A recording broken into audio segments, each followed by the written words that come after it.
Hi, everyone. Welcome to Office Hours, the Saturday edition. If you are watching on YouTube, you'll see a little link down below, and you can click on it, and you'll end up in Zoom.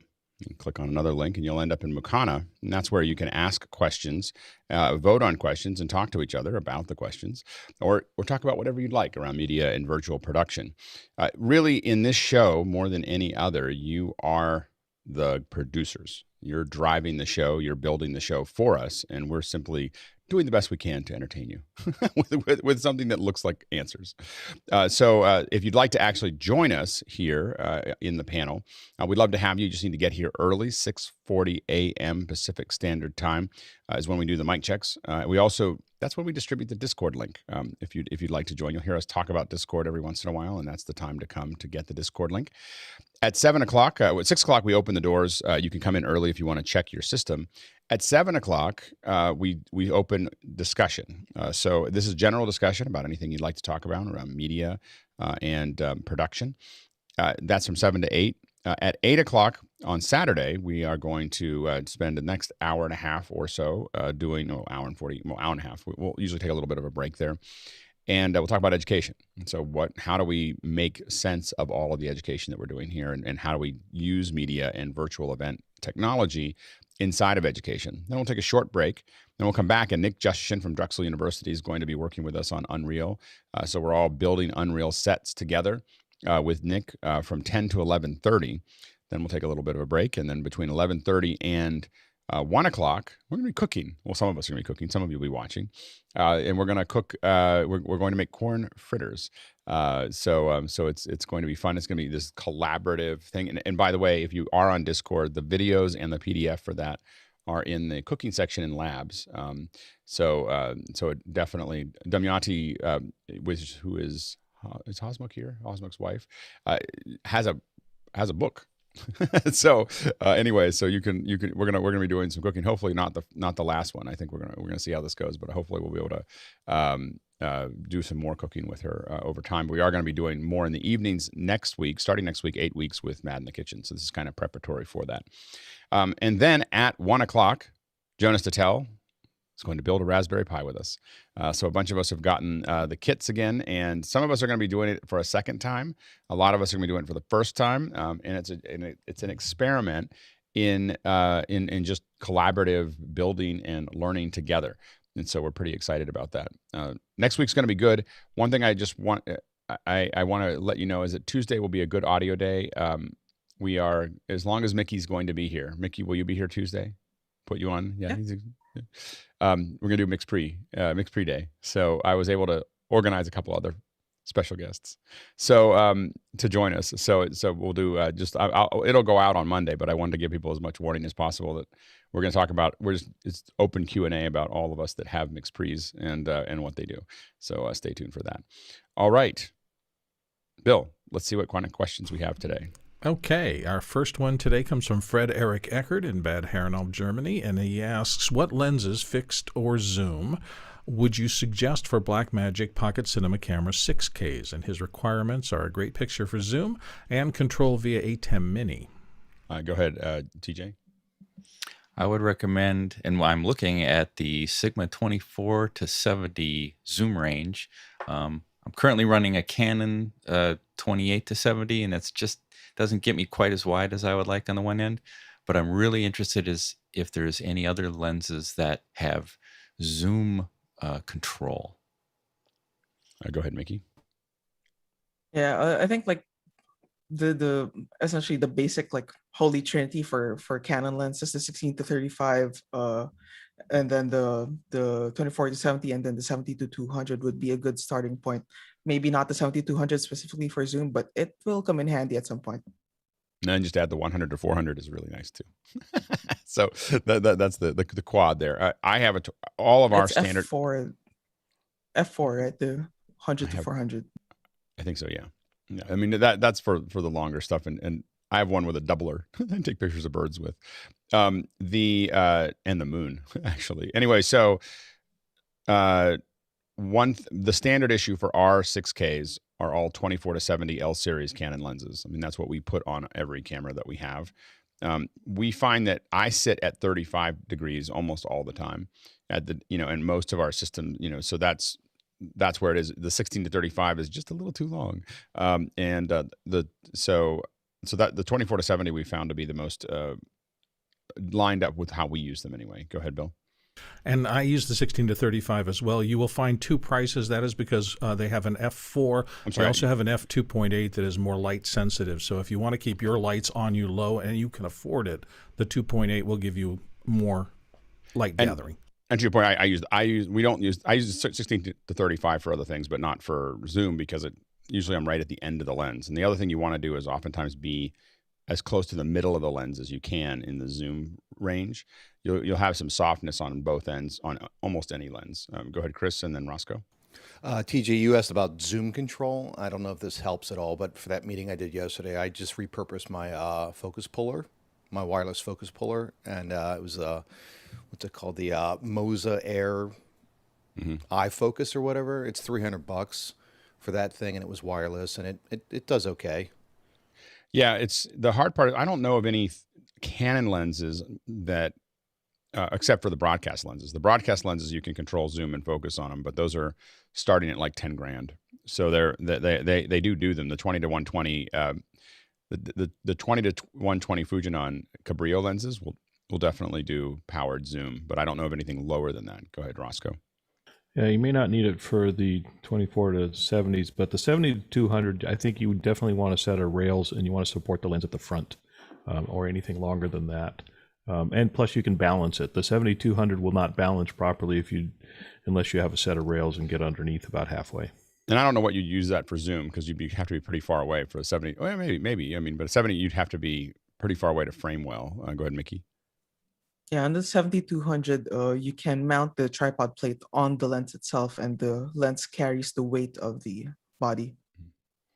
Next question. Moving on, Gabriel Lo Suerdo of Milan, Italy says, during office hours episodes using Dante and Zoom, Alex described the setup he uses to manage guests in a Zoom-based virtual event. Regarding the hardware, do you think the same result could be achieved by replacing the Dell 3930s with M1 Mac Minis mounted on Sonnet RackMount Minis? Yeah, go ahead, Mickey.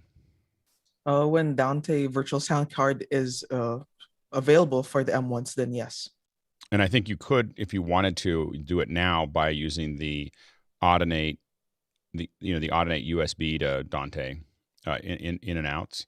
Does one do in and out, or is it? I believe it's 2 in 2 out. On 2 in 2 out on one card on one. Yeah. Okay. And that's the Bluetooth, or that's the hardware one, right? USB, right? Yeah, USB to.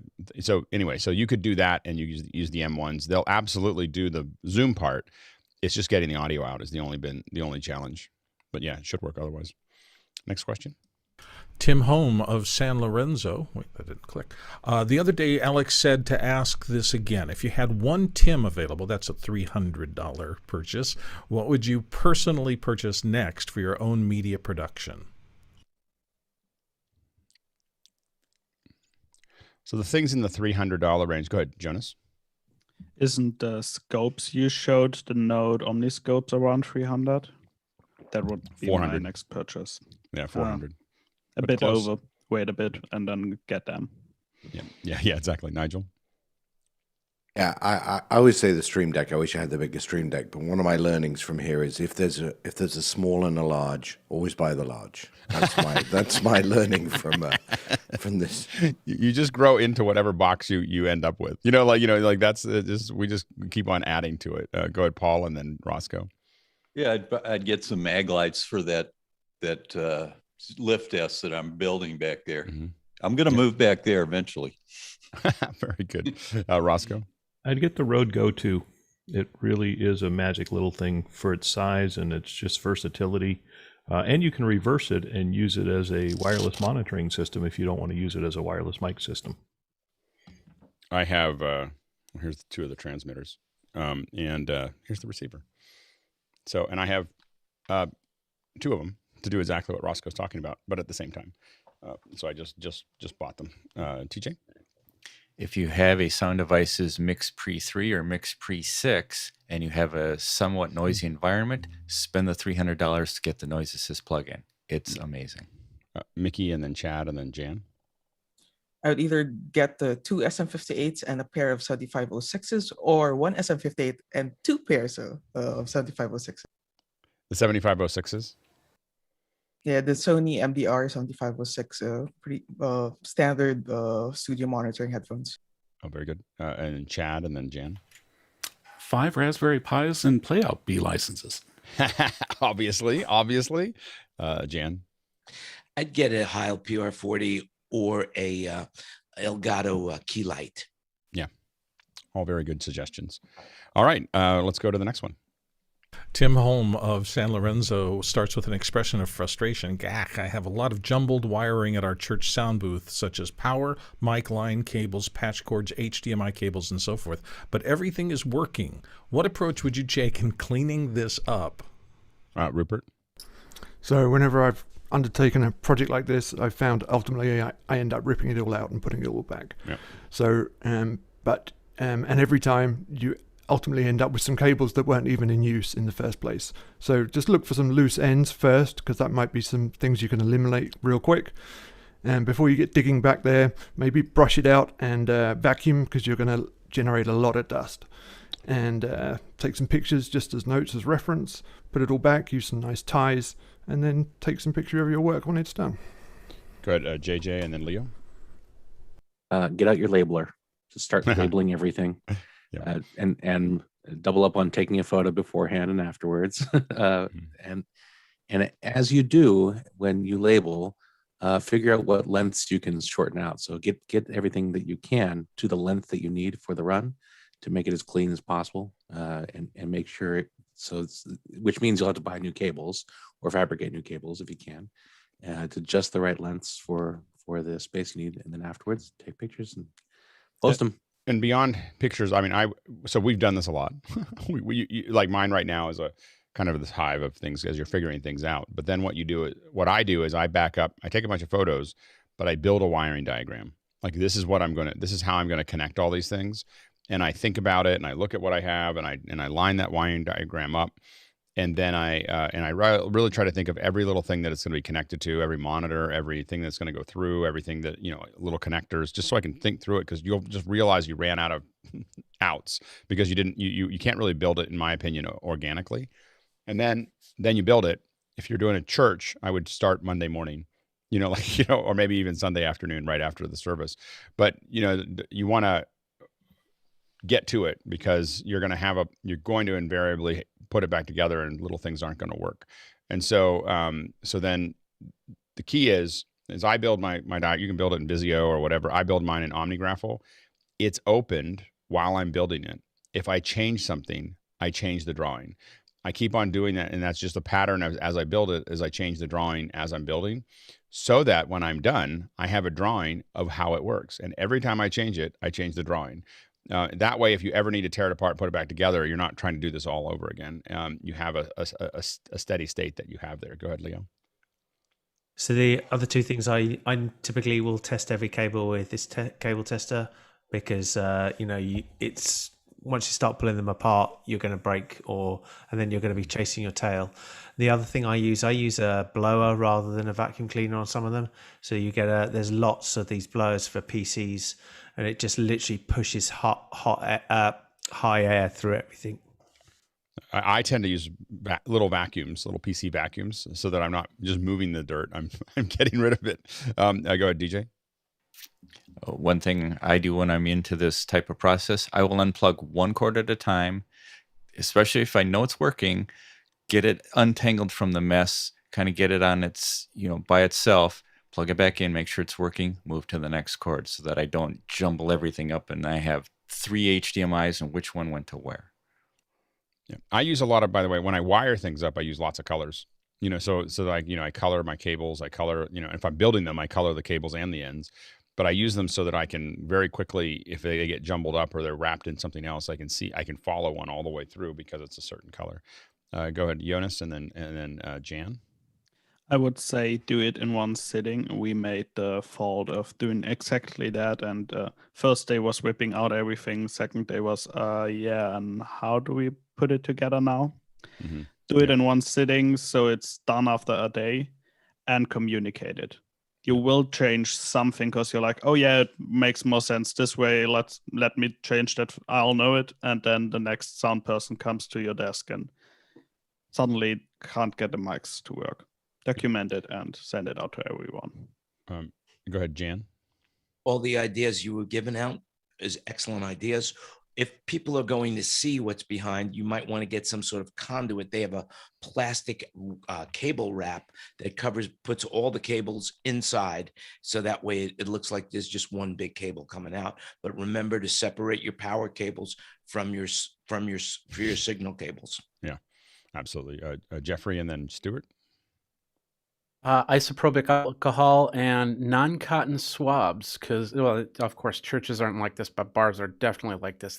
Those cords can get really icky and dirty, and you just want to clean them out, let them sit for a little while, and maybe even clean out the insides of the cans of the XLRs and stuff like that, and then get yourself a good roll of Velcro and Velcro up those cables. Go ahead, Stuart. I'm going to go with an unpopular opinion. Leave them alone. Messy cables do not crosstalk. You run cables in parallel and the signals can jump from one cable to another, especially long runs. Whereas if they're messy, they're all changing different angles and you cannot get crosstalk. Go ahead, Mickey.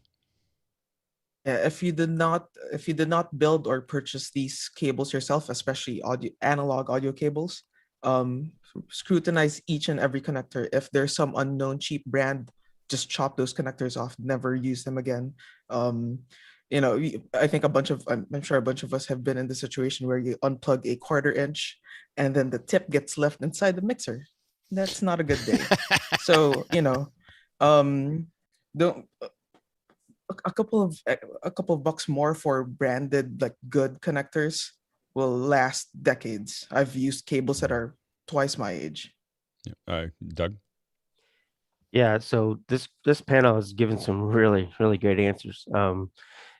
Because I've rewired my 20-foot trailer 8 times. And another thing to do along with the labeling is have a partner.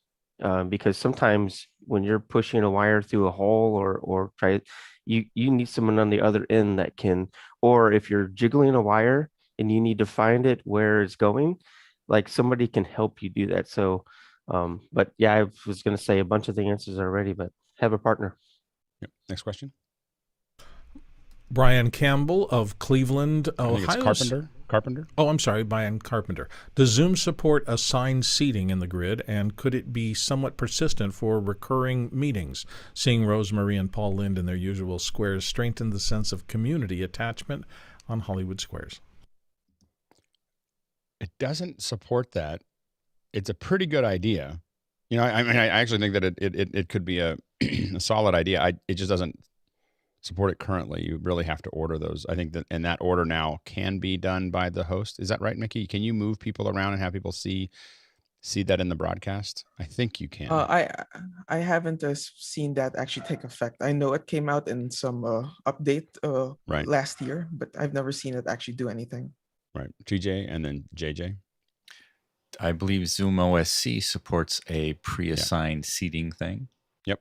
So Zoom itself won't, but Zoom OSC could definitely let you set that up and put specific people where you want them. Go ahead, JJ.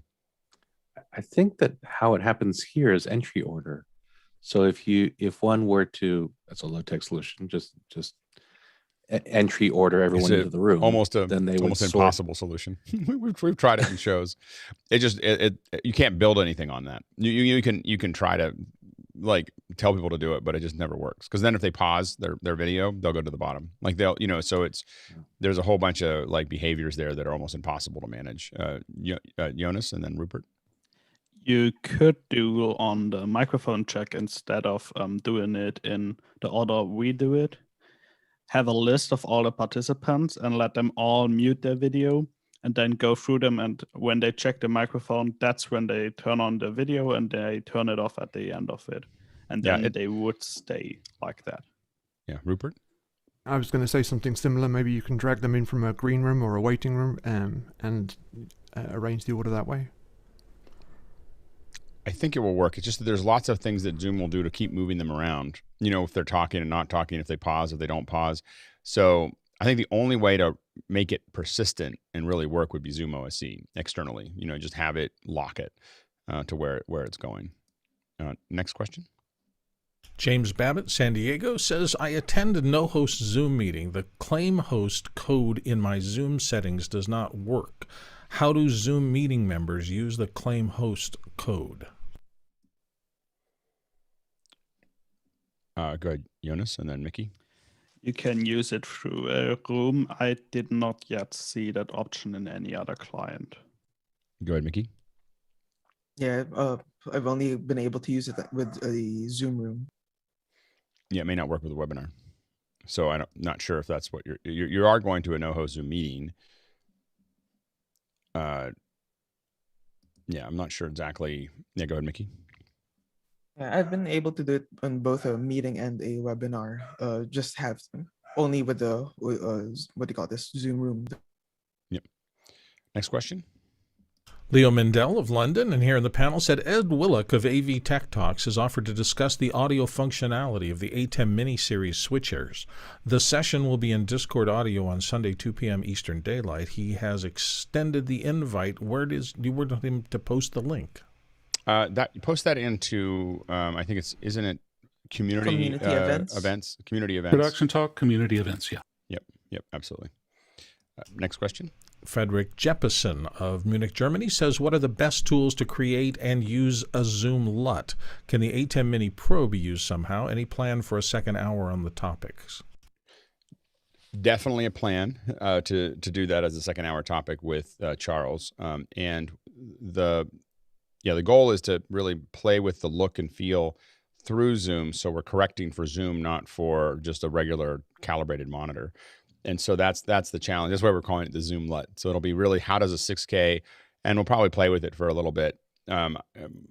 Charles has been game to play with this. And so we'll play with the look and feel a little bit, probably publish it and let everyone try it, find adjustments and then all learn how to do it. We'll get Charles on to show us all how to build our own, so you can customize what you're doing there.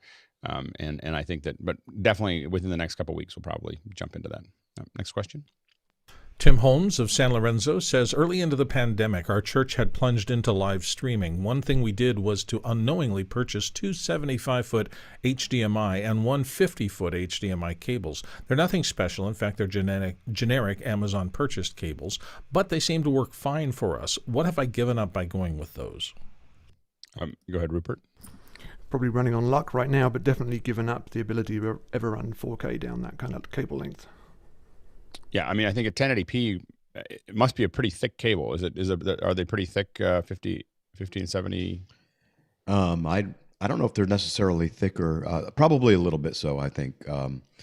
But one of the 75 footers is a one directional cable. I know that. Right. Yeah, and that 75 footer is probably one directional because that's what you'll need to do to make that work. Mm-hmm. So that 75 feet is a long. I mean, I'm glad that it's working for you. And we have some 75 foot ones. They're pretty expensive, I think, to make that work. But unless you did you pay a lot, or was it not that expensive? I feel like I paid like $80 for it or something like that. So it's not an amazing Good cable deal. at all. Yeah. Oh, you're lucky. I mean, I think that don't give up those cables. You may not be able to replace them with ones that actually work. Mickey? Yeah, like what Rupert mentioned, you're probably giving up more universal compatibility with hardware that might not have as good op amps as whatever hardware you're running right now. Mm-hmm. Jonas? And we do the same in our church. Leave the cable. Don't try to just don't leave replace it there those ones. Don't move it. If you have one that works, leave it. Because those are hard to get to work well at that length. Paul?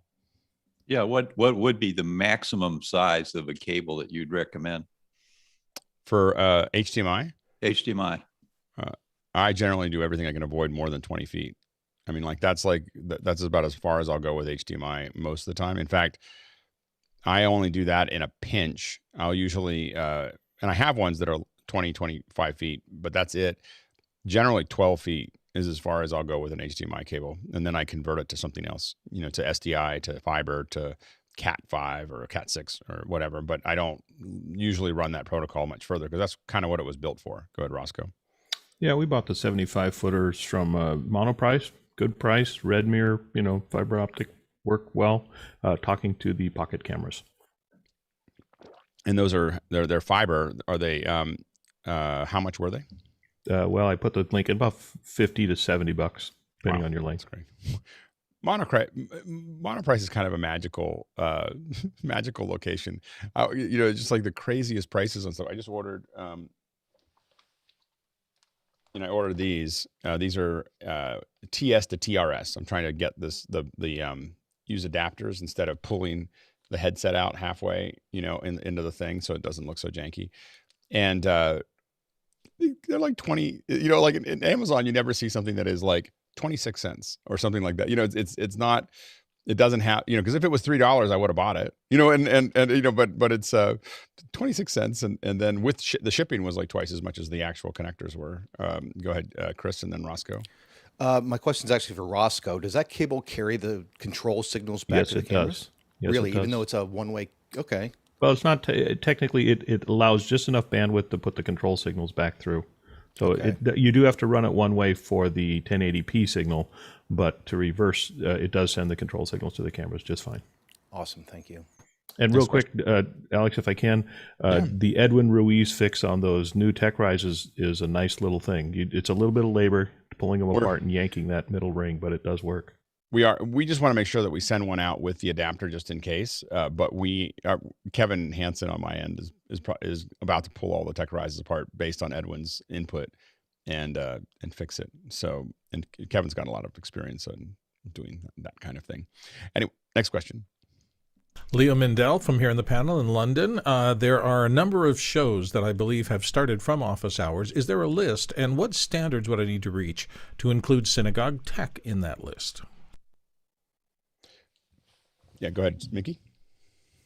I'm not sure if there's a list, but just being part of this community would, I think, that would allow you to be part of that list if and when that is created.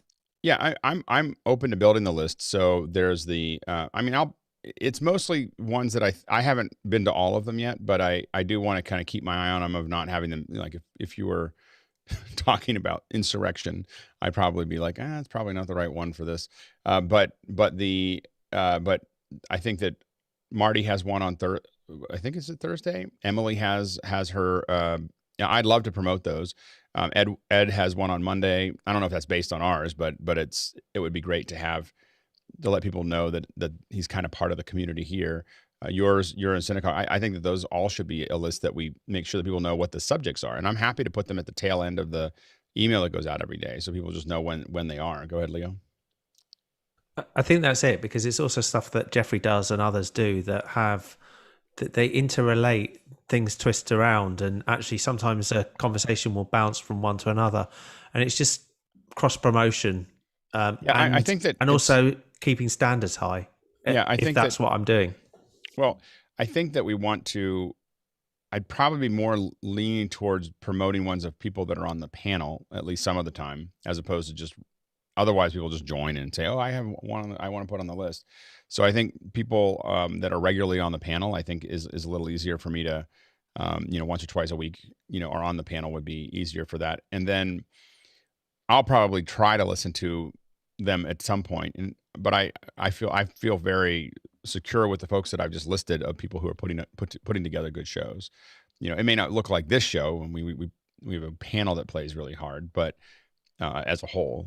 But I think that things that I would recommend, I'm not going to require it, but and the kind of shows getting put together so far seem to fit into this is the respect for everybody on the panel, no swearing, just generally clean show. That type of thing is stuff that I would recommend for any community, just because it just makes it a lot easier to include people. But again, I'm not worried about that with the ones that are the four that we've discussed. I think that the hosts are pretty tuned into that already, so I'm not too concerned. But that would be, as if people start looking for general rules of where we're going, I would definitely recommend that in general. And if there was a lot of not doing that in other shows, I'd probably be not that interested in promoting it. So and it will definitely be a see it when I'll know it when I see it kind of thing, of just, if things make me cringe, I probably won't. The general rule is, will Alex cringe when he watches it from a content perspective? And if I cringe, I probably won't put it on a list that tells 3,500 people to go look at it. So next question. Talak Miguel Lopez Waterman, our friend here from New York. I find that if I turn Wi-Fi off on an iPhone using Unity comms or being in a Zoom meeting or webinar walking around the city, the Wi-Fi tries to turn itself back on. Does anybody know how to prevent this? It feels like a noob question. Go ahead, Rupert. This may not be related, but I've found when I've experimented with some of those VPN apps on a phone that they get pretty aggressive at taking over my network control. So just maybe there's something like that on the phone. Go ahead, Chris, and then TJ. When you turn it off by the drop down on the main screen, that is a temporary turn off. You have to go into the preferences or settings or whatever that is and just switch off Wi-Fi. Then that's a permanent setting. Yep. TJ? There's also in the iPhone settings, there's a thing to ask to join networks. You can turn that off and it will not join any network it does not know about. Perfect. Next question. Rupert McCrae of Dallas, Texas says, on a Windows PC, has anyone seen Zoom's memory usage creep up and up during a long meeting, up to almost 2 gigabytes in his case? I've seen other apps do that. Chrome specifically. I haven't used Zoom enough on a PC to know. Go ahead, Jeffrey. Yeah, since I had to switch to my Nook because I'm doing a desktop build, rebuilding my computer, I've been watching my task manager since then. I don't see that, so I'm wondering if you have some sort of memory issue with your machine that's causing that, or another application that might be open that could be leaking out memory. Go ahead, Rupert, and then Stuart. Yeah, so this is part of my sort of ongoing Zoom troubleshooting process, where I drop out sometimes. I just thought I'd take the group on the troubleshooting journey, but I did uninstall the 32-bit version that we talked about a couple of days ago and installed the 64-bit version. That is definitely a different version. But I do still see this memory creep. And I think that when I do have that Zoom problem, I do get to about 1.5 gigs of usage. Right now it's at 600 meg. It started the meeting at about 200 and it's just been creeping up and up since. Very interesting. Go ahead, Stuart. Yeah, I'll keep Task Manager open. I'm just looking at the same as mine, and I've just noticed it's gone from 385 as we started answering this question to 400 megabytes of RAM. So maybe there is an issue in there that we need to report. I wonder who we could talk to about that. Yeah, I'll keep watching mine. Mine is at 861 megabytes. So we'll remind me to look at it again later today, and we'll see if it maybe they're all creeping up. Maybe it is some kind of slow memory leak. Next question. Jan Landy, the panel from Las Vegas. Is there a monitoring app for the Mac, for example, something like Waves WLM, that will scope the tonal quality of our voices and that will show the high, low, mids of our outputs? So I don't think that I don't know if they're selling it. Synaptic bought Spectre, and if you had Spectre anytime in the future, or in the past, you can get it. You have to just show that you bought it. Go ahead, Roscoe. Well, Audition has a spectrometer in it, and there is an old one called Spec. I don't know if it would run on any of the current stuff, but there's iSpectrum. There's a whole bunch of spectrum analyzers that run on the Mac. And yeah, go ahead, Mickey. Yeah, any plugin or specifically metering plugin with an RTAA real-time analyzer can do that. So I'm a big fan of Isotopes Insight. And then there's another one called Sonic Atem by Loud Lab. So Sonic Atem will take your input. It's as close to Spectre on the Mac as I've found. So it's not exactly Spectre. It's missing a couple things that I need, and I've told them. But it's got a lot of cool things. It's even got notes. Like it'll analyze it, and if you're playing something, it will give you the actual notes of what you're playing. through it. It's kind of an interest. They keep on adding to it. It's a pretty, and it's the interface is beautiful. It doesn't have level histories with color coding, which is, I know that seems like a little thing, but it keeps me on Spectre. Go ahead, Jan. So we check our mic levels all the time, but I thought it might even, if we want the maximum amount of benefit, then we would want to know the fullness of our voices. Oh yeah. I haven't, I'm just getting everybody on the playing field. Then we're going to start doing drills. Yeah, no, getting everybody with a good mic is first, but you're absolutely right that we need to look at general what's going on in the signal. And so we'll definitely analyze it more as we go through the summer. So you're absolutely spot on. I just haven't, you'll find that I turn everything very slowly, so we just, get everybody into one place and then we'll keep tightening, so my goal is that we sound better than radio all the time, everybody, and then eventually look better than TV. Go ahead, Mickey. Just putting off buying that sound design, and so once you get that meter, then there it is. I'm in for another grand. Go ahead, Mickey. Yeah, the thing though with a spectrum analyzer, you can't really judge just specifically speech with that. It's usually more used to judge a mix as a whole, like with all sorts of elements in there. You can't tell if someone's coming in muffled or unless it's really a drastic lack of high frequencies or low frequencies or mids. You can't really tell it with a spectrum analyzer. We're going to keep on looking at that. I look at it a lot. I'm starting to be able to triangulate some of it, and some of it's just people's voices, but I think you can start to see stuff. It depends on the refresh rate and resolution of it. You can start to see a little bit more. Next question. Comes from Jan Landy again from Las Vegas. Has anyone used the Joby GorillaPod? And if so, what model would you recommend? All of them. Go ahead, Chris. Yeah, I have the 3Ks, and I have one holding up my Sony Handycam right now. I also buy these ball heads separately because I have a lot of legs that I'm not using, and I use these with other things, and they're great, and you can buy them separately. They're the 3K model. Yeah, go ahead, TJ. I also have one. It's an older model, and I don't frankly remember the name of it. But get it. If bigger is always better, generally, because you can put a bigger camera or bigger light or something on it. If you have a very specific usage for a very specific thing, get the one that's appropriately sized for that. If you put something too heavy on it, it's just not going to work great. Yeah, the little ones, some of the little ones have magnets in the bases, which are really cool for if you go pro, it won't handle much more than that, but it can really adjust it really effectively. I have the heavy one as well that you can put a 35 a DSLR on it, and it'll hang on to it, and that's the big metal one. But I have small ones, I have big ones, I have lots of them that just attach to things. Joby does a much better job than the knockoffs. So here's what happens with the knockoffs is that they're much cheaper and they break at the joints. I bought a lot of them, I'm going to save some money and not get the Joby ones. And they break at the joints a lot. And then your camera falls down and breaks. Not that it's ever happened to me. Not that I've ever lost a screen to my Ricoh. Not that I'm bitter. All right, next question. Chris Comfort here on the panel from New York City says, will converters such as the Blackmagic Design Micro Converter or the Decimator MD-LX allow full video and control between the Pocket 4K and Atem Mini Pro for longer cable runs? The converter will do it for the Blackmagic one will. The Decimator will not.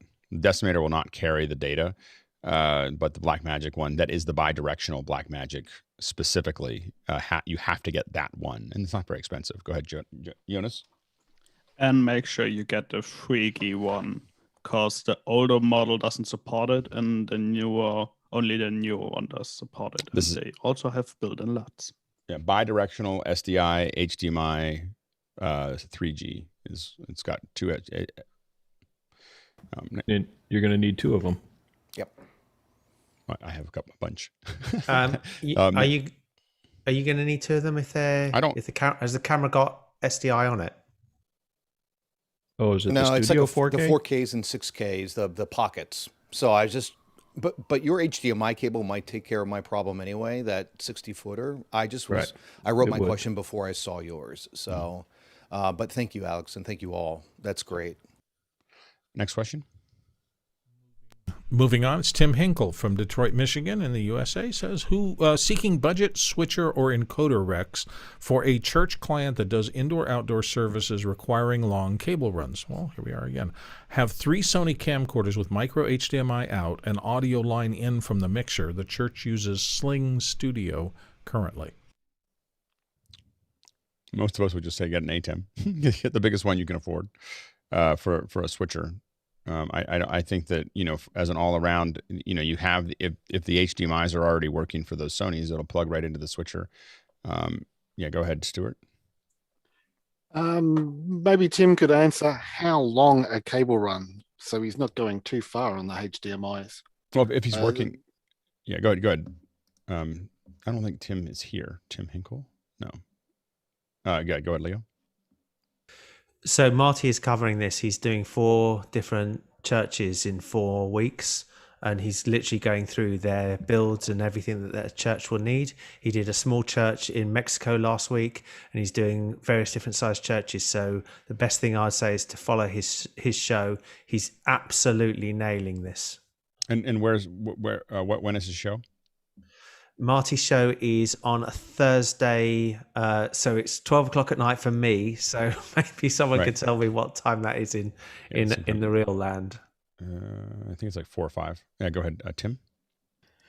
Yeah, he's put in the chat that the cable runs are 75 to 100 feet. So if they're working now, though, I don't know if they're working now or working later, but if they're working now, then they should work in the Atem as well as they were working in whatever else was being used. So that sounds like but it will depend. I don't know whether you'll get you don't need control because they're Sony's. Leo. If you're going to keep doing this and moving things backwards and forwards on the camera, I would put the camera on a rail of some description, build it with an Atem, with the converters that we were looking at earlier, and then you can run the cable as SDI, because that you will eventually break the HDMI mini connection. It's literally a guarantee it will happen. Yeah, absolutely. Next question. Next up is Leo Mindell, who was just speaking from London. If you hypothetically have invented the CMO invited the Chief Marketing Office of PTZoptics, Huddlecam, to a session like this, call it Synagogue Tech, 3 p.m. Eastern Daylight Time tomorrow. What questions would you ask? Nice hidden promo. Go ahead, Rupert. So I think the question I'd ask is, would you like to come onto office hours? Yeah, there you go. Yeah. I don't know what questions I have to ask. Go ahead, Leo. I'm answering Mickey's telling me to go down. Oh, okay. Oh, No, yeah, go ahead. I have asked him already to come to this show as well. Okay, that's great. Jeffrey? Yeah, Paul's pretty good. He does a lot of stuff dealing in the social area, so you might want to gear things towards that and how he's working with the influencers to get the message across. Because I really think if it wasn't for him, we wouldn't know what PTZoptics is. Next question. Comes from Stuart Fairweather here in the panel from Melbourne. Pi Talk. Is there an SDI In ad on board? One would think the camera header would have the bandwidth for SDI. I don't think so. I don't know of any that could. Camera header would be raw camera data, wouldn't it? No, more than what SDI is. I don't know if we have an answer for that one, but I think I've not seen anything like that. Go ahead, Jonas. There is an HDMI to CS. I think it's CSI, the connector you're talking about. There's an HDMI to CSI. I don't think there's an SDI one. Oh. But you could use a converter. Go ahead, Mickey. I haven't seen anything for the Raspberry Pi, but Blackmagic has a shield for the Arduino though. Right. Yep. Absolutely. Jonas. That one is only for the data for the control data though. Right. No not video. for video. Yep. Next question.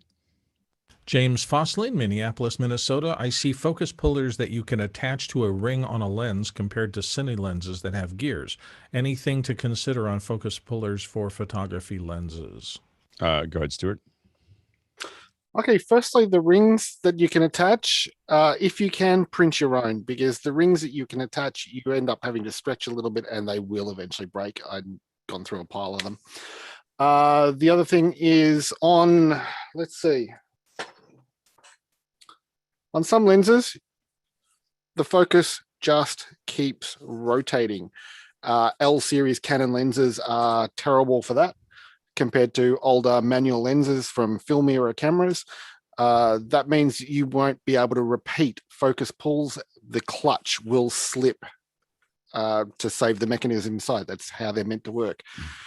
Yep, that's it. If you can, print your own to clip on. There's plenty of 3D models out there, and you'll end up with one that you can attach with a screw and it won't move.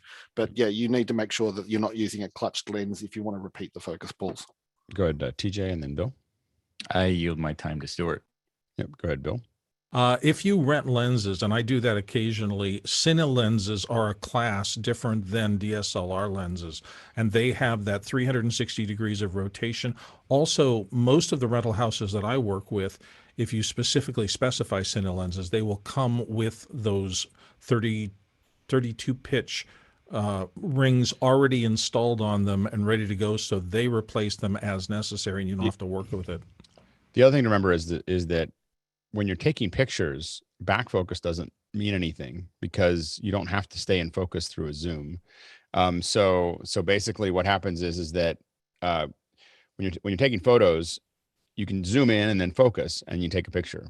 The back focus isn't as important, and you don't have any adjustments on a still camera. With video cameras, we focus it. So what we do is we set the focus of the lens to 10 feet. Then we put it in front of a focus chart. Well, that's what we do anyway. I think Stuart does it at 3 meters. Anyway, we put it at that distance. We set the distance. Then in the back there's another focus flange, and we focus that in. Then we check our focuses at different zoom lengths so that when we zoom in, everything stays in focus, because we have to get that just right.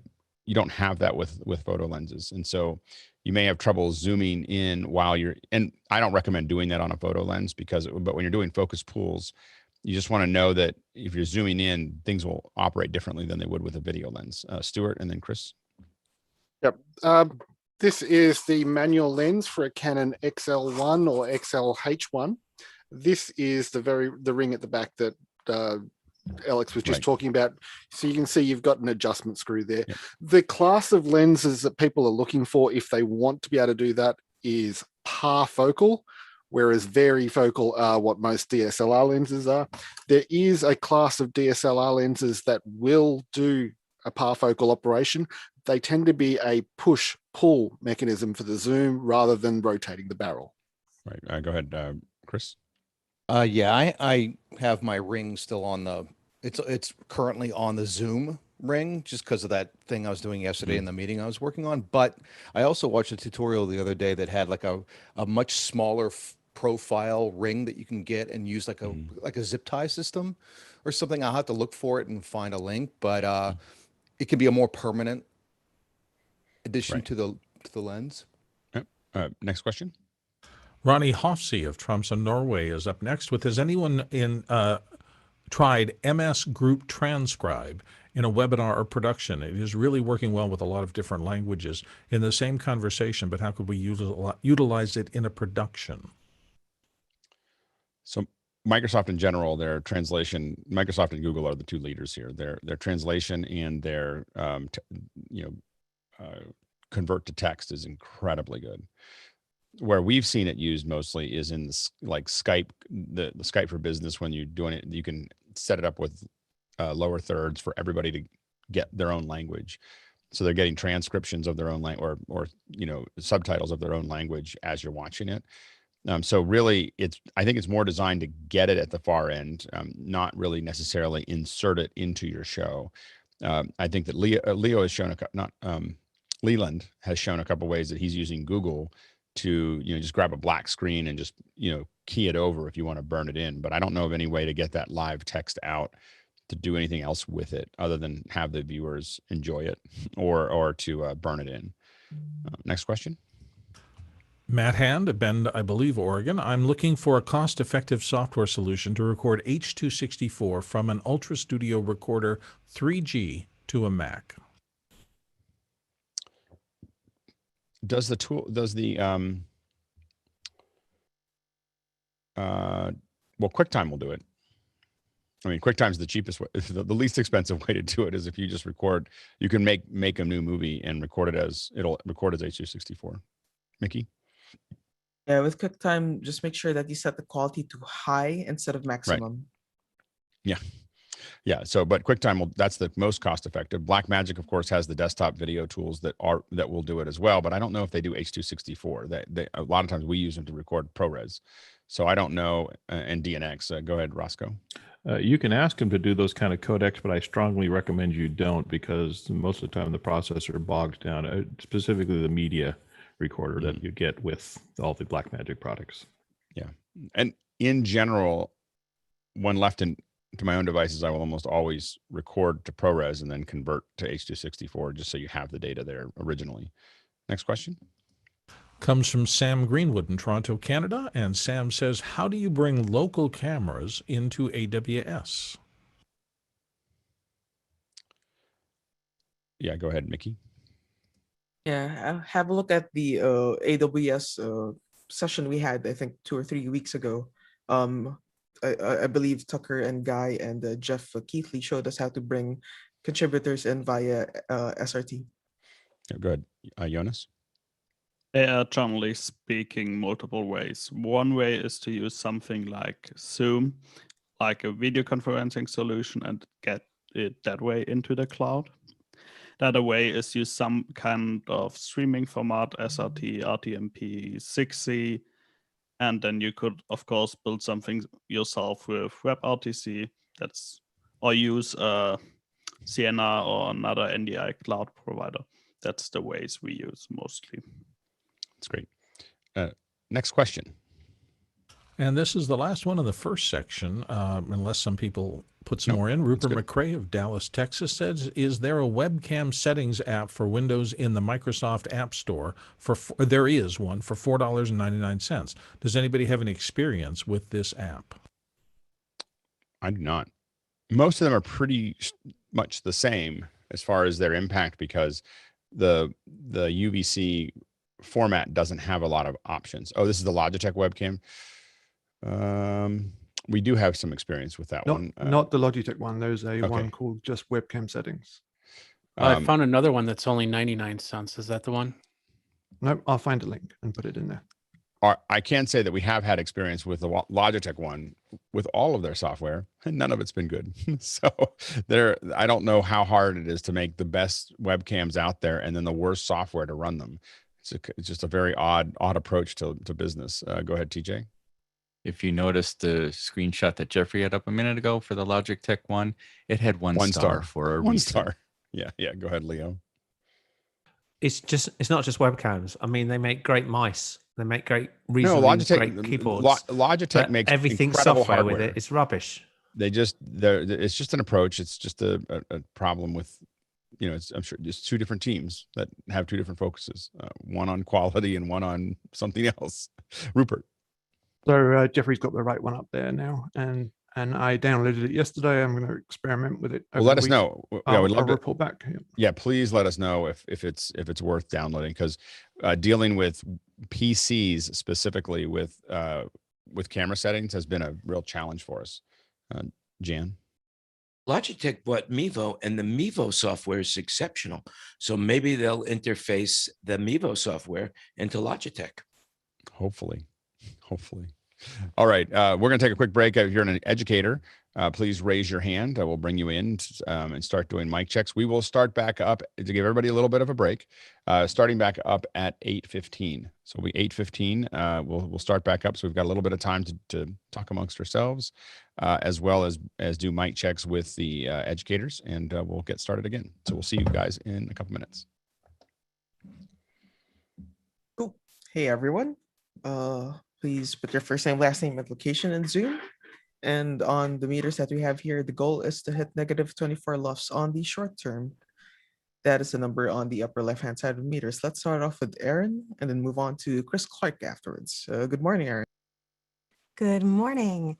Aaron here in Boston, where it's a nice 65 degrees and going to be 70 today. So very excited for that. All right. Looks like you're right there in terms of level. Thank you. Chris Clark and then Sky Gleason. Good morning from Tempe, Arizona.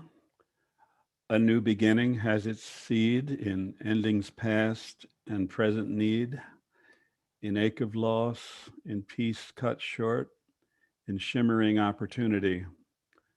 How's that, Mickey? That is a good check. Hey, thank you very much for that. Sky and then Kent Chrissy afterwards. Let's go around back to Sky in a bit. Kent and then Dan Huber. All right, so this is a little bit of a different setting. I am in a different place and, oh, yeah, that's hot, isn't it? So I am using a Rode podcast mic into the Mix Pre 3 going into the Atem Mini. And looks like I might have got close this time, maybe? Yeah, How's maybe that just look? another click or two down, Kent. All Another right, dB or two cool. down.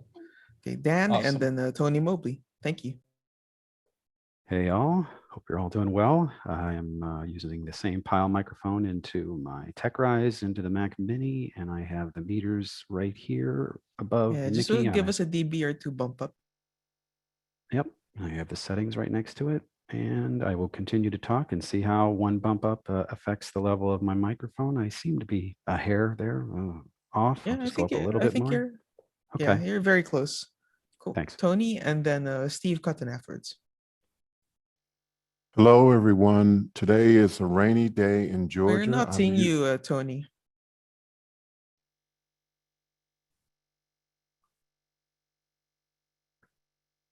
There you go.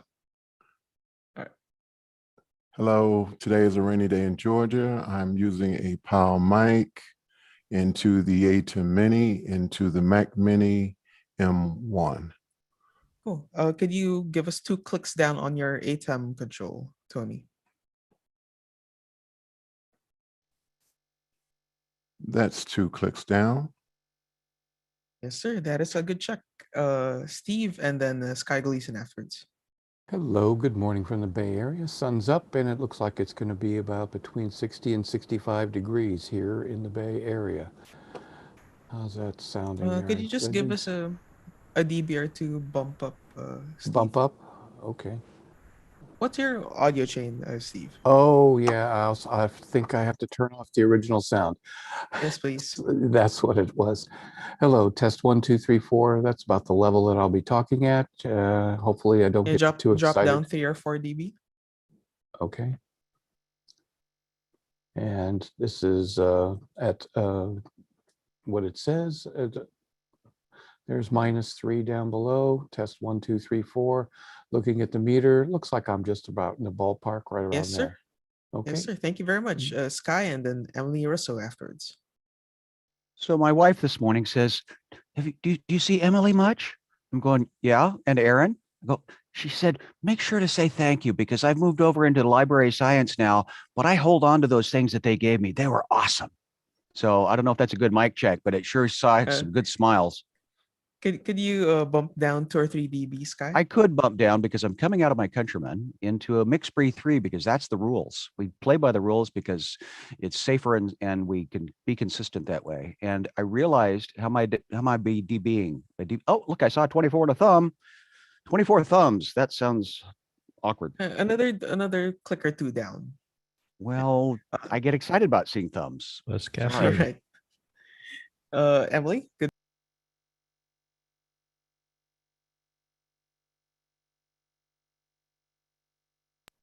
Oh no. Sorry, guys. I was finishing up another meeting, so I was listening. I didn't hear you tell my name. Hi, guys. Welcome from Red Hook. It's sunny and beautiful out, and I can't wait to go outside today. It looks like my level is okay. Am I good, Mickey? Yep, that is a good check. Awesome. Thank you. So do we have a second, Mickey? I was Oh, what's up? well, I was accused of being a nice guy yesterday. No, And it's a lie. and thank you, Roscoe. I knew you could clarify things. That's what I trust that dulcet tone to put me where I play under the bus. No, and I was thinking as I stepped into this portion of my week a year ago, why I was very excited about joining this group of people. Now, all of the other ancillary stuff the rest of the week has been really cool ride as well, but the educators were why it hooked me into this thing. Consequently, if I'm accused of being a nice guy, I think it's because of the company I keep. You guys are good people. Chad's got a hand up. Hi. If you're an educator and you haven't been here early enough to get the Discord link, there's a new Discord link over there that expires in about 28 and a half minutes. I love it when we get the announcements in person. With the 0.5 of a minute. How many frames is that? Questions. How many aim for accurate here? How many frames is that, Chad? Come on. Well, I need to go get my calculator. I'll be back. No questions. Are we going to have a nice long discussion about stuff? Plexiglass. Weather, 65 degrees in Boston. Are you kidding? That's something to talk about. Mickey, I found the answer to plexiglass. It's greenhouses. Or They're bee.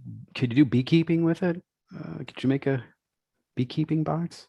Rupert's got an answer. I am so excited to turn plexiglass into a greenhouse.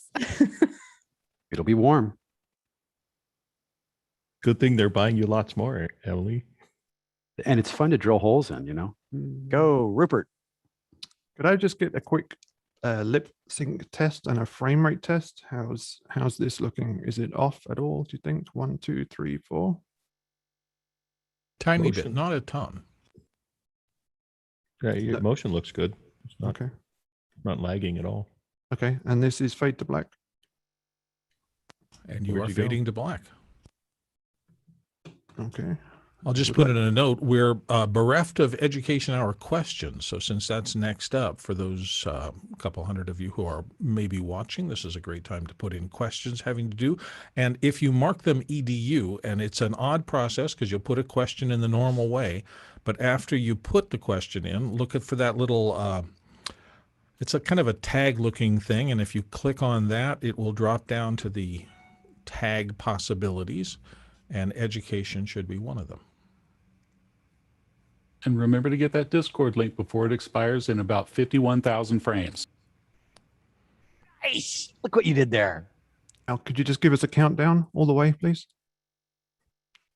5,377, 5,376, 5,300. Yeah, it's tagged as second EDU. So that's what you're looking for when you click on the little tag thing at the beginning of the paragraph under your name after you post your question. But if you want, Mickey could give you the audio. What's inside of a second? What's on audio, Mickey? Who's not there? A part of a second. No, it's there's even smaller things than a frame inside of audio, and I forgot the name of sample. Sample rate. How many sample rates to a second? It's not the sample rate. It's just the sample sky. I'm eating standard for broadcast is 48K, 48,000. Go, Chad, calculate. Let Mickey eat. Roscoe, I checked with them. I spoke to their that company and asked them about their shipping, and they came back to me straight away on a Saturday and said takes 2 to 5 working days to ship anywhere in the USA using UPS Express Saver. Costs $41. Is that bad or good? It depends what you put in a box. Great for $41. for me. I think that's great for coming overseas. Is that cheaper than you probably get in? No, to we ship get it across? we get it free most of the time in the United States. Yeah. Anytime it's over $35. They are a very well trusted site in Europe. It's not. They are a big dealer. Hopefully they don't put it on a ship coming through the Suez Canal. No, it's already passed, isn't it? It's this side of it, so that's it. I changed my still just in sort of semi recognition of what happened yesterday. So that is me. That is me. That is me in a tie. But that isn't the actual point. That is me and the Queen at Buck Palace. So that's about as close as I've got to the Queen. Fancy. Or as close as they allow me. I've actually the picture that was most people were more interested in was the tea. So they give you have when you go to a garden party at the palace, you get tea, and I'll see if I can dig out the picture. Could you frost paint one side of plexiglass and then write on the other side as a whiteboard? Yeah, we actually turned one into a light board just to see if that would be a project for after. So the teachers have document cams, the plexiglass, an LED strip of lights. There's a homemade kit online you can find to put it together. Well, that's what they do on submarines, but the sailor on the backside has to write backwards. From what I understand, at least that's what it looked like on the movie I watched. I wonder if plexiglass would take paint and adhere it well. It's a pretty smooth surface. Imagine you light have to sanding. repaint. Yeah. Oh, there you go. Light sanding. Give it some texture first. That's smart. Leo, Graham Kerr told the story of the Queen coming and walking through the line of the food that he had created, but she couldn't eat it. She couldn't eat it because that's you don't just hold a piece of food out to the Queen. Probably not. This is what you get as when you get your tea this is what you're given, a cup of tea, and it was not a great cup of tea. But you get these. That's what you get when you go to the. You get a little nosh. That's nice. PG tips. That's it. It's in a big vat thing. That's it. You're only allowed one invite in your life, apparently. So that's it. I've had my invite, which was.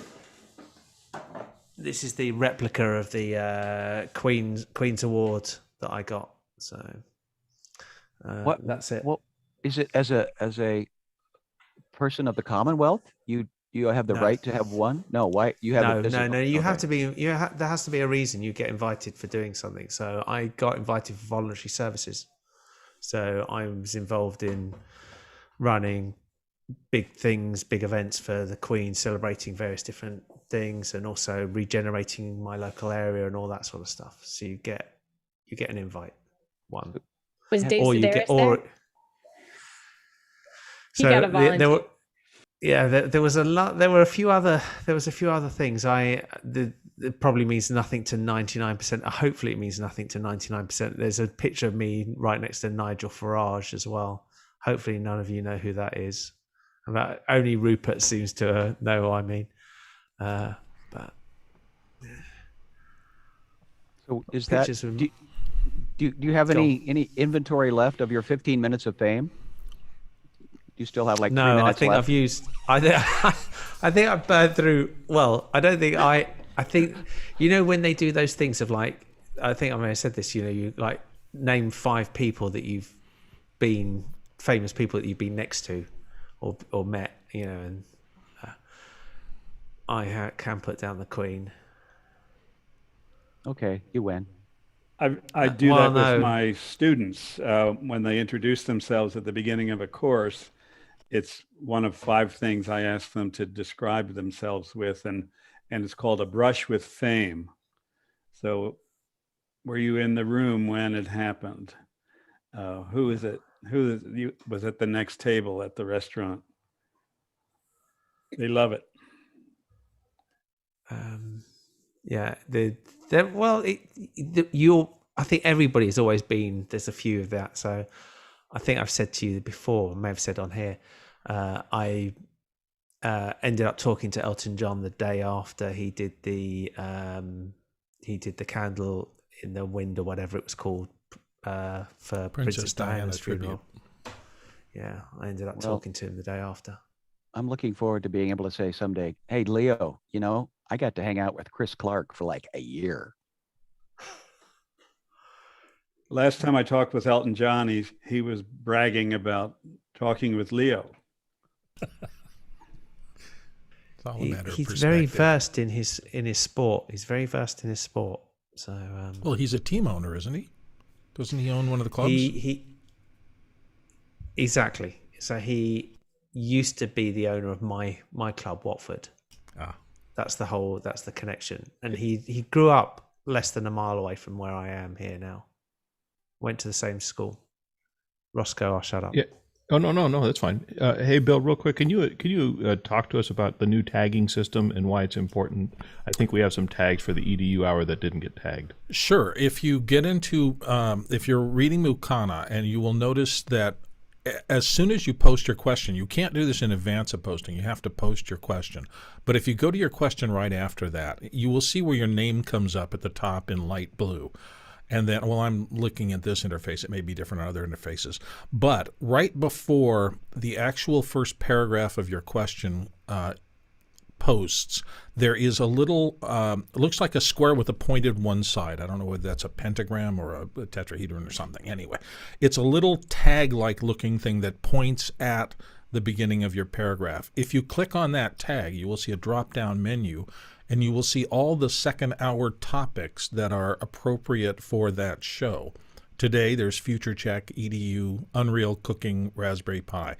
So after you put your question in, if you go down and click on one of those tags, it really helps those of us who are trying to manage the show to know what topic the next paragraph is about, so that we can push away questions that aren't about the topic we're talking about and kind of organize things. So it's truly useful. Does it actually sort them for you? Do you get the things in tags sorted at all? No, it's not that, but we get a list of all the questions, and we move questions from the question queue into the ready to be answered queue. And so we can easily see what that question is about and skip the ones that are for other topics not currently under discussion. So I find it. Go ahead. I find it fantastic that now on Saturdays we have 5 topics over 8 hours. Amazing. It's amazing, but it's truly useful. So, and I can see people are doing it now. So, and it goes with the rating system, because when you upvote questions, obviously it pushes them up. Well, the rating system overall functions. So if somebody is, if 15 people are interested in, let's say today, Zoom or something, or let's say today, for some reason, there's a question about Unreal that is so important it gets 25 votes. That's going to be persistently at the top of the list, and it just tells me, okay, people are really interested in this, so as soon as we move to that topic, I want to make sure that's the first thing up and it gets prominent position. So it's a combination of two things. It's tagging and voting. And we appreciate every time somebody does either. And you can see, for those of you looking at it now, that we have quite a few education things that have come in since I mentioned it. And the highest vote ones, as Alex has often said, will be spoken of first, and we'll give them more time. So that's why the voting is important. The most popular topics should get the most time for discussion. I think Alex's birthday is coming up. I think I'm going to buy him a new battery for his watch. Well, he may have had something to do. He's got a minute. I'm only seeing 8:14 on my computer clock. Tough crowd. Oh, I'm sorry. I thought it was 10 after. No. Oh, excuse me. Sorry. But it was a good joke. He said 8:15. And he needs more batteries. He needs more tech in his life, right? Plus, he was actively engaged, so if he's a minute late or something like that, he'll be trying to get back here. He hasn't forgotten about this. And, now he heard me told him what he's getting for his birthday. It's not 8:15. My bad. It's not 8:15 yet. I heard. When is he going to come? When is it? It's always I heard a funny thing. It's like, I heard 8:10. no, I said I'm 8:15. I said 8:15. This guy went into a small panic. It's okay. Sky sleeps with a night light. There's a leaf in the path. There's a leaf in the path. So anyway. All right. Sky is falling. Oh, that's funny. Oh, wow. Things filled up quickly. I wonder if everyone saving it? Were people using the new notes section? When I left, there were no questions, and now there are lots of questions. So that's amazing. All right. Anything new? Any new developments? All pretty much the same. My kids are on spring break, so they haven't done it. Nothing's changed for them. Although they go back to physical, all in person starting Monday. So we'll see how that goes. The rates here in Marin are super low, so I think that they feel like they're ready to make that work. But I don't have any. We'll just go ahead, Chris. And I think Emily had her hand up, but part of it was blacked out. Yeah. Oh, I see. Let her go first. She's always more interesting. What happened, Emily? What happened to your hand?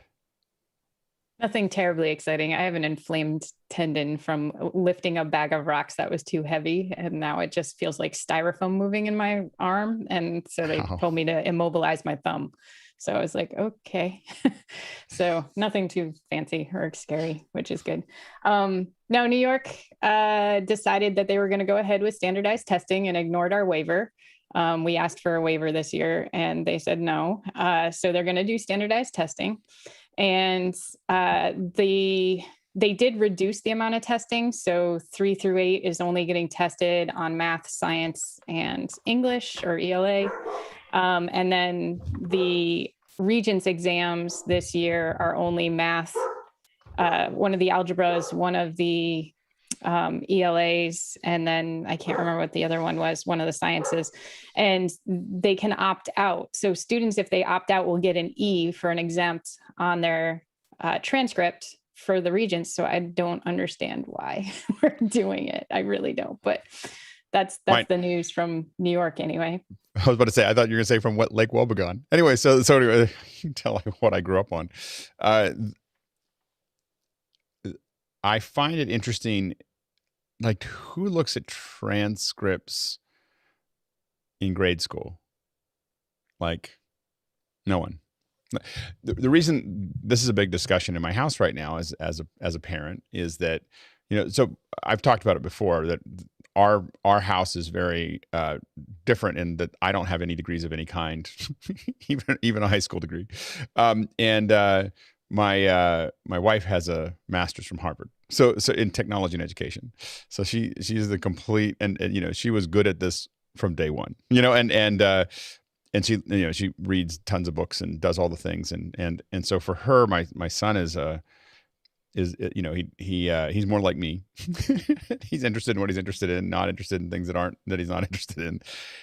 And the hard part we had is the teacher told him that he said, "Will I move to the next grade if I don't get all this homework done?" Because he's got a bunch of Fs, and she said yes, and that was it. We have no leverage.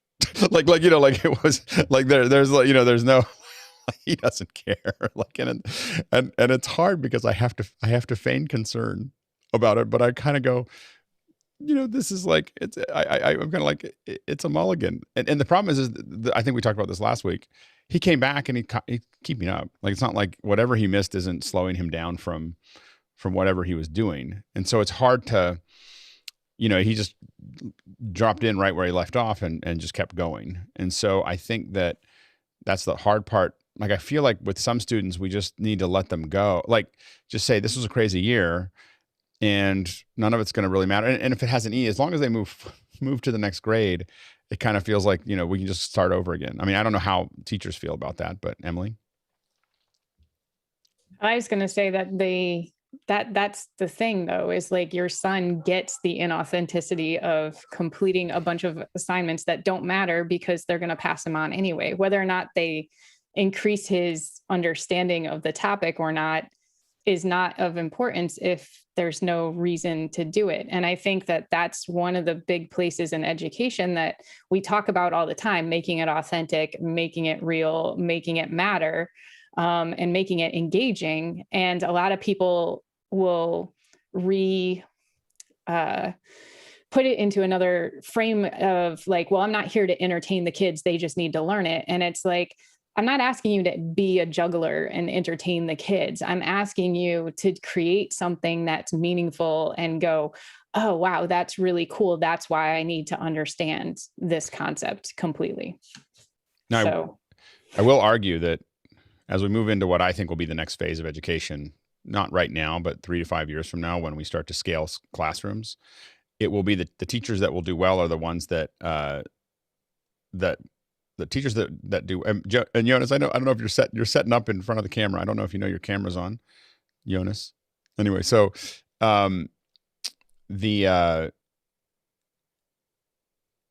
when we start to scale classrooms, and I don't think it's an if at this point, because we're starting to see a lot of this happening, moving where classrooms start to scale up. I think that we are going to, the teachers that are taking on entertaining the kids, and I don't mean entertaining, but making it a powerful experience, are the ones that take advantage of that new system. And the teachers who go, well, they should just learn, they're going to have a harder time. And that's not, so leaving it up to that. And I think every teacher should entertain. Like, I don't know. I guess I feel like as a teacher, when I'm teaching, I'm paying incredible amounts of attention to the folks that I'm teaching. I'm looking at whether they're nodding, whether they're blinking slowly, whether they're looking down at their phones, whether they're like all those things I'm paying attention to. Like, most people think that I'm very ADD in a classroom. It's because I can see slow blinking. So I tell a joke, or we go off and do something else. It's like time to breathe, because there's not when one person's doing it, but when I've got like half the class going like this, like I know that the class is too warm. I'm super particular about my classroom that it has to be 67 degrees. 67 degrees is how you keep people awake. I prefer 64 degrees. I think, but 64 is a little chilly for some people. Go ahead, Emily. Yeah. And I think, like, as an educator, if I'm not learning and we're not having an inspiring conversation about the topic that we're talking about, I'm bored. If I'm bored, I'm not presenting it the way that is going to engage them. So there's this push in some articles that I've been reading about, like, referring to students and teachers as learners, like the learners in the building, and not differentiating between teachers and students, because you can learn from your students. I learn from my students every year. They teach me, and especially with technology, a kid will do something that I didn't even know the program was capable of, and they just hacked it. They're like, oh, well, I took this app from here and I took this and I put it here, and then this happened. And I'm like, that's amazing. Can I show the teachers how to do that? Yeah, sure. And they let me take their project and move it on. And I think, letting go of that type A, I have to have all the answers, I have to stand at the front of the room and tell them what they need to learn, really needs to go away. But I think we need to mentor that into the classrooms, into the teachers. We need to make it okay for it to totally fall on its face and not punish people because their observation went sideways. And we didn't cover as many of the standards. I mean, you look at the standards for each state or for the Common Core, and the amount of things that they want you to cover in 1 year and then test the kids on and know in 1 year is like, it's completely unmanageable. And yet it's the expectation. So, where's that happy middle? I think I heard the quote that we keep on learning more and more about less and less until we're going to know everything about nothing. And that's what it feels like we're kind of barreling towards. But we can be tested for it, and we'll do well in a standardized test. Go ahead, Sky. Well, how can the person in the middle trying to justify their existence? I'm sure those tests cost money. And if they were not being given, somebody's not making money. So well, consequently, it's money, but it's also the whole system is based on it. They just don't have any context for what they're doing. They've decided that the value of education is how well people do on tests, which seemed like a good idea. Yeah, all of us said it was a bad idea. And in the fear-based motivation, I could imagine those people promoting an agenda that is not necessarily good for the end goal, but at least it provides them with sustenance. So I'm curious about the people that do translations of a language and teach. And they're, well, that's a different. I'll stop being histrionic. Go on. Again, I think that it's just really important for schools to think competitively about what they're doing. They're not thinking that way right now, and they're going to have to in the next decade. And so they just have to think about, how do I, service first, for the students. And I think that people here are doing that. People that are running these things are not thinking that way. And it's going to get really uncomfortable if they don't. Go ahead, Aaron, and then Chris. Oh, so just to piggyback off of what Sky said and what Emily said. So actually something new that did happen to me on Friday afternoon at 2:00, and my school's done at 3. I got a notification that I'm receiving 4 new students in my remote setting on Monday, making my class almost to the max, which is perfectly fine. I can handle it. We can, get through the last 9 weeks together.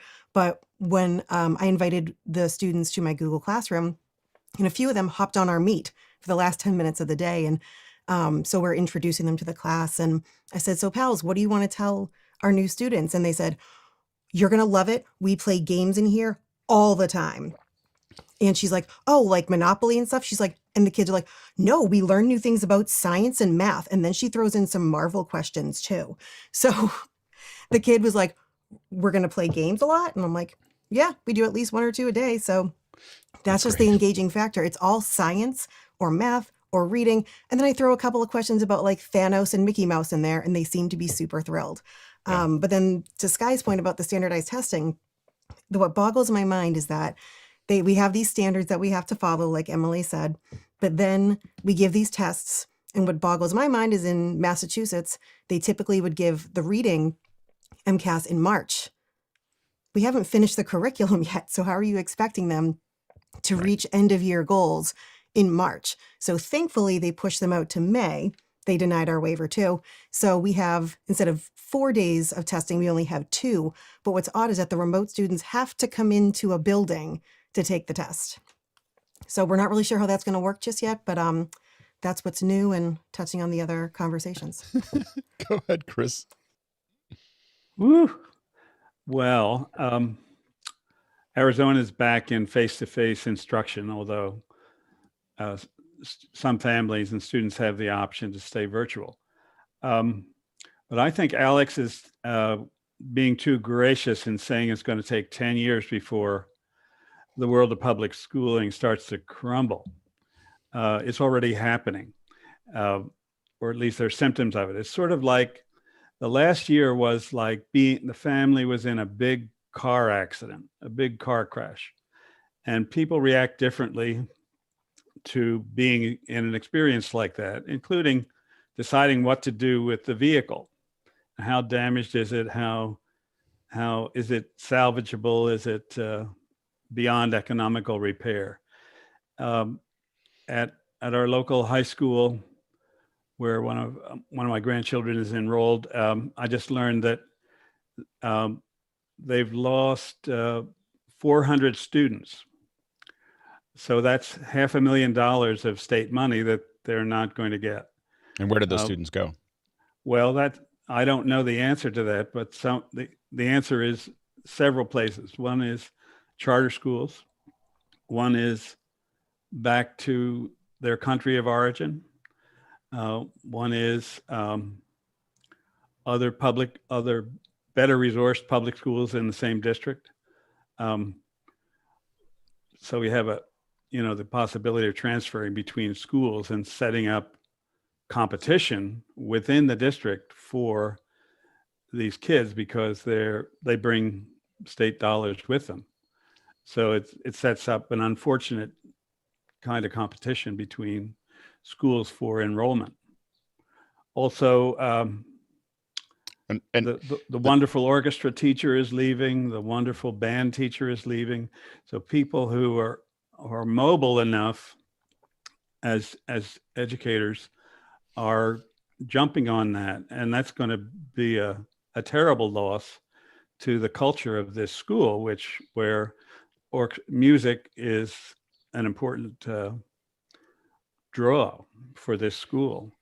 So we're starting to see who didn't come back and who's planning to leave, and the whole, it's like recovering from the car crash. And I don't think it's going to be positive everywhere.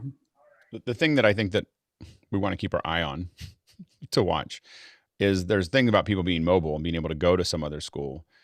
But the real shift is going to be when schools can come to anybody, so that they can do it at home or at a pod. These pods have become super interesting to a lot of people. So the pod structure is super powerful if you're building as an online school, because it allows people to not necessarily have their kids at home, but be able to just be in an online school where there's some physical resources, there's some oversight from adults, there's some, but they're connecting to courses that are remote.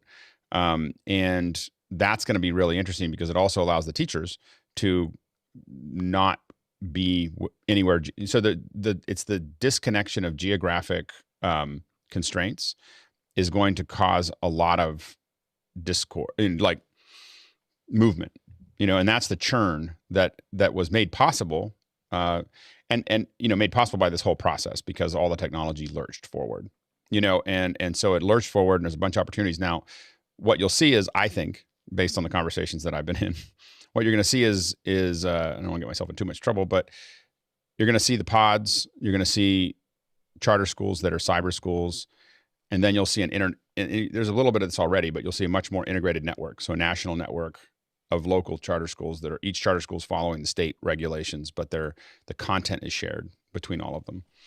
And the speakers are shared, and sometimes the teachers are shared.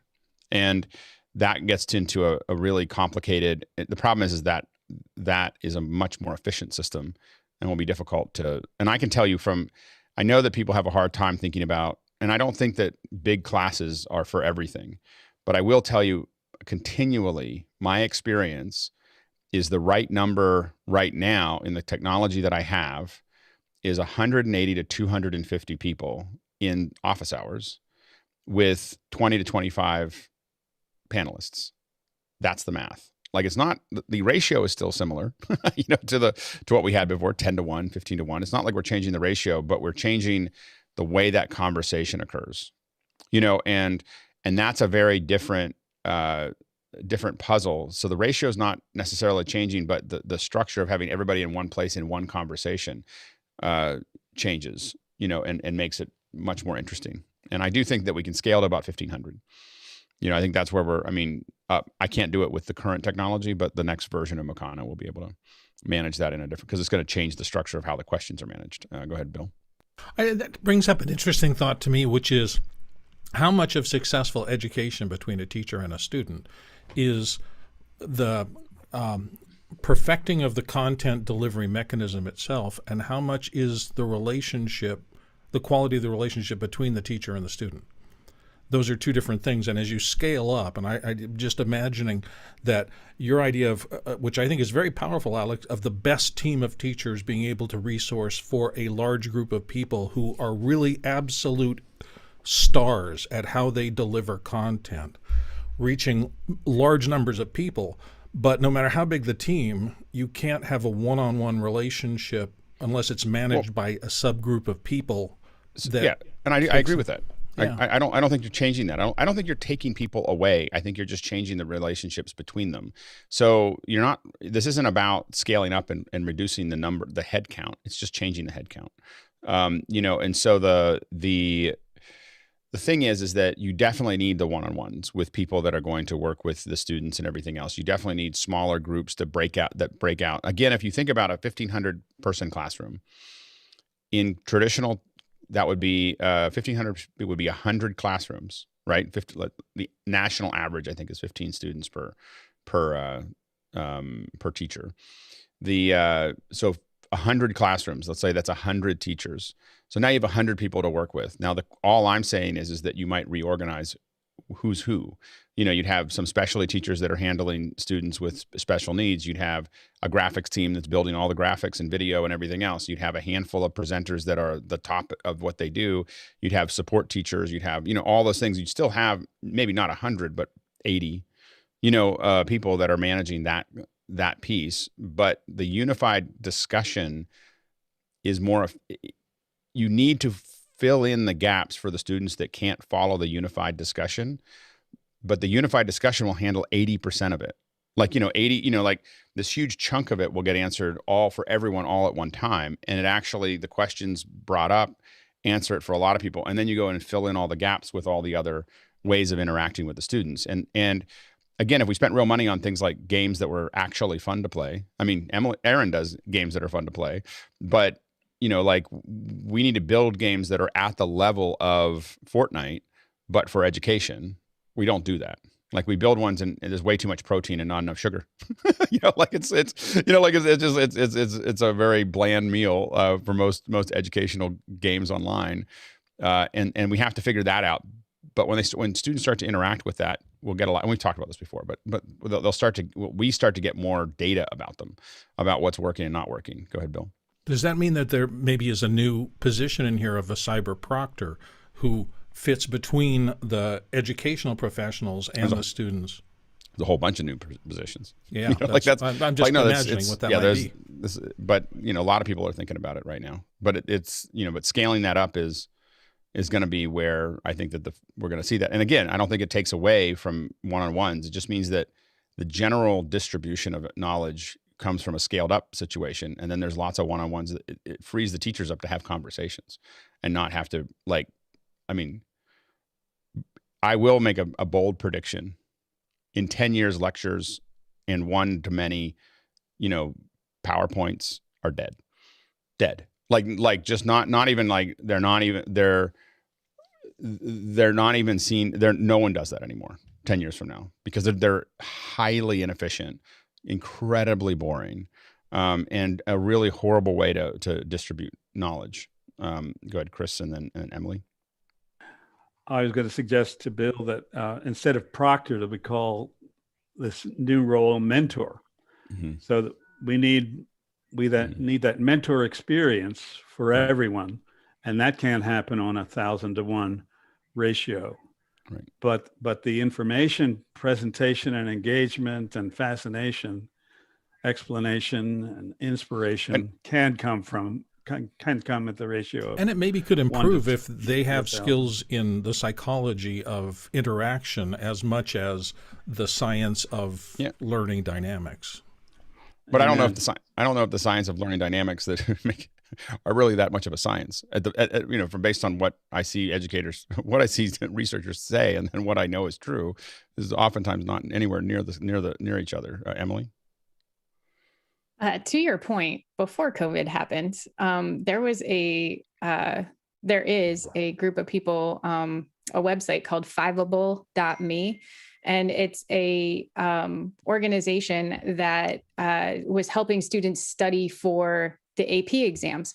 And what they did is they had AP teachers who wanted to mentor students or tutor students in getting ready for the AP join. So anyone could join in any of the categories, the AP categories, but they host live cram sessions where you can ask questions, get clarification.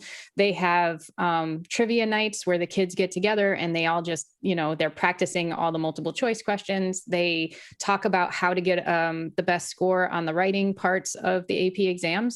And that community has grown exponentially. And what they did is they offered some of the information for free, meaning you could go in and you could test yourself and you could read over some of the documents for free.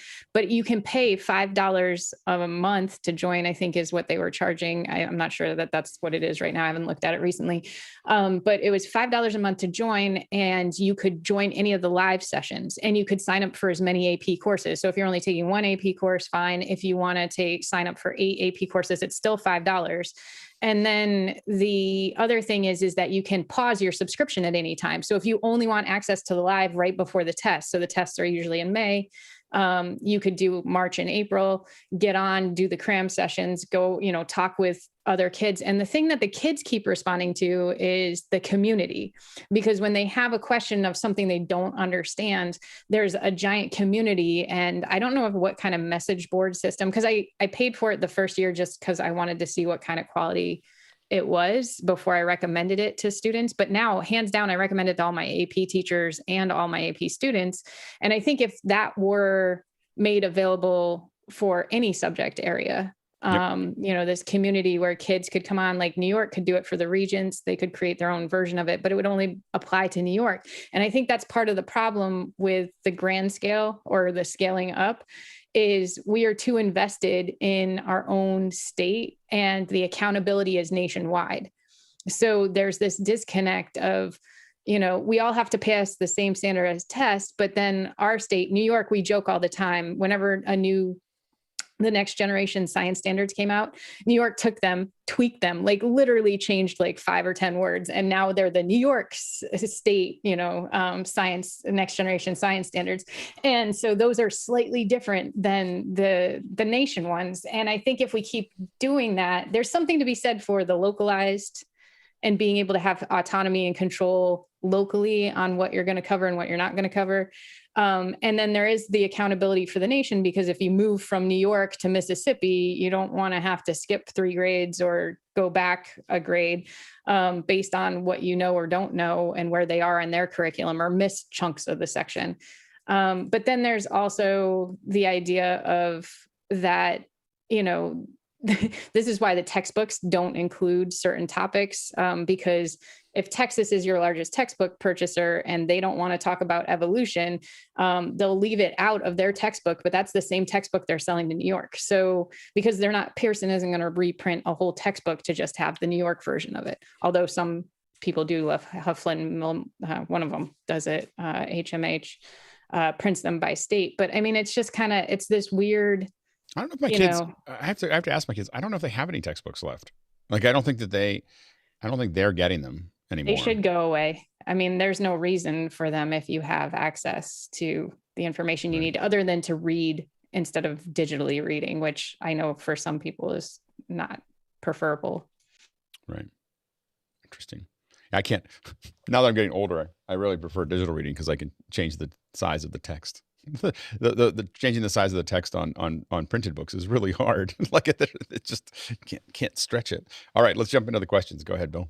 Sure. Roscoe Jones is up first. With our teachers avoiding extracurricular Zoom type meetings now, and will they return to such over the summer? Do you stay out of Zoom when you're not, when you don't have to be there? Pretty much. What do teachers do? So, what do teachers do over the summer? Like, is it something that you retool? Do you just completely, like, what is it? What fills your time at that point? I was just curious. Go ahead, Emily. For me, it was learning new things and then figuring out where to put them into my curriculum. But to be honest, there was 3 weeks after school got out where I didn't touch anything that remotely looked like school. The day I turned in my grades, I was no longer a teacher. Like, I was on break and I didn't need to do it. And then usually 2 weeks before school started, I tried not to have too much on my plate and try to take that last vacation or, just downtime. In the middle, I attended a lot of PD. I would go to conferences and think about, how can I make it better? But you can sign up to be a curriculum writer in your schools. A lot of districts just ask whatever teacher wants to get paid over the summer to come in and write the curriculum or rewrite the curriculum or add to the curriculum. You can also do summer school, which a lot of teachers, because of the low pay that we're receiving, I had to do it the first 7 years of teaching because I couldn't afford not to teach during the summer. One of my curiosities is that I've been thinking about whether it makes sense to do office hour style things around, Keynote, like just, like a weekly Q&A or, to extend what we're doing, like, so that teachers can just learn how to do that better, and it seems like during the school year, it seems like it's just too overwhelming to add more things to it. But it seems like July through mid-August kind of thing, where you have a weekly session or you give challenges or you give examples and have them, and then show, like, here's how to build a tutorial or some educational material with your iPhone, and here's how to do, like, just, and have it be like group projects all summer, that, it's just volunteer for teachers. But I mean, the idea is that it seems like that would be a good time to do it, but I'm just curious if that makes sense or not. Go ahead, Emily. Well, as a PD provider, that's what I do all summer, is provide PD for teachers now. Like, I do it all year round. So as a PD provider, if I offer anything on a Monday or a Friday, there's very low attendance. If I author something at 1 to 3 in the afternoon, very low attendance. Teachers want it to be from like 9 to 11 and then be able to walk away from it. They don't want to have homework. They don't want to do anything. They might come to a series where you do like 3 days from 9 to 11 and I'll have good turnout. But for the most part, a lot of them want their days back. You also have to remember that a lot of teachers are parents and have kids home during the summer, which is the same problem that we had during the pandemic. So childcare is an issue, getting people to come in for different PD. So I have bigger turnout for webinars than I do for in-person. But at the same time, they still prefer the earlier morning, get it out of the way, get it done, and move on with the rest of my day. Right. Go ahead, Kent, and then Sky. Yeah, this extracurricular, the question about the doing Zoom on extracurricular, I'm trying to help out a situation where we usually do like honor lectures once a semester, and somebody travels and does it. And I'm trying to work with them to be able to do the whole thing virtually, where the speaker wouldn't have to drive all the way here, wouldn't have to try to be in a classroom where everybody's wearing masks, and it's just a really tough situation. And so in that situation, I think it would be much better if we just did the whole thing on Zoom or some sort of live stream thing. But people have seen Zoom done badly so much. There's little hope from a lot of people that it could actually help. So I would hope that this situation is one that we could start leveraging it, and hopefully that does happen. I will say, I mean, that's how my kit, all of this stuff got built, was because I was teaching in a classroom in Rwanda. And I needed to project. So projecting into classrooms is actually great. That's a great experience for me anyway, to the point where we've said this before, I won't show up anymore, anywhere. You need to be connected, because I'm just not gonna, because I don't have the tools. I don't have all the tools that I have here, and I don't want to go out of my little shell. Go ahead, Sky, and then Emily. Well, to your point, Alex, the summertime immediately got me thinking. So why do we have this summer off concept? And people smarter than I will know exactly. Well, farms. I worked on the farm all summer. That's why. The agrarian society that created that structure at that time was a system that we, path of least resistance kept moving forward in. So the other thought that, so you pinched my punchline. And I will say that as a parent, pinched my punchline. Go ahead. Well, and the third thing, the second thing was summer camp. And where does that, I remember learning a lot of good things in summer camp. So I don't know. As a parent, I'm viciously against getting rid of summer. Like I'm like I would literally, if a superintendent in my county started recommending that, I would make it my mission to get rid of them. it would become a thing, and I would literally put ads on billboards against them. I'd pay for it myself. Like, I am so against that, because I feel like summer is this magical time that I did all the things that I love to do, then I had to go back into the trenches, and so to me, I'm so attached to it. And my kids have, they go visit their parents in Pennsylvania for 6 weeks, and we go to the shore, and their weeks are very full of things that they love to do. And I think that people who talk about getting rid of summer are just crazy. I think it's just, and I get that the whole, they fall backwards or whatever. And as someone who, I just don't care about that, I would never give that up, because having that real time to be a real person is super important. Go ahead, Emily. I just wanted to ask a question on what Kent was talking about, is that I've started to hear my superintendents, we've been bringing people in virtually, like edu celebrities, to talk to the teachers. They're the keynote speakers of big, summer whatevers. And some of the grumbling has been that these people are still asking for the same amount of money. They're not traveling, and they can do 3 in a day instead of being committed to 1 for the full day. And so I was just wondering if anyone else has heard that. It's a good deal. It's a good. Go for it. Yeah. I mean, good for that. Yeah. It's hard. I know that on appearances that I've had, I still get paid the same amount that I got paid before, to appear. And I think it would be, it's just, I think from a optics perspective, as a speaker, you don't usually give ground, because usually the argument is that, well, you're not paying for my travel anymore either. You're saving money as everybody's kind of doing, in many ways, you could say that everybody's doing a little better. Like the school isn't flying that person in or putting them up. They're not, all of those things. And the person isn't having to give up so much time, and they can be more efficient. And it's the same talk. In fact, if it's me, it's better. For me not to come in virtually, I'm a much better speaker because I have my little pod. So I think that is, it's a tricky thing. You're right that they're doing better, but again, you're also paying less as a school to have them come in. I think the tricky thing is when they're doing it virtually, why not connect a whole bunch of schools at one time? They used to have to go to one of them. The way I would be more efficient is to push that screen into 20 schools at the same time. Still, that would be harder for a speaker. Like, I wouldn't care if someone said, "Hey, we're going to do this to 20 students, 20,000 students." I'd be like, "Sure." Or 2,000 teachers. I'd be like, "Yeah, sure, whatever." It doesn't matter to me how many people show up. It's same dime on my end. Go ahead, Chris. I wanted to go back to Emily's recitation of the ways that she does a gifted approach to professional development in the summer, and add one little wrinkle that probably is what she's doing already, which is if you can use the time that the teachers are synchronously in touch with you for the teachers to actually accomplish something that will be useful to them in the fall.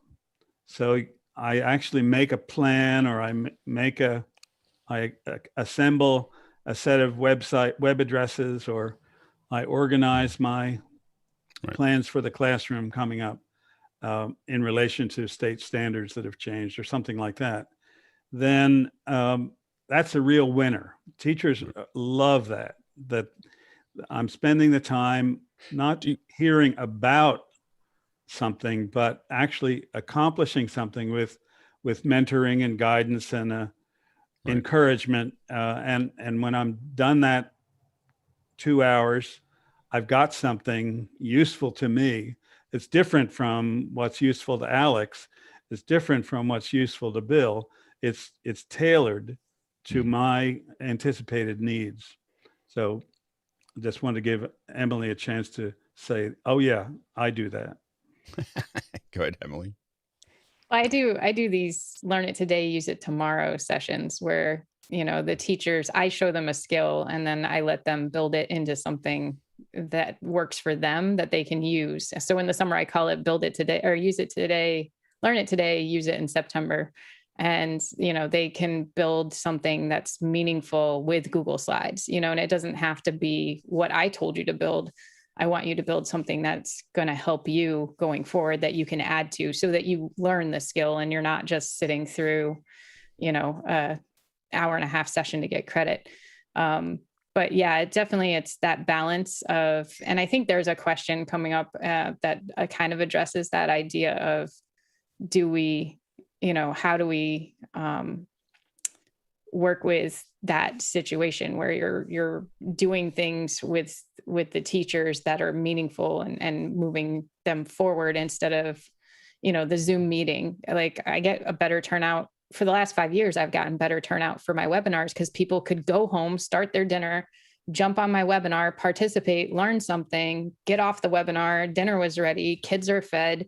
They didn't have to, they participated, they had to do something, but they weren't, they didn't have to drive 30 minutes to my centralized building, or 45 minutes for some of them, and then drive home and then pick up the kids. So like, I think there is definitely something to keeping this post-COVID. And I think the teachers honestly feel that way. People are like, "Oh, Zoom exhaustion." Yeah, Zoom exhaustion. But if you have the choice of getting more time back by joining a meeting, remotely, we definitely have buy-in for that. My question is, why don't we do that with kids too? If that kind of learning that's applicable tomorrow or in September works with adults, I'll bet it would work with kids too. I still keep. Go ahead. The kids watch YouTube. I mean, really, they want to learn something. They just go to YouTube and pick it up. My son made these crazy good pancakes a couple days ago. Got up in the morning like 6 a.m. and made these pancakes for everybody, on a school day. He just got into this thing. I was like, "Where did you learn it?" He's like, "Babbage." I guess there's a YouTube channel called Babbage. And he watched and literally I couldn't figure out what was happening because I was in here doing our show. And you can hear the TV turn on, turn off, turn on, turn off, turn on, turn off. And he's going through the steps in YouTube, just hitting play, stop, pause, play, pause, play, pause. And he just figured it all out from watching that. You're absolutely right that they absorb those things. And it's also why I'm thinking about doing there's another question about short stuff. I'm thinking about doing lots and lots of short ones because there's little things that I didn't, like in Keynote is a good example that I didn't realize people don't know. Like I use the instant alpha everywhere. It's why there's white backgrounds on so you don't see the fringing, from me doing soft selections. And then the connect, I don't know, a lot of people don't know that the connect line works. You can connect two objects and keep moving them around and you don't have, and the line will stay, connected. I only say that because every time I do it, there's in front of someone who uses Keynote all the time. They're like, when did they add that? And I was like, like 3 years ago. So that's, and so it's a, I feel like teachers would do well with some of those things, and just having videos that you can just kind of absorb like my kids do. I think that there's not enough resources on YouTube for teachers that are also to the point. I think the problem with YouTube still is that, wow, if you're starting a video that doesn't get to the point within 15 seconds, you got to do something else. I mean, like it's just not, with the TikTok world, just that part is gone. Next question. Gerald Gersvold of Tromsø, Norway says, have any of you experimented with AR, augmented reality, for education? What are some good tips to engage the students and avoid the gimmicky approach? Yeah, go ahead, Emily. Sorry. I used the AR Google app that they had. It was in, what was it called?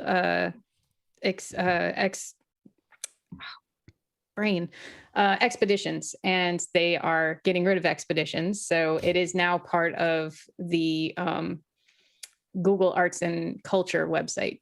However, the way to make it not gimmicky is to know what your learning outcomes are for having it in the classroom in the first place. If you're just throwing up a heart on the smart board and manipulating it and talking about ventricles and not having the kids interact with it or move with it, we also have Z-Space, which is these boards where you can pull things out and move them with a pen, and you can take apart a motor, or you can take apart a heart, or you can, there's all sorts of things you can do with it.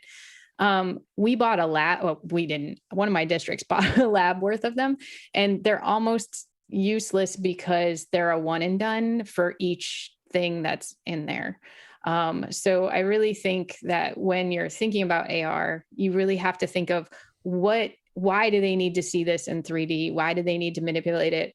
What would be the point of it? How is it going to affect the outcome of the learning goal? Like, what's going to help them remember this more? Just because they can move a heart around you could bring a cow heart in and do the same thing. So how is it different than that, other than the smell and grossness? Yeah, exactly. Like the only thing that brings up is that I was talking about something about like the kids could do most of the stuff virtual, and I was talking to a teacher, and they said, well, "What about dissecting the frog?" I'm like, "Do they really need to do that?" Like I mean, I know that that's part of what we all grew up with. That's like a rite of passage, but really, like, is it that necessary? Like, virtual. I don't know. You can do that virtually. Yeah, exactly. Well, and I don't even know, like, there's part of me that was like, I don't even know if we need to do that at all. Like, does that really affect our ability to operate in society, is that we opened up a frog in any way, shape, or form? So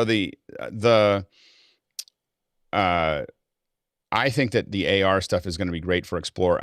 Here's the thing, is that I would pay attention to AR. I'd pay attention to photogrammetry. I'd pay attention to LiDAR, because it's about to become a really, really, really big part of education. It is not here yet, but it's one of those things that I put on the back burner. Just play with it because it's fun. Turning stuff into. I played with, by the way, Polycam. If you're a teacher on an iPhone 12 where you have LiDAR, Polycam is. I was out at the at Goat Rock again, taking pictures, and it's amazing. Like it picked up the whole cliff, the whole cliff in front of me, little cliff, not very high cliff. It doesn't go very far, but I just got all the data, from it. And so you'll get to see kind of the future of that, coming soon. Go ahead, Sky. For the purpose of learning, I've said that the Mad in the Kitchen experiment, we are the guinea pig. And so to that point, to be eviscerated in public, internationally, online, in real time, is a contract that I had to come to grips with. But I believe I'm going to be a better person at the other end of this surgery. But where does that fit into the experiment of, Well, I mean, of learning? I mean, that's what we're doing. That's what we're doing here. That's what we're doing with Nick in in less than an hour or about an hour. That's what we're doing with the cooking. That's what we're doing with Jonas. So, all of this is a teaching lab. Saturday. We only talk about teaching specifically for the first 2 hours, but the whole day is a teaching lab. I mean, that's what we're experimenting with different ways that people can learn and to do different things. I mean, that's the secret to Saturday. It's all for teachers. All right, next question. Ron H. in West Michigan says, what do you think that the future of educator professional development might look like? Seems like locking people in a room and reading PowerPoint at them is not a great idea anymore. Never was anyway. Yeah, go ahead, Aaron. I think one of the biggest things that we can do for professional development is to do these education boot camps. I know that's some of the things I do over the summer is instead of finding someone who's an expert on this one thing, just looking in your district and saying, we have a teacher who's amazing at green screens and amazing at teaching mindfulness. So she taught a course all about that and she combined both of them. And just having that choice and then having teachers, whether it's on Zoom or whether it's in person, having that choice and letting us learn from each other, I think is like the next wave of the future because we know so much, but sometimes we're not able to share with as many people. So that's what I think professional development should be. Absolutely. Roscoe and then Emily. Oh, I was sorry. Yeah, exactly. Kind of what Aaron was just saying, that smaller sessions, teaching specific skills over, long conferences. But I was going to hit my wife up because she used to go to teachers conference, come back with, you get to choose which classes you go to. And then some teacher would give away just some magic tips. And, first of all, you chose to go to that class. And then secondarily, that teacher, when they gave away, a list of sometimes it's amazing websites, sometimes it's, amazing crafts to be used for a specific project. But those are the things that I think were most valuable. Go ahead, Emily. Yeah, EdCamp USA or EdCamp in general, they're the best ones because their motto is you vote with your 2 feet. So if all these teachers show up on a Saturday morning and everybody throws up an idea on a board and then they just kind of lay them out on a grid and they're like, if you want to learn about this, go to that room. If you want to learn about this, go to that room. And you go to the room and you think it's one thing and it's not what you wanted, you can get up and leave and no one's offended because that is the model that's been, set up.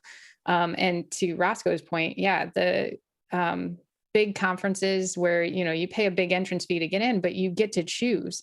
A lot of districts dictate what teachers have to sit through. And I used to throw temper tantrums. I'm not proud of it, but literally as a new teacher, I was like, you're making me sit through 6 hours of Maslow. And I literally just took a graduate course on it last week. How are you going to make me sit through this course again? And this guy's not providing any information. And oh, by the way, you teach high school and this is a 6th grade science teacher who taught for 5 years before he became a PD person. I got no time for him. And a lot of teachers don't. So giving teachers the ability to choose what they want to learn and to share. And I think mentoring, we had a conversation on Clubhouse this week where we talked about time, can you remind people what time your Clubhouse is? Yeah, we need to change the time, but it's Thursdays at 8 p.m. And East Coast this time. week this week I had some stuff go on and then I got in the meeting and totally forgot to ping people. So I was the week before we had 30 people come in and out of the room during the presentation and they were from all over the world and it was great. But to that point, we had this conversation about mentorship and the ability to, go into another teacher's classroom in your district or in your county or somewhere else in your state. And if teachers can go and see what other teachers are doing and that teacher goes, hey, here's how I did it. Here's the links or here's the website or this really worked really well with my kids. It might work for you too. I think that is really powerful. And I think we silo too much. We say, oh, English teachers can only go to English teacher things and special ed teachers can only go to special ed things. And then your day's planned for you on a superintendent conference day.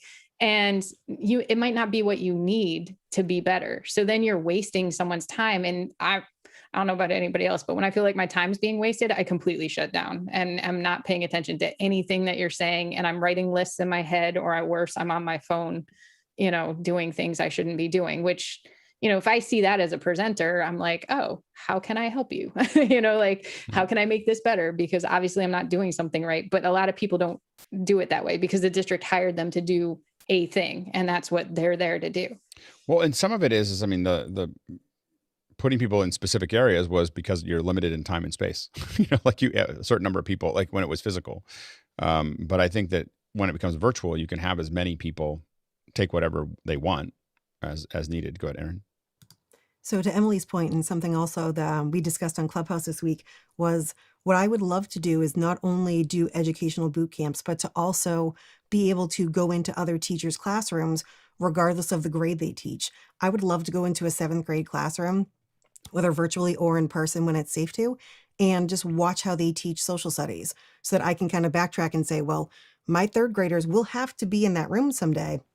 How do they teach it? Like, what skills are they using? And bounce all around. Now, I don't know if beyond grade 12 would help my 3rd graders, but I think knowing that vertical alignment is just as useful as knowing like the horizontal alignment throughout our district.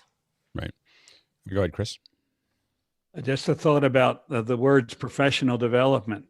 Sadly, teachers aren't treated as professionals quite yet.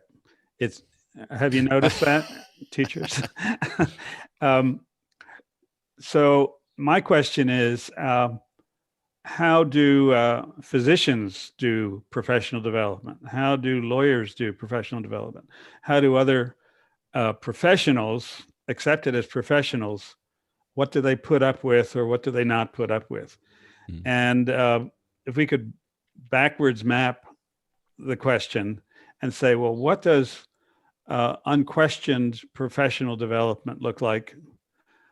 And then say, well, how would that look if we offered that to teachers? Well, and I know that my dad produces some of those for lawyers, and it's very much everything's credited. You don't have to take certain things. It's just that you get credit for taking things. Like you take what you need, and people are worried about it being credited. Accredited, but I don't think that the lawyers they don't have anything specific they have to do, but I believe to stay in the bar, they have to get a certain number of them. So it's good business. Next question. Talak Lopez Waterman, our friend from New York, says, how do we help students who are having problems with the return to school keep up with gains they made this last year? Zoom meetups outside of class, Zoom tutoring, or something else? I think it's interesting. Do we see much of students?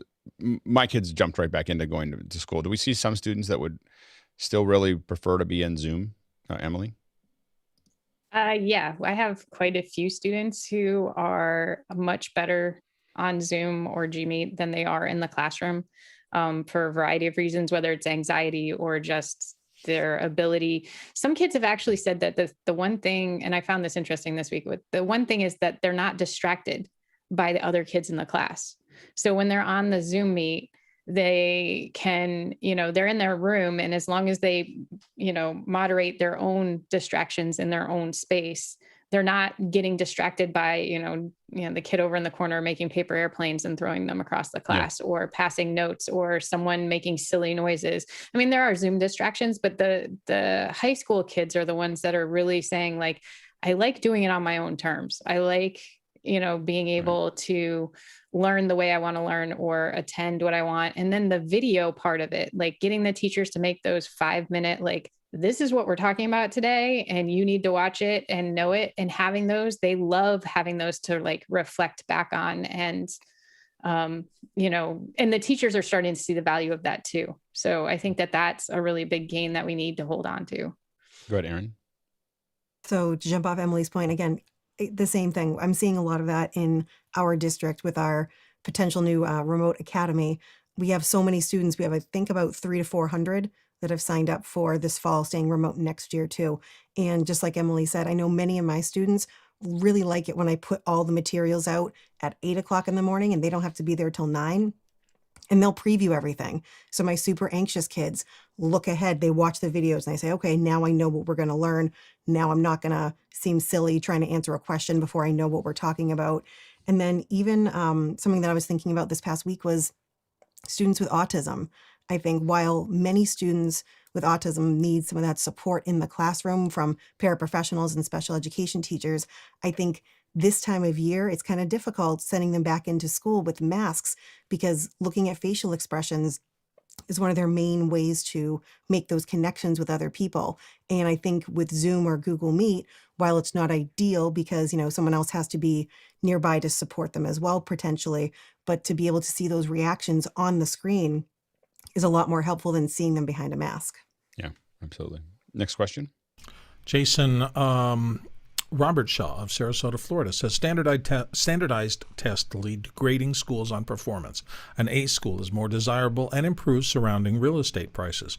Most schools are funded by property taxes. So is it accurate to say that testing is fundamentally about real estate? Is he off base with this?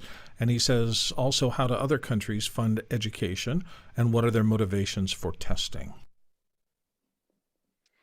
Yeah, it's distorted in the United States. I think that that's because people like us. I mean, we definitely picked our house location based on the school.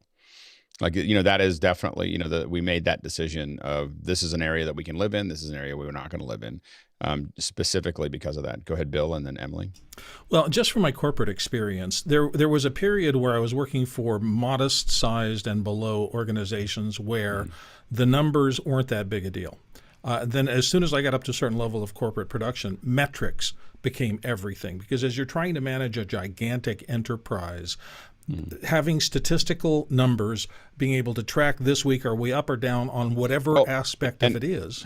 And again, so I think testing is that for education, like it or not.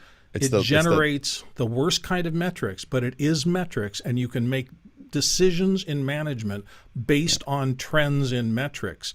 It's terrible for kids, but I can't think of anything that would replace it in corporate or in education, and I'm sick of that, but I think that's the way it sometimes is. Emily? So I've been doing a lot of equity work in the last year, and attending a lot of workshops on equity in the educational space and system. And one of the biggest issues is this, a real estate agent will refer to an area as, that's the first question they get asked: how are the schools? Because if the schools go down or are mediocre, then the price of your house is also down or mediocre compared to the next town over. And so, perpetuating these ideas that it's the school and that the value and the taxes get based, the way we fund schools in the United States is messed up, because it's property tax in most states. And then, if you're living in an area, some people, like for instance, in Connecticut, Hartford City collects one of the highest rates of taxes in the state of Connecticut, and yet their schools are failing. And so everyone always comes back to, well, they get so much money. And it's like, but they also have so many problems. Like the buildings haven't been updated, the teachers haven't, been managed well, and retention is very low, and the kids aren't provided with pre-K. And there's just so many levels of where it's going wrong. Well, that's just it. The money's getting thrown at things that are money grabs, and there's money grabs everywhere. So, state testing is, based from, the company comes in and they say, we're going to handle your testing, and they charge you how much they're going to charge you for the test. Then it's linked to the textbook that you have to purchase, regardless of if your kid takes the textbook home or not. It sits in a classroom, but you have to pay for it. So you have to, and every 4 years, you have to recycle those textbooks and get the new one, because that's the contract you signed. And it's just like, there's so many, it's like pulling threads and having the whole thing unravel. But to Bill's point about the metrics at a national level are not doing anything for the decision-making at the local level. Right. Like, to come in and tell me that my school is failing is like, yeah, I know. But where are they failing, and how are we going to remedy it? And buying the next textbook program that's going to save kids and move up their reading level or their math abilities is obviously not cutting it.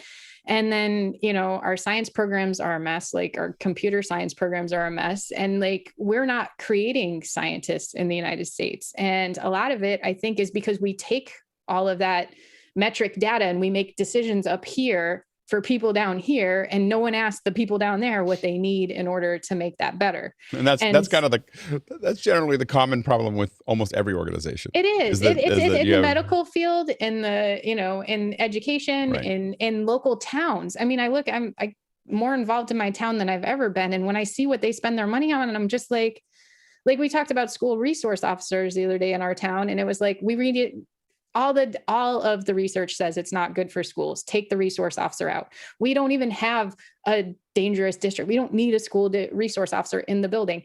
But if we get rid of the school resource officer, the town budget loses like 38% of their overall budget because they get it from the school. And it's like, oh my gosh, like, how did we get here? That's my question, is how did we get here? Like, how did this happen? And it just seems like the overall, we have to make everybody accountable at the same level. It has a good overall, yes, we do all need to be accountable. But then when it comes down to breaking it down and how we're accountable, it's like all over the place. And some of it's systematic, it's done on purpose. Indirect benefit is poison. Like it is just like, and what I mean by that, I've been studying this a lot recently, but oh, we're going to, when you say, oh, well, this is a good replacement for daycare, or this is a good replacement for this, or this gets money from this. And people with spreadsheets figure these things out, and it just poisons the product because now you're creating new dependencies that aren't part of quality, aren't part of the actual core product. And then you build those dependencies, and those dependencies become these huge roots that you can't cut out because of that. All right, we're going to go to the next question. I've never had so many questions, so we're going to have to speed up a little bit because we've had more questions today than ever for education, which is great. I don't know where they're all coming from, but we love them. But we have to, as the producers have flipped the switch on us, and we as panelists are going to have to hit the accelerator because I do want to give everybody a break before we go to it. So next question. Alex Fordy Gollner, London. The education price for an M1 Mac Mini starts about $679 US. What features could Apple drop on an eMac Mini so that the price can be reduced to compete with Chrome OS computers?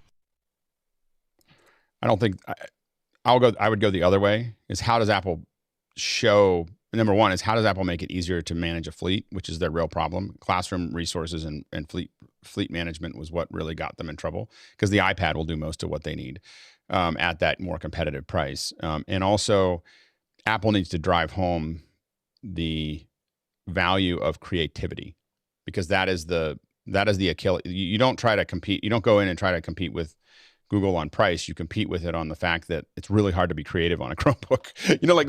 To do it to imagery and graphics and AR and all those other things. Apple drives that home, and then people have to find money to go up rather than to constantly go down. I don't think that what we should be doing is dropping the feature set.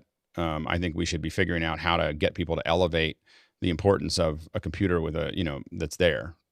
So it gets into someone asked about this earlier, but someone was asking how does this apply, but that is action equals possibility is greater than circumstance. So the circumstance is that it's $350. I wouldn't go down to that. I would just increase the possibility of what I have. Next question. Go ahead, Roscoe. Well, I was going to say, but I do think Apple might need a gateway computer. They just need Wouldn't that something be an iPad? that schools. But an iPad doesn't necessarily lead to a progression to a Mac. An iPad leads to possibly another iPad. Whereas if you actually go to a Mac, if you actually start with some sort of little basic Mac, then it kind of leads to that progression up. That's just my thought. But I think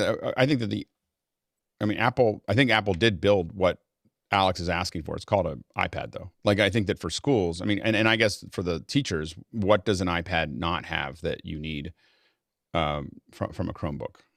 I guess that's the real question, because it has a lot of things the Chromebook doesn't have. So it's the question is what is it missing? Why are people choosing the Chromebook at a similar price? And I think it's Google's classroom tools are way better than Apple's. I think that's my theory on it, is that Apple needs to focus on fixing that rather than, because the iPad does everything you need from the Chromebook and a lot more, but it doesn't have very good classroom tools. Next question. Jason Robert Shaw of Sarasota, Florida. I often use dozens of lower thirds to display vocabulary or prompts in Zoom lessons. Was easy to make and manage on a TriCaster seems complicated on the new Atem Mini Extreme. Multiple steps. I need more than 20 times the slots in the Atem Media Player. Is there a solution? Keynote or PowerPoint or slides over a black frame, and then you just throw them in and key them. That's what I would do. Kent? Yeah, that's exactly what I use this all the time is, when you are doing Keynote, like I just use Keynote and that is I've awesome. got it on black screens. And as I go through, we talk about the different stuff, and then I have them in groups where, they were doing presentations or something. And I think just having this constant, reminder in front of you, and I always do like a phrase of the day that is at the end. I'm really mean this way. It looks so good. It looks so good. And it's so easy. You just, you just do it in Keynote on a black screen. And then if you set up the downstream key to just pick that up. You just leave that there, right? Yeah. And you can, on the fly, you can also put stuff into Keynote that's going to, have that work. So, and remember that. Yeah. Once I figured that out, it's magic. Yeah. And once you also, when you start using Stream Deck, you can do a lot more with it, where you can kind of gang up all of those bits and pieces to make that work. That looks really nice. I like that. And remember, when we see the kind of interactivity we see with motion with USDZ, I mean, we can always imagine that at some point is going to be in all the Apple apps. So imagine being able to open up objects and talking about them, drawing over top of them, doing all those things are probably coming. Go ahead, Mickey. Yeah, since Jason mentioned that he already has it as stills that he loads into the Atem. If it's over black, you could use something like the QLab to play it out fairly easily. Yep, absolutely. Go ahead, Chad, real quick. You mentioned TriCaster. I use vMix. You can do a title input with a data source as a spreadsheet and just click to update the vocabulary term or the feature that you're trying to display. Yep, absolutely. Next question. Jason from Sarasota is right back with another one. Solutions for automatic closed captioning in Zoom. This is built into Google Meets or low cost or no cost options, but it can be good and not perfect. Rev does a live solution for Zoom meetings. And so it's AI. It doesn't do as well as Google, but it does relatively well. You get the gist of what they're saying. There'll be a lot of missed words. I mean, that's kind of, and a lot of that again comes down to audio quality. This is why mics are so important, and headset mics and everything else, is because when the room is echoey, your AI, even human translation, can be much lower quality.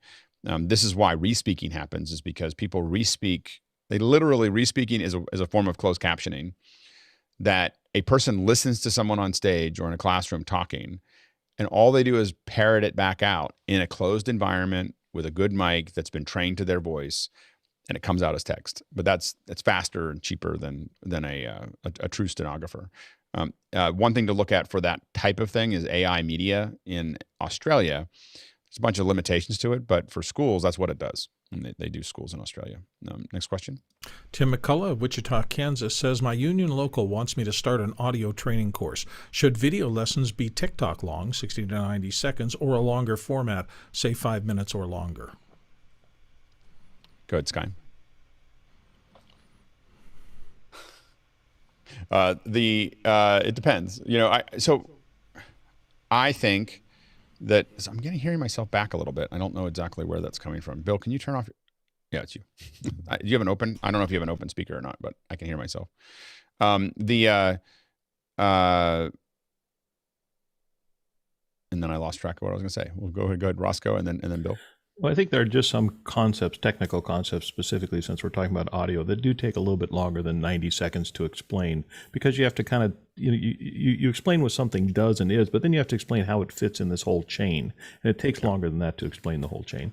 One thing to look at, whether you're interested or not, I've been digging through the Dolby Institute. So if you do Dolby Institute, and it'll be like creating with vision, and there's like 12 videos up there that are like 5 minutes long. And pretty well organized. I mean, I would add more graphics. It's me. But they have some great discussions as a teacher, not so much as you need to learn vision, take a look at them. They're pretty well organized. They're very good audio and very clearly spoken, which is important because I watch them all at 2x. So I burn through them in 2 or 3 minutes, and they're great overview of how vision works. But I would use for Tim, I would go look at Dolby Institute's YouTube videos as a reference to what a great way to talk about concepts. I would think about 60 to 90 seconds for individual. Here's how to do this one thing. Like, here's how to do a downstream key. And then you have a bunch of those that people can find on their own, and then longer ones. And then once I go over 5 minutes, I always think of audio. Go ahead, Bill. Clients used to ask me all the time, how long should my video be? And my consistent answer was exactly as long as it takes to get the concept across, and not 1 frame longer. And then the question for then how do you chunk things up and make them shorter is you're always asking yourself that structural question of, is this the topic? Am I moving to a new topic, or am I just expanding on this topic? And how can I do that the most concise way possible? A lot of topics can be done in 90 seconds. There are some topics that can't, and you have to expand past that, but you're always looking for the most compact and effective communication you can. And the thing to also know is that there's this concept of too little jam over too much bread. Which is when you create a longer piece, you need it to be good all the way through, and so you lose people by being boring and having slides. Slides is PowerPoint is a huge amount of almost no jam over an entire loaf of bread. Is a slide deck. Go ahead, Chris. One of the terrible habits we've inherited from our schooling is that the plan for the lesson must fill a certain amount of time. So we turn it into an exercise in saying, well, how can I fill all this time, rather than what's the minimum amount of time it's going to take to clearly present and then provide opportunity to practice and put it into practice or discuss. Like you can fill the rest of that time in with a great discussion. Just get the concepts across as fast as possible. Mickey? Yeah, like Alex mentioned earlier, it depends. Like, I think that maybe more, ideas and concepts and theories can be condensed together. But for, say, specifically with sound, you can't really pause a video and study the sound. So maybe it would, in addition to the short videos, send out individual like sample files here. Here's an overly compressed piece of dialogue. Here's a piece of dialogue with no compression. Just so that they can study it separately and really listen to it critically without being pressed for time. Yeah, absolutely. Next question. Talak is back from New York. I've been thinking of how beneficial it was to help a student learn Isadora by being able to see his screen as he worked on a recent project. This is the problem I have. Watching an urging on light bulbs coming on and the connections being made. I think that might be a typo in there. Can this format work with other kinds of instructions? Maybe somebody else reading it can parse it better. Is a question about coaching, I think. Oh, okay. The urging thing stopped me. I do think that, I think what we're trying to get to is figuring out ways that we can show our screens. I'm having trouble, for instance, for the Unreal one, that I can't get my PC to go into my switcher because I can't get it out of the modes that it's in. But trying to get to a point where we can see everybody's screens and we can be part of that conversation, I think is an important, piece of that puzzle and I think that requires more hardware. I do think for a virtual area where we're not necessarily having physical equipment, we do have to think about how students, we've done that here, where a whole bunch of us have equipment now that we can do these things with. But that's going to be something I think we're going to see more and more of really equipping students to have what they need to be part of those conversations. Next question. Kent Kersey is up next, and he says, Alex, can you explain your formula? Action happens when possibilities are greater than circumstance. How would this apply to education? Real quickly, I talk about this a lot. I just talked about it a second ago, but action equals possibility greater than circumstance. So if the circumstance is $100, and see, I can still do algebra. So anyway, so if the is $100 and the possibility is a pencil, not even a good one, then there's no action because you're like, I'm not gonna spend $100 on a pencil. But if the possibility is a brand new BMW, you'll probably figure it out. So the thing is that it's when people say people won't do this, or they won't, or they can't do it, when you're trying to think about how you're going to move something down the path, you want to think about this equation. This is the equation. I will argue that this is as real as gravity, is that when the possibility is greater than the circumstance, there will always be action. Now, the circumstance may be amorphous. It's someone is resigned, or they're not telling you what the circumstance is, or like a good example is when we go into vaccine passports, for instance. There's gonna be a bunch of people that don't want to get a vaccine, but what they're going to say is they don't want to go to the event. Let's do it virtually. They're going to say that. So what's happening is you're fighting against something that they're not telling you because they don't want to tell you. They don't want to deal with the repercussions or whatever. So that's a good example of something where the circumstance isn't clear. When I talk to people that I'm working with, I am asking questions to figure this out. So this is what I'm trying to figure out. What are you doing? What are the roadblocks, and what's stopping you from here? And all my questions live in this world of getting to know them, getting to know what their circumstances are, being very disarming and digging into that, so that I can figure out how to tailor this to be greater than that, so that we can move that forward. Now, the other piece of this equation is that the delta between the possibility and the circumstance will drive the velocity of the action, right? Because it's when there's a huge possibility and a very low circumstance, it just moves. Now in education, with anything, when I'm trying to get uptake, to put it in here, for some people, the theoretical knowledge is enough, right, for them to do it. For other people, they need to see it. So like, for instance, I could tell you about the telestrator, but until I started drawing on it, some people go, oh, I understand why a telestrator would be useful, but now it's really useful. And, blank backgrounds are useful too, because you now have a blackboard. so anyway, so the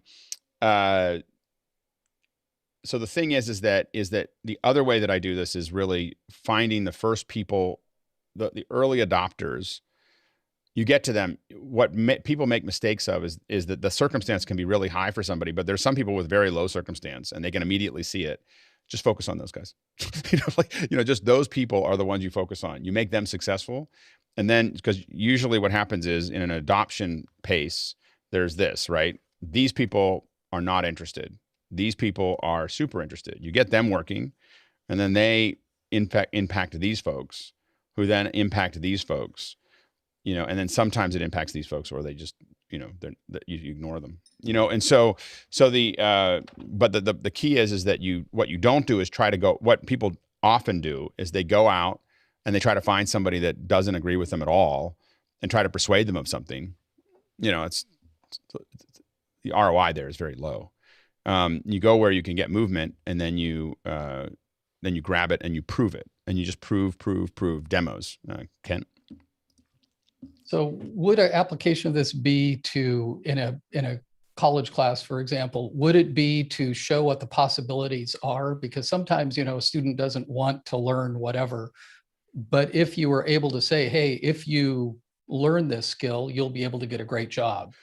So would the possibilities be maybe the goals and the outcomes of a class? It can be. I mean, a lot of times what I try to do is just find a way to make it interesting.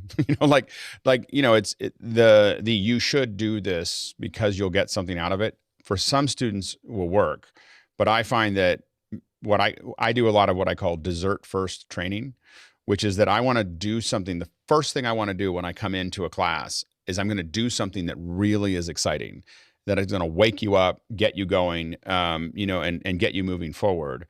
And get you to see the greater picture of what's possible with that thing. But usually the first class is a shock and awe. Like, I'm going to do something really, really cool that's going to get you really like, oh my gosh, this is not a class I expected to see. Then we go into it. And then the other thing that I do a lot of is that I just mix and match the things that are not palatable. I grew up with horses.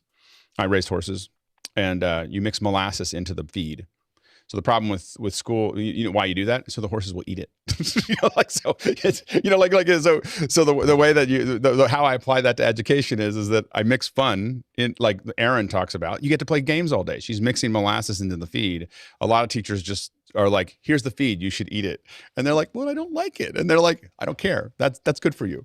And folks like Erin have figured out, teachers like Erin have figured out that, and Emily and a lot of folks here have figured out that molasses helps. It increases the possibility. So there's a great scene in Mr. Holland's Opus where they're talking about music, and he's like, why are we learning music? And then he just like puts on the Beatles or something, and so we do it because it's fun. Because at the end of the day, we love listening to music. And so you're going to learn scales, you're going to learn how to maintain your instrument, all because the possibilities are so amazing. You're willing to work really hard at it. And I think that's one thing that we don't show, that it's fun. The whole reason we're learning any of this stuff is just to have fun with it. And inspire, finding ways to inspire. One of the big things we did was we would bring Hollywood. We brought a couple Hollywood editors in to talk in Rwanda, where they would come in and speak to the students. And talking to someone from Hollywood was really exciting. And then they got excited about it. And then they're excited about editing, because they saw that. Okay, and I apologize, I'm talking too much. Nick and then Peter, and we'll move pretty quickly. And then we're going to go into quick succession here. Thanks. Hopefully my sound is okay, but all the things. I usually will open up in my first class of a quarter asking all the students what it is they think they want to do when they graduate. And so that's going to dictate the direction that the class takes. I'm teaching what should be a very dry class for game developers right now, cinematography for game development. And what they didn't know is that every single class opens up with a game trailer. So like as they're kind of shuffling in on Zoom and popping in, they're like, there's like this crazy cinematic going on. Right. And at first they're like, oh, this is great. I can't believe we're getting to watch this as part of our class. And then we just start to deconstruct it. And that's actually it's a 10-week long assignment that started with pick your favorite cinematic. And like, this is my favorite. And this is why. Like, okay, now today we're going to cover dynamic symmetry and composition, which should be so dry. And it's a bunch of grid lines across a frame. But then now find that use in the trailer that you picked, and it's all over the place. And all of a sudden it's like, oh, this really works. Anyway, there you go. Yeah, no, it's great. Peter? I was just going to say, if you put your initial formula back up on the screen, I've used that before, that same concept, when not talking to CFOs, when talking to, I'll say, the normals of us. That makes more sense to them, but it really is just a simplified ROI equation. Yep, absolutely. Next question. Talax Lopez Waterman is back again. This time he says Arcata 12 doing online plays, and for international folks, that's generally below 17 or 18 years of age in the U.S. system, or just college and up. Who's doing online plays? My niece did. They did It's a Wonderful Life over, but they shot it as a video. Of all of them, doing it, they did the whole movie, but very with stills, and I thought that was, as the uncle who paid to watch it, I was like, that's much better than the play, poorly shot play. For me, I'd participate in that every year, to pay and support it and watch. I think it would be useful if I get metadata where I can just see my niece, but the I'd watch most of it, so that's the hard part, but. I thought that was a really good one. That's the only activation I saw. Next question. Talax back with asking a question for Emily. Where does the motivation come from for the New York school system to want to reject the testing waivers? It wasn't New York that rejected it. New York put in for the waiver, and the U.S. Department of Education rejected it and said that we had to do it in order to receive our funding. Outstanding. Next question. Leo Mindell, London in the UK. How do you see exams being standardized, and will there be an asterisk put next to those that graduated during this time? Yeah, I think absolutely. I just think that it's just not going to matter. Like, I don't know. Say, I mean, like, no one's going to, like, everyone's just going to be like, well, they didn't do well in that area. I don't see how it's going to really impact anybody's long term, because it was just crazy. It was a crazy moment. in time. I just don't think it's going to have the impact that everyone seems, not everyone, but people seem on the press to talk about it like it's like the sky is falling. Go ahead, Roscoe, real quick, and then Emily. Yeah, I actually think it's going to be a bonding moment. Students are going to say, "Hey, I made it through here. What grade were you in when COVID hit?" Right. Yeah, Emily. Yeah, same with 9/11. The other thing too is that they're using it to make money. So I received numerous emails this week alone on how my company is going to prevent your kids from losing all that learning loss they lost during the year of COVID. And I think, again, it's just a way to grab some of that stimulus money. Yeah, but go ahead, Kent, and then Nick, real quick. Yeah, colleges for entry are depending less and less on SAT and any of those. They're totally moving away from it. They're becoming pretty irrelevant. And so what's more important is extracurricular type things, So if you could show that you're involved in your community and doing cool stuff, that counts a lot more. Mm-hmm. All right, go ahead, Nick. Yeah, I review applications to my institution and make decisions. And the standardized scores, if they're there, they're the very last thing that I look at. So that's not going to be an issue. And honestly, looking at students that are achieving outcomes, we require a portfolio in a design college. And so if that portfolio is still solid and like you made use of this time, wow, like, yeah, we want you. Like you stood up to the challenge and stepped up. Yeah, exactly. Yeah. And I likewise, my own students, when the seniors complete, they had last year 9-month-long senior project where the final 3 months, oh, by the way, you don't have the labs anymore. Just pulled right out from underneath them, and they still finished and some award-winning work. I mean, honestly, it's a badge of honor. It's like that you get promoted because you fought in battle. Right, absolutely. Next question. Tony Mobley here on the panel from Newman, Georgia. Has the educational digital divide expanded by this COVID-19 experience? Yeah, I think it has. I mean, I think that the big issue has been bandwidth. I mean, I think that there's $100 billion coming. I think it should have been half. I would spend all the infrastructure on internet.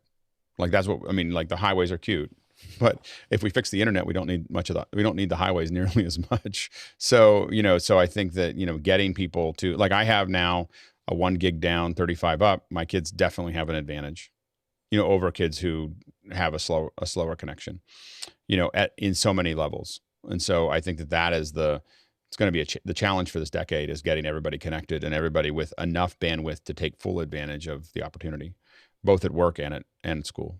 Go ahead, Roscoe, real quick. Yeah, my daughter, kids didn't have any connection. They literally had to just be handed homework to do and say, turn it in and we'll grade you on that. Yeah. Next question. Wouter Colwyn of Berschanigen, and I'm probably Germany, says, for education, I need a low cost or even better free telestrate over NDI. Any advice? That's pretty close to what we covered before, isn't it? Yeah, I mean, I do a downstream key with any art program. You can do what I'm doing, with this. I mean, Procreate. You might see some little icons. My app doesn't have that right now, but outside of that, it's I don't know of any free ones right now. I think people are playing around with some Raspberry Pi versions of what I'm doing, and I think that Courtney's doing a PC one, but I don't think it's out yet. Next question.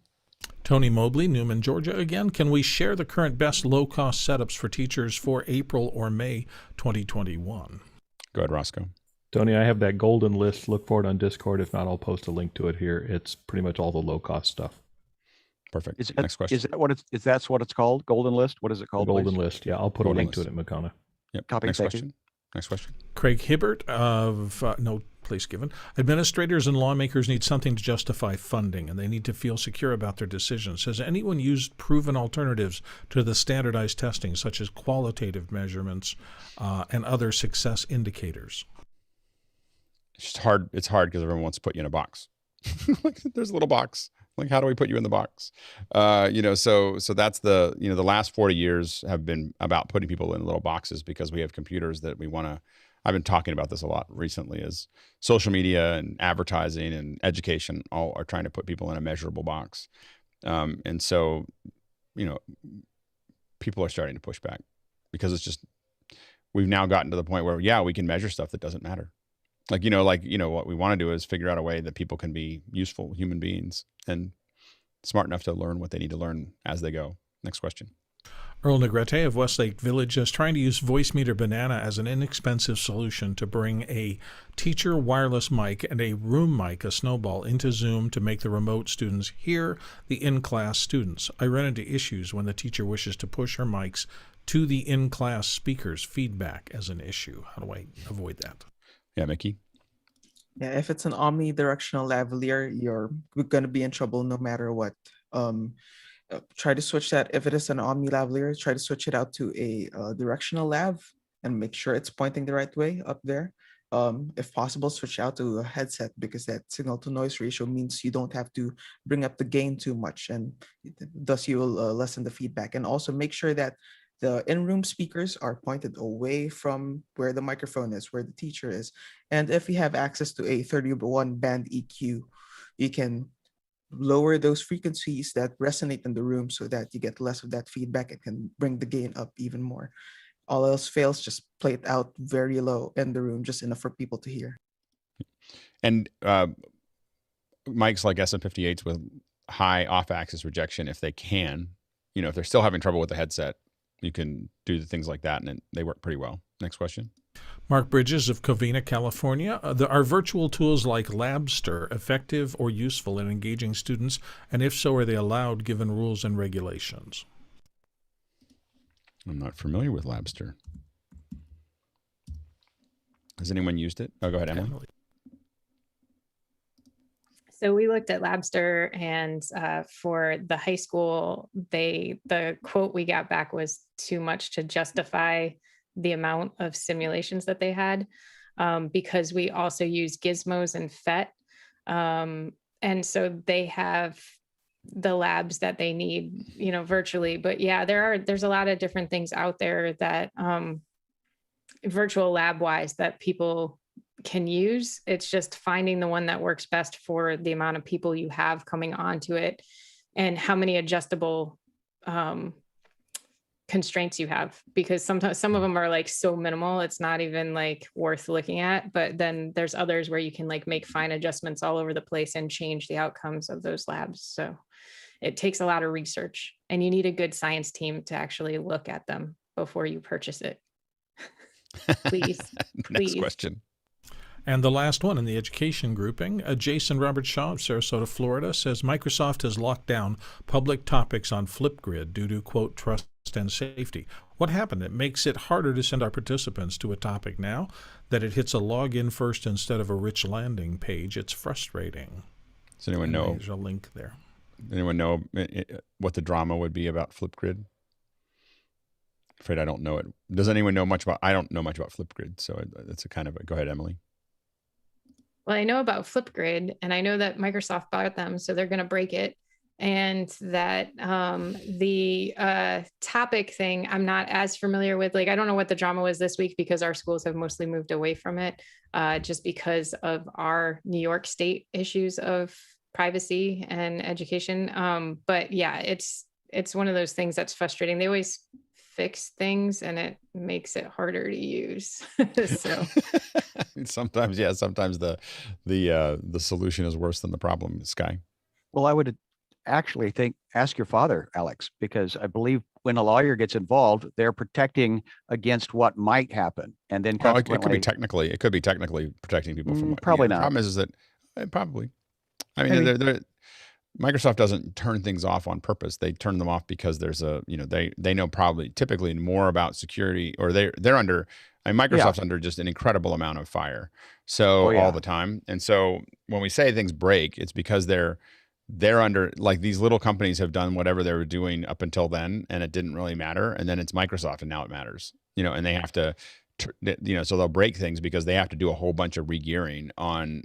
Well, you can't do that, and their engineers managing threat are way better than everybody else's, because when we talk about getting promoted in battle, they're in it all the time. Like, they're in it every 24/7 all the time. So a lot of the changes that we see, I can be pretty rough about Microsoft and Skype and other things, but oftentimes they're doing it for reason. No, there's some things that are just design choices that are horrible.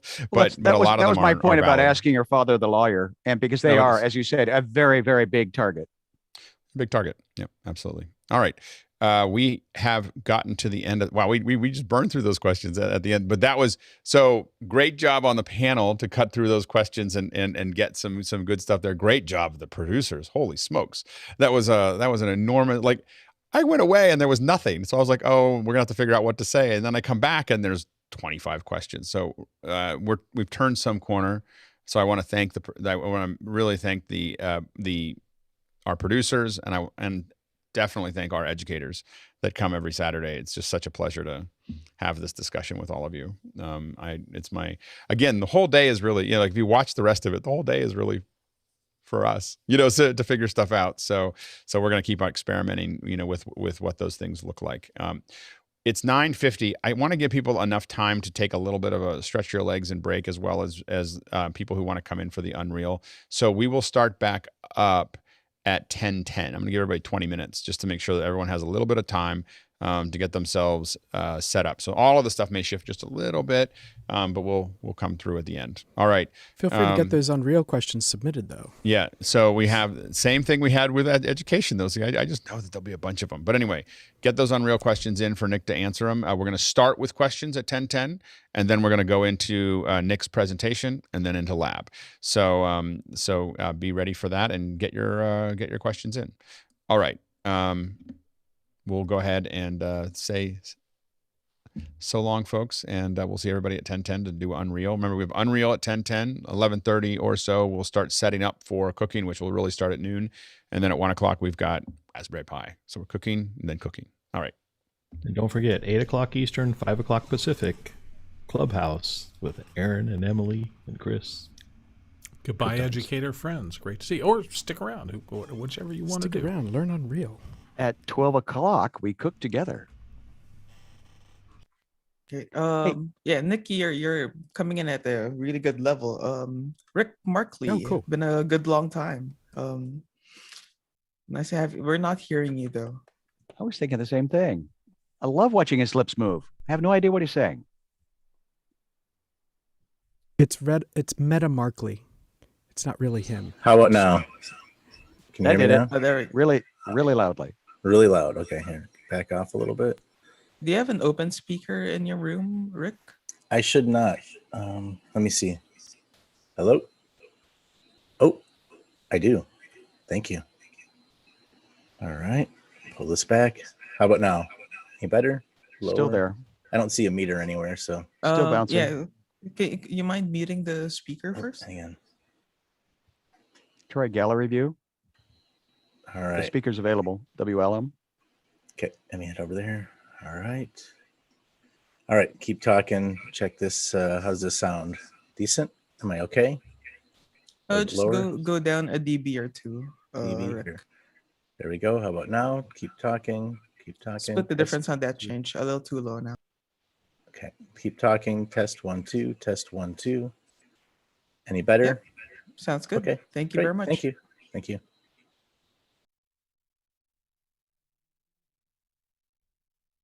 How's everyone been? It's been a while. Missed you all. Well, I got my first shot. Looking forward to the second one. Woohoo!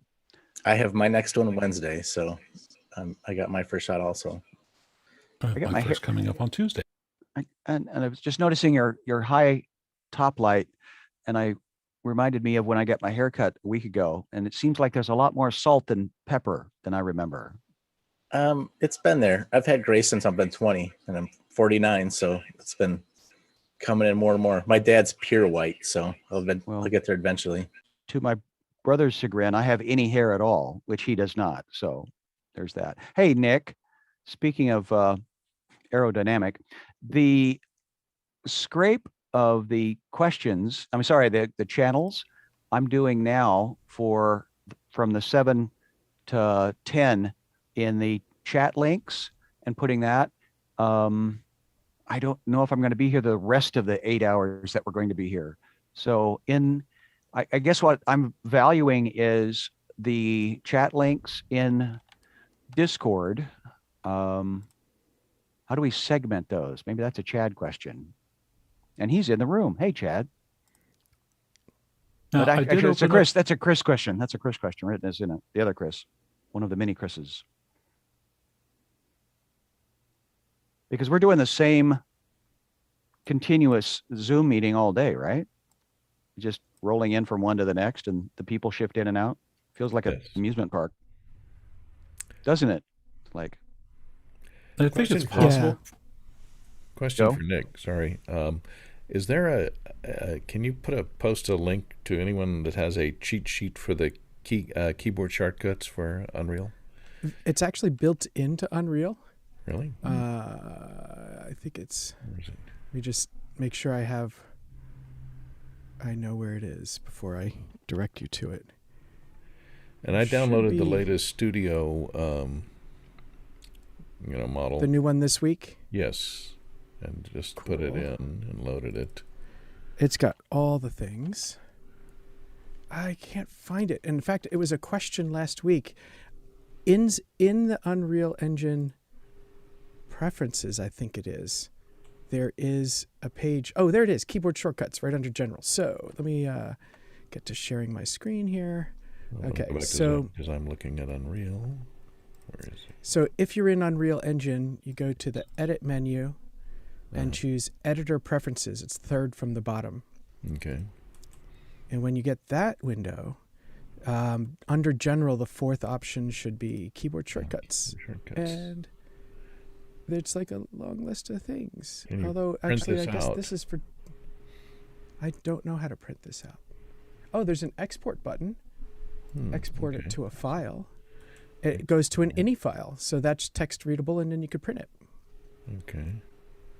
Let's see what that looks like. Where can I put it? You should be able to open it in Notepad or anything else. Just trying to decide where to put it. Has anyone experimented with the cesium demo at all? I haven't. It looks really cool. I immediately went to look at what my college campus looked like from their map site. I mean, and I don't know if they're checking where I'm located, but when I went to their website, actually Drexel's Academy of Natural Sciences and Logan Square in Philadelphia was like the banner image across their website. So I have not loaded it up, have not tried it yet. Yeah, it looks awesome. I recently got the Microsoft Flight Simulator in VR, and that's pretty incredible. And cesium seems like it might be able to do some pretty similar things. So there's a lot of potential there. Keyboard shortcuts backup INI file is not a text readable file. What? Although they said it's an INI. Let me go to edit and see what it looks like. Yeah, it doesn't show up as anything in Notepad. It's blank. Export. Let me just put it in my downloads file here. What's the point of an INI file that you can't open? So this is only 1K. Yeah, I have a 1K. I click on open. I'm going to open it with Sublime Text. I have to open it with a hex editor because it doesn't show up as anything as text. Okay, actually, there's no data in it when I exported mine. Yeah. So that's interesting. Maybe because I haven't changed anything? Maybe you have to select everything?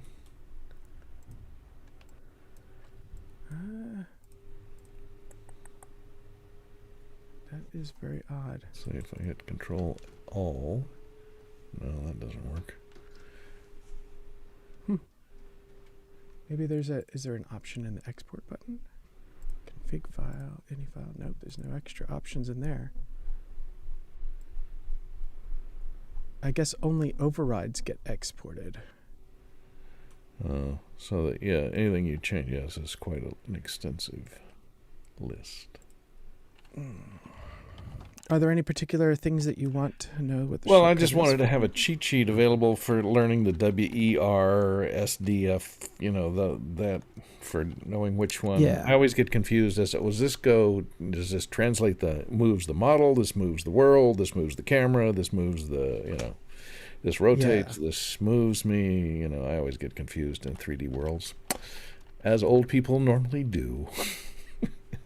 We have trouble with spatial relationships. Where am I? I thought a cheat sheet would be, it's like learning until I get used to, what W and E and D do, the three different, main move, rotate, and I got my second shot yesterday. Not feeling very good.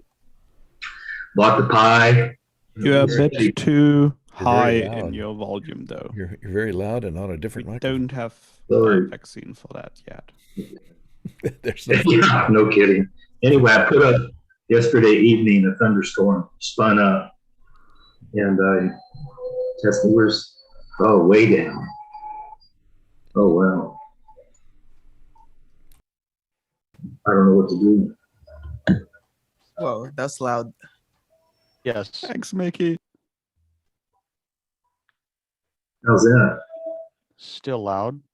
I don't think you're on the right microphone, Doug. Anyway, I'm going to be going, but I put up in the chat a little YouTube thing of a thunderstorm spinning up. I just wish I would have had a wider lens. I'll talk to y'all later. I'm just going to listen. Good to see you, Doug. Thank you.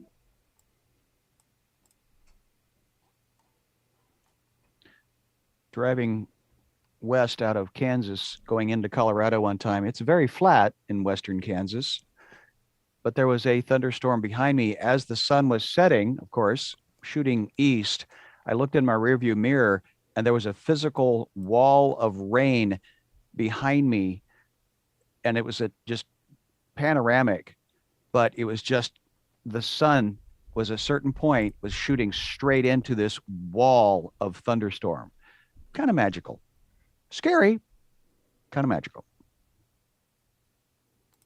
I just posted a link in chat to a Unreal shortcut page. It's not necessarily a cheat sheet per se, but it's got all the shortcuts laid out and what they do with a little example. So hopefully that's helpful. I just need to do a quick repeat of sound checks. I had to adjust my, let's turn that down. I had to adjust my zoom level, and I think we're getting a little bit closer to where we ought to be. No other open mic. Oh, Nick's, there you go. Thanks, Nick. And Sky, your mic's open. That might be messing with my results. Sorry about that. That's all right. Thank you very much. I'm just going to say I'm working on a DPA 4066, blah, blah, blah, still coming down a little bit. And is that actually coming down the way it's supposed to be coming down? Jeez Louise. This is not where I expect to be. Okay, it's pretty close. Thank you.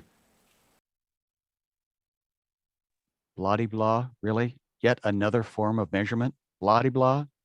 Yeah, that's a Scotian tat. In what country?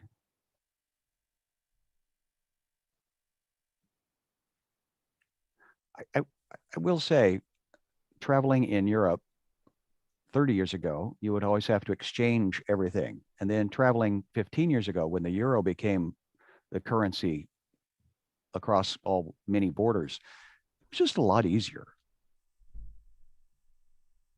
So now that you're adding a blah-de-blah to our equation, you're killing me.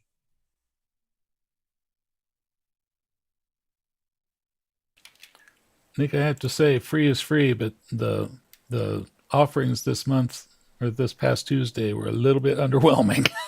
I've seen some great things show up. Yeah, that's every once in a while there's a dud of a month. Although the suburban houses actually, I mean, they're not unlike what's in Pennsylvania around me. The suburbs of Philadelphia have a lot of the same kind of, I don't know, new architectural choices. And so I could probably make like a Philadelphia suburban neighborhood out of that home pack. That's got a real New England feel, but putting them next to the low poly cats, I don't know. Yeah. Well, you could put a low poly cat on the patio of each one of the houses. Just zoom way out. Nobody's gonna know. Out of curiosity, Mr. Nick, the kitchen that I shared with you, is that had any life, or is it on low priority? I'm sure. I was able to open up the file and see it. I can see if I can find that again.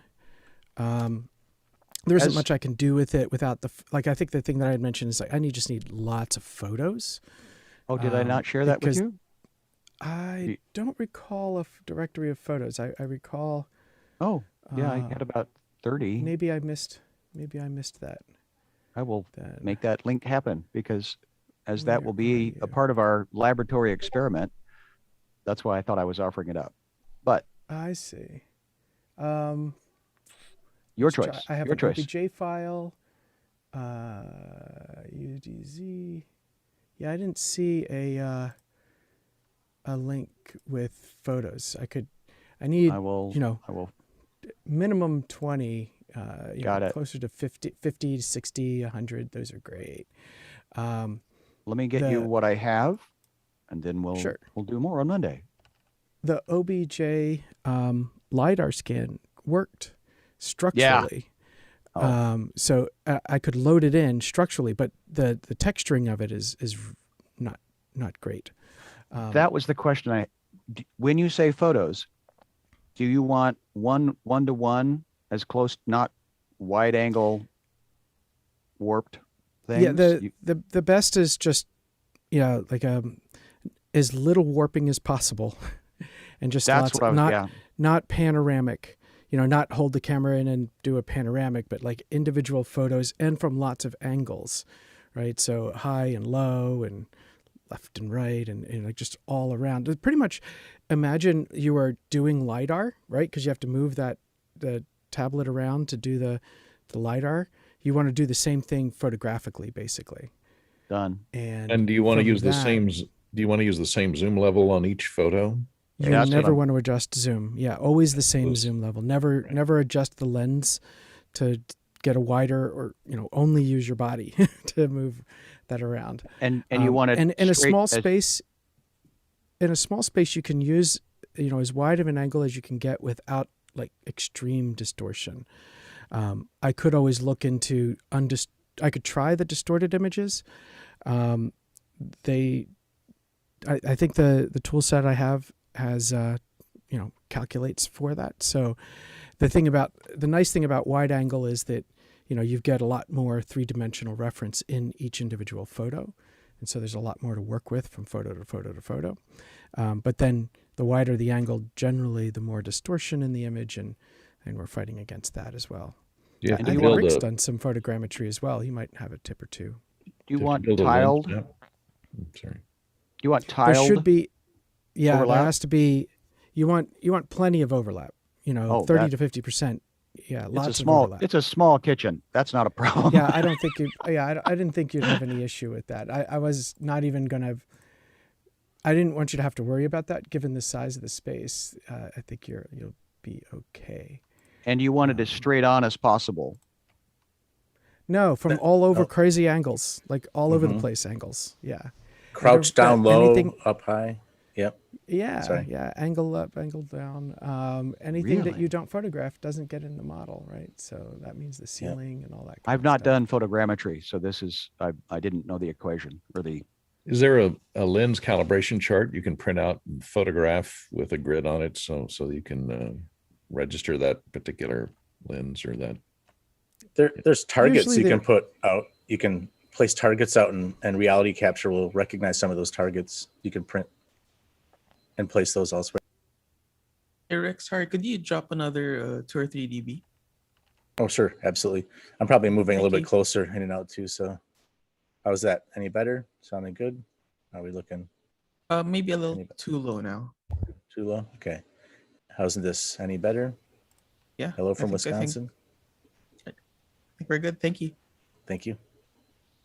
How am I doing level-wise, Mickey? I turned off original sound because I have the Unreal Engine running, which turns my computer into a vacuum cleaner. Maybe just a click up, a dB up. Clicking. Think of how much less dust there'll be in the air, Courtney. Yeah, exactly. How much dust it will suck in. Southern California? Dust? What? Hey, it's less than I had in Arizona.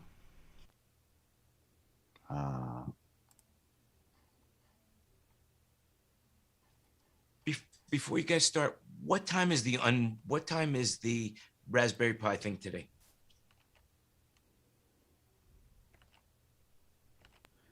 1 1 p.m. o'clock PDT. 1 p.m. Pacific. I'm going to pop out of the panel. Nick, have a great presentation. I'm sure you will. You're amazing. And when you see my question, you will understand why I popped out. Okay. So this is what that LiDAR scan turned out to be. Right. Wow, that's very artistic looking. It is. Well, I don't know what it's supposed to look like inside LiDAR, so that you can even do that It's not amazes me. This is less. This is what it does look like when you have lots of shiny. It's kind of like Salvador Dali meets. It is very Dali-esque, like a floppy drain. And this is, I mean, in a lot of ways, this is very much like what you get from when you actually pull the geometry from. Who's the surface? Oh, Matterport. It looks pretty much like this. Like it doesn't. This isn't any worse than that. And you were using Polycam, or using 3D scanner. 3D scanner, the one you told me to. Yep. On my iPhone 12. The one that has improved faster than 3D scanner is Polycam. Okay. So we'll set you back like $6 or something like that. But What? There goes that latte. yeah, exactly. So Polycam is when I recommended 3D scanner, it was the right one, but it's getting passed by Polycam. So it's 6 months ago, yeah. Exactly. So I'll see if I can. So to Alex's point, I mean, Lindsay, I'm physically on the other. Okay, go ahead and flip 90 degrees to your right, Nick. Yeah, through that porthole is where the main camera currently is, and through that doorway on the left is where the SAM cam is no longer the SAM cam, but it's that second close-up walk-in cam, which we're trying to do. But at the roof, Steve helped me put at least the bars in. Currently, I just have the two lights up there. But I've got sorry, moving away, stepping away. Thank you. So, and Nick, are you able to set it up where you can kind of walk through it in there? Is that possible? You mean walk through the space? Like, could you define a floor on that space and just kind of walk around it rather than kind of scrolling through it? Is there a way to do that easily within Unreal? Within Unreal, yes. So I'm using, this is Maya right now. And it's so a disembodied leg. I was trying to use Maya here to basically start to build a clean set of geometry based on the LiDAR result, right? So I could, Have you tried pulling this directly into Unreal just by itself? I haven't yet, but I could. Like, here's my world right here. And so I could find an empty part of my world. And is there an automatic point decimation program that'll run, and if your point cloud has too many points in it, that will kind of reduce them to a manageable level? Not built into Unreal Engine. It expects that you'll build up the different levels of detail ahead of time. Yeah.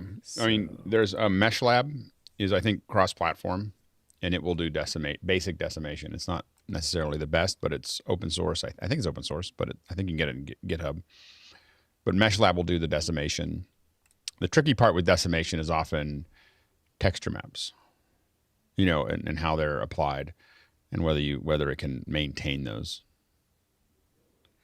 Yeah, I hate to interrupt, but can someone post a link to register quick? I had someone trying to join, and the link they have isn't working, I guess. Mind posting that real quick for me? Yeah, hold on.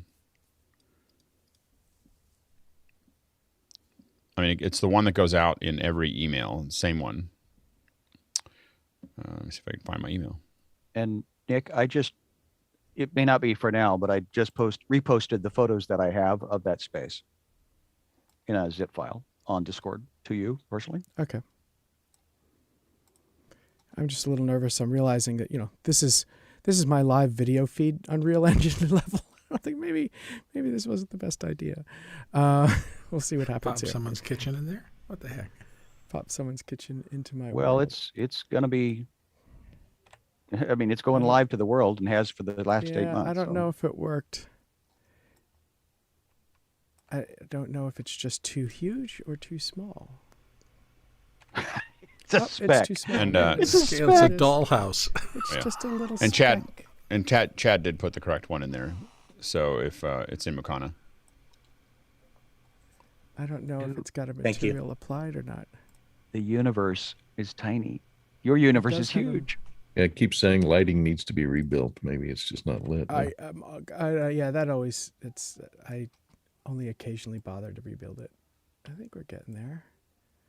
It's just that I wonder if the normals need to be readjusted or something. Yeah, This is I fascinating. don't think that I would generally just It take looks like a straight burnt out. line It looks of like a burnt out kitchen. Like somebody left something on the burner too long. You left the Sunday joint cooking all night, did you? With plutonium. Yes. This is Okay, this is the name that reference, by the way. Whoever names that reference. Cajun. Smart. No. end I of- knew it. it's the What end did of you a say? movie. Gosh. Oh. Left the Sunday joint cooking all night, did you? Oh, gosh. British. Mom, Dad, don't touch it. It's evil. Oh, Monty Python. It was Terry Gilliam, but it was, I don't think Oh, it yeah. was Monty Time was it Bandits? Monty Brazil? Python? Time Bandits. Time bandits. No, Time Bandits. There it is. Thank you very much. Yeah. Slugs. He invented slugs. All right. So, yeah. So the answer is yes, it can be brought in. I don't think I would go right now on my first try. It didn't work Nope. out. I think that I'd probably run through Maya first, and I would definitely want to clean it up a bit because I don't use Unreal at all for doing any 3D modeling. I would do that in Maya and then project clean textures. Now, I did get a folder of images from you last week, but there's only 16 of them in this. And so Okay. for Well, in my photogrammetry- imagination, I probably thought I Yes. was shot a lot. Sorry. You're right. Yeah, definitely like 50 is a good number. I mean, the main thing when you're so the main thing to think about for photogrammetry, if you're going to do photogrammetry with it, is if you think about here's your island, and here's the outer area, and let's say the refrigerator and the other pieces here. I don't know if you guys can see that, but you need to take photos of this corner. This camera has to see it. Yeah. Sorry, I think Nick is spotlighted. Sorry, I got the thumped out. Had the Zoom storm. Oh. Hold on. Could I get host, please? Thank you.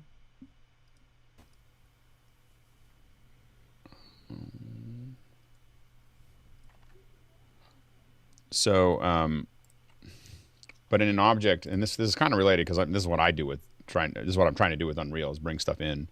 But Right. let's just say you have an object, you have to see this point. You have to have a camera that sees this point, but this camera also has to see that point, and this camera. So when you're shooting, you're kind of spinning, around this, trying to get overlap between these cameras. And orthogonal overlap is usually not great because it doesn't have vanishing points. So you're trying to get kind of angles of different points here where each one of these, so that's why you end up with so many pictures, is because you're trying to do that with in your mind, you're thinking about every point that you want to handle being seen by generally at least 3 photos from different angles. And then you're also in your mind, you're constantly tracking where there's gaps. I have to get under, I have to get over. You're thinking about shadows from where you're actually putting it together. But that's why, just a photo over here doesn't really help if the next photo's over here, because you need coverage. They need to be actually doing it. And enclosed spaces like that kitchen are harder.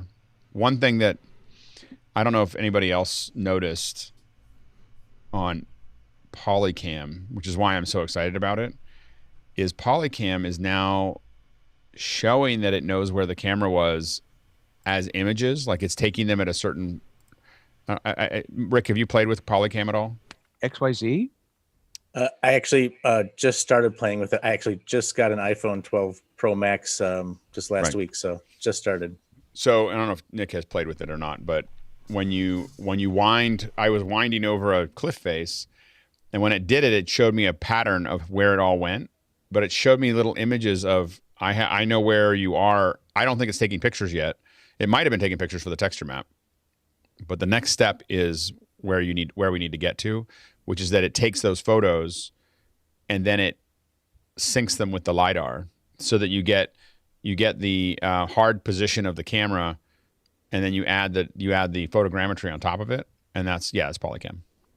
That's really critical, because then you can choose which photos you're using for your image projection, because by default with photogrammetry and with these LiDAR scans, some type of algorithm is just grabbing bits and pieces and throwing together this ridiculous piece of texture. But, there's usually a few good shots. Like, this is razor sharp. This shows this thing really well. And I want to use this camera position with that camera value, that texture image, and project that onto the geometry. And that's usually what I end up doing in Maya because with a typical photogrammetry result, you will get all the camera positions for each photo that was taken. And then you can always use them to reproject, because sometimes some of the photos are a little blurry, yet they get included and they solve, but then you don't want the texture to be derived from that. Right. Go ahead, Courtney. Is it better to use like a 4K video format and just walk around, shoot 4K video, and let it like match move, create a 3D world? Motion blur is a problem.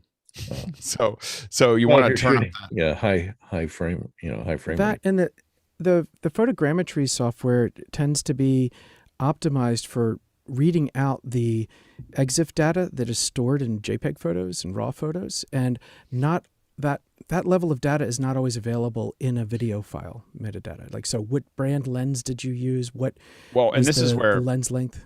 This is where the stuff that's integrated with the phone is really interesting, because it knows what that data is. So if you're on that phone, it knows you're using this lens, and it knows everything about that lens. And it can do things like not change its focus so that you stay, like all the little things that you want to do to keep any kind of focal changing. I'm still shooting with the DSLR, not 35 millimeter, but a DSLR camera for the real photogrammetry. But the Polycam is interesting, and I love the iOS LiDAR apps are fantastic, particularly if you're doing a bit like a quick location scout. You can go to a space and you basically wave this thing around like Wile E. Coyote paints a tunnel on the side of a cliff, and you now have a measuring accurate 3D model of a space. And it doesn't have to be photorealistic at that moment.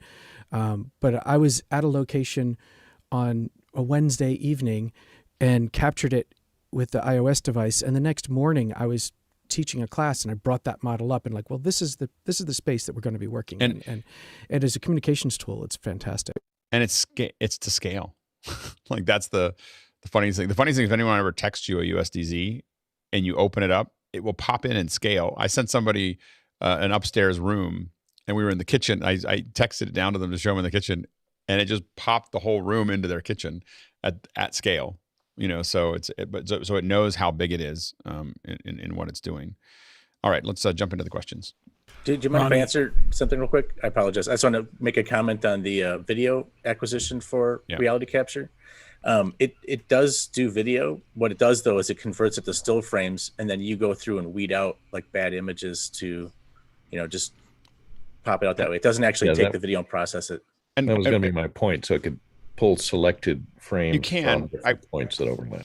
I will say that I find once you know how to shoot photogrammetry, I find I'd rather just shoot the pictures I needed as opposed to the machine gun approach of just like, I'm just going to spray lead that way. I'm like very much like I know I need this, and I have a methodology to it, so that on the cliff face that I have that I'm using as a test on the beach. I'll pick a point here, and I'll take a photo here, and I keep that in the same place in the photo. But then I start rocking over here. So as I get over here, I can see this one, and then I start going this way, and I start doing this. And there's this little bit of overlap going over all of them, but I'm changing direction, and if I can, changing height, and so on and so forth, and in some places getting closer. But the point is that they're all, I kind of do that now. If I did that with video, I'd create an enormous amount of data that would be really hard for me to go through. It's better for me to figure the methodology out, and then build that network of shots. And the best thing to do, even with your phone, is to learn. The best way to learn is to shoot a ton of it and throw it into either Metashape or Reality Capture, and just see what it does. And you don't have to do anything end of the work. Just throw the photos in, say process, and you'll just see what it throws away, what kind of geometry you get, where you get blackouts. All those things are all things that help a lot. Let's jump into the question. Oh, go ahead. Rick. I was going to say, I totally agree. You should shoot it with intent if you're going to shoot it purposely. But one example where you might want to use a video is something I've been trying to experiment with, and that's archival footage, something that you can't shoot. It doesn't exist anymore. So using existing footage like that to be able to reconstruct is something I've been trying to dabble with. So. No, absolutely. I also think it's going to be really interesting. The 120 frame per second, which I think is coming fast towards us on the phone, and other things, you'll have a lot less motion blur, and so you can recreate things, with that we couldn't do otherwise. So it's going to be interesting. Let's go and jump into the questions. Ronnie Hofsoil of Tromsø, Norway says, planning to run Unreal in Amazon Web Services, but thinking of ingesting SRT into Unreal just like NDI or SDI on premises, or even using AWS's Elemental Link. But what would be the input object into Unreal, if not possible to use NewTek NDI SDK? You can bring RTSP into Unreal. There's in the media bundle, you can bring in a streaming media source, and that streaming media source can be an MP4 via HTTP, or it can be an RTSP feed. So I would look into that. The challenge that you're going to have bringing green screen footage in, if you're bringing regular footage in and putting it on a wall, it's probably going to be fine. If you're bringing green screen footage in, just remember that you just threw away all the color on the way in. And so that's going to be problematic it's a little challenging with NDI in general, is that you're not really dealing with an uncompressed frame. So you're going to lose some data in that sense, but when you throw it up on AWS, you're going to lose a lot of data. So that's what it's smaller, and what it got rid of was what you needed to do the key. So you'll have more trouble with hair detail and other things like that. If you try to do it in the cloud, unless you have enough bandwidth to push like really heavy footage, into it. Next question. Gordon Lake in Los Angeles says, when building a stage in Unreal for an awards show with a live host and the nominees on 5 screens above the host's head, do you have to build each screen individually, or can you build one screen and make copies of it? Usually just build one screen and make copies. So in the virtual studio kit, there is a screen, and you can make copies of it. Let me see if I can share my screen real quickly here. Are there replicators in? You can just replicate it. You can brush things on, just so when you see an Unreal Engine scene and it's got a forest, very rarely would someone individually place each of those trees. There's just a brush. That's what I was doing wrong. Trees and grass, yeah, all of that kind of stuff. But if I go into the Virtual Studio Kit here, I think I can find under meshes, there is something there should be screens, or where did they go? Monitors, there we go. That's what they would call it. So I can just drag one of these monitor screens out and position it any way I like. But then if I just hold the Alt key down while I click and drag it to move, I just get another copy. And am I seeing? Should I be seeing? I'm seeing you. I'm not seeing the. No, he's pushing his screen in a screen scrape fashion to me. Are you getting it? Yeah, I'm seeing I it. could stop sharing, and I could use. No, my I must. video I feed may have a monitor issue. Hold on. Let me take a look. No, it's me. Okay. I have things set up where I have multiple cameras in Unreal Engine at this point, right? So this camera is actually my NDI hidden below the floor. This is my funny. 2 NDI feeds, one from the Mac, one from the PC. That's funny. Cool. And so then I can select one of those cameras. This is the Mac, this is the PC, and then these are the cameras that are in the scene. So yeah, this is my quick and dirty screen share. No, that one's out of focus. Your digital camera's out of focus. My digital camera's out of focus. On the Mac one, when you clicked on the Mac one, it looked like it was out of focus. Let's check that out. You're right. Let's see what's going on there. How does that work? The basement. So you got to work on the focus. Yeah, this shouldn't be. It shouldn't be tracking. The focus method is tracking. manual. There we are. And then I should just be able to click this. How's that? Is that better? It's so Is the funny world that you have back to in worry about focus? focus on your virtual That camera. resolves. I know. Is that crazy? Yeah, it looks good. So back up in the world. Yeah, so it's just holding the Alt key, and then you can just drag, and you can have as many of these things as you want. So there you go. Like shooting the CRT monitors back in the day. Yeah, exactly. It is, yeah. Scanline rendering. And then you'd have to go into each asset and connect it to a different SRT feed for each monitor. You could, yeah. So each of those monitors is capable of having a separate video feed. Now the alternative is you could have one monitor material, and it could be a zoom feed with lots of tiles in it, and then it's pretty straightforward to slice up that one video feed. So you could have a computer off to the side that maybe has a grid view of 25 people or whatever, and then you could populate 25 monitors from that one video feed. You just take a different postage stamp copy. Maybe So low you're res, just but- taking a different region of interest, of each for each one. Yep. Next question. Comes from Rick Markley, and he asks, what time is the Unreal Engine session? Now. That's easy to answer. Now. Right now. We're here. Yeah, 15, exactly. 15 minutes ago is when we started. Yeah, exactly. Good thing I came early. Yeah, next question. Jan Landy is up next with, what would it cost to contract somebody to build an Unreal set for someone else? That's just going to vary depending on your contractors. Oh, Alex has a big... No, it's like, it depends. Yeah, it depends. Yeah. It ranges. It could be anywhere. I mean, if you've got someone who's really new to the industry and is trying to build up their reel, maybe they're going to be $50 to $75 an hour. Or maybe someone will quote you a flat rate. Like if you say, here's my drawings, this is what I want. Someone might say, oh, yeah, I could do that for $1,500. And then they turn it around, whatever time it takes them, on a delivery time. But, so it's going to be all over the place. When we started doing these long ago, we started out $1,500 to $2,000 a set. That grew to a point where we really found like it needed to be more like $6,000 a set for what we were doing for relatively straightforward sets. And the most expensive ones we built were probably 40 grand. It can get expensive, but that one was really complicated. Now that was a digital set that we pre-rendered, but it would have been very similar to what you're talking about. It's just time. Building a really complex set. If you're just throwing things together that you can download from Unreal, you can do it for a lot less. But if you're actually modeling stuff, you're just nugging through time to model the stuff. The more planning you have, the better. The better the drawings are, the better the outlines are, et cetera. That really helps a lot. Go ahead, Courtney. Does that pricing model include lighting it? Usually, yeah. Lighting, texture, all the pieces, generally you want to have all of that there. Now, internally, you may hire one person to do the modeling, another person do texture, another person do lighting. You can just pass those things around sometimes at the same time. Go ahead, Mickey.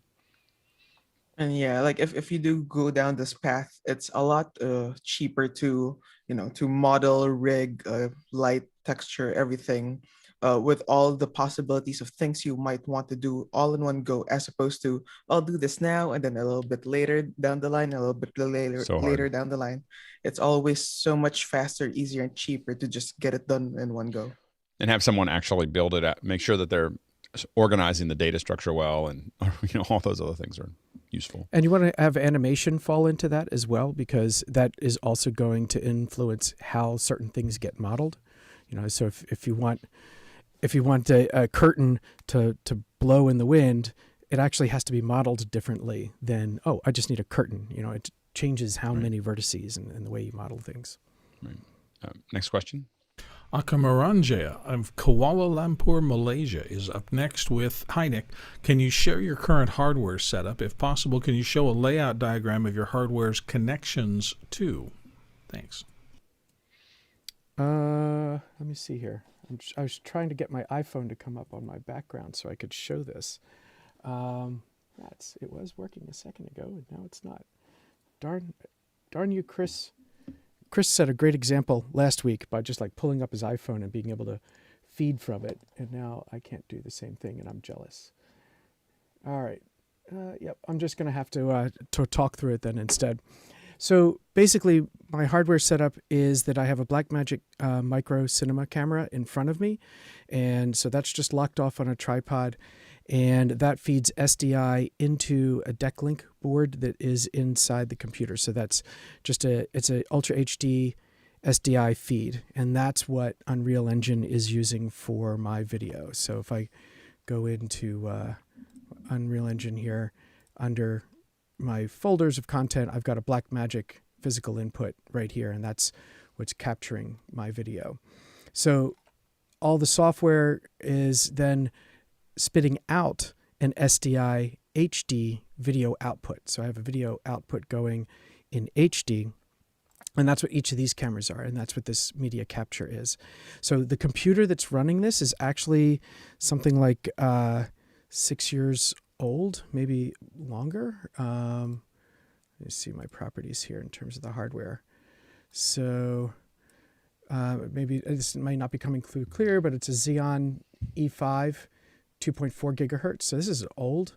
I do have 64 gig RAM, so that's nice.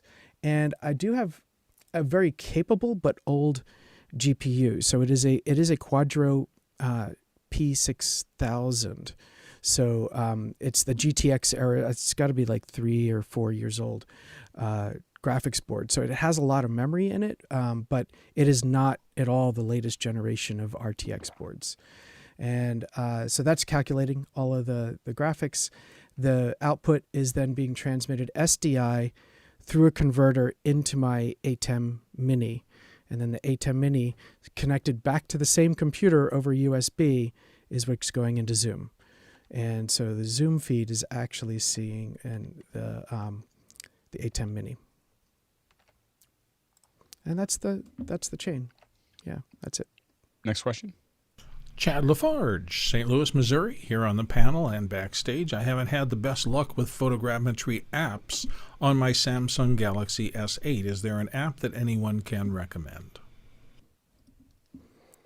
I don't use Android. Is there anyone who does here? Your camera.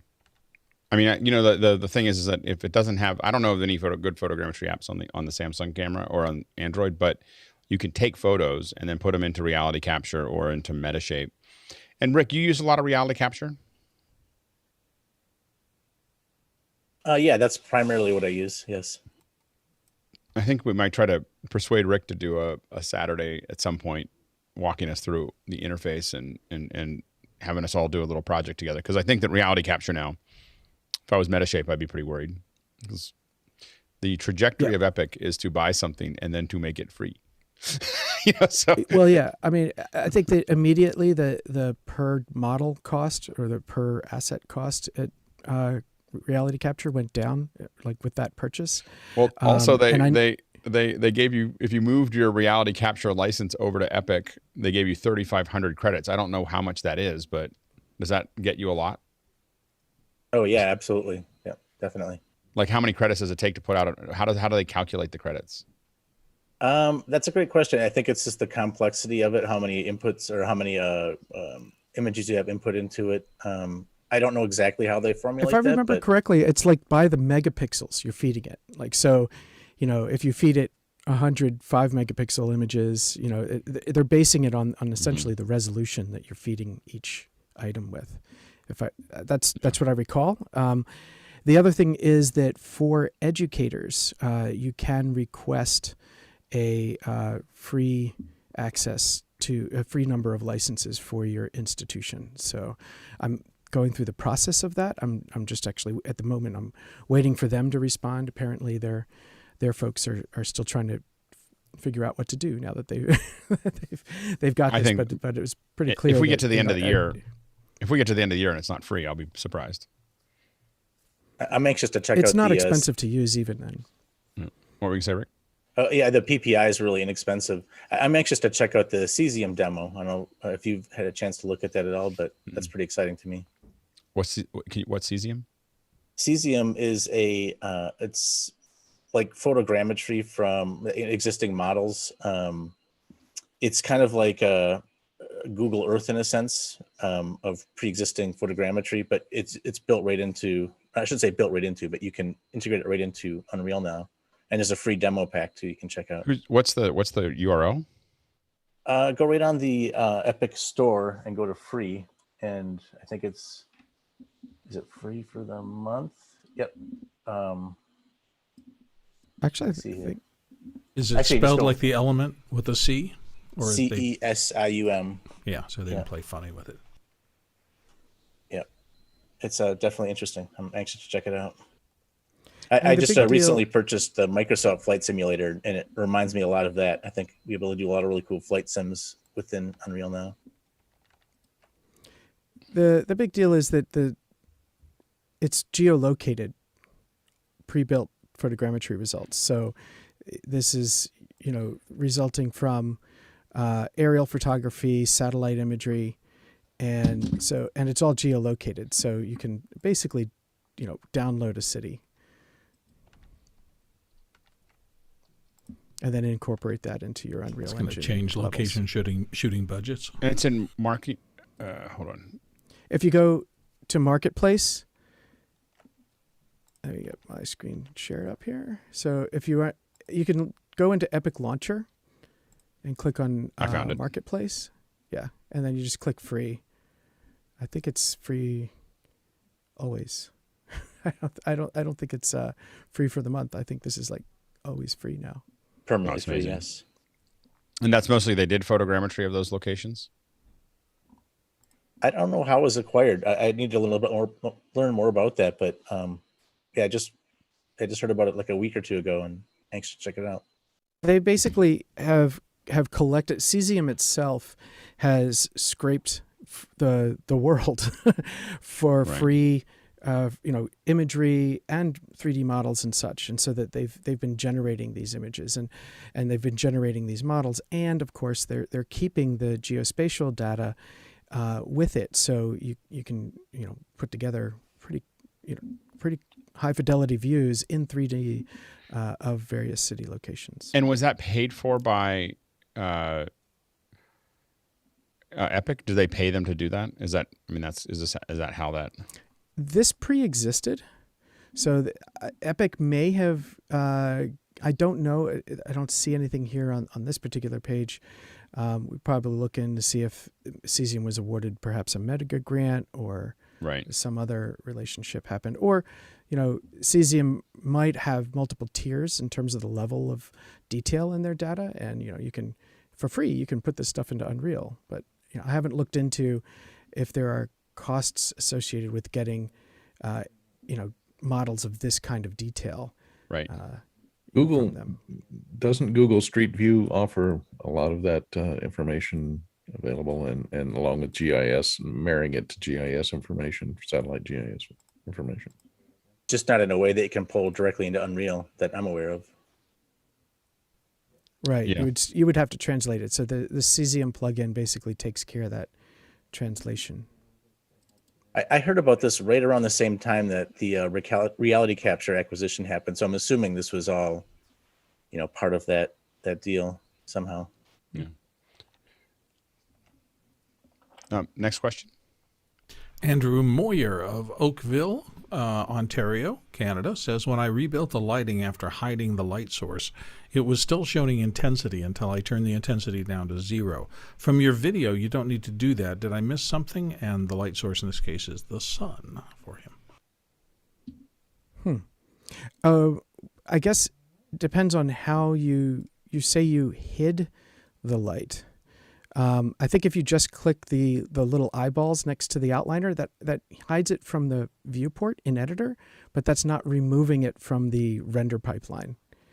So it could be that you may have hidden it from view in the viewport in Editor, but not actually removed it from the render pipeline. So that's what it sounds like happened there. And so the intensity will dictate how much it contributes to the render. That's, I think. Next question. Ketchel Griswold, again from Tromsø, says, can you bake animations into, say, a UDZ file and import it into Unreal, or is it better to animate directly in Unreal?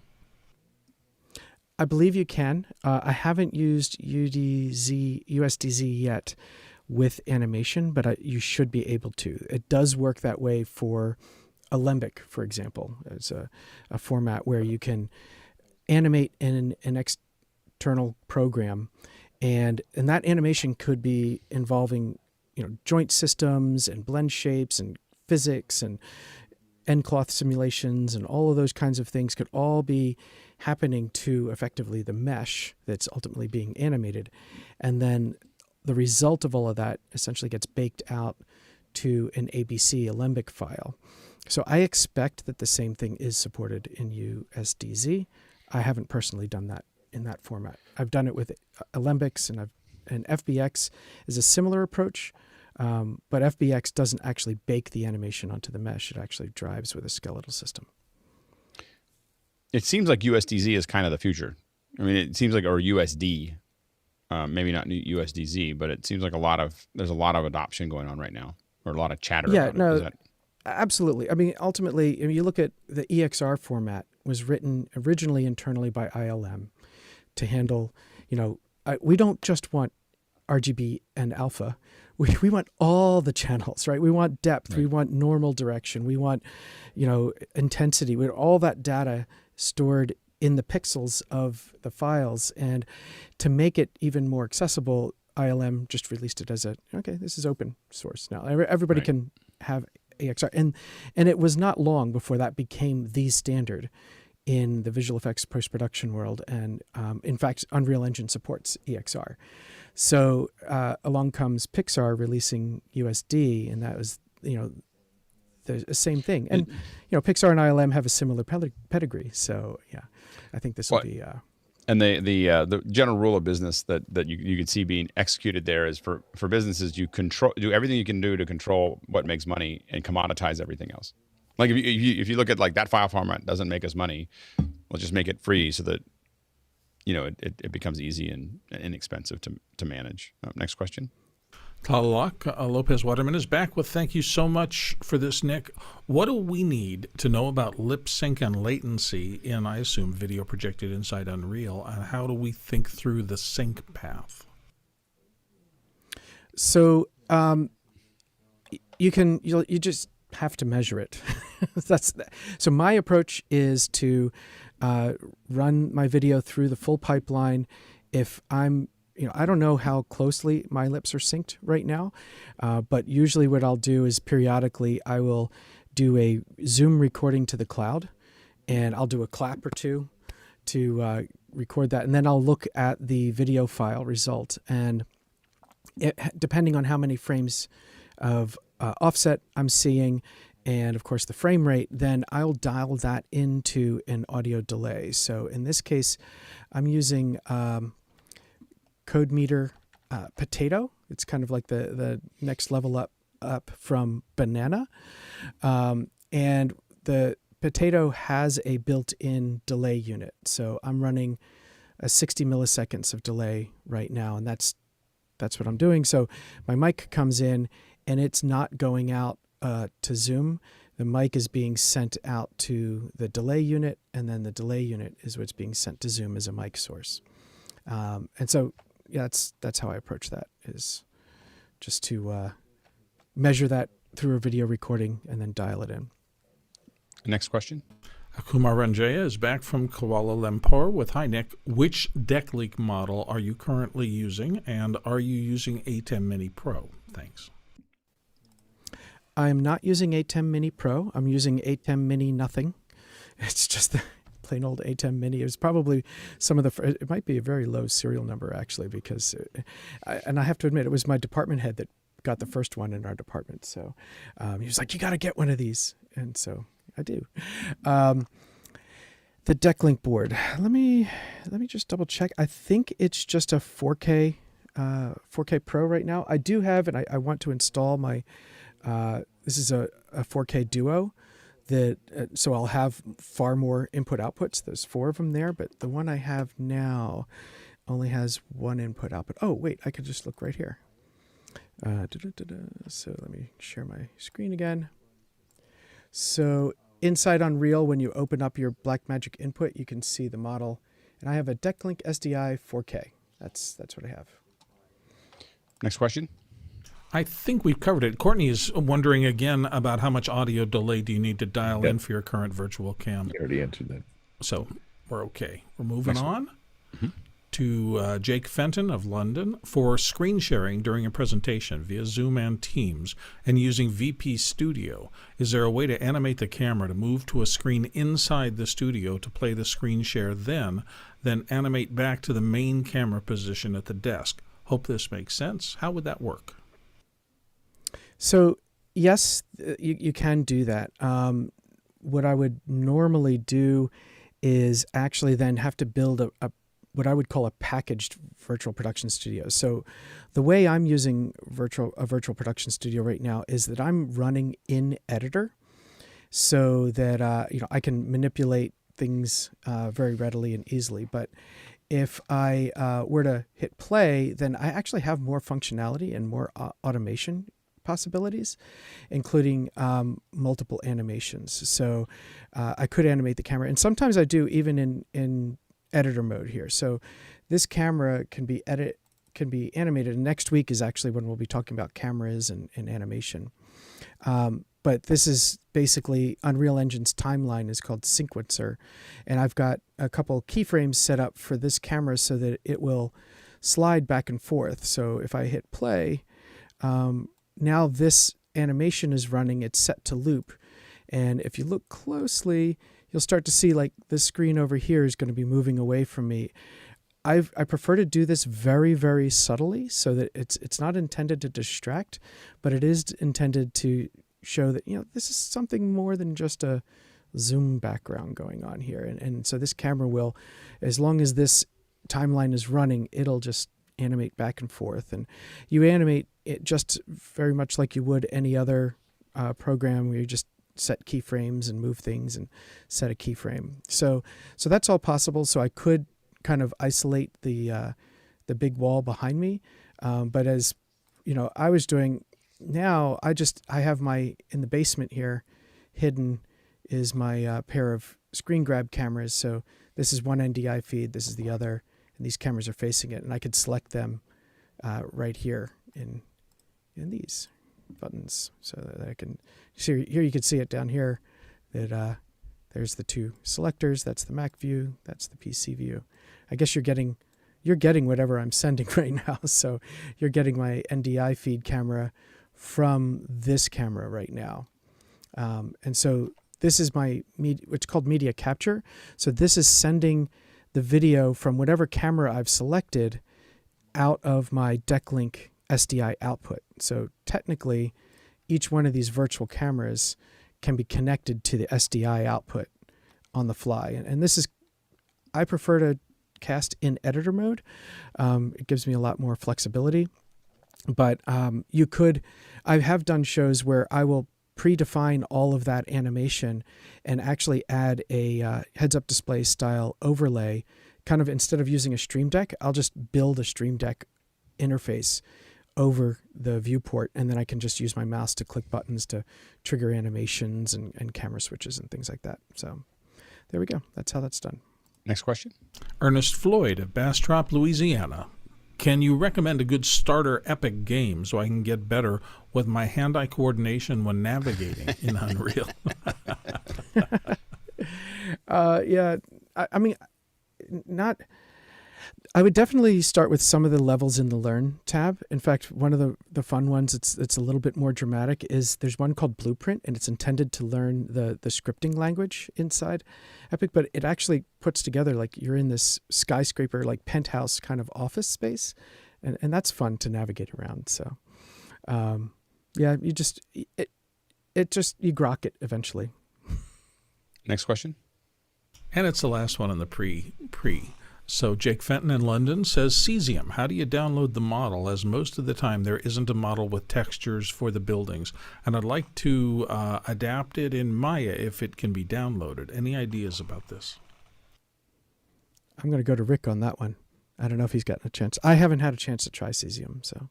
No, I haven't either. And I'm not sure it's something you can easily export, but I know you can export assets, but I'm not sure how well something like that would export, though. I have no idea. Interesting to look at, though. When I was checking it out, I mean, basically, it looks like you need to set up a free account on the Cesium website as well, and that's where you can navigate through their models offerings and basically identify assets that you want to use. But I have not gone through the full mechanics using it, so I don't have an answer on that one.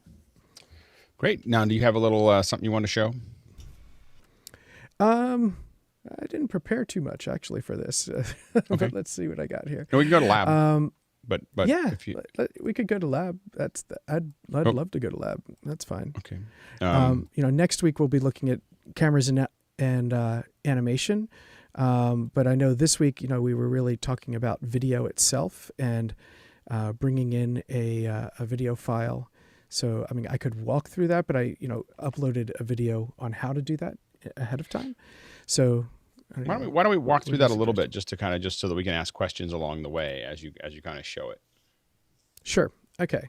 So overall, if you have a video file that you want to bring in, there's a chain of media tools basically to get that file in. It starts with a file media source. So to start anything, I'm just in my content browser here. And am I sharing my screen? I probably should share. I can't tell. I'm having screen issues on my end. No, so it just came on right then. All right. Does this look clear enough, or should I actually use Zoom screen share? I'm thinking maybe Zoom screen share. Would be better. It's not full screen when you go the way you're doing it now. If you go screen share, it'll go full screen native res. All right. So hopefully this works out nicely. So in my content area, what I did was just set up a folder. You could right click in any empty space to create anything in terms of content. And I usually just start a new folder for something, and in this case, video. Inside there, if I want to bring in a video file, I'll right click and choose media and then file media source. And this is where I'll just call this Nick video and double click. Does it support ProRes? Yeah. I believe it. Yeah. So if you have ProRes, if you have QuickTime support, on your PC, or if it's on a Mac, it should support ProRes because it's just going to go right through the QuickTime library to bring that video in. Got it. Okay. Yeah. With or without alpha, and do alphas matter? I have not used video with alpha yet. It should support it. I know that when I use, a lot of times I'll use a PNG sequence where I will pre-key, and then, or if it's going to be some kind of a particle effect. So PNG file has an alpha channel, and that is absolutely supported. And so you could also bring in video instead of as a single video file. You could actually bring it in through as an image sequence, which is how we tend to work in feature films and episodic visual effects. Right. So I would expect EXR. EXR is that EXR is also supported. Yep, same thing. So my expectation is that ProRes with alpha should be supported. Honestly, I haven't done it yet, so I can't give you a definitive answer. So this file media source, double clicking it, I'm actually going to just delete Sky's Kitchen so I don't have to keep navigating around it. We can find our video path right here. One of the things that you'll always want to do is move the video through your file explorer into whatever directory your project is in. So I've got a lot of files. Unreal projects, and this is my virtual studio, and here's content, and so here's my video folder, and I do already have an MP4 file in here. In Unreal, you can use any path. This could be somewhere outside of the project path, but then it'll only work on this computer as long as that video is on that drive. So it's definitely far more transportable if you're able to move that video file into your content folder to begin with. So we'll just find that here. While you're looking for that, a quick question. So when you move a project to a different computer, does it gather up all the assets into a common folder or to a ball of? It won't. So that's just it. It won't automatically gather everything, right? So because I chose this video file, which is in the content path of my project, Unreal is going to recognize it by a local path here. It's because I wish I had, oh, maybe I have a magnifier. There we go. So there's a period here in front of the /video, and that's indicating that, the period is the home folder for this project. And so as long as my video file is in the path of the project, I can take that whole project folder and copy it to another operating system. I could move from PC to Mac. I can move to different drives, letters, and all that, and everything will work fine because it's using local paths, local relative to the project. But if this video file is elsewhere on my file system and it's not inside the project path, then this will be a fully qualified path. It might say G:, starting with a drive letter or a server name. And then at that point, it won't necessarily go fetch that from the other resource and move it automatically. So, all right. So with the, what's that? Nope, go ahead. I Okay. just got lost in my So screen. finally, to be able to play the video in Unreal Engine, we're going to use a media player. And when you create one, it wants to ask you, do you want the video output to a texture asset? And that's a yes. You definitely want to output to a texture because the textures are what we ultimately use in the scene. So we just need to give it a name, Nick Video Player. And now it's created the Nick Video Player and the Nick Video Player video texture. So I can double click to open this up and select my Nick video. And I should be able to double click that now and it'll play. So there we go. And I hate it already. Okay, so there it is. That's playing a video, accessing it, getting into your project. And what you can see is that the video in the media player is actually being piped into this texture. So anytime that video is playing, it will show up in this texture, which then can be used in materials. So let me just pause that for now. So if I want to use this in my world, I can either create a material manually. I could right click and create a material and go through the definition process, or I could just say, well, I want this to appear on a 2D plane. So I drag a 2D plane out into my world and then drag the texture on here, and Unreal will recognize that, oh, there isn't a material for this texture, so I'll generate one and then put that on that plane. E to rotate. And so now that material is on the plane, and that's good to go. I'll just make this sized 1.6 by 0.9, so it's a 16 by 9 aspect ratio. And so now when this plays, it'll play in the level as well. And if you wanted to key out the green, is that another tutorial, something down the line somewhere? No, that's great. Actually, that's perfect to demo right now. I'll pause again. Oops, say play, pause. There we are. So to do the key, we'd need to adjust how the material works. And it's actually a great lesson in just general in materials for Unreal. So I'm going to double click this material. This is what's called a master material. So, this is defining all the aspects of how light either reflects or transfers through a piece of geometry. So right now, the only thing being used in this material is an RGB texture, and that's going to base color. So as long as light hits the geometry, this base color is going to reflect in a diffused manner. The thing about this is that a standard material, which we get for a surface, is opaque, so it doesn't support any transparency. So we're going to change that to translucent. There are two different blend modes that we actually covered last week in the labs, where masked supports your depth of field. So a masked material will honor depth of field and get blurred if it's outside of the focus. And also masked materials will cast shadows. Translucent won't do either of those things, but translucent supports alpha values between 0 and 1. So you can have a pixel that's kind of transparent, but not totally transparent. Whereas a masked material, every single pixel is either solid or transparent. So I usually go with translucent and just know that I'm going to have to keep it in focus all the time. So translucent supports this opacity. And so I need to calculate that. So I can right click in an empty space to add more to this. And there is a material function for chroma keying. So I just start typing MF_C, and there's my material function chroma keyer.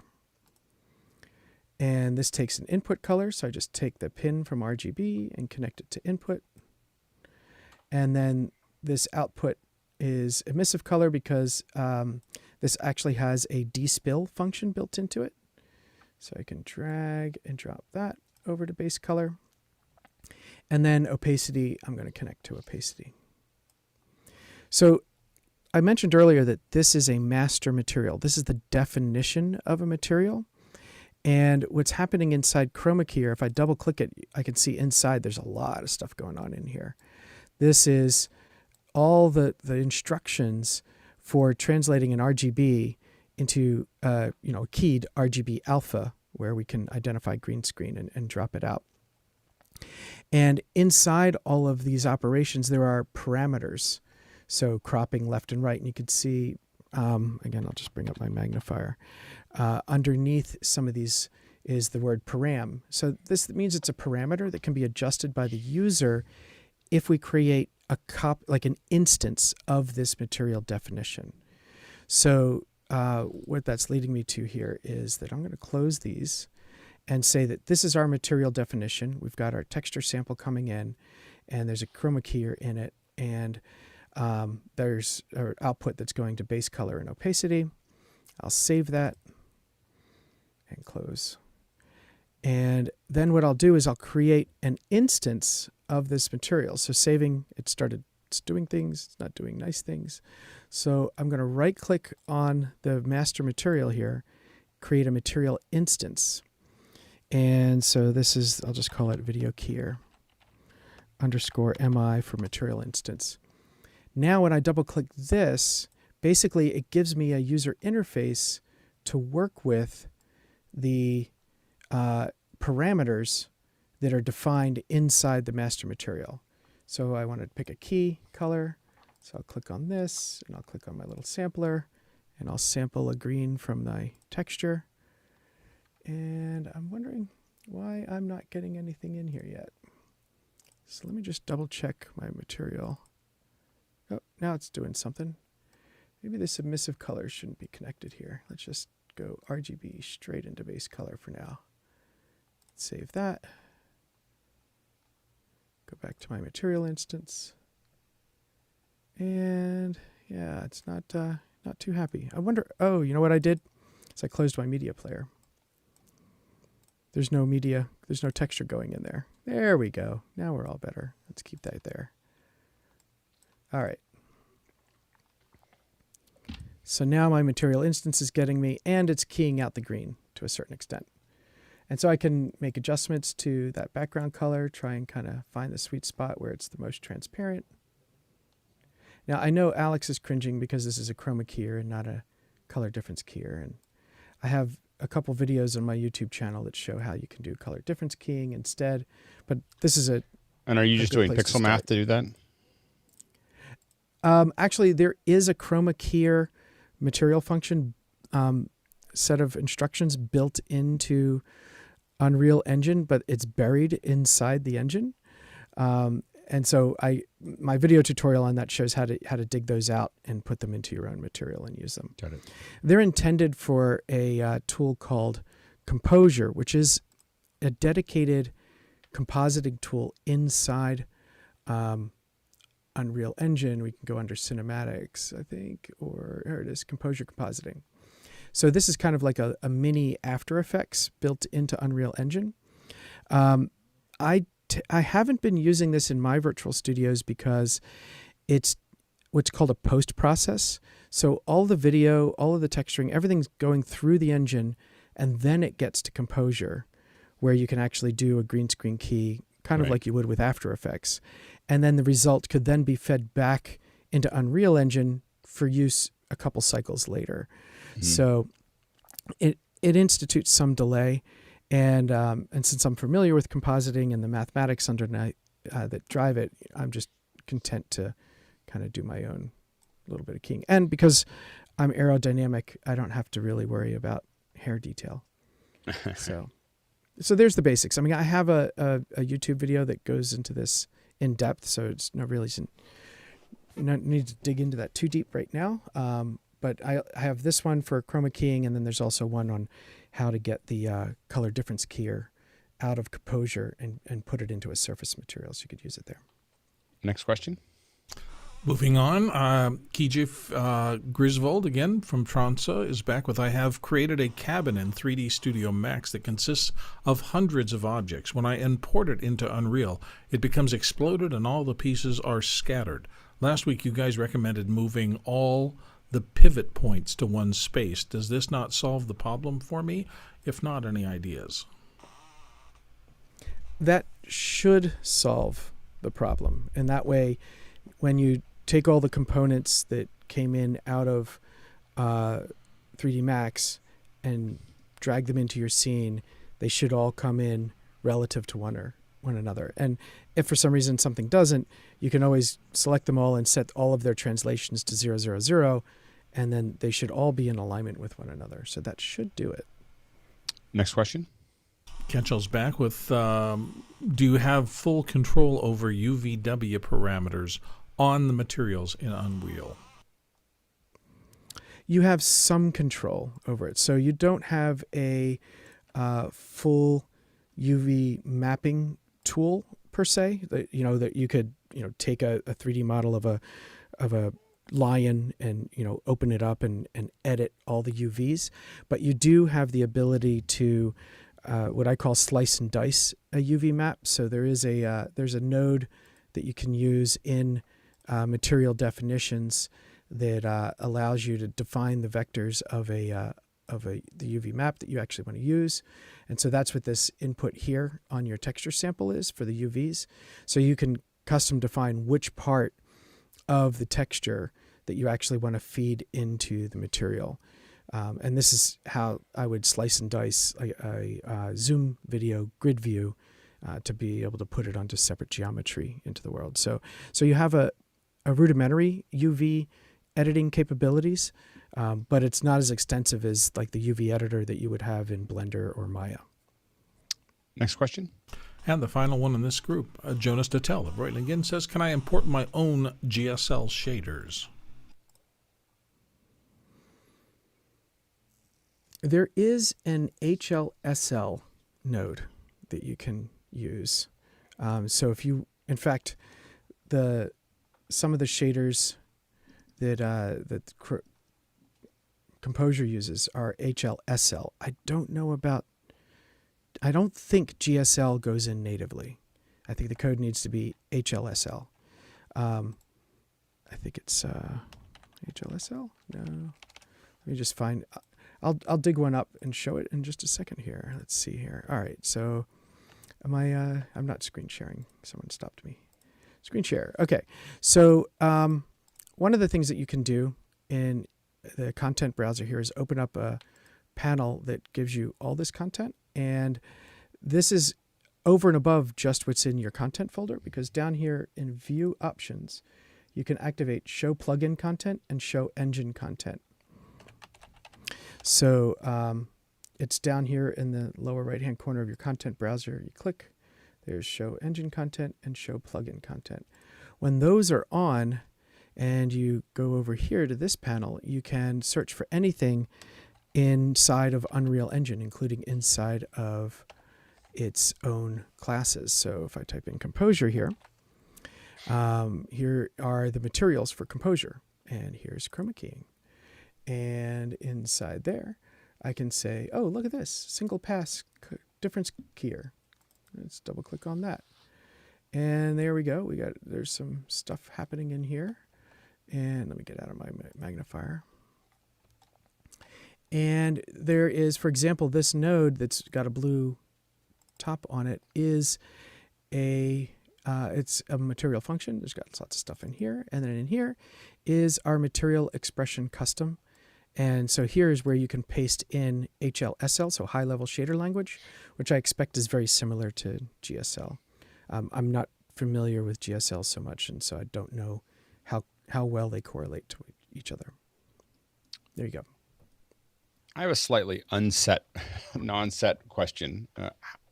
Okay. So if you wanted to have a game that, let's just say, is a couple characters running around shooting a ball at each other, how hard is it? Like, how much coding is required, or can you build a lot of those behaviors with just the graphic interface?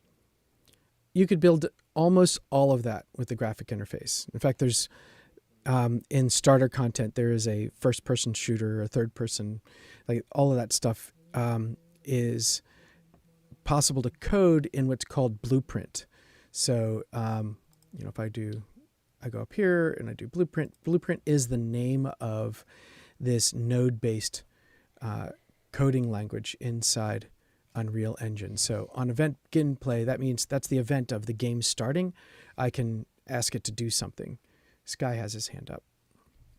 I wanted to let you finish though. Finish. Oh, okay.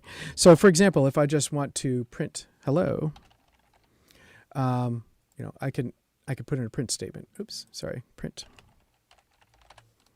And here's my print string command, right? And then now when the game begins, it'll print hello.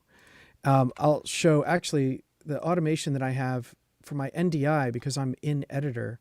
I have this little actor that doesn't get shown in any of the video cameras, but this is what's called a blueprint actor. It's there in the scene just to run code. So I can edit the blueprint of that. And so this is the coding language in the visual coding language. If you wanted to code in C++, you could use C++. But here, what I have is here, event begin play. So if this thing starts, it says start NDI1, start NDI2, start a broadcast. So this is programming logic. And this start NDI1 is actually a custom little routine that I made. I made a custom event. So right click. Custom. Right click in the word custom. And add custom event. All right. And I'm just typing in Nick event. So now I've just created a custom event that can be called by anything else, right? So if I said, start NDI1, actually what I want that to do is run Nick's event. I just type in Nick event. Hey, and there it is. And so now start NDI1 is going to run the Nick event, and then it's going to move on and run the other things. Right. So it's very much like, is it Scratch? Something like that as a like block based. And this is exactly how you would respond to, okay, the player pulled the trigger. Okay, shoot a ball. And then that ball is going to be what we call an actor. And it'll have, you can add a collision box around that. So the ball will be self-aware of if it collided with anything. And so you can define an event on if collide, then, you can have some logic there, and you could take health points away from a player, etc. So yeah, that's how you do that. So those are all triggered via events and not necessarily via a keyframe or a timeline frame. Correct. Random. There is actually a node called timeline, and that you use that node to basically drive animation or drive values that you want to be time-based. And you can respond to keyboard presses. I should probably go back in there. So let me open that up again. Why are you not opening? Here we are. So if I wanted to respond to a keyboard press, I could right click and type key P, or keyboard P, I think it is. There it is, keyboard, right? So here's all the keyboard. I can even respond to the any key. What? Who's got an any key? Were we talking in here about putting a sticker called the word any on your space bar? Yes. So you can actually respond to that key. Some masking tape. If you really want. Yeah, and you could respond to the actual space bar by finding that in this list right there. So Sky, your hand, you must be tired by now. You're going on a direction, and I don't want to interrupt because. Go ahead, Sky. Okay, thank you. Go for it. As you, a year ago, kind of started, you made a choice, right, to really dive deep into this. Your history is in compositing. and you've used other tools. Now that you've had a year of intense involvement with this, did you make the right choice? What is the future of this tool or this concept? And is the tool going to change as exponentially as it has this past year? Or have you seen any change at all? Or we could move on to just clicking buttons. That's a different conversation. Yeah. So, I mean, my path coming in here was really diverse. If Alex talks about having ADD, I have an ADD career. I started out in computer programming, project management, ended up through Alex's mentoring into feature film visual effects. And then I came into academia, was teaching animation and visual effects, and really came across, I think it was Amy in the previous segment in education talked about learning things from her students. And it was actually a student of mine that first turned me on to this idea. And he actually he used Unity. There's another game engine besides Unreal. There's quite a lot of them actually, but Unity is the primary other competitor. And so with Unity, this student had built with an iPad and a PlayStation and a PC, a virtual camera system that allowed him to film in virtual game levels, pretty much like Cameron had for Avatar. And, that was his graduate thesis. And, he got hired by a little Mickey Mouse company and worked with a guy named Jon Favreau on a couple films. And now he is I think he's an executive at a very big, let's just say a very big streaming company in charge of their virtual production things. And so, and that was about 10 years ago. That was about 10 years ago when all of that was happening. And so I have to admit, I feel new to all of this because that's when it got introduced to me. And it was already happening. Alex has friends that had previs and pre-production companies that were already using these game engines to do animation regularly.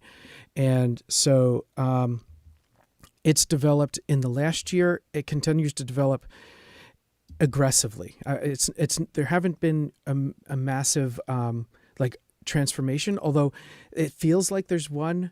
I think we're on the threshold of one because this version of Unreal Engine, Unreal 4, has been around for at least 8 years. I mean, there were 2012. When is 5 coming out? 5, I can't remember if it's this year. I think it's this year, like before the end of this year, I believe 5 is coming out. And the technology, this is been built with the latest GPU technology in mind, right? So Unreal 4, made in 2013, would have no idea of what the RTX boards would have been doing and what the architecture would have been and how that will the M chip accelerate it exponentially? I don't know. I don't know how well Epic is planning to leverage that. We're at an impasse there. That's a whole different story. There's an impasse there, right? Yeah. But the other thing that I will say is the thing that really gets me is that everything that's built with this tool, part in my academic career, I transitioned from animation visual effects to immersive media, focusing on VR, AR, XR, immersive projection, dome projection. And the interesting thing is that in the video world, all of these different formats are completely different. The lensing is different. How you operate the camera is different. The technologies are different. But in Unreal Engine, they're all identical. So if I built this virtual studio and I'm using it now in Zoom, I could use this exact virtual studio in a VR experience, or I can make an AR experience with it, or I can make a video game out of it, or I could deploy it on the web. And I can put it on a LED wall screen and do in-camera live, make this look like it's really there, but it's actually a big screen behind me. So build once and distribute many. Many. Wow. Yeah. Well, something to think about is imagine I've written a show designed to be in Unreal. It's designed for Unreal that I've been working on for a couple of years, maybe a decade. It was designed for real time because it had to solve a bunch of geometry problems. Anyway, but it's just an adventure show, a bunch of little robots having that are in the future. Anyway, I can produce a show that's 16 by 9, but if I want to project that, if I want to build an AR version of that show where you could pick it up and look at it on your desk, that's just an export. Like, you can decide what that looks like. If you want to stand in the show while it's happening, you could do that too. Like you could literally, put something on that you could watch the show, like almost as a participant, where you're walking around the robots while they're talking. You could just be in the show. Imagine being able to go back and be in Toy Story, because at this point the geometry in Toy Story is totally doable in Unreal.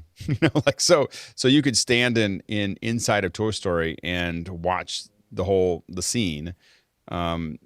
There are some challenges there because normally we only animate to what the camera can see, so you'd have to think about that. But there's a lot of opportunity. Go ahead, Courtney. I think that's. Just before we go to Courtney, I was just going to say that the big revolution in this isn't so much about the technology at this point. It's going to be the adoption. If we had all the educators in the education hour use this tool to teach with, that would be a revolution. And I think that the tool set has reached a point where it is capable of doing what we need it to do. Every development from here on is just going to continue to enhance the fidelity. And you could the also next step build is broad adoption. You could also build a game inside of Unreal that simplifies most of the things that we need, so that educators could just build the content. You could build something that educators could just throw things in and move them around, and you could basically abstract the whole interface from all the drop downs and everything else. So just drop an object in and move this around, and we're going to see a lot more of that. Go ahead, Courtney. Yeah, adoption is important. I was going to ask a question about bringing in volumetric video, and for like in Alex's example, where you want to move your POV around something, but you're working with live captured video of real people, volumetrically captured. Is there a method for bringing that in? What format is it in, and how does it handle that, if it does? It does handle that. I believe that there are plugins for devices like the Kinect. The volumetric video hardware this day is still mostly in development. So really expensive. This would come in, and both. Right. But it does, essentially volumetric video is generating a point cloud of colored pixels in 3-dimensional space. So Unreal totally does support that, and so there's a variety of ways. It often falls on the hardware manufacturer to develop the plugin so that it becomes more of a drag drop type of thing, but that is doable. And the reverse is true for holographic, like a looking glass. I have a looking glass display at my office that's a 3-dimensional display without the need of any special optics for the user. You just look and it's 3-dimensional, and it's a drag and drop plugin in Unreal Engine. You just say, well, how much of the space do you want to be shown? And one of the challenges right now with a lot of the volumetric stuff is not real time or anywhere near it. So you're just pulling those videos and the processing to do the true volumetric stuff that Microsoft's showing from some other folks. I mean, that's heavy. Now, we'll get there because that's what we always do. But right now, it's not anywhere close to real time. So you're capturing everything, and then it goes into a box and gets pushed out, and then it's often cleaned up from there. Like there's errata and all kinds of other stuff that needs to be cleaned up either before or after the capture. I mean, I do have, I will end up learning that from my students. I have a grad student now working on volumetric video as part of his thesis in Unreal Engine, and I will be learning from him. Yeah, there's a like Metastage and 4DSys. They all have a tool set to bring in those, and a couple different methods are like Alembic is one output that they have. Another is a QuickTime with the QuickTime sequence or the texture sequence. But they like Metastage has some really interesting tools that they have. Like they have a modifier that they can throw into the throat to keep eye contact with the volumetric, creatures and things that are captures to make it seem more realistic. And we can see if we can. I know some folks over at Metastage. We might see if we can get them to come in and chat with us at some point. We are getting to the end of our 90 minutes with a little Q&A. Not as much lab, but a lot of Q&A. We're still getting our heads around it, but it's good. Nick, thank you so much for the time. And it's definitely helping. Next week, I'll have more of a lab prepared. I mean, we can work with cameras and we'll, control depth of field and animating the cameras and all of that sort of thing. So that's amazing. That's what I'll aim for. And so I'll have a prep video ready by midweek, like we did this week. And awesome. We'll go from there. Awesome. Thanks, Nick. And thanks everyone for asking a lot of great questions. Thanks to our panelists. We are now going to shift gears to cooking. Now, we're not going to start cooking for about another 30 minutes. I'm just going to let everybody know there's a little bit of time here. While now you're going to see Hosmuk come up here and so we should, but for those of you who are waiting to do that, go ahead and raise your hand, who want to join we're going from cooking in the virtual world to cooking to the real world to cooking in the mechanical world. So we're going to keep going on that. Let's see here. So we're going to go, we'll start adding you. And again, I got to go set my kit up a little bit. I decided to test something different. So I'm going to play with it a little bit. So I'll be setting that up, but we'll be ready to go and start really cooking at noon, making corn fritters. The recipe again is in Discord. And also there was a video there, but you should be able to grab it. Go ahead, Courtney. Just a quick scheduling question for the Raspberry Pi section. Is Jonas going to be going over the same assembly and installation that we did before? So people have already done that, don't need to attend, or is this carrying it further? Nope, it's doing the same thing. It's just the only reason to attend if you've done it before is to help everybody to do that. So Damayanti, can you hear us? Nope, we can't hear you. Oh, there you go. I've got to sneak out. I'll see you on Monday. All right, thanks Bill. Doing the same. Thanks everyone. Take care. Yep, thank you. Can you hear us in Damayanti? Can you hear us? Okay, we're still working that out. I'm going to step away for a minute while I move some computers around, and I'll be back. But our plan right now, just for everyone, is can you hear me? We can hear you. Oh, cool. So we're going to give everybody, we've been going full tilt for a couple hours. We're going to give everybody, a little bit of time to get set up and start talking. But if you have questions for Damayanti while we're setting up, feel free to have that conversation. Our goal is to start cooking at about noon. So in about half an hour. So we'll if we can start, you're going to see a lot of kitchens coming up to speed here. We got Daniel, John Idelson, Kyle, I saw there for a second. My kitchen's going to come here in a second too. So stay tuned for that, and we'll be ready for you in just a couple minutes. Sure. John Idelson. Hello. Yes, I am, Sky. Hello. Hasmuk says I have to practice saying your name, Damiante. Yeah, that's fine. That's absolutely fine. Well, I will keep helping me because we're going. I understand you and Madeline will be cooking together. Is that so? we are hoping we are discussing that, and I am the man behind the camera, and so I am the Hasmuk in your world. Okay. For Madeline Smithberg, and John. Yes. John says he wants to cook along with you in the future also. Oh, and perfect. So this morning I woke up thinking, well, of course, John, you're going to be cooking along. And of course, you're going to be in the Zoom. Why not? Because we need to practice that on Zoom experience. So I need those. And plus, I saw the whole cookbook, and there's all sorts of things that I normally don't get because it's not on my diet. So it's another reason to want to cook. And are you any of you vegetarian? We will be when we cook with you. I haven't done a cook along before. I've given classes and done virtual cooking, but this is going to be new, and I think it's quite exciting. Very exciting. Can Hasmuk hear us? Hasmuk, can you hear?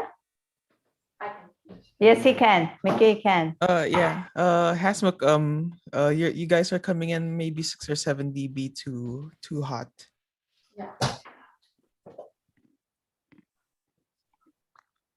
Anyway, let us know when you guys are free Test, to do test. proper Can you check. check now, Mickey? Hello. Give us about 5 seconds of continuous speech. Sure. Damiante. Sure. Okay. I know. Do you but I want don't me have to our keep microphones. speaking so you can check? Yes, please. Yes, sure.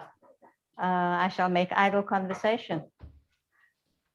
What are Yes, we cooking yes. today? We're making corn fritters, and we're using fresh corn to make the corn fritters. And it's quite a easy, simple recipe. So yeah, I don't think it'll be difficult for anyone. Yeah. That's Hasmux, cool. drop another DB or two. You're in the ballpark. Just another click down. Okay. Okay. We're Thank you getting very there. much. Thanks. And I know in England, corn is referred to as maize. Yes. In South Africa, is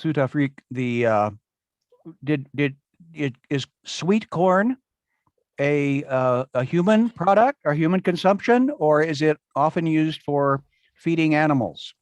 No, it's used for human consumption. Okay. I think you get different types. And maize is quite a staple diet here for most people. I'm talking about the dry maize. But the fresh corn is used by most people.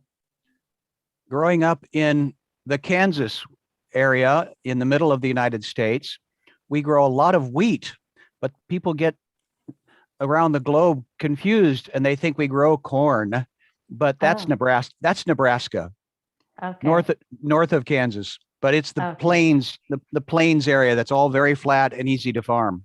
Oh, okay, okay. Yeah, I once tried to grow the red corn. Somebody gave me seeds. I think they were from the US, but I couldn't grow it. It just didn't take.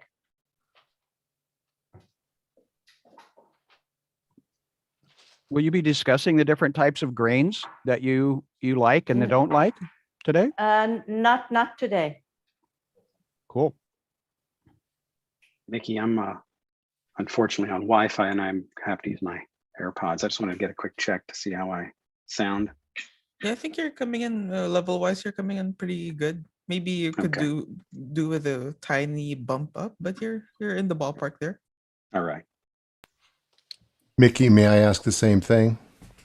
My low, Hey. high. Hey Todd, you're Hi, coming in Mickey, maybe how four are you? or 5 dB too hot. Too So hot. drop, Okay. Yeah, drop down 4 or 5 dB.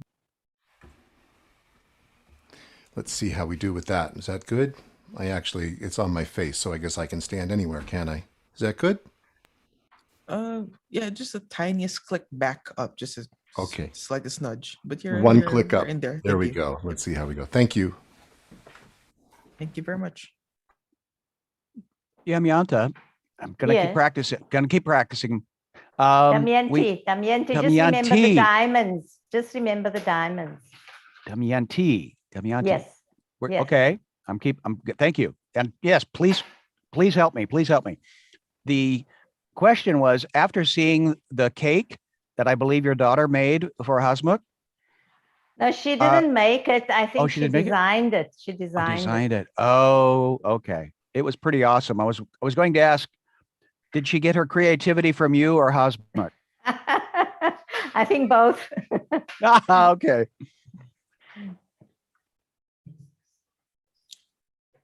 Sky, could you drop down maybe 2 dB?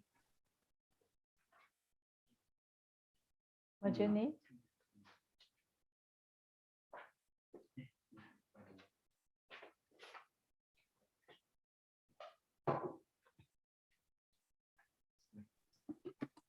So, Damiante. Yes. T, got to get the emphasis on the right syllable.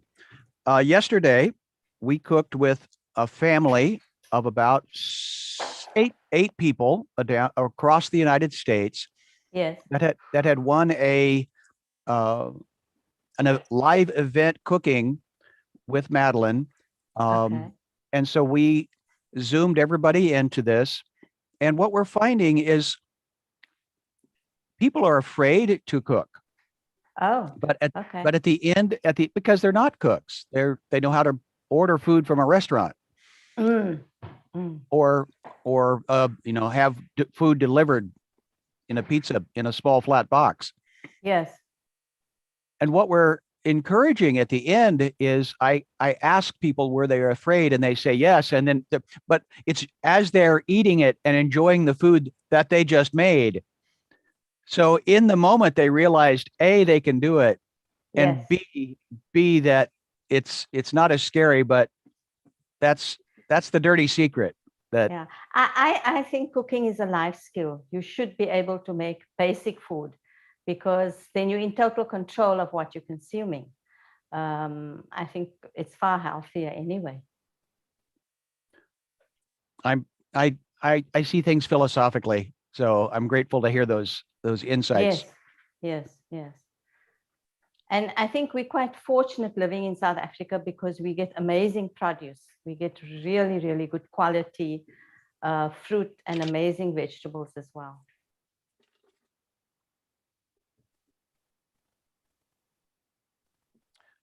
Ironically, living in Europe, I would compare my life as growing up in the United States, and of course we would have the produce, the grains, the meat products that would come in mostly from the United States, but then we started getting imports from Mexico, maybe Central America, as the refrigeration, as shipping became more readily available. And again, also the out of season produce and things that should not be eaten in that time of year, but they'd been stored or something. And somebody mentioned that about China. The foods were so regional there because they did not have either the transportation or the refrigeration of the trucks and the systems, the refrigerated trucking systems, transportation systems. Yeah, so I studied Ayurveda, and it's a natural health science. And one of the principles is to eat what's in season. Yes. What is locally grown, eat what's in season. Also try not to eat leftovers, because it impacts on your immunity quite a bit. I, as a rule, am fortunate we live in an area where there are farms not too far away where you're able to get your produce. And if I go to the supermarket, I tend not to buy something that has been brought in from another country. I try to avoid it, because that's my little way of saying eat what is locally available. Yeah. That is a quote movement, at least in certain regions, of eat local and I try and grow some things. So whatever I can grow, I try to grow in my garden. We have a gentleman on office hours that showed me his stand-up garden, which inspired me at least enough to be interested to look at a book, but I still haven't put my fingers in the dirt. So You'll get there. Keep inspiring. Keep inspiring. There goes Dan. Dan's ready to do it. Damyanti, right? Yes. Have you ever seen a Hawaiian purple sweet potato? No, I haven't. I have purple sweet potatoes in my garden. Yeah, these are. Are they purple inside? I'll show it to you on this camera. They have a white skin, and then the inside is just. I don't know if my lighting. That is very similar to the one I'm growing, but I believe mine is from Indonesia. Yeah, they're very. I guess you're subliminally thinking it has a violet taste because it's purple, right? But it does have sort of a floral flavor to it. And my daughter's eating a bunch of these right now. Mine are sweet, and if I just put them in a pan with a little butter, they actually get toffee-like. It's got a beautiful sweetness to it without putting any kind of sweetener in it. And I think if it has those colors, it's high in antioxidants, so it should be very good for you.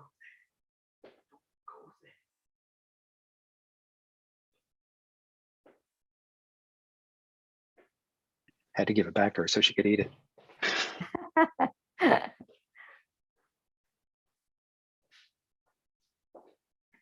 Are those locally grown there, Dan? You said from Hawaii. Hawaii, special treat every once in a while. We get a Oh, box of them, nice. 55 cool. pounds. I don't know how many. Oh, that's a lot. It's a lot. Yeah. Yeah. How do you prepare them? She just likes to either steam them, microwave them. Yeah. And just she eats the whole thing. Lovely. 3 of them, actually. I won't show her though, embarrass her. John, how we doing?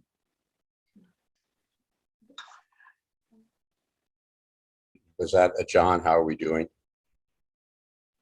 Yeah, sorry, I'm on Wi-Fi. It's very careful. It's hard for me to recognize my name now. We have a cockatiel, and since my wife is always saying John, now the cockatiel says John. So I don't know who's asking me to speak, whether it's somebody in real or the bird. Can I speak for a second? Sure. Just so you hear my voice? Well, this is not our mics. My wireless mics are getting their final charge, so we'll have better audio. But my one comment would be to everyone to smile when they're on camera. It's so hard to get intense. I mean, it's so easy to get intense and so hard to keep your smile. Good advice. Smiling, Perfect my mind. Now. Absolutely. You have such a beautiful smile. Hey, Hasmukh, can you hear us, Hasmukh? Yeah, I can hear you. On the top shot, it's looking like it's just tilted a bit too low, that it's almost inverting it. If you could tilt the top shot up a bit and straighten it so that it's more looking straight down. But it's going off the counter now, huh? You're gonna adjust it. Just hang on, Miki. Sure. Is it punched in, or is there in? No, it's a Huddlecam. Okay. So let me just open it so that Nirali can see it on the screen. Nirali.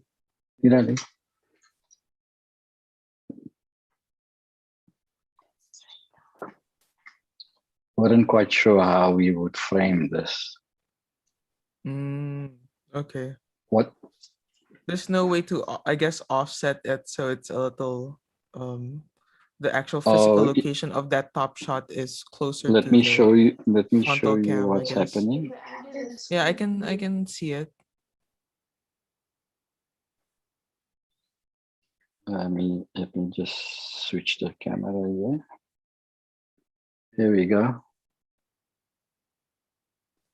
Okay, so is it offset a bit? Is there a way to push it so that it's closer? I'll come around to the so wide. you can see.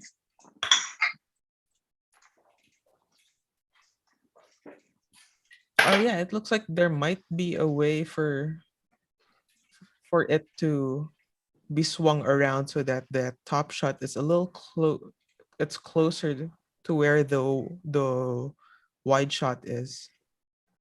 And just flip the image around. What do you want to do? I want to undo the second move. Yeah, just hang on. I'm going to take this off. Here. I'm gonna remove the camera for a second. And for. I'm pretty low tech, no switching today. Just switching the cameras in Zoom between the FaceTime or the MacBook camera and then I have the Huddly on a. What does he want to do?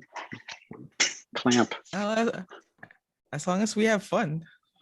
You want to hopefully I don't get any fried grease up on the lens, but want to do this? No. Just make sure you're rolling on it when it happens. The good old grease cam. You do it. You want this thing? Let's see it, our next ruthless review. Could you remove the corn from your lens? This thing. Right. You look a little soft, Dan, like there's a filter over you. Is that the grease filter? What is that? Yeah. Instead of the Vaseline on the filter, it's now. Really hoping Ken has something set up for us. Can't wait to see it. I have a feeling he's psyching us up by not showing it to us immediately. Gonna look like a Food Network kitchen.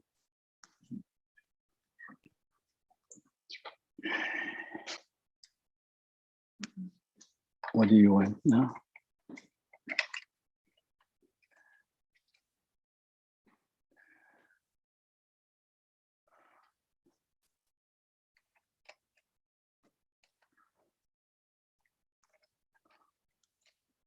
So is this too wide of a shot?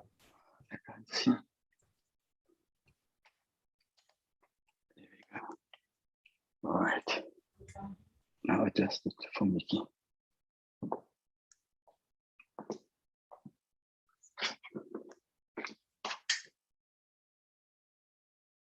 Can you see that, Mickey? Yeah, but it needs to be flipped from the other side though.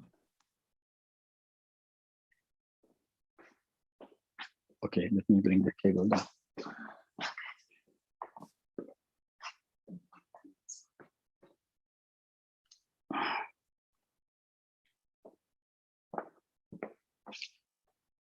Making my daughter do some gymnastics here.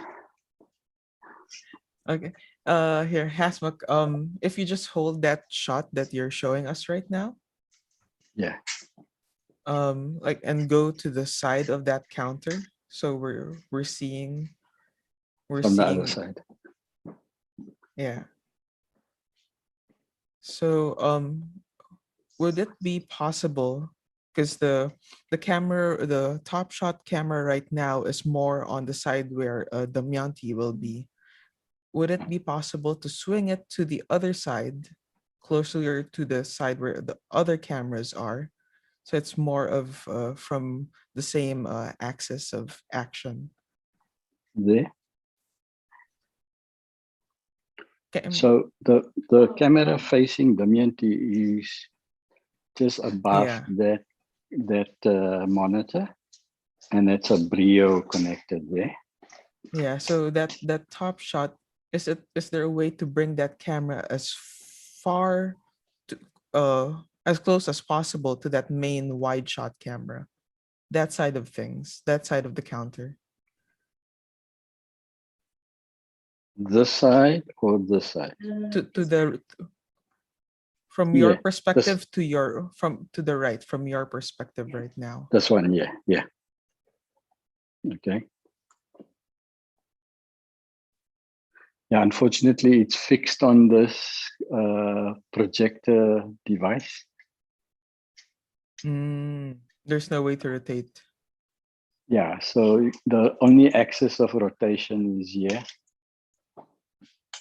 This one here. So because that's fixed into the ceiling, you see. There. Gotcha. So yeah, I have to unscrew the quarter 20, I guess, and then flip it to the other side of the mount. Okay, that's what Nirali is doing.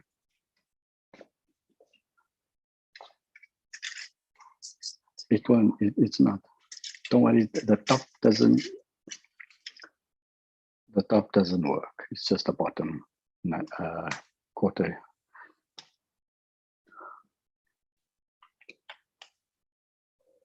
Okay, picture should come on now. There we go.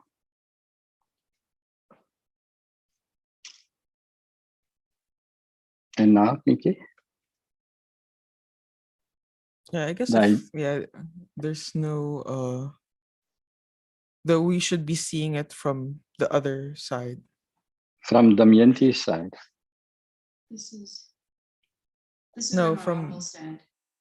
Yeah, from the opposite side, from the side. From the opposite side, yes, exactly. Yeah. Okay. We'll have to rearrange this permanent setup, because what you really want to do is move that fixture in the ceiling more to the right. Yeah, but there's no way to swing that, at least how the camera is mounted at the moment. Are there no holes on the other side of that ceiling mount? Mickey, can you hear me? Yeah. So what you want to go that way? Yeah. move the physical position of the camera as close of that top shot as close as possible to the wide shot camera, to move it across to the other side of the counter or the other Wide side shot of the is that table. Brio.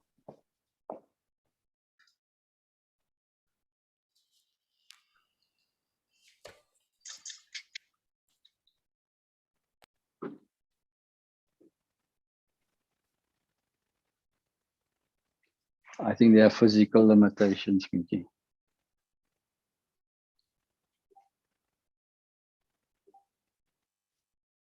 So Hasmek, did you mount up into the frame? Did you find the studs up in the ceiling?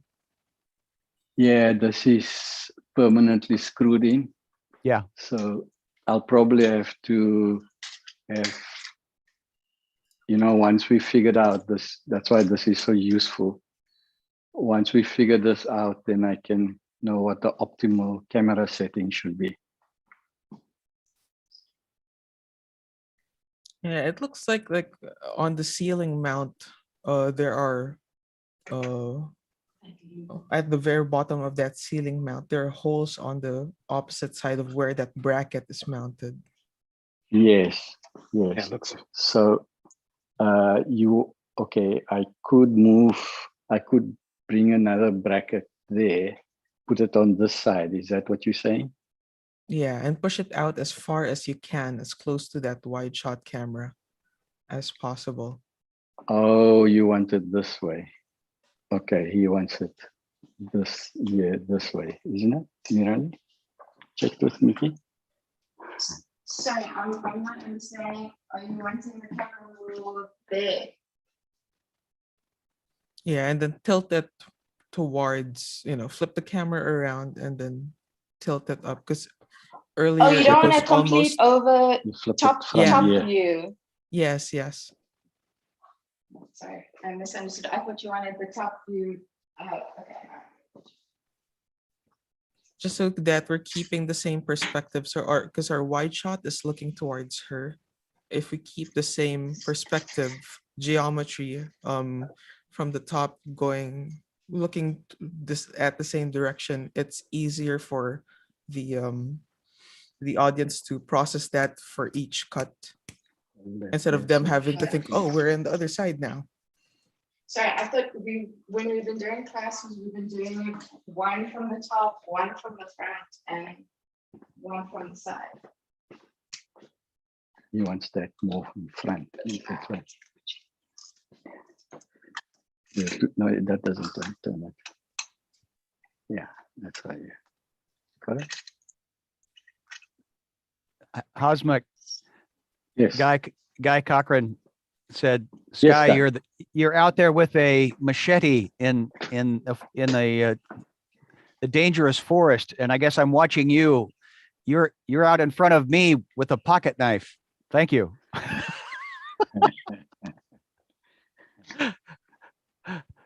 And David's here. I'm so happy. You're gonna find a chef in Spain. I can't wait to have that happen. So are we using Makana during this event? I see it's open. Okay. Why not? Yeah, and the Damayanti, just flip the camera around now. You mean the other way? The other way. Yeah, so your Hasmuk should be at the top of the frame.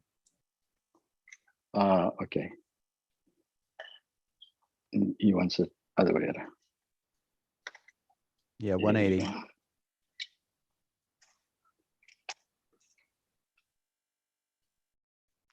And yeah, I think we're pretty close.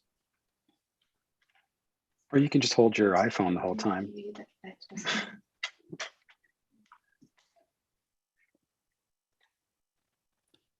Well, I could just hire Mickey and bring him down here. Hey, Mickey. I like what that ceiling stand does, but it does lock you into. There we go. Mickey, now? Yeah, just frame it up at that angle. Just center it. Center it up and maybe punch in a little.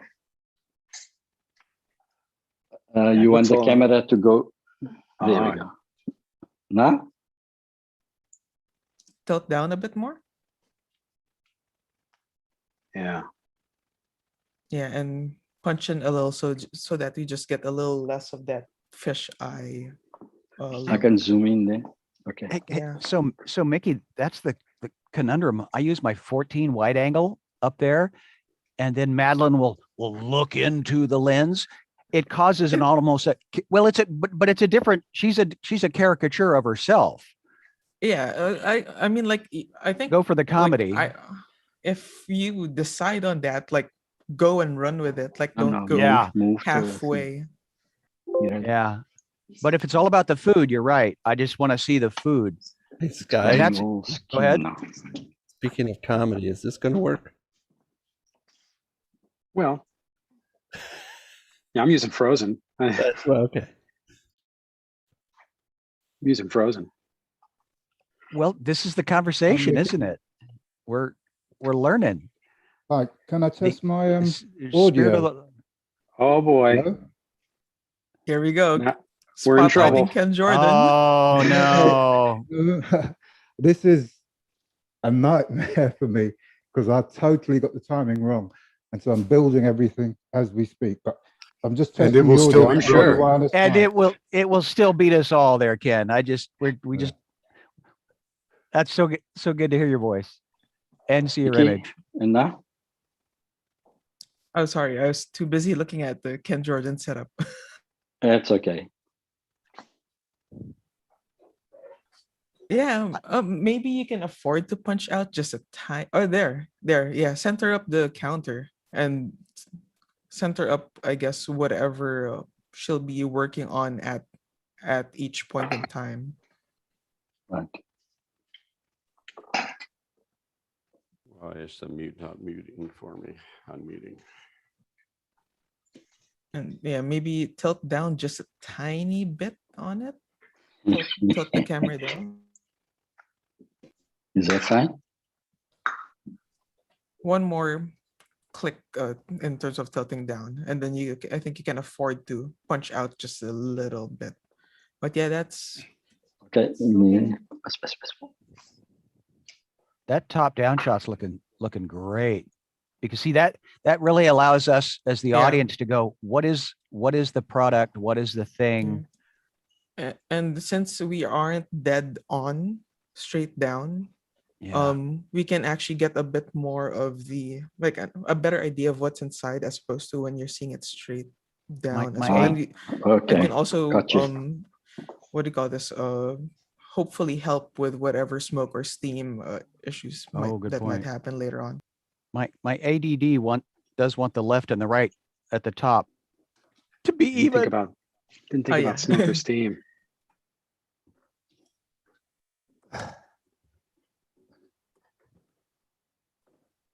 Uh-oh, Dan's warming up.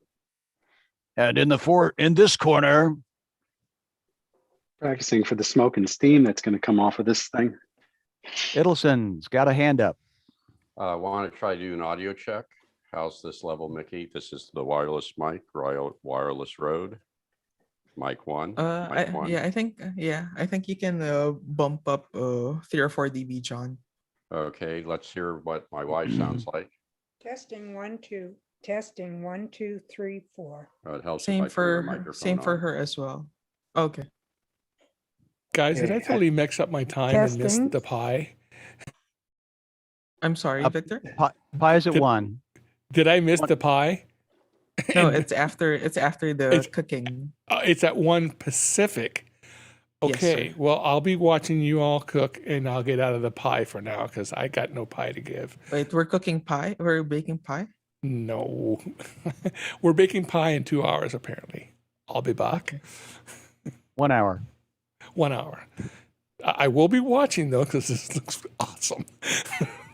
Sorry, I'm just gonna refill my coffee. I'll be right back. I think you're gonna need it. When you guys cook Cuban food, then I'll participate on the kitchen. Hi, Mickey. Can you hear me? He went to get coffee. Oh, okay. But if you want to test your mic, we can look at the meters for you. And yes, we can. Yeah, sure. Yes. Hasmukh wants to just check the sound that it's fine. Go ahead and what did you have for breakfast is usually the broadcaster's request.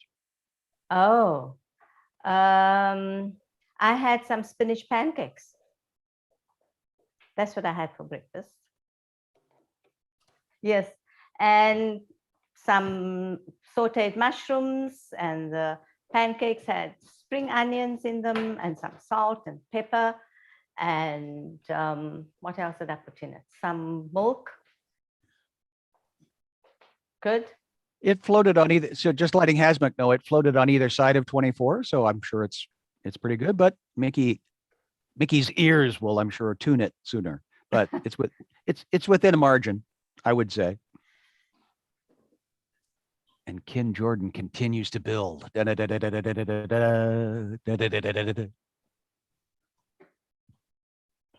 So does Hasmukh, do you have theme music yet for your show? Nah, not yet. Okay. Well, I'm very poor at music. Throwing it down there. Just throwing it down. Hasmukh, is Damayanti on the DPA? What mic is she on? No, she's on a. Alex will hate me for this, but she's on a lavalier, Sennheiser lavalier, with a Sennheiser. Is she? Are you guys going through the mix pre then? Yeah, I'm going through the mix pre. Can you try turning Arjo sound on, please? Yeah, I can do that. Keep talking, Dama. So I hope you're not going to ask me what I had for lunch. Okay. In terms of routing, I think are you going through the loop back setup that we did, wherein you're only picking off channel 1? I'll check on loopback now. Let me see. Because yeah, we're hearing a delayed. Oh, okay. We've got mix. I got a mix pre to zoom on in loopback. I can switch it off. You'd want to use that. You'd want to have that on and just only grab channel. Grab her microphone and feed that to Zoom. Yeah. She's going through 1 and 2, Mickey. 1, 2, 1, 2. Can you hear me? Okay, and is that loop back virtual device set as your microphone on Zoom?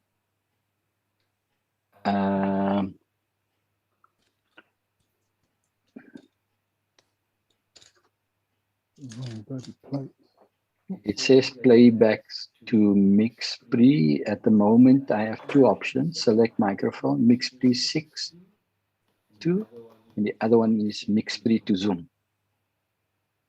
Yeah, I think it's the mix pre to Zoom. That's the interface that we made. And also when you have Damayanti check her mic, make sure to mute yourself as well, please. Sure, I'll do that.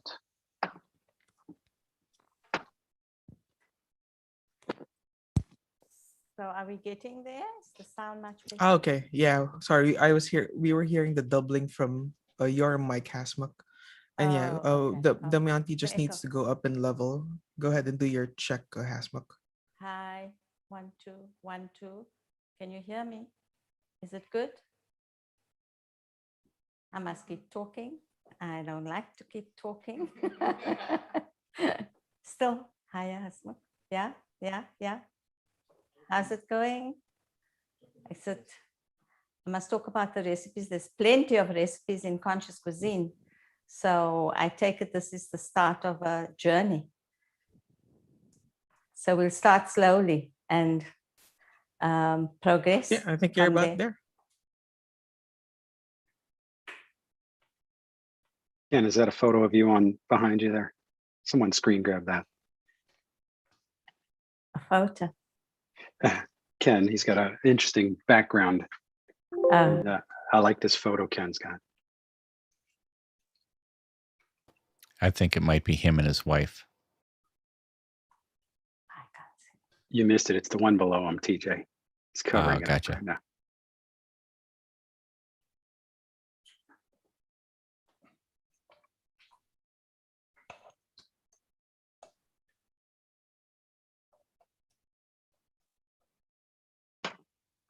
I assume we're waiting for Alex.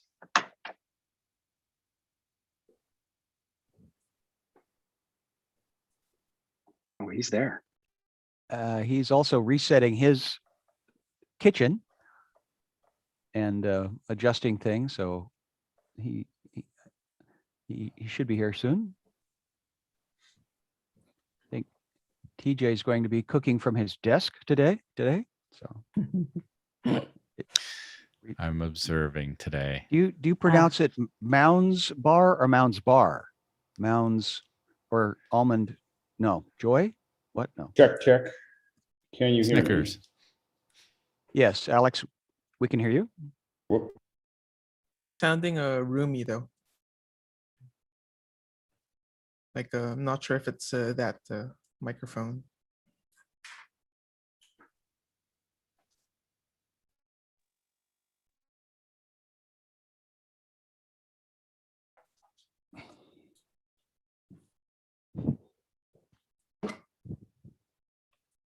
Perhaps I have found my cooker. Yes. It's possible.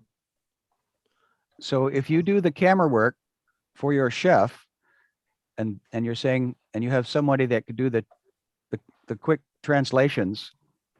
Oh, she speak English, I think, very well. Your chef? Yes. Ooh, season 2. Now the problem is the cams. I have only one now. Well, that might we're exploring, and that one good one with good internet. Can you guys hear me now? Copy. You're very clear, sir. Is that clear? Okay, so this is the test of what I'm testing here is the guest chef setup, which is a Pavo light right here. Now I got obviously a lot of background light, but it is I have a Rode that is, well, I have 2 Rodes.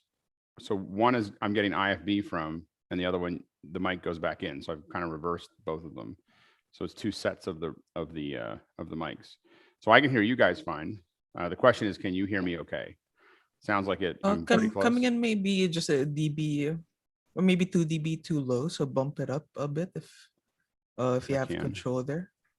What temperature is your? Yeah, I think you're good. Yeah, I need to affect the temperature. It's at 3200 and it should be at 56. Copy that.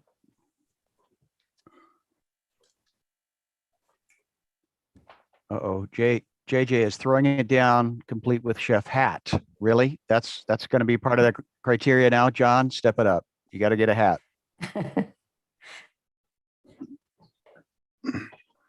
Does that lighting look better? So now I match the lighting. Matches lighting now. Yes. All right. Now what I also did, just as a note, is my laptop's down here, but I moved it up here. Your level really suddenly just bumped up a lot. I don't know why that would be the case. So we'll leave the.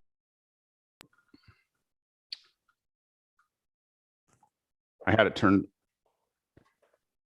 Interesting. Okay. Oh, because I turned up the. I don't think I have any control over it. Hold on. Oh, it's on auto. There we go. All right. So now it's on manual. We are glad that Dauphin is so pleasant with us. His present annual pains we thank you for. We matched our rackets to these balls. We will in France by God's grace. Play a set. Maybe 2 or 3 dB up. I don't know what it's doing.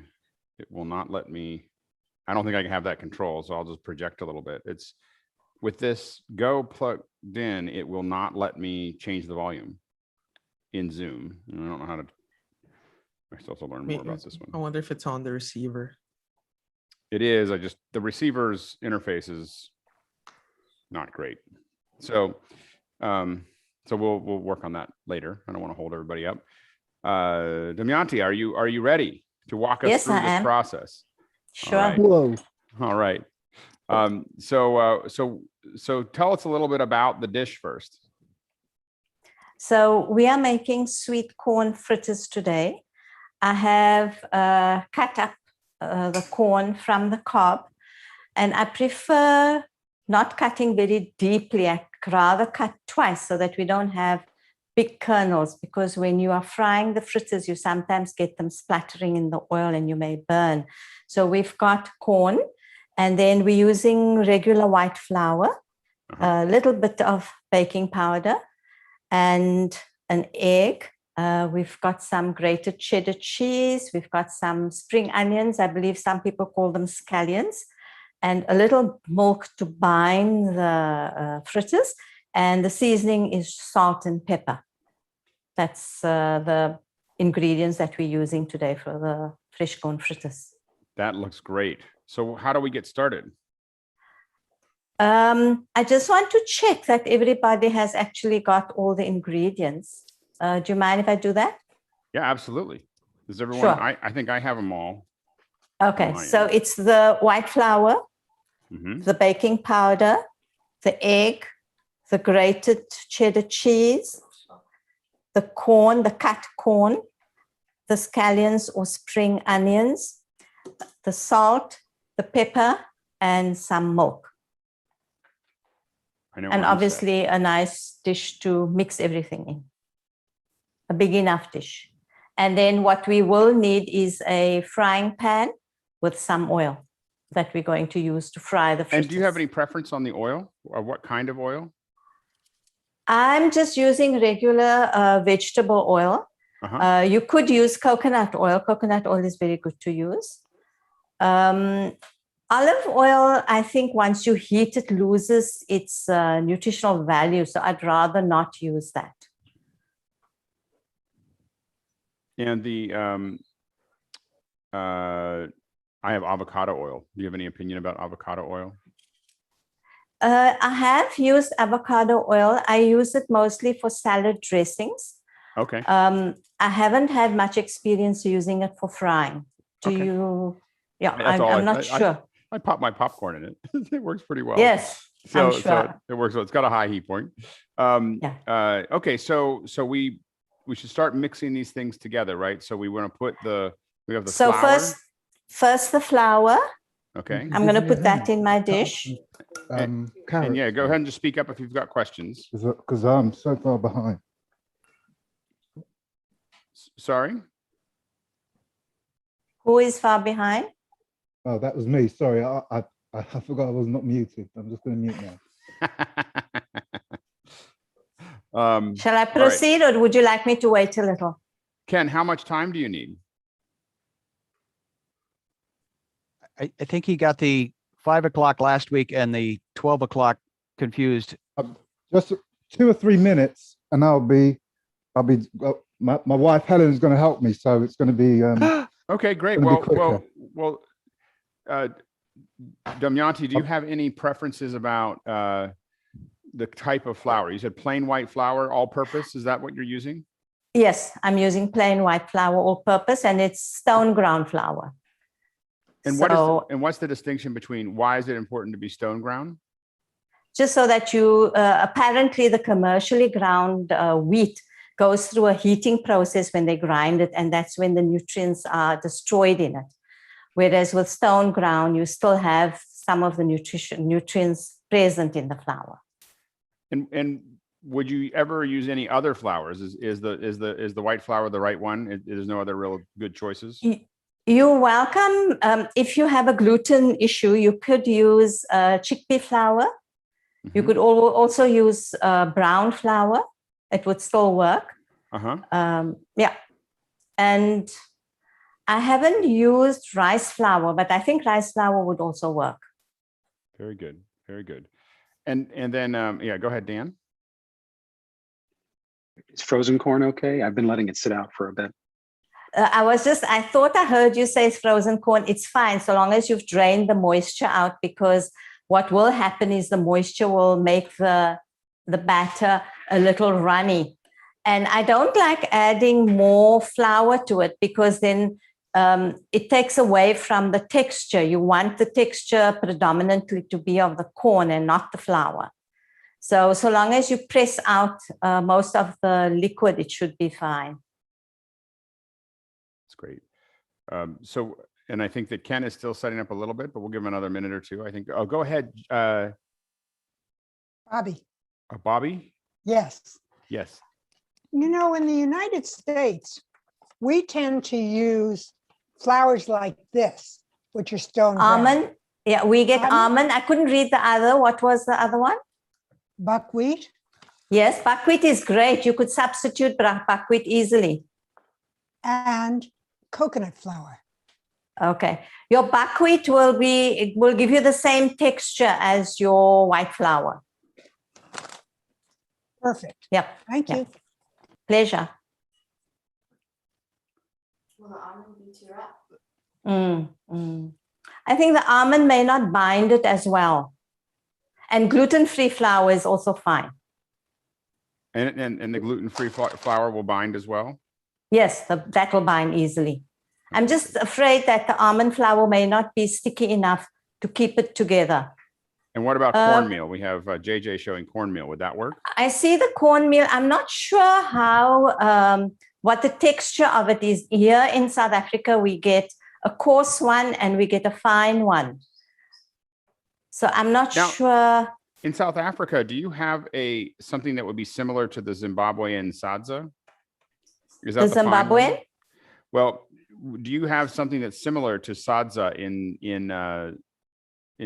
Zimbabwe? Alex, I don't know sadza. Oh, it's like in the United States, it would be like polenta or grit, or like a finely ground polenta or grits. It's a corn. It's ground corn.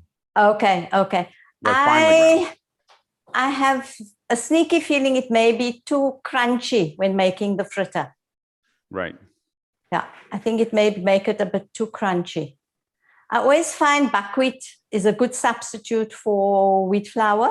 And I tend to use rice flour with some chickpea flour. And that usually gives a lovely texture.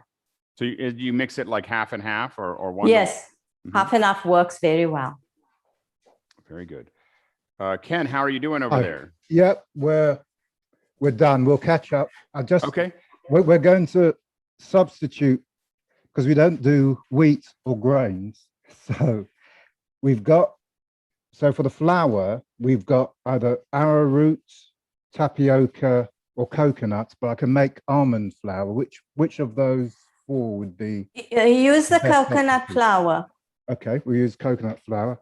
We're going to replace the grains of corn with carrot. Sure. And have you cut it in? Have you grated it or cut it into that's cubes? what my wife has beautifully done for a whole bunch now. So we've got a lot of carrots she's grating. Okay, so you need only a cup. I needed a cup. Okay, you've got fine. Yes. Perfect. All right, thank you. And Alex, so I'm ready. You're bringing families together. Do you see what's happening here? Yeah, it's great. It's become a team thing here. So let's go ahead and get started. So we have the flour. What's can I next? ask a question? The next. Oh yeah. Go ahead. Ask a question. Who's? So I was just wondering, is it possible to use cauliflower instead of corn? Yes, I don't see why not. So long as you cut it quite finely. Okay, That's thank great. you. All right, and so we have the flour. What's next? Sure. The baking powder. Baking powder. Half a teaspoon. Half a teaspoon. Now, do you do most of the things by volume as opposed to weight? Like if I'm baking, I'll use weight, but for cooking, volume. So, and really the baking powder is there to help it rise, right? Yes, just to give it a nice texture, so it makes it a bit lighter. What do we do next? And so for next, folks, I can't for everyone watching, I can't really. Every time it gets highlighted, I can't see everybody. So don't bother to raise your hand. Just call out questions if you have them while you're working.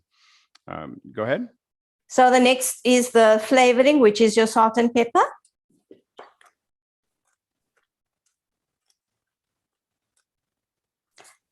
And we're now going to add the beaten egg. So I'm just breaking the egg up.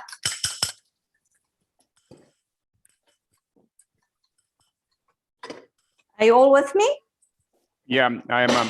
I got to break the egg. Now, and you beat it before you put it in? Yes, you do.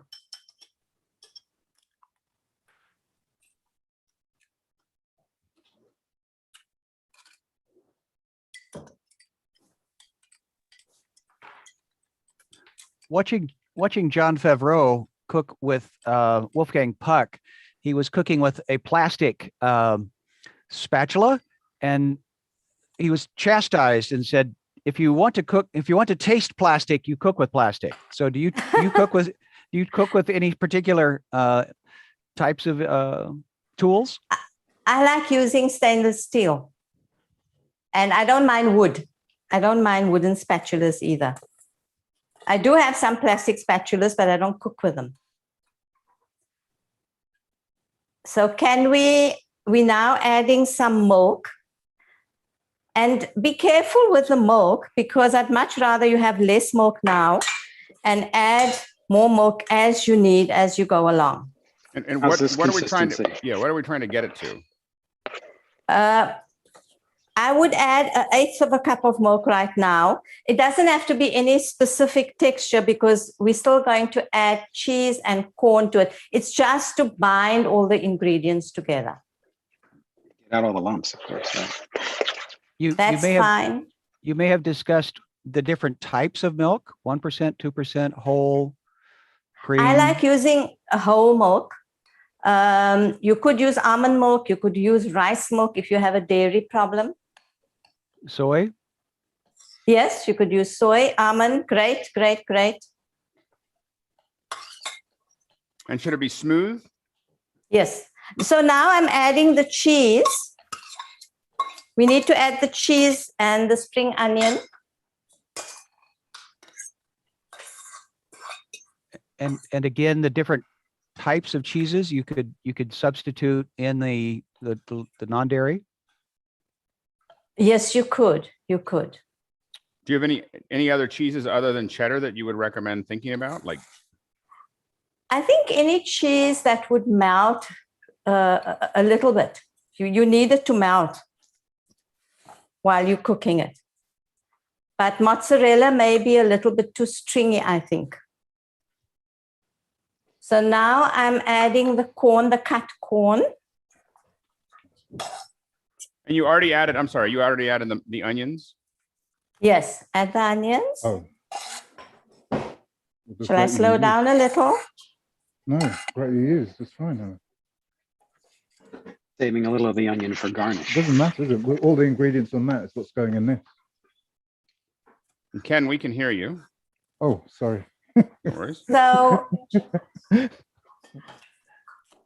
So what I did is, so far I added, well, I've got most of the ingredients in my dish already. So it's the flour, the seasoning, the salt, the pepper, the spring onion, the grated cheese, some milk. And you just keep mixing it until it sort of starts sticking together, holding together.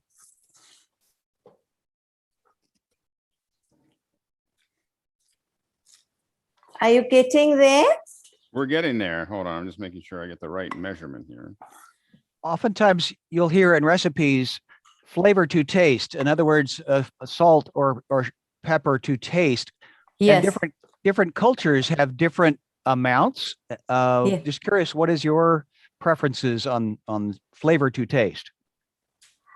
You know, I have very little salt in we eat very little salt in our diet. So do you mean the actual taste of the salt? Well, the type of salt, because that's a good question.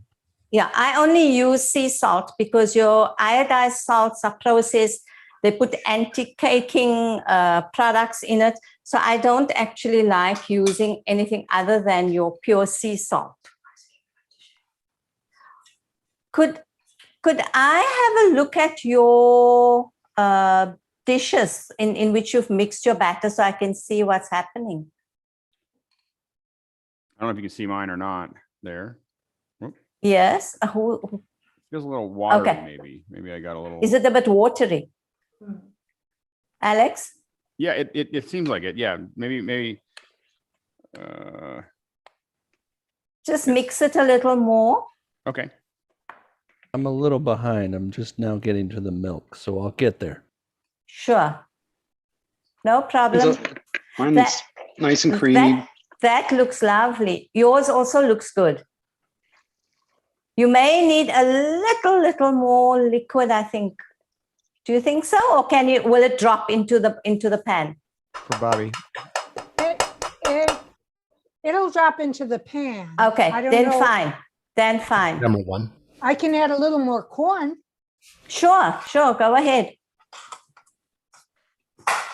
I'll do one, and then if it needs a little more binding or something, I can add a little more cheese. Yes, that looks good. That looks good. Okay, great. Okay. May I ask for an audit, Damayanti? Yes. May I ask you how that looks as a texture? That looks good. I'm just a little concerned. Just be careful when you're going to fry because your corn is whole. Ah, I understand. When I cut my corn, I like to sort of cut it twice. I don't cut it very deep the first time.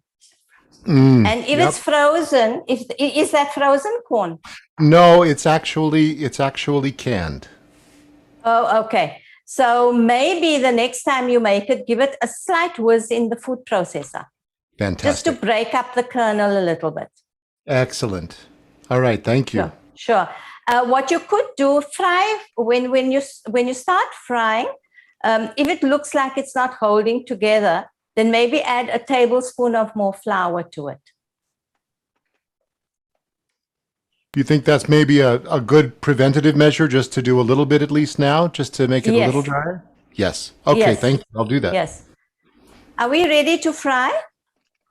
I think we're ready. Is everyone ready to fry? What temperature? We're going to put it on a medium temperature. I've had mine on for low for a while, and now it's Nice and hot? Okay. Alex, I looked at your pan earlier and you seem to have a lot of oil. I'm not sure if I saw correctly. No, I have no oil in it yet. Oh, okay.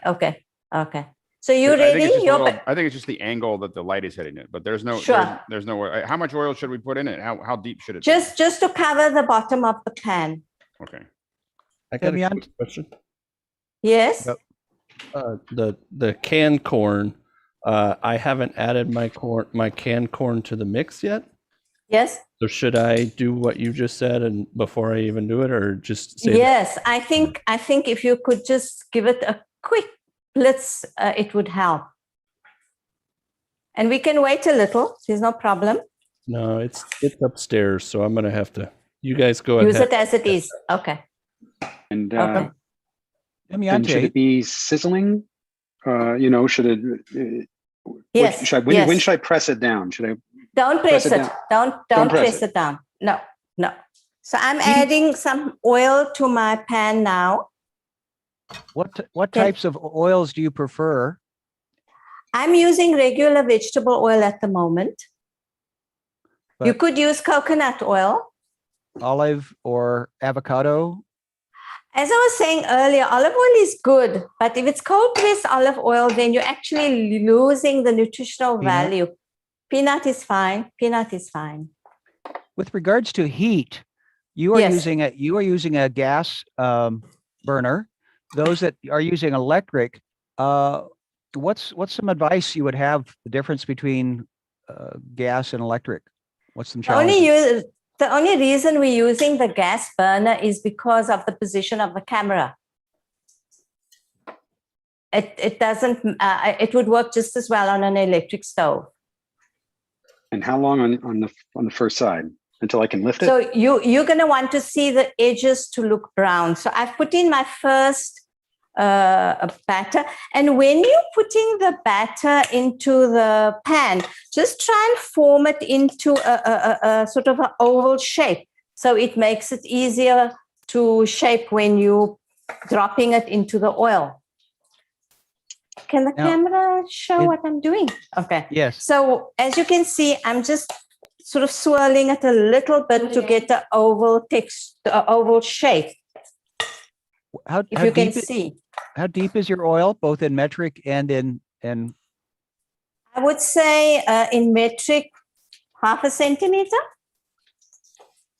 and okay, and what? And for the other parts of the world that don't use metric, what is that? That's quarter About inch. a quarter of an inch. If you look at the size of my pan, I think a tablespoon.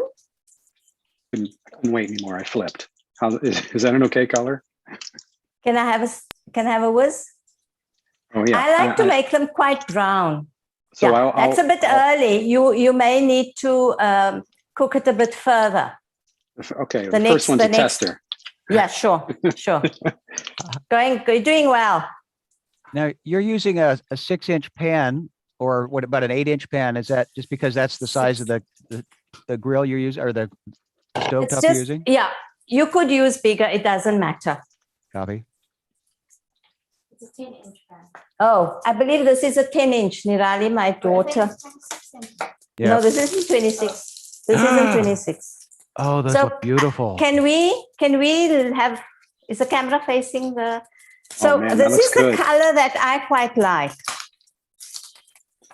And just be careful the oil doesn't splatter and burn your hand when you're flipping it. Is that on about a medium heat, or It's a medium high- heat. It's high a medium Okay. heat. It's a medium heat. Yours are looking great. And those were on one side for about what, 2 minutes, maybe? Yes, yes. At a medium heat. Okay. Yes, On medium a heat. gas burner. Got it. Yeah, maybe on your electric burner, you may need to turn up the heat a little bit. So one heat does not rule them all. It depends on what you're cooking, and also the oil that you're using, because different oils have different Yes, correct. heat components. What are the different oils? Temperature, burn elements, or something, or what is that? Sorry, Oh, I yeah, don't point. understand. I'm not sure what you're asking. I think TJ had. It's called the smoke point, and it's at the point where certain Yes. oils will start to smoke when you heat them, and it will Yes. change the flavor characteristic of the oil when it gets to a certain point. Peanut oil, coconut oil have a very avocado oil have a very high smoke point. High, correct. And can take a lot of correct. heat. Yes, correct. Extra virgin olive oil is not a good oil to use for frying. Yeah, I don't use it for frying. But great on a salad. Oh, yes. Oh, Did yes. you ever press them down? No, I don't like pressing them down because I prefer it to have a bit of body. It's going to be Yeah. much browner because turning my heat up. using, Is your heat too low? buckwheat. Well, they're not getting as brown because as it's yours did. buckwheat. Yep. Yes. Yes, no problem. Yours will look slightly different, but that's okay. Is everybody frying already? Yes. Do you add more oil in between? If you need, yes. And do You can. when you're moving them around to decide whether to flip them or not, do you kind of should they be kind of stiff, like not bendy? Is that what you're kind of waiting for? They won't be totally stiff, but what I sort of know when I tend to flip them is when I see the edge being brown. I can see that the edge is a little brown. Yep. Got it? Yep.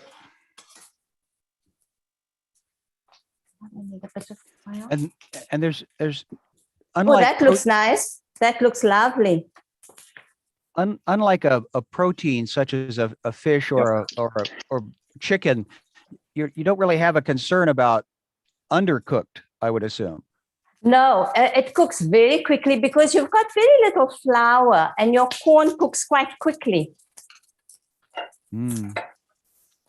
So I think mine are browner than yours because of the gas that I've got. It, even though it's a low heat, it seems to look more brown. But I've seen one or two and they look perfect.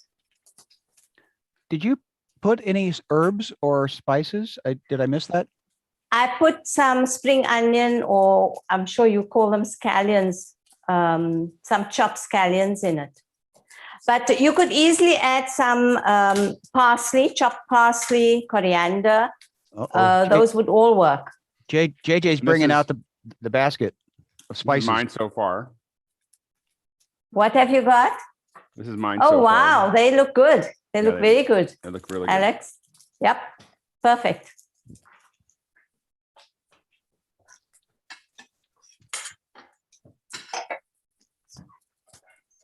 I couldn't make out the spices that were being shown to me.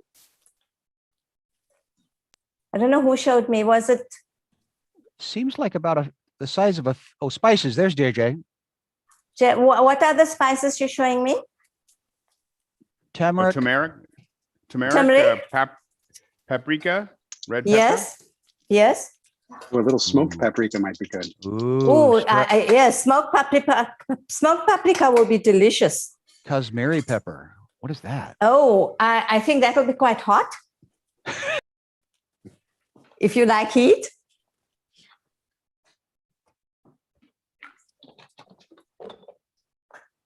I think it would be fun to play around with the flavors. I've kept them basic because when I wrote this cookbook, it was to introduce, I think, people to vegetarian cooking and to show them that it's not all boring.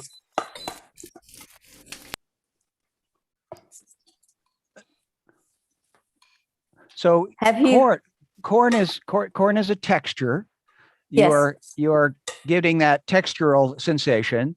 What is the olfactory component? What is the smell that you would hope to get from this? It smells quite sweet to me because corn is naturally sweet. So I'm getting a sweet smell. And that how much is that? How important is that in cooking? What is that sensory experience that you would hope to get? I think it's very important because that's what gets the salivary glands working. So it's the smell first, then the sight, and then the taste. So if I burnt them, you're saying that's a bad thing. Bad thing.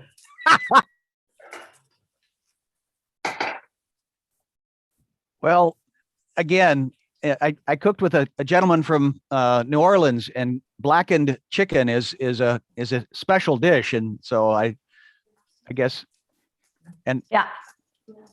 My lovely bride, when I cooked her the first eggs of our newly married life together, I served them perfect, easy, sunny side up, and she says, "Ew, no," because she grew up with a single mother, and she said if they're not over and smashed, they're not right. So shame. Yeah, I think it just depends. If you're doing something like baba ganoush and you're roasting your aubergine over gas, you want it to char because you want that smoky taste. So it just depends what you're making. But generally with food, I don't think you want it burnt. And aubergine is also called? Eggplant. Thank you. So I've used up all my batter. I'm not sure with all of you. I'm cooking my second. I've got, yes, 3 more coming right now, but they're cool. Lovely. And Ken, how are you going? Ken, how are you doing? How are yours coming? Yeah, I don't think I turned them too early.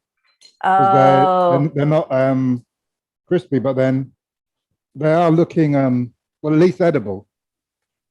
I think when you remove those, if you can wipe out the pan, heat the oil a little, then pop them in there, that may help. I'll do that. Thank you. Yeah. Yours will look different, obviously, because you're using carrot. Yeah. But I think it'll taste good. Maybe I must share my carrot patty with you because that's carrot and potato. Perfect. So as a sensory experience, food has a smell, has a visual, has a taste.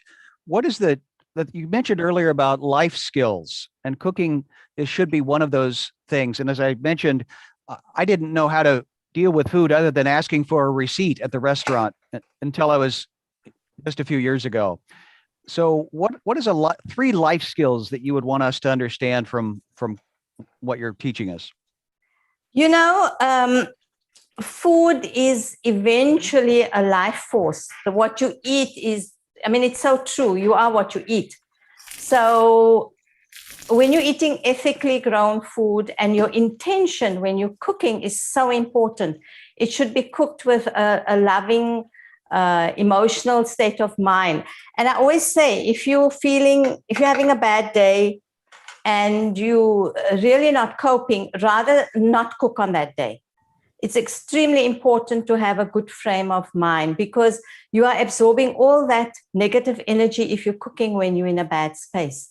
Whereas when you cook, when you're in a good frame of mind and you're feeling positive, enthusiastic, that is ultimately going to permeate your being, and you will probably have a far better experience, all in all.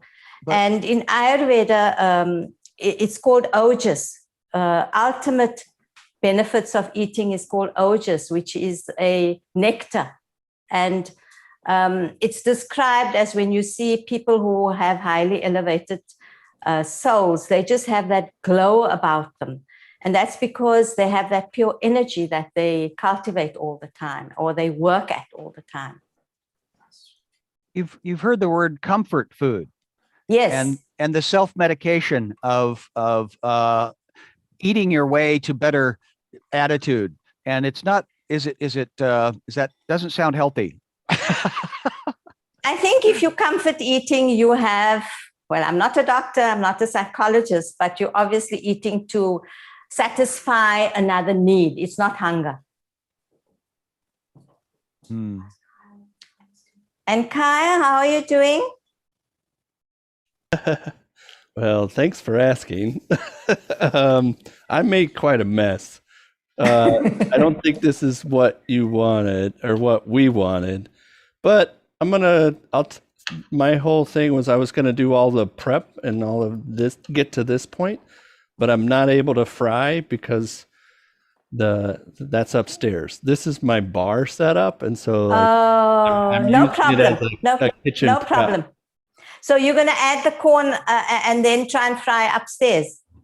That's right. Yep. Oh, cool. And what kind of adult beverage are you going to make so that you can down in your bar? Well, last night I made a French 75 for the show. It was last night, which is gin and champagne. So it was celebration. Wow. Yeah. Apparently it's a drink. Mrs. Edelson, how's it going? Who are you calling to? I didn't hear. John's wife. Bobby. How are you doing?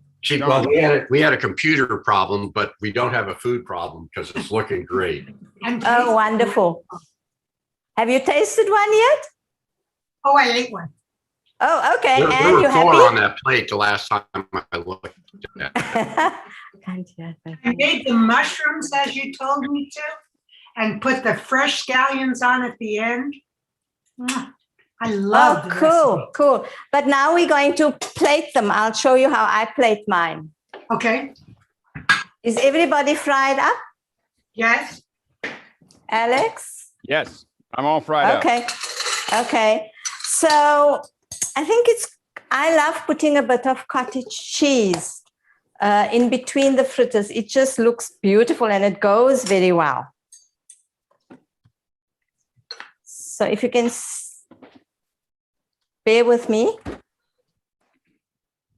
Let's move a little that way. You just move things out of the way.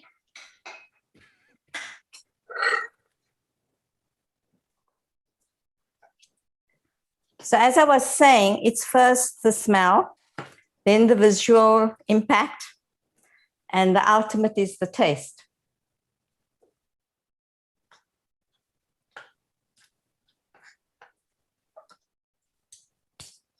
You could choose to put any other type of filling in between, but I just like the contrast that you achieve, and the textures seem to work well. And then I wanted to garnish with some herbs from my garden. These are chives and some sweet basil.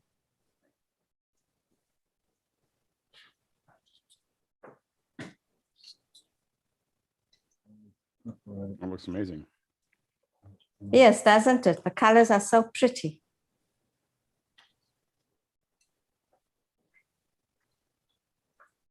So as you can see, that's how I would serve my fritters. Oh, it looks amazing. Able to see. And what's a lovely accompaniment to this is some sauteed mushrooms. Mushrooms also go really well with them. Oh, yeah. That sounds great. Oh, good. These are so good. Oh, wonderful. And from the tech geekery, Alex, we are at 12:49. So we're on the money for time. Let's have a look, Todd. That looks great. We're frying our last batch here. Okay, you've put some spring onion for garnish, I see. I have peas in it. Peas? Frozen peas. Oh, wow. For color. And I also added some cayenne pepper. Yes, yes, you're very creative. And in one batch, I added a teeny little bit of mushroom bouillon. Mushroom? Yes, mushroom flavoring. Oh, lovely, lovely. I'll have to come and learn from you. Please come over right now. I'll have it ready for you. No, I didn't have any cottage cheese, so I used, mine's not a very good plate. I didn't plate it up very well, but I realized I'd used up the garnish for something else. Okay. This is sour cream, it'll also work. It'll also work. Which works really well. Yeah. Oh, good. And then for the second half of them, just for fun, I put a little sriracha in it. Give it a little heat. Oh, yum. It yum. was quite good. Yeah. Even to serve this and drizzle with a bit of sriracha or sweet chili sauce will be great. Yeah. Mm. It's very good. Anyone else? Can you see it? Oh, Todd's got something going there. Ricotta. Oh yeah, this I inspired by Alex. We make our own sriracha mayo here in the house. Yeah. We have a bottle of it right here. It's kind of awesome. Oh, yum. Oh, that looks so good.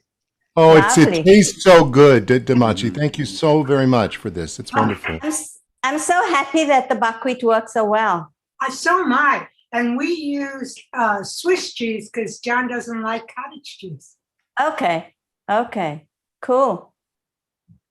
I'm gonna add a little naga chili sauce to mine. Yum, yum, yum. East Coast chili. There you go. Funny fun back about sriracha. Fun story is that they physically had to shut the plant down because the small little town in Southern California's eyes were burning for about 6 blocks around. Oh no. And Brody, you used Tabasco. Thank you very much. I'm going to use this recipe all the time. Oh, good, good, good. Can I have a look at yours? Sure. They're still going, actually. Here they are. Oh, lovely. A little higher. Oh, they look nice and crunchy. Yes, thanks to you and your excellent recipe.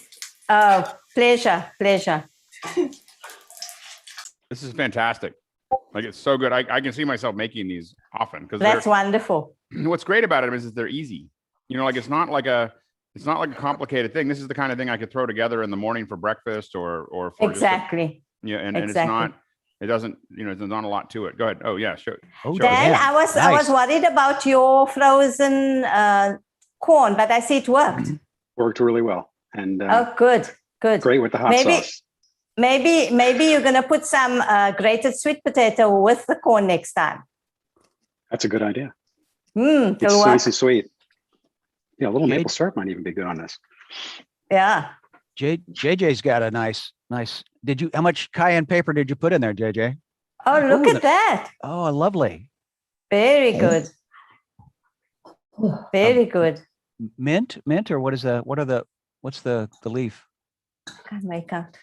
What is, it looks like mint, spearmint. I don't sign. Four. Somebody's too busy eating tan.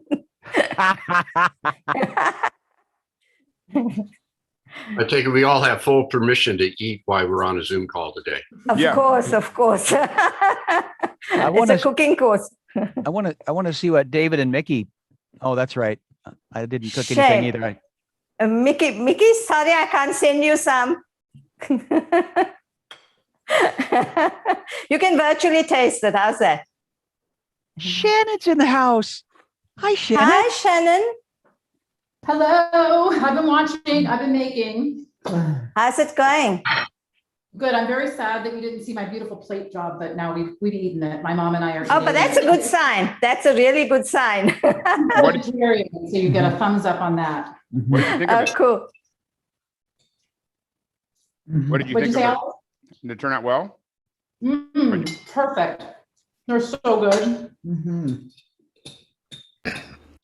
I would have liked to have garnished it with something. I used the spring onions, but I think a little parsley or something else, had I had it, would have offset nicely, because there's already spring onion in. Yes. So the color of the garnish was beautiful, but it was a little too much green onion. And I didn't need more. So it was a perfect amount, but then the raw on top. So I like your suggestion of another herb. Yeah, sure. You can experiment as you go along. Cilantro is working really good over here, I got to say. Yeah, cilantro will work. Yeah, and it definitely feels like something you could play with a lot. Yes. And it's quite interesting. Cilantro is cooling. So in Ayurveda, you would use it in summer. And parsley has a heating effect, and you would use that in winter. So it's a good thing to remember. I'm gonna practice one more time. Dyslexia is a horrible thing. Damiente. I'm gonna say it 6 times. Did you have fun? Oh yes, it was great. It was wonderful. And it's quite rewarding to see that everybody actually came up with this lovely dish and that they're eating. Some of them have even finished the fritters. I'm making Hasmukh wait. He'll have to wait until we're done.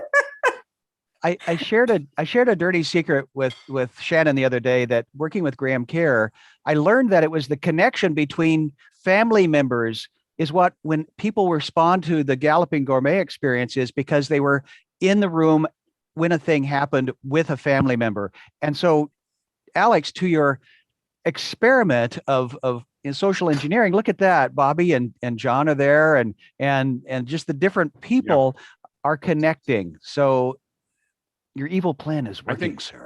I do think that there's something about inviting some folks in as well, like so that there's like a group of people in each one of these, or a pair, or people by themselves as well. But like a little bit of everything makes it kind of fun. I've never seen Bobby smile so much when I was eating off diet. So this is.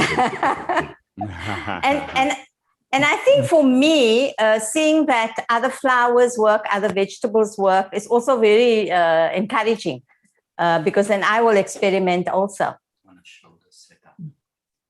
Yeah. So I think it was fun. It was great. Fantastic. How did the grated carrot turn out? I think John did the great. Bobby? Ken, did you was it carrot that you had there? It was. Yes. Yeah, it was carrots.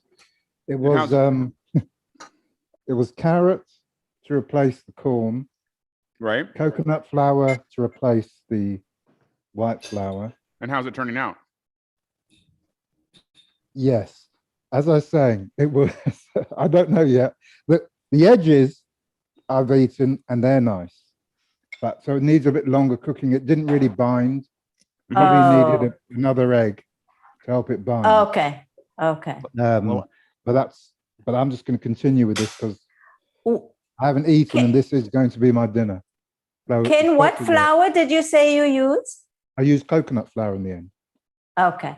I used coconut flour, almond milk, And Yeah, you yeah, see, and I think with coconut flour, it's things sort of don't hold together. No. So I not experimented with gluten-free cooking, and you either need something like xanthan gum or perhaps a very fine corn flour to make Yeah. it stick together. I think that's the issue. yeah, I think I'd use tapioca flour. Yes, something that creates a bit of stickiness. Yes. That's stickier, so I'd use that next time. Sure. Alex, thank you again. I do have a 1 o'clock, but this we all have a 1 o'clock. We're now going to go build a Raspberry Pi. We're not even done yet. I'm Another actually type of cooking. We're done with the cooking. I'm going to join a group of characters doing improv. So Okay, bless great. you all. Have fun. Awesome. I think Wonderful Hasmukh day. just wants to show you the setup before we say goodbye. Absolutely, Hasmukh. Screenshot this. Yes, so there's the Huddlecam at the top of the top, a light there. That's the confidence monitor. So I'm attending Zoom on 2 sessions. So there's a Mac Mini here that's with the Atem, and the Mac Mini with the Atem on this meet attendance is switching the cameras. Then on the other side is the main my MacBook Pro with the mix screen, and then audio wise we're using the lavalier mic, Alex's favorite, and we're using the Sennheiser wireless, and for the in-ear monitors we're using the Rode Go for the multi-ear. That's it. That's the setup. That's great. Thank you, everybody. And I should thank Hasmukh and Nirali for setting everything up. Without them, I wouldn't have been able to do this. So thanks, everyone. Dante, thank you so much. Thank you. Thank you. And thank you so much for your time. It was just I think I'll probably end up cooking this all the time. It's just oh, really very good. Cool. Will you do this? Will you do this with us again sometime soon? Sure. Okay. Awesome. All right. All right. Take care. All right. Take care, everybody. All right. Bye. Bye. Bye.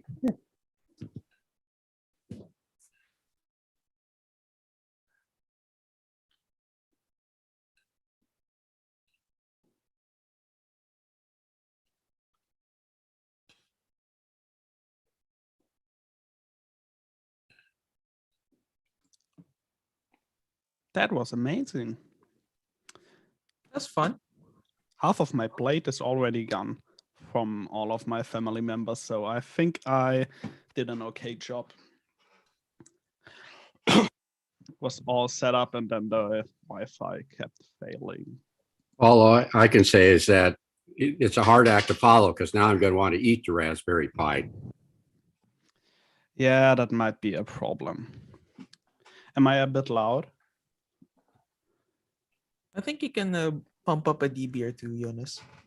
Oh, yeah. After that long of a time of speaking. Anyway, Jonas, it's not that hard to eat the pie. You just eat it a bite at the time.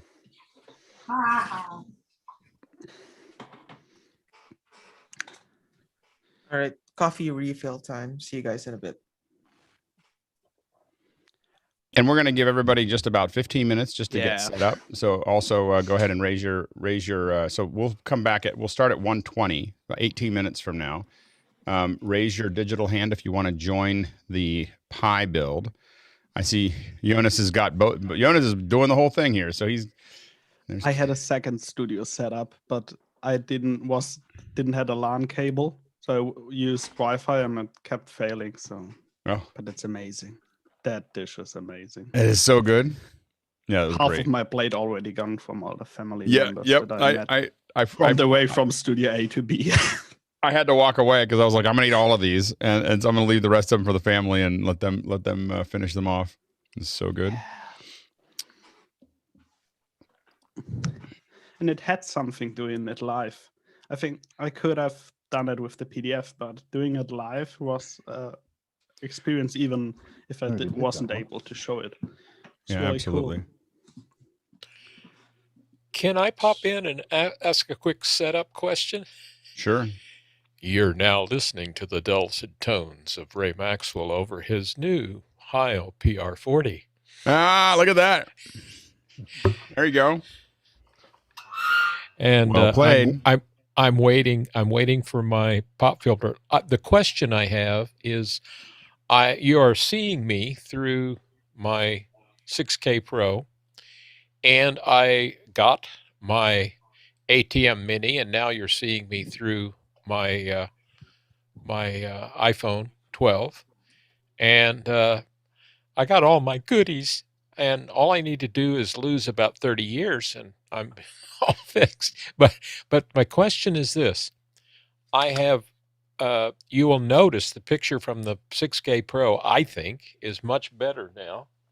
And I have tuned it in using the ATM software, but every time I turn everything off and back on, I have to retune it again. And I've saved and saved.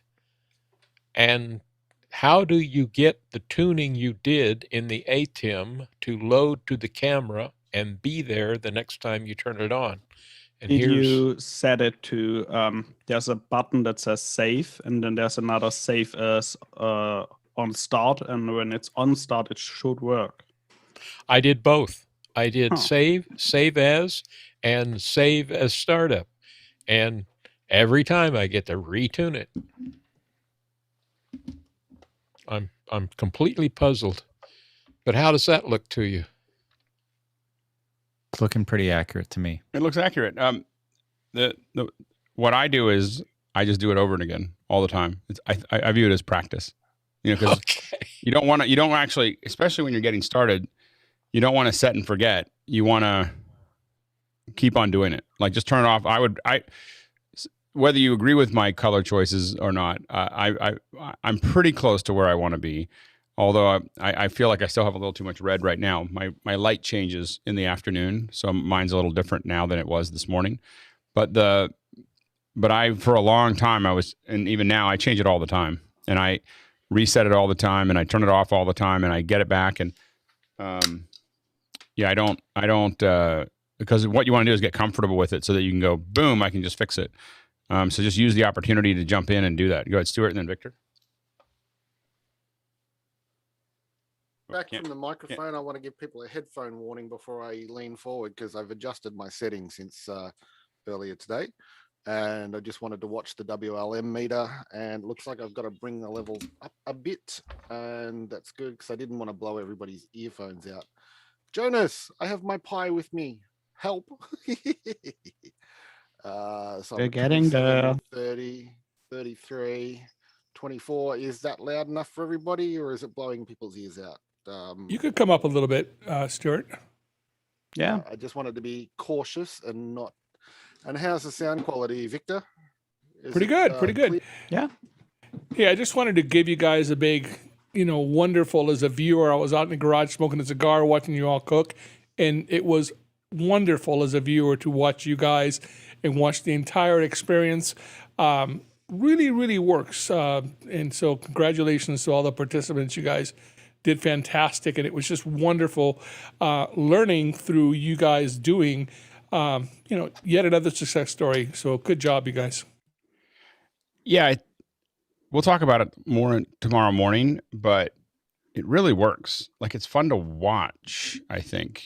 For those of you who are watching, I think that there's something about the process that's interesting. Go ahead, David. I just needed to check in the mic real quick, make sure I'm hitting it, and it looks I'm about there. And I did see the end results. Looks like everybody made delicious dishes, and I'm sorry I missed it, but I'll be back maybe next time.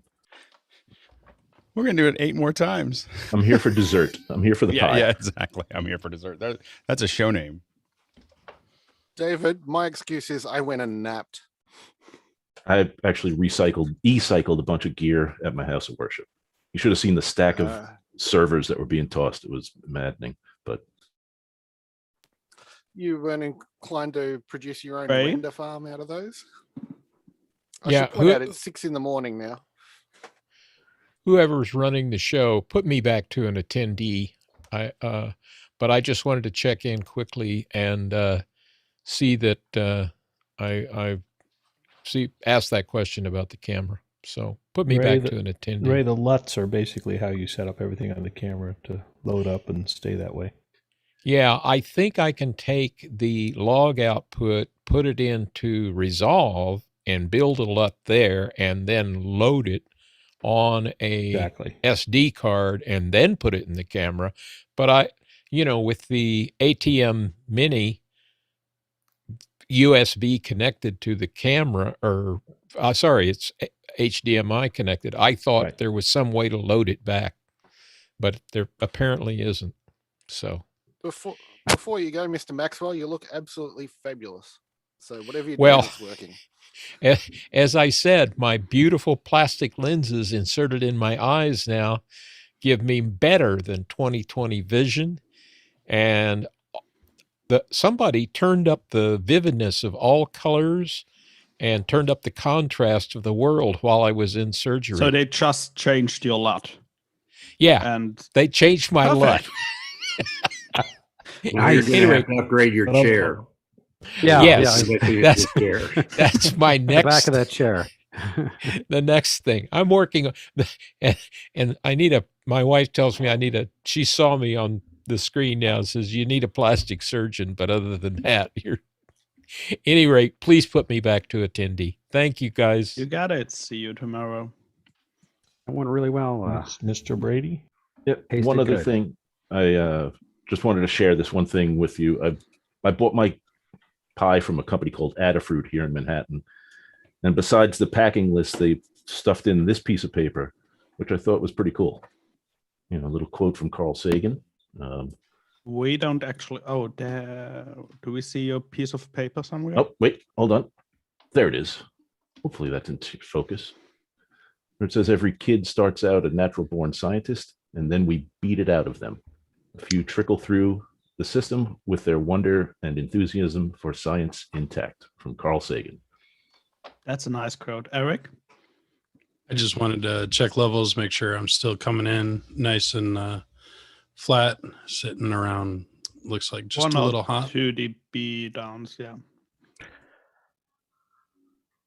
Happy that made the adjustment, and we'll see where that settles in. Looks like right around 24. Thank you. Hi, it's Nigel on a new microphone. Can anybody hear this? We can hear you. You're actually Did that sound all right? loud. It sounds Okay. loud. Maybe go 3 dBs down.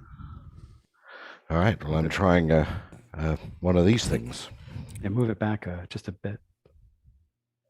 So I wanted to comment piece.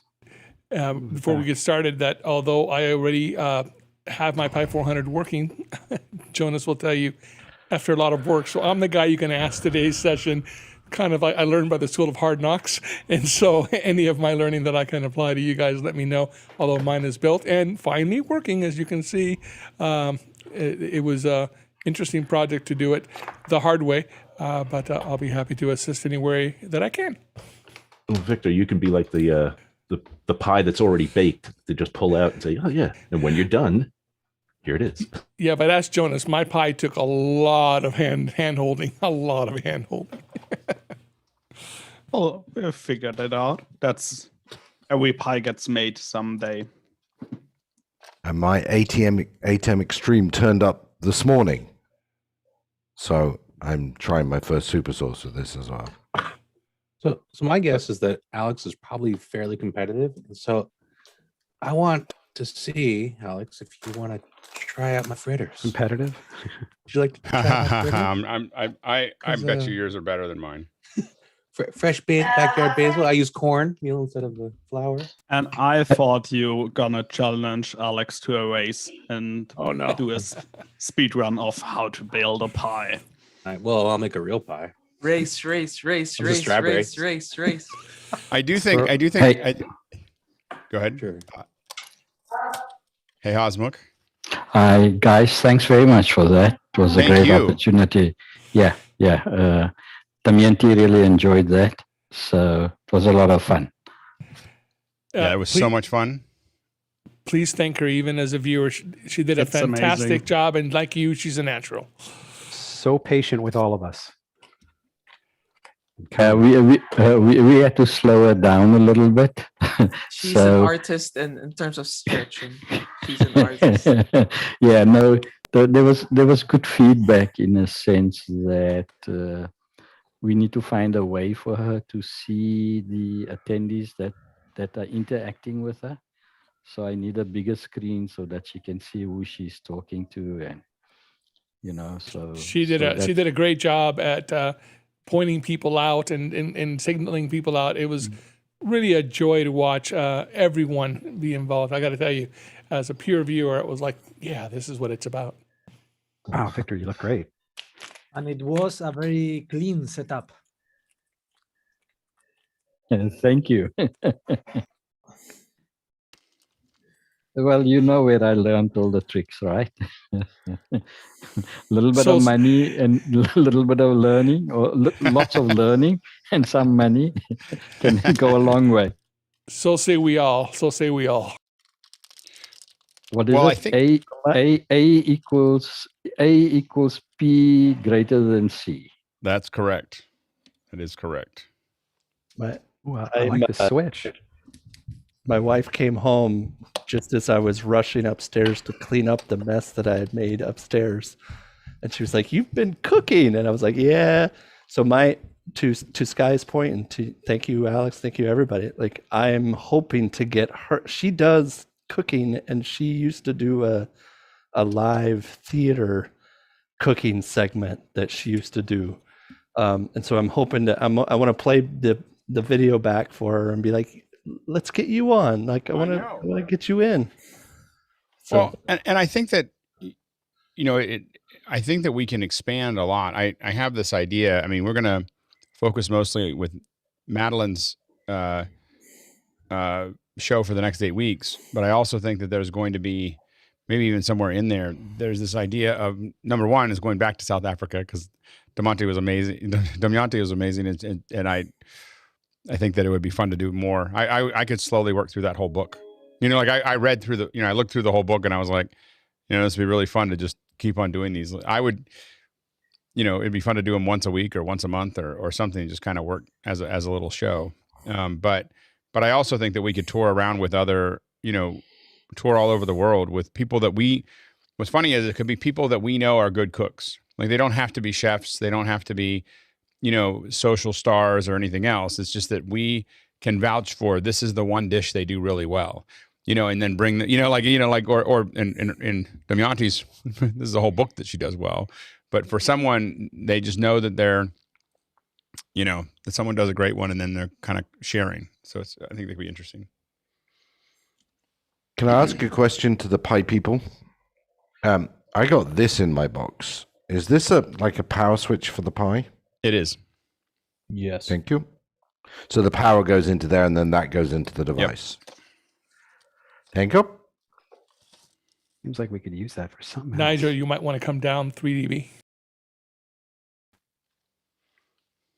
Hi, Alex. I'm not sure whether can you. Oh, anyone hear me? Mr. Borg.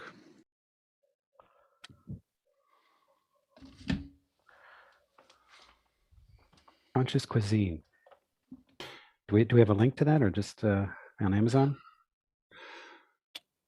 Hosmuk, is it on Amazon? Yeah, I need to check with Amazon if we still receive the when the sales go through. So I'm gonna check on that next week. The only reason why we didn't push the Amazon one, because the quality wasn't very good. They made it like print on demand, and it was almost like newspaper quality. Oh, that's bad. So wherever we can get it.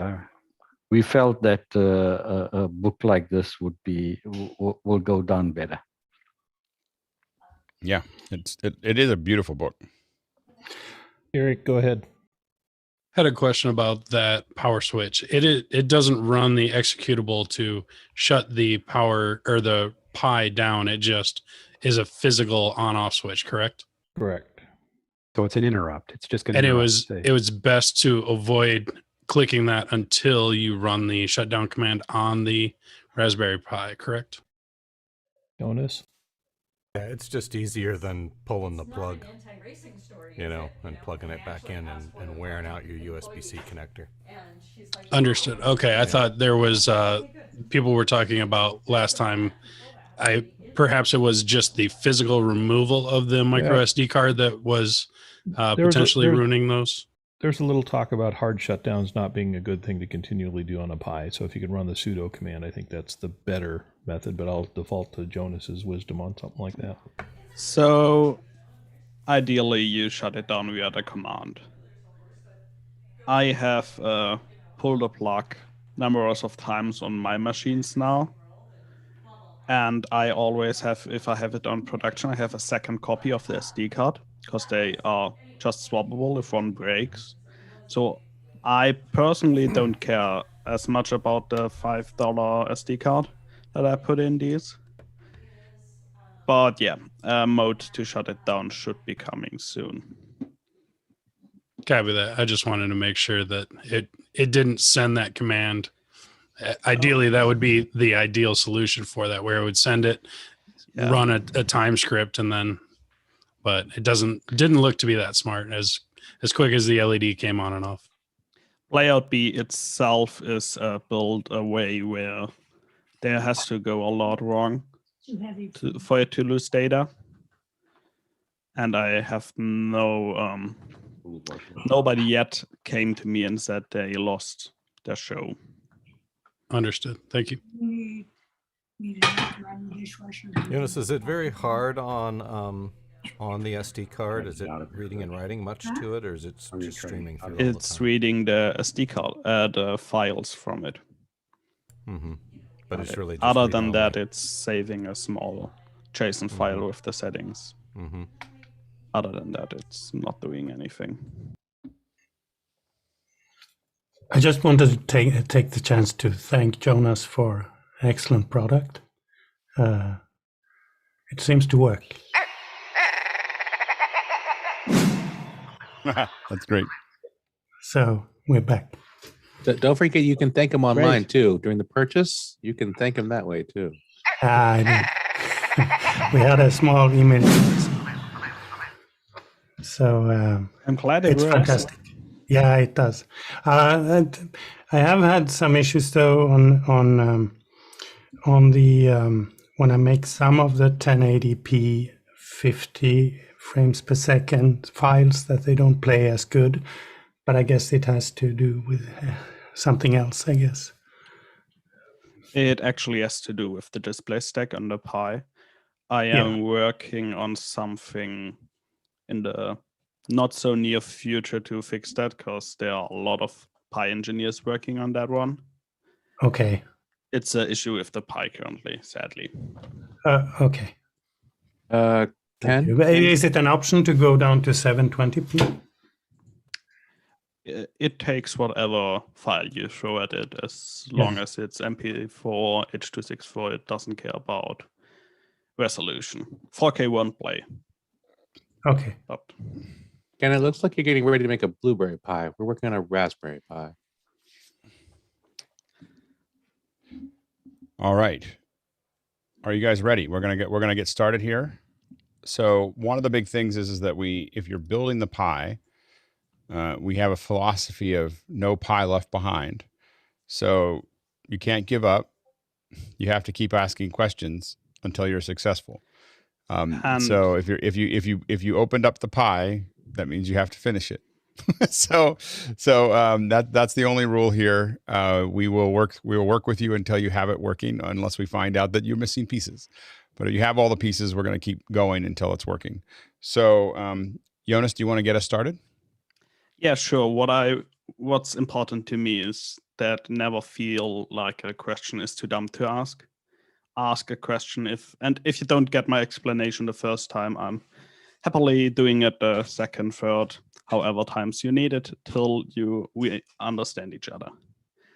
So for all of those that never worked with a Pi, let me see here. That's actually an older Pi. Oh, Alex can show it to you with his Illustrator. Ideally. So there's you can go ahead and describe it. I can circle anything that you want to. Yeah, just went missing for me. There it is. So if you see all the pins at the top, that's the so-called GPIO pins. These pins we will not use yet, but we may use in the future to connect the button, connect an LED, connect any type of external sensors to it. We will use those to get the power for the fan. Then in the top right, you see a big block. That's where you plug in the Ethernet cable. And then there are the two USB stacks. Another important thing is you have two HDMI outputs. If one isn't, and if you plug into the left one and it isn't working, try to switch to the right. Right from the two HDMI outputs, you have the small audio jack. You can decide if you want to have the audio played through that or through the HDMI. The last piece we will need is on the left. There's the power connector. It's a typical USB-C, and the Pi will display a small, what's it called in English? The icon displayed if it's undervolted. A flash. It will show a flash in the top right corner of your screen if you don't have enough power through that power thing. So let's get started. Alex, do you have the same kit, right? I do. So what's the first thing you want people to do? I think we first assembled heat sinks. Heat sinks? And we had them vertical like this, correct? Yes, because the air is going in through the holes where the HDMI is going out. And then there should be another vent on the other side. Give a big tip is open to page 3 on your manual if you have the Cana kit. So page 3 has the chart showing where the heat sinks actually go on. And you can see I put the heat sinks on. I just kind of set them there. I'll put them on in a second. So you can see that the larger square one is here, and then you have the more rectangular one that's right next to it, and then we have the small one over here.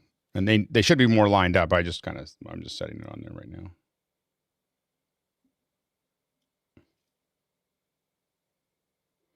But if you look at that, and you'll notice that these are going this way, right? So on the square ones, what we don't want is them to going this way.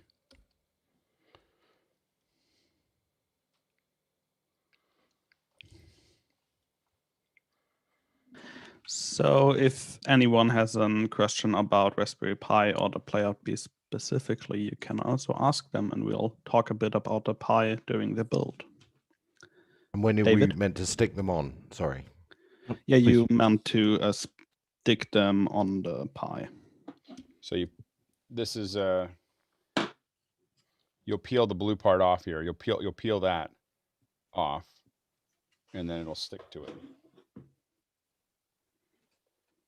So, Jonas, earlier you mentioned the lightning bolt underpowered condition.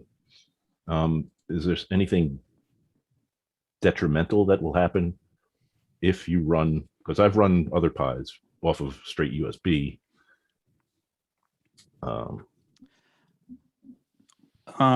It's not guaranteed to work. It will have some problems, and I found out that the speed of the playout could have problems since it doesn't have enough power to process all those frames. Okay. So you have a icon on your screen which you don't want to have with a playout. Yeah. My second question is the 3 heat sinks that are part of the Cana kit, because I didn't buy through Cana kit. I bought a different local vendor with an aluminum case which has direct contact with I guess it's that main CPU, but it doesn't have the other 2 finned heat sinks. That should be fine. Can you show me the upper part of your case? Yeah, one sec. Let me get this together. Okay, so that is the aluminum case that I purchased. This lines up with the CPU, and I can Yeah, that possibly. should be fine. What are those three elements that you're putting heat sinks on? Do you know, or could you explain? The square one should be the the CPU. Then the other one right from that should be the GPU normally. And then there's the other ones I had to guess probably something for the Ethernet and the USB. According to the Cana kit, the big one's the Broadcom CPU. The number 2 is the LDPDR4 SD RAM. Okay. And the final little one that we're putting a heatsink on is a USB 3 controller. Okay, cool. Thank you. And I didn't hard to get the blue things off. You should be able to pull it off, like when you peel off the back of a sticker. Maybe tweezers or fingernails. Yeah, no fingernails is the problem. Yeah. Sometimes if you fold it in half, like bend it in half, it'll. Let me see if I could. Or if you kind take of roll it from the corner. Squeeze it that way. It too. kind of.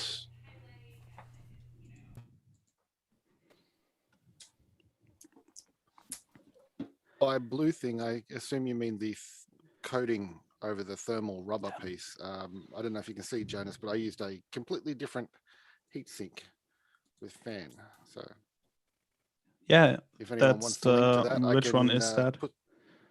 Looks that like a one, knockoff I'll put the link from Argon. Yeah. I'll put the link from my local JCar store in there, and people can see what it is. Yeah, that'll go in. Yeah, there's a bunch that are variations on that, and they're nice because they're compact. And for those who may be using the Pi 400, that's what that looks like. It's all one unit built in. It's $100 with the cables and the mouse and all of that. And it's all built in, and just prevented me from making something else go wrong. Yeah, the Pi 400 does have a different processor, but it also works the same.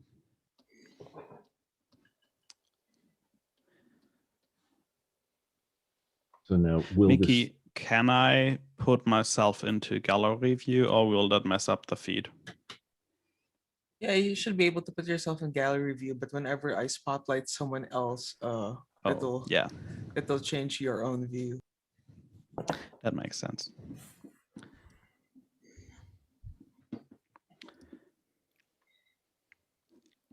And I will be right back. I need to find a USB-C to USB. I have no more USB-Cs on my computer. And you there's the modern- playout B on the super source on the extreme, so you can see an example Looks of that, great. how that would work. Oh, cool. My only issue, and I'll wait until we get to that point, is I have yet to get the audio to work, even though I followed the and one of the things that Alex Gollner and I were talking about was actually the idea that I'm going to take these. I'm going to take these playout Bs and have them each have different graphics for Mad in the Kitchen, and they'll all be just slowly moving. Just these nice slowly moving ones with the holes where they need to be in the macros. So I just have these kind of looping sources. And I think it's going to be really useful. Someone just showed something that I think the micro SD card goes into. I don't seem to have one of those. It's like a USB. This is right here, right, Jonas? This is the no. What you saw? I don't have one of those. What's that? I have a card. It's on the other side. Yeah. It's on the underside. Underside, right. So this is.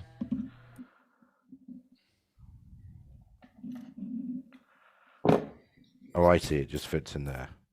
Yeah, it's on the other side. It's right here. So that your micro SD goes right in there. Which I should be pointing at. On some of the cases, you have to Yep. be very careful because if you try to take the Raspberry Pi out of the case while the SD card is in, you can hook it and accidentally snap the SD card, and then you're out $15 or $35 or how much you spend on that SD card. SD card will be the last thing we put in. If we have it fully assembled, we'll in the case we put in the SD. I've made that mistake. I speak from experience. Mickey? Yeah, did that mistake too, multiple times. Should it be in the bottom of the case or not yet? No, because the SD card goes in last. Yeah, SD card goes in last. But next step would be, your case has a specific button, right? Yeah. Then it would be to add the button to the Pi. But then I can't get the SD card in. No. Oh, yes, I can. Can't? Yes, I can. Yes, I can. Yes, I can. Okay, perfect. There is a trick if you have the Cana kit. You have to kind of tuck one end in. I don't know if I'm showing. Yeah. You can take this plastic bit off. Yeah, you take it apart, but you tuck that one end in to get the card to sit in. So you tuck the end in that doesn't have the USB connectors. You tuck the opposite end in and then set it down. Mr. Roscoe, if I can, you're doing the same thing that I keep doing, and that I'm doing my activity here at the bottom of my frame for my overhead camera instead of there.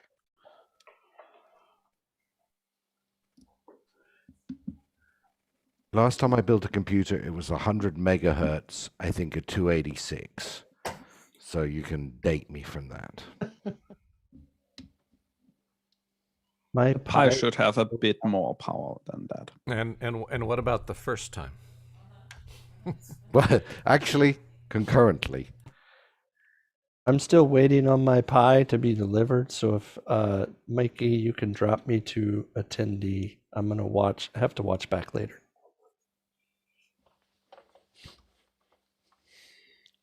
And for all the people that didn't get their Pi in time, hit me up on Discord if you have any problems following along. Or join the ByteHive Discord where a lot of people are. And Ken scares me a bit that the Pi is on the scale. Looks like it's about to go into the rest of the Pi. That would be funny. Plug in your HDMI into a Pi. Oh my. There's Pi 3, Pi 4, and Pi Blueberry. Jonas, I had to step away for a second. Does it snap into the bottom? I don't want to force it. Did you take out the side walls? Let's see. Oh, okay, yeah. Yeah, it's one. I have the one bottom piece here. Good. Hey, Dan, It doesn't really snap. You tuck it in like this. You tuck this end in, and then you Oh, push it down. I see. I see. But somebody clued me in on that. Yeah, I tried to get that kit in Germany, but we just have other kits that are built completely different. In case anyone's interested, Jonas, you probably have seen this. This is the Argon case, and the nice thing about this is it takes all of the connectors and puts them up on the back. That's and slick. gives you full-size HDMI Yeah. connectors. That's really cool. And how much is that case? And also a little button which actually can be programmed to do the power down. And who makes that? Argon. It's $30, I think. They make another version of it, which isn't necessary for playout B because of what Jonas is saying about the that it doesn't hit the disk very hard, the SD card very hard. They make another version of this that's a little fatter, and it has ability for you to put an SATA SSD, I think. M. Oh yeah, and NVMe. You know, NVMe. There's a link in Discord now. In there, yeah. Full-size HDMI, nice. That looks a lot For this purpose, like I think the Intel full-size NUC. Yeah, that looks a lot like an Intel NUC case. I wonder if there's a Visa mount version of that one, the same as there is and for while the we're NUCs. watching, we've got a couple. Let's see here. Oh no, I think what we did is we didn't really miss anything. We did. We missed the questions for Mukana for the last one. But if you're watching this, you're more than welcome to ask questions. I'm going to go ahead and clear these ones here. Let's see. Carl, yeah, I had problems with the HDMI connectors too. I was too anxious to put it in at first. They go in a little bit hard sometimes. If you, but to go back to, if you have any questions for Jonas or anyone else about the Raspberry Pi, you're more than welcome to use Mukana. I'll keep an eye on for you. At this point, do I? Oh, go ahead. No. I wanted to ask Darius about that case. Is the micro SD accessible while it's closed, or do you still have to crack it open? Let me hold it up so you can see it. The micro SD is there, right? There, and and so it's still accessible. And then you have the thing. So it's actually kind of in the front, which is kind of slick. If it's a tested, this one I have built as a, I don't know, you can't really see that, Ubuntu. And what are you using it for? Server. Just as a web server to throw stuff up and take stuff down and things like that. It just sits here on my desk, and so I turn it on, and I can throw something on. I have an Nginx web server running on Ubuntu on this particular one, but I find these cases really nice just because of the full size connectors and things. And it's got nice ventilation, and it has a little magnetic top that pops off that lets you get at the GPIO. Nice. And the GPIO is all labeled here, so. Oh, wow, that's cool. Yeah. Really well thought out. It's a very expensive case, but, if you already have a Raspberry Pi 4 with 8 gigabytes and things like that, it's like, okay, spend $25 on a case or whatever. Yeah, it's not that bad. If one group is the group for that case, it's probably office hours. Yeah. Well, James, I brought it up just because with the full-size HDMI, and particularly for Playout B, that's kind of a nice feature. So, because then you don't have these specialty little micro HDMI cables you're dealing with. I saw one case where someone engraved the Playout B logo on that. That looks really sick. Have I missed a step, or are we still waiting? We're just waiting. We have everything in our cases. The cases are open. We haven't put the fan in yet. Quick questions before we jump to that. James Babbitt asked, did you install the heat sinks before installing the board into the case? Yes. And then Jason Panks asks, unless we get to it in a bit, after we have a working setup, can we discuss how to update the Pi and Playout B software? And yeah, we'll update it. But, we can do that. Yep, absolutely.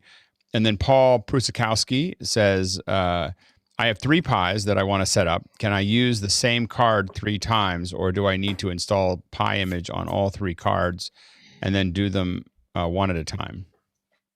So if you have 3 SD cards, you can just copy it to each, put it into the imager for each one.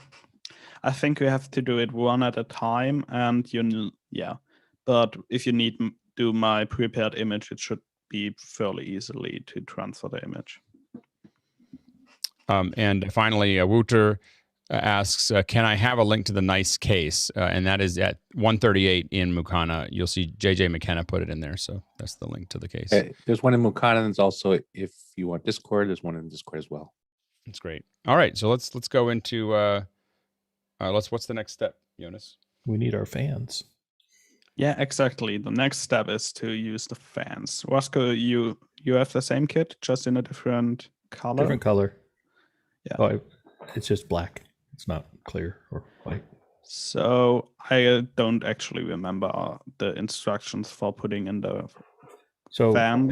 Page 3 again. If you go to page 3 of your manual, at the very bottom are the pins, and there are two modes for the fan. There's a high-speed mode and a slower mode. And if I'm correct, these 2 here are those are the those are grounds, right? Yeah, 5 volts. and then this is the ground. Which one is the ground? Ground is 3. Ground is 3. Is the third okay? This one one's the down, ground, pin 6. and this Yeah, is pin 5 6. volts. These two. Yeah. You could use either one, but we're using this one and this one, right? Yeah. So, and the other thing you do is you kind of want to test fit, make sure your cover is going to go on the right way so that when you pop the fan in, it's not hard to pop the fan back out, but you kind of want the wires going the direction of the connections. And So- does it matter which way the fan goes, whether the logo should be up or down? I believe the logo goes up. It up meaning you should see it through the cover, through, if you have the little, I have a Raspberry. You should see the Canare kind of kit through the Raspberry. Okay. It will cause the heat to rise out of the unit rather than push cool air down into the unit, which is the natural direction for heat to go. So we figure it's better, but it probably doesn't matter. Yeah, it's kind of thing that people do how they want it to do. Especially on the Pi, it won't generate that much heat. But yeah.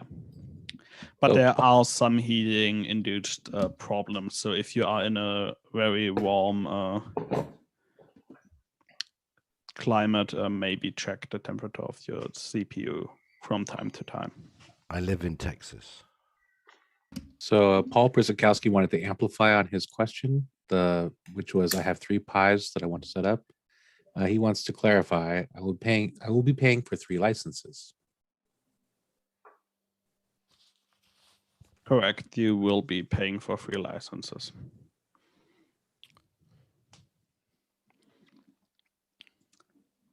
Jonas, I've just put a link in the Mukana chat. There was an article about one of the cases, and it has a lovely diagram or lovely photo partway down the page showing installing the fan and how the box design for one of the kits shows the correct pinout on the GPIO for the fans for everybody. So, and yes, Well, I Tim, believe mine's will correct put my too. volume up a bit. If you look at mine right now, That's the high speed mode, yes. And So the if you want- difference is we have a 2-wire fan.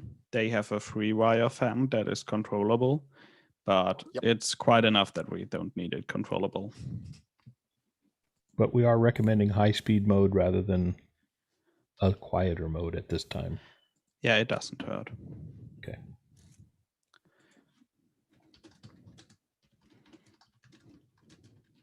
and does anyone feel like they're falling behind? We want to make sure we don't go to another step without everyone. Raise your hand if you feel like you're not there.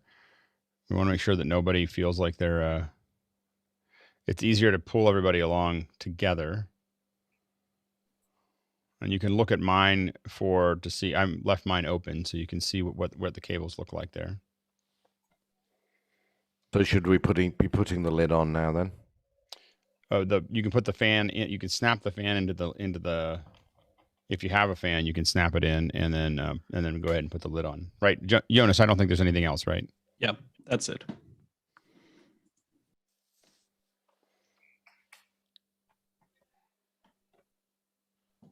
I haven't been around much lately. Where's the Mukana chat? Where can I find that? Oh, it should be in the. Oh, hold on, let's see. What do we do without chat? We don't have the chatinator. Hold on, I'll post it.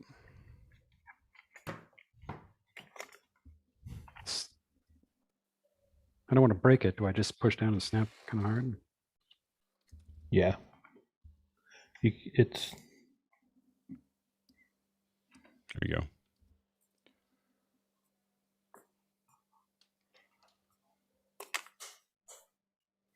Thanks.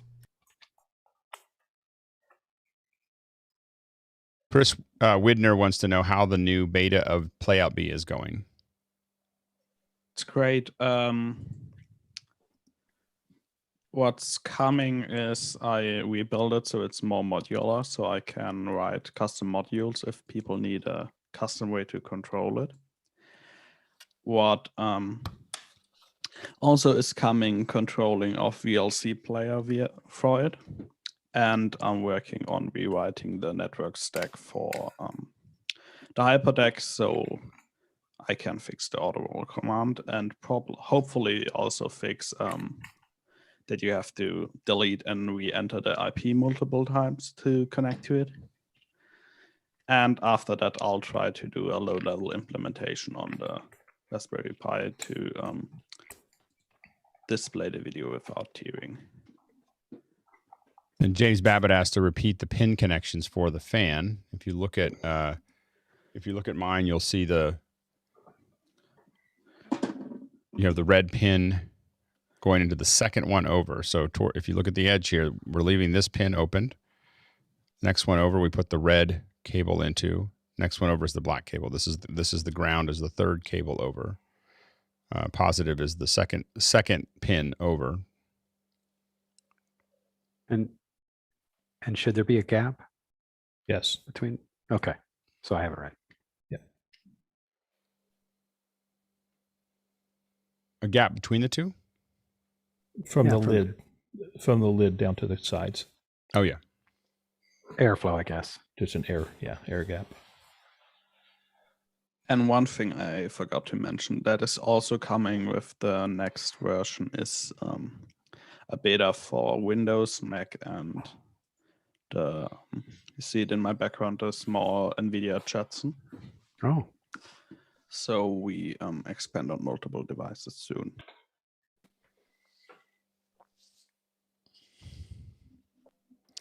Jan Landy wants to know, who do you buy the license from and what does it cost?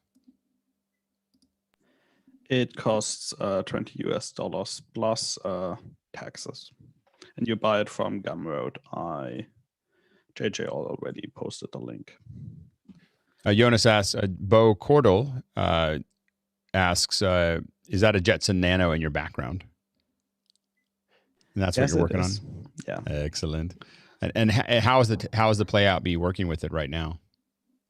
I have not yet built it. I was busy preparing for today and building the current state. It should work. It will work. That's what I can say. The only problem I see with the Jetson is it's really a development board. Next step would be to see if there's a pre-built Jetson playout device, because it's I would much rather put in a Raspberry Pi, and I hope that it will have a fix for the tearing. I'm talking to some people that might be able to fix it, and VLC players should fix that too. Jonas, you mentioned, I'm sorry, you mentioned Win 10 as well. You're working on a Windows version. Yes. And will you have minimum requirements for that posted? What we've planned to do is the question you should ask yourself is, can it play a YouTube video? And if it can play a YouTube video, I can make it work. Okay, I have this thing, which is a Intel Core M3 stick PC that I have used for other video playback before. Cool. If it gives the Chromium version on it access to the current encoders, it will work. That's why I built Playout B the way it's built, because I wanted to prevent the OS getting into it and breaking stuff, because low-level code gets broken pretty often with an update, especially on Windows. And I think Windows will have a problem if YouTube can't play anymore. So that's the minimum requirement right now. Great, thank you. Jonas, I have a question. I purchased the Playout B the last time, but I don't see it on my computer. Is it in the cloud? Which part do you mean? Okay, so file they downloaded. I hadn't connected my Raspberry Pi since the last time because I didn't have enough HDMI slots from my Atem. Yeah. So now that I do have an open slot, I'm connecting it to my Atem Mini, and I've put the Ethernet cable in. HDMI is connected, and so I can see that it's on. It is getting the HDMI signal, it's getting the MDI. I'm sorry, not MDI, it's getting the Ethernet connection. So everything is connected. Do I need to connect a keyboard to this? No. Okay. The way it should work is if you open your browser and type in http://playoutb:3000/control, it should open the web page, and that's a step we will go through later. Okay. Because we might need to find out the IP address. Okay, I can wait. Thank you. And yeah, if someone loses its files, just hit me up. They're all stored in the cloud, and you will all get a notification when something is updated. Like you all should already had an email for today's build. I did get an email. Yep. So James Babbitt had asked, do you install the fan and the lid logo up or down toward the board? Logo up so that if it's setting down, you can see the wording on the fan through the grid. Logo for me means the words CanaKit. So I think that's, so if you look through there, I think, oops, there you go. You can actually see the logo through there. It just causes the fan to blow the heat up, which is the natural direction for heat. James Babbitt also asks, for the micro SD card, is 64 gigs too large? No, every SD card supported by the Pi will work. Means you can have lots of video. Means you can have lots of videos.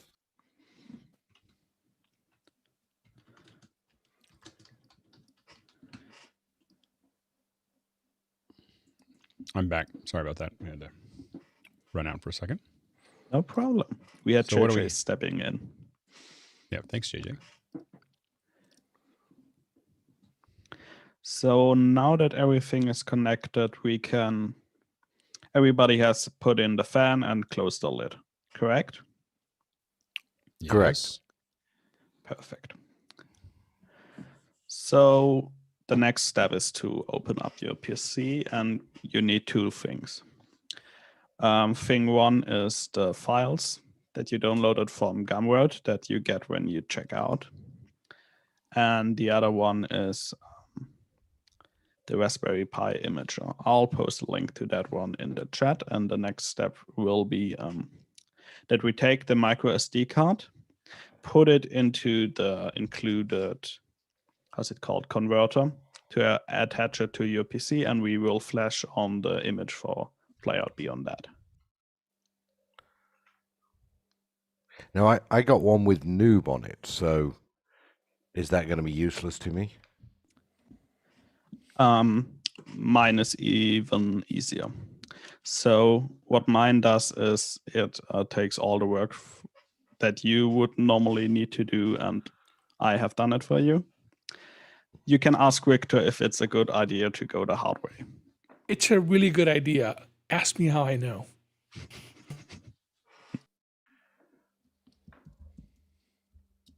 How do you know? At first, I didn't know exactly what was meant by this. So what I did was I took the files that I got from Jonas, I copied them into an SD card, a regular USB, and I brought them in, and I did get some of it to work, but it was not correct. And so thank goodness once the light bulb, one of about 1,000 went on, that I could do this process that Jonas is about to take you through, and all the work would be done for you. Guess what? It worked. So that's how I know. I posted the link to the Raspberry Pi image, and you all by now should have the zip file. You can unzip that file, and then I'll walk you through the image. And I think I'm not sure. I was looking down at something. Can the SD card be loaded onto the Mac instead of the PC? And the answer is yes. There's a Mac version of the Flash, right? Yeah. I used the Raspberry Pi image. I actually have need to check if my Extreme has an Mac connected. Good, because I don't own a PC, so I'm going to fail if this is a PC only step. No, it works perfectly fine with the Mac. Jonas, I don't know if one of your steps was to reformat. In my case, I had to reformat the micro SD that I had using the same Raspberry tool, and that made a big difference. I don't know if that step is necessary or not, Jonas. It will do everything for you. Well, okay, but what tool do I need for my Mac? The Raspberry Pi imager. I just posted a link in the Mukana chat. I just want to give you a heads up Mukana chat, okay. on the installation of the software. Don't try to do the installation using Safari. Try to use Chrome because it won't load on Safari. So the file you need, if you unzip your zip file, you should get an net.image. Let me know if you all have the Raspberry Pi imager and that file present, and then I'll do it in front of all of you. Wait a minute. Is the zip file what we got in the email? Yeah. The link to, yeah. Okay, I'll look for that.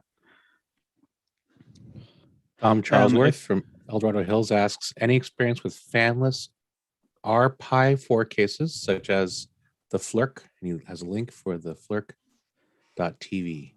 That's the case that I have. So we'll find out in a little bit how well it works. Yeah, should be fine. So Jonas, I have to ask the difference between 1.61 imager and 1.5.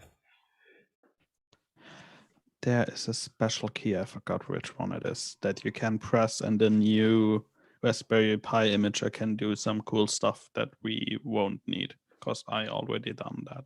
Okay, so 1.5 is fine also. Yes. Thank you. Jonas, a quick question. If we purchased Raspberry Pi, can we use that same image on this next one I'm building, or do you want me to purchase another? Please purchase a license for each Pi. Where did you post the link to the installer? Did you say it was in Mukana? Yeah. Can someone else post it in my KVM on the Mac? And I don't know yet how to get back. JJ put it in the yeah, JJ, Zoom that's chat the as link well. for the playout B, and then the link for the installer. Yeah. Yeah. Thanks, Victor. Yeah, I just put that out there for you, Jonas.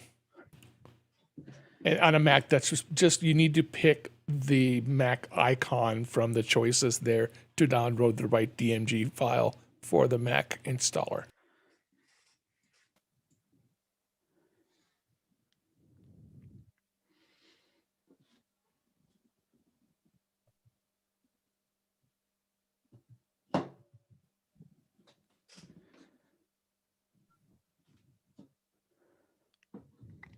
My next question is, I ended up from your site downloading three different image files. There's playout B updated second screen, playout B .image, and playout B ARM71. Which is the one I'm going to need? It should be 17.1. Yeah, that's the latest one. Okay. Brian, you should have it in the downloads you get after checkout. If you don't have it, send me your email via Discord and I'll send you the email again. Can someone put the control link in the chat, because I can't get it? Sure. I can't keep it from trying to load in Safari. It won't let me copy it from Safari to Chrome. It's in the Mukana chat. And if Yeah, that one, it won't let me copy it though for some reason. Which one? You want the Raspberry Pi? Yes, I'm trying to load the. It's in a if you need it in the Zoom chat, I've got it there as well. I'll put it there again. Thank you. I got that downloaded and the Mac's now working. So the imager is fine on Mac. Hey, JJ, I have to step away for a couple minutes. Can you keep on asking questions? Absolutely. Thank you, sir. to And that Tony, point? what you could also do is right click on the link in Mukana and click copy link. That'll let you paste it into your Chrome. Yeah, Tony, I don't know if this is what you mean, but if you're just trying to download the imager, you should be able to do that from Safari. You just have to go down about halfway down the page and you'll see download for Mac OS. That'll just drop an image into your download folder, double click on that image, and then move the program Raspberry Pi Manager into your applications folder. Not sure if that's the step you were at. I'm not sure if that's where I am. I think that all I need to do is to load playoutb.3000/control into Chrome, and then I think it will load. That link also is inside of Tony. If you look at Zoom, if you have that available, playoutb:3000/control. Are you saying that it's in Mukana? For some reason, I'm not able to copy it from Mukana. Inside of, if you have Zoom open on your computer, in the, which I believe you do, the Zoom chat window. Okay. I have playoutb:3000 http://playoutb:3000/control. And Tony, just by the way, it will work on Safari. I have it working right now on Safari, that same that same HTTP address. It's when I try to do it, what's happening is we will step through that later, Tony. So someone in the chat asked what you get from Gumroad. From Gumroad, you should get 3 files: a zip file, an app image file, and a PDF. The PDF and the app image is how to do it the hard way, and the zip file is the file you need now. If you download the zip file, if you unzip the zip file, there should be a file in there that is called net.image. That's Jason Panks from Nashville asks, Jonas, can you please walk us through which software we use and in which order to use, maybe a quick demo on your screen? Yes, that's the next step, what we will do now. Okay.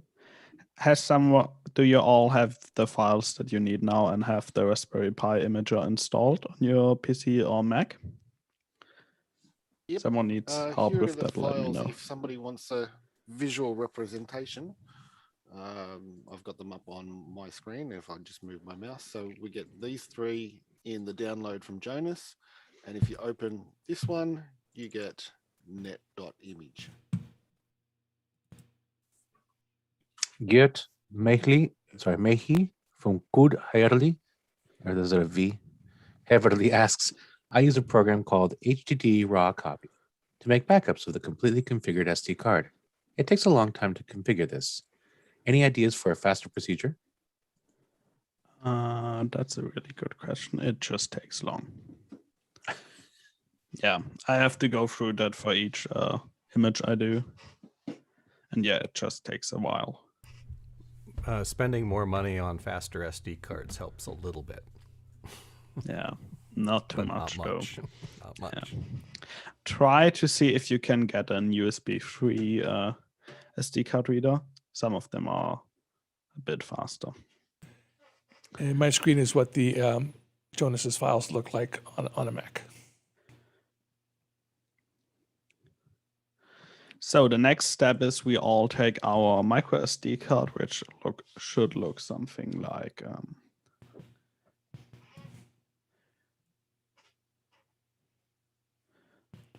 this, and take it into an SD card reader, so we can actually see it on the PC or Mac. So then on the Mac, I have to.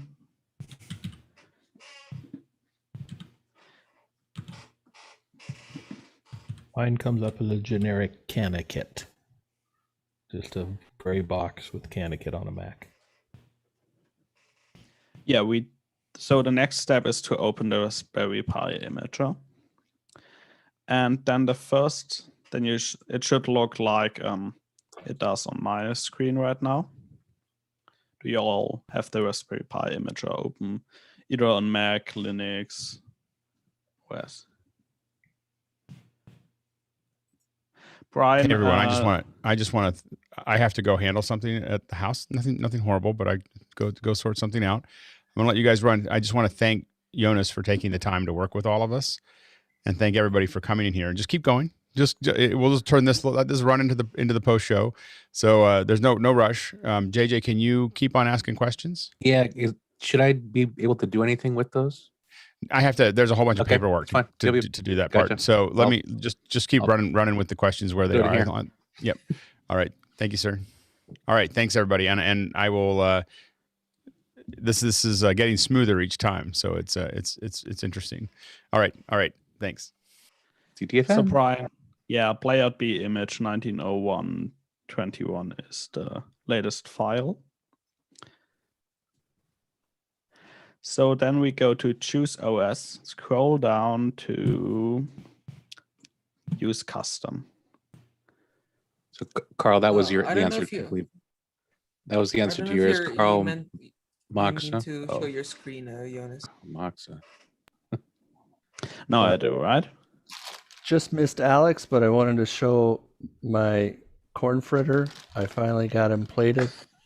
Nice. And this also just came in the mail. So I'll catch up to you guys. Have a good Saturday. Playtime. We'll see you next time. So the first step is to click choose OS. And then we'll scroll down to use custom. Then you go to where you have the net.image located.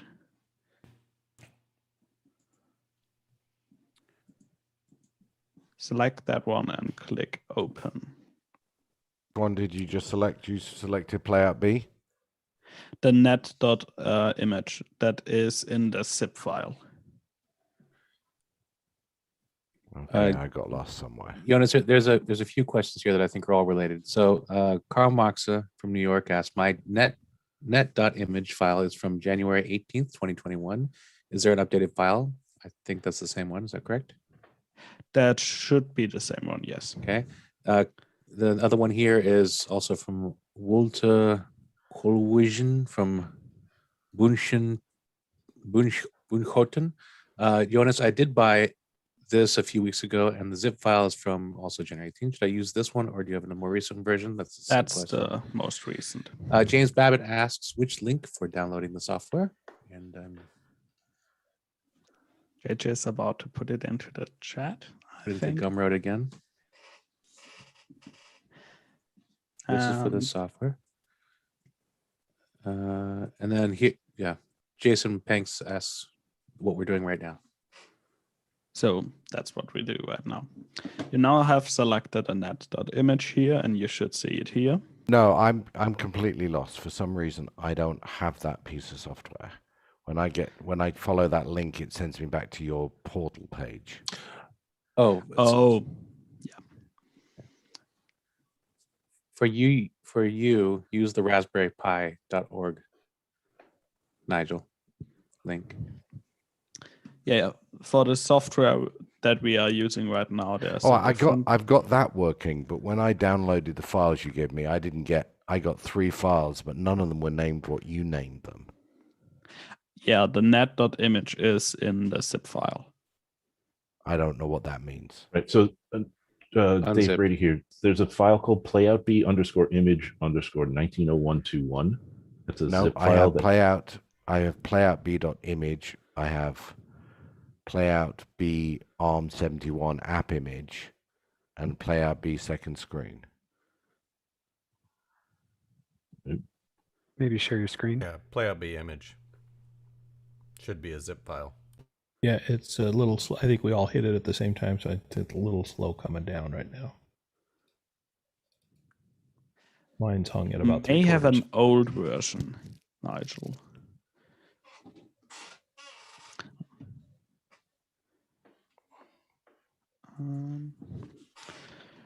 I don't want to switch to your screen. No, I can't do it the way I'm doing it. Turn your camera. Yeah, I can turn my camera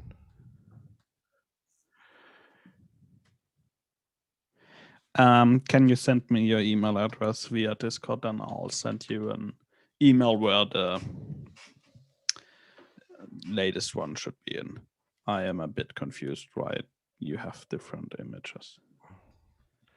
Yeah, I have to do that on Discord. Hold on a second. So for the others, you all have, like it's showed on my display, you have selected net.image.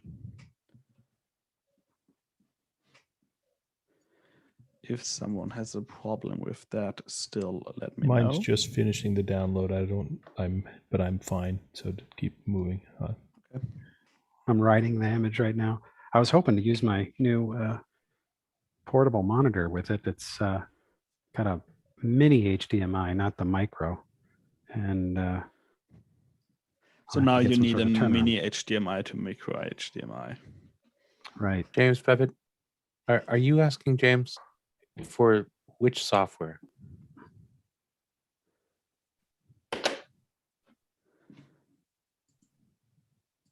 James Bevitt again is asking, is this the link for the software, the Raspberry Pi.org software? I want to make sure that it's the link for the imager. You need both. You need the one from Gamroad and you need the one from the imager.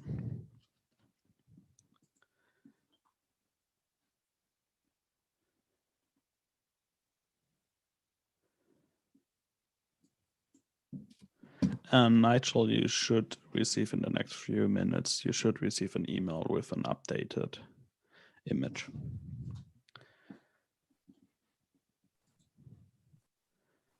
I think for now we will move on with the installing, and then we have some time catching up doing the burn.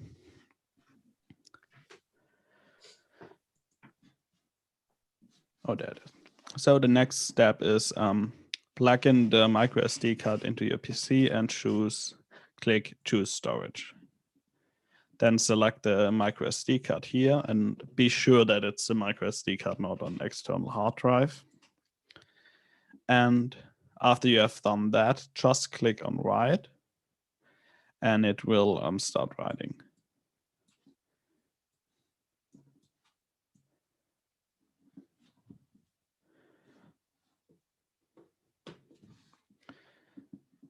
And then it should take some time to write the files to your SD card. And after that, we will go on and set a Pi fully up.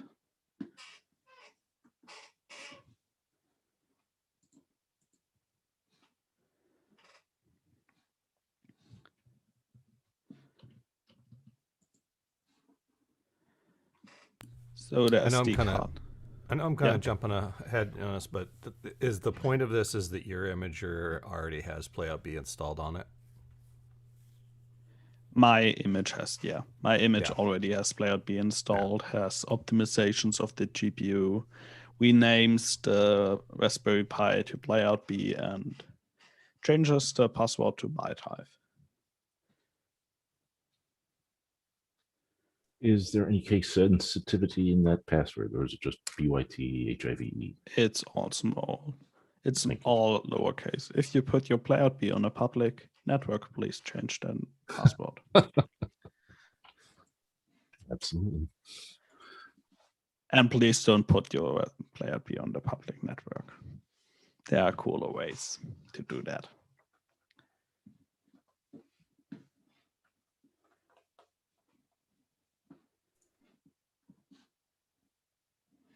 So now we're all waiting for USB 2.0 to write the files to your SD card.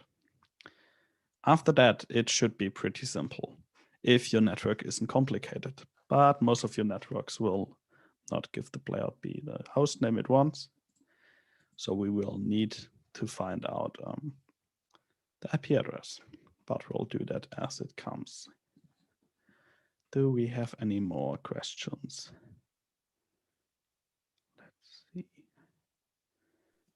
I have a question. I'm still kind of stuck Yeah. And I wasn't able to copy the information. Is this correct? Colon 3000, not 0.3000. Colon 3000.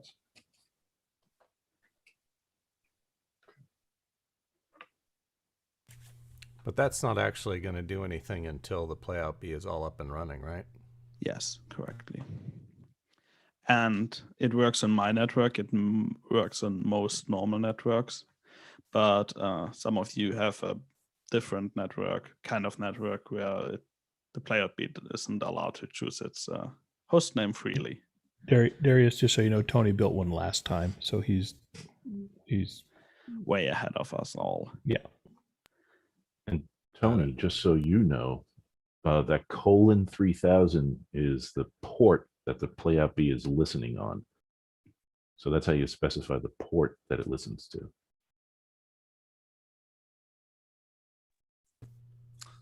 Jonas. Say that again, David. I'm sorry. I'll hit you up direct. Slow things down here. Jonas, with what you were saying about the network address, is the image set to use dynamic IP address, or is it a fixed address? It uses the HCP, but it uses the host name playout B.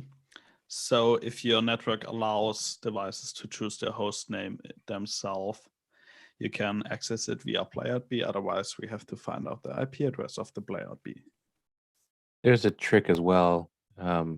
If your device isn't talking because multicast is shut down for some reason on your network, if you ping the multicast address, whatever that might be, so if your network is 192.168.1.0, ping 1.255, and that'll send a broadcast address across your entire network for that. If it's assuming you have it /24, it'll send that ICMP ping across your network for every single device, and then your computer should now see playout B.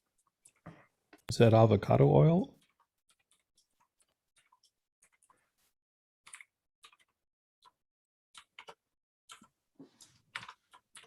I didn't follow all that, as you can gather. You mean for Ken's pie? The pie or or the ICMP? DHCP craziness?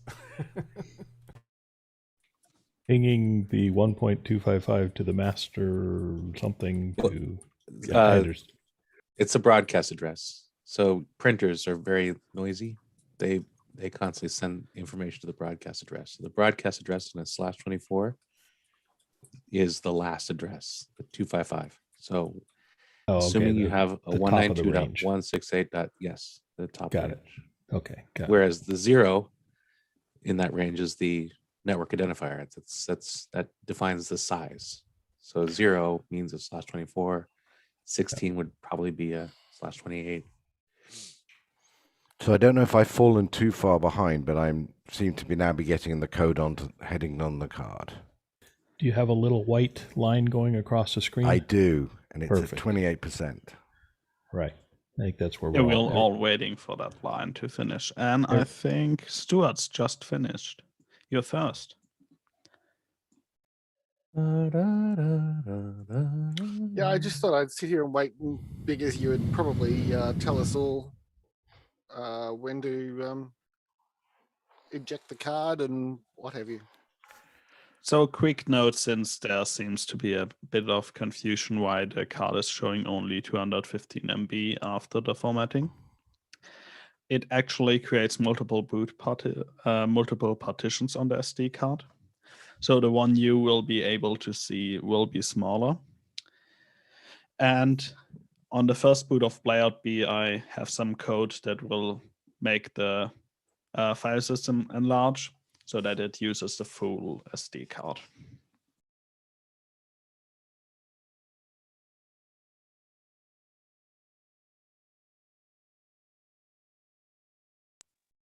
I'm not sure if we caught this question. Brian Duck asks, I realize it's not this workflow, but I have an earlier version installed with OS customizations.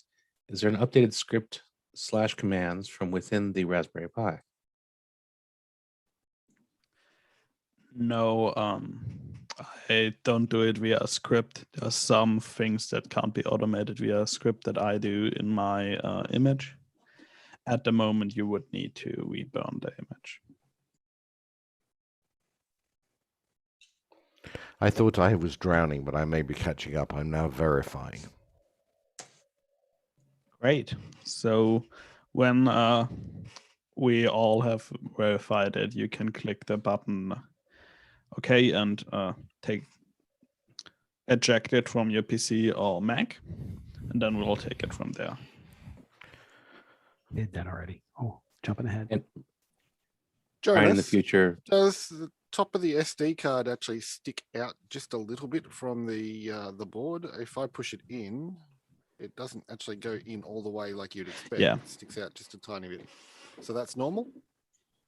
Let me show it to you. But yeah, that's normal. Brian, for future reference, the question section is immediately above the chat section.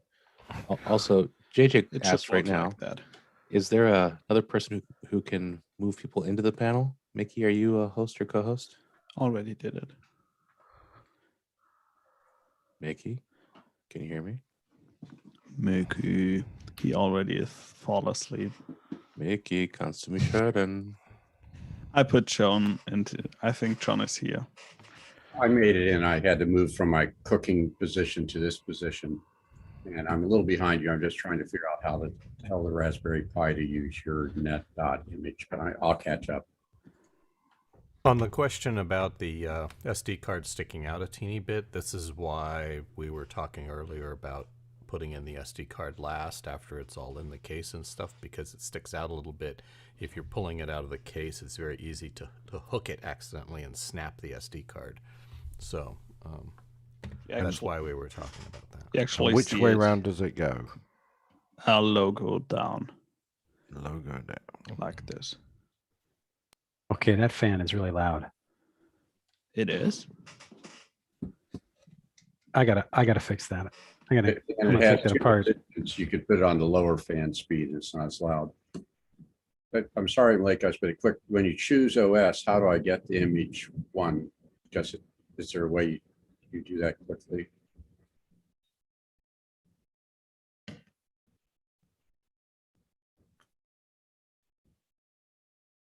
Say that again, John. I'm sorry. Oh, I'm muted. On the Raspberry Pi, what OS should I pick? You custom. Scroll down. There should be custom.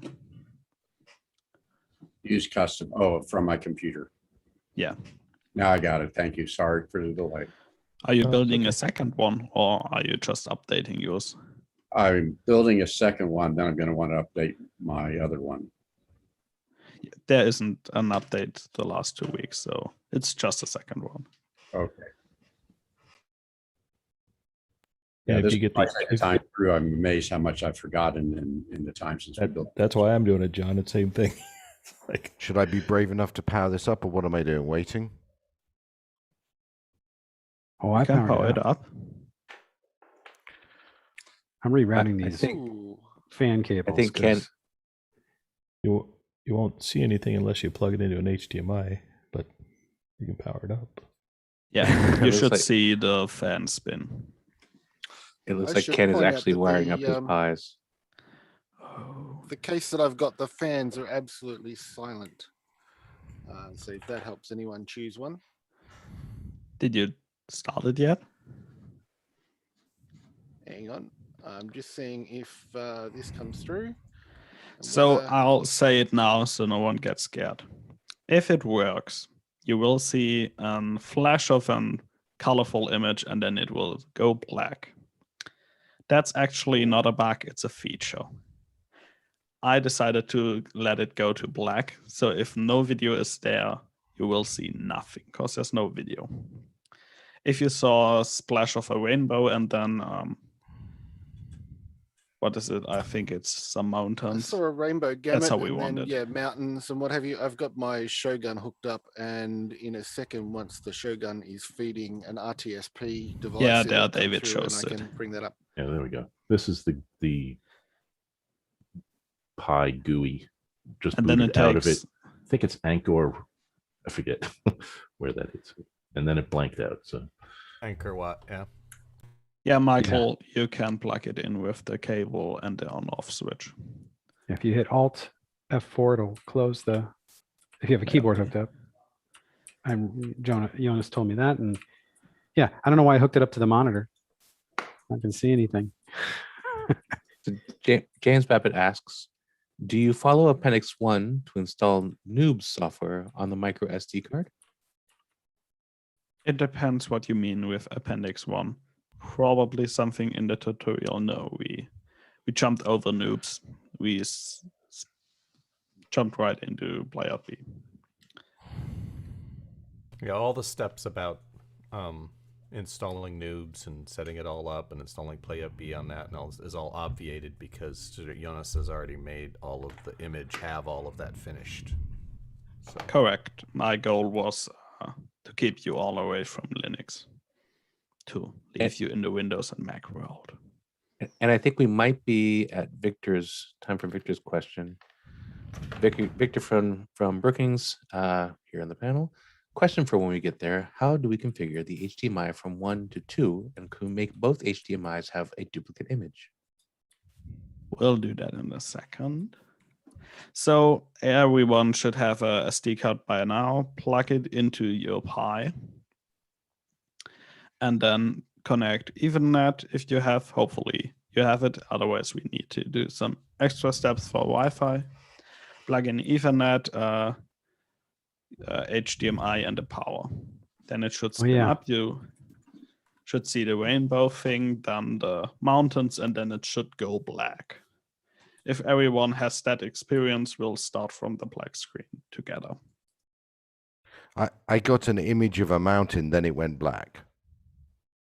Right. Yeah, that's what it's supposed to do. So I'm showing you what I can see on this thing. So black is like the right thing to be seeing. Yeah, of course. Perfect. That's scary. You think it's scary, but do you want to see something else if you have no video loaded and on a playout system? I can put my logo there and all of you advertise. Black says to me the display has died. So I would like to have a thumbs up or something that says you're looking at something. So Nigel, what do you consider fail safe? Most of black is considered fail safe. So in other words, I would prefer color bars. Right, you know, Color if you accidentally stream those and get flagged from YouTube. I know if I'm getting black, I'm getting something. Jonas, put your corporate logo up there. The next version will have a logo, version number, and the IP address. Yeah, maybe a switch so that you can take the option off. And an option to turn it off. Yeah, of course. And a control screen 1, saying control 2. Donate more. Donate more. $5 more to remove this logo. Yeah, next step is to take your credit card and insert it into the Pi. It will take care of it. Just flash that donate more slide like one frame every like 10 seconds, you know. Or just have like, it do bars and tone. this? Fight Club. Yeah. Project Mayhem. So now that we all have a beautiful black screen, next thing is we will try something. Victor? I just wanted to point out that this was a point where I got stuck because I thought, oh my gosh, I have a black screen, something is not working. And Jonas told me that I could go Alt-4 to get out of this mode. But my question is, how do I get back into this mode if I have to go to Alt-4 to do something else on the Raspberry Pi and then return to this state? You reboot. That's the trick. Okay, so there's not like an F key or something like that would take me back to full screen? Okay. The F4 actually kills the process that displays playout B. And it does some setup when you reboot it. That's why you need a reboot. And the reason that I had to get out to do that is because I had to do things like turn on sound, or I had to set up my HDMIs. And so there was a legitimate reason to have to do that, even per your instructions. And that just got me really stuck. So one note for all of those pressing Alt F4 and it not working. you probably are using a Mac keyboard that is not compatible with the Raspberry Pi. At the moment, there is no bug fix for that. Try to get a keyboard that is not a Mac keyboard. So should I be pressing Alt F4 or should I be waiting? We will try something next to see if it works. And for those that it doesn't work, we will press Alt F4. Maybe you don't even need it. David? Is Jonas, did we skip SSH? adding a key? Sorry, go ahead, Stuart.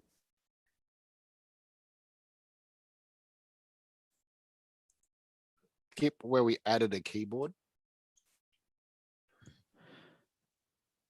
So the next step will determine if you need a keyboard.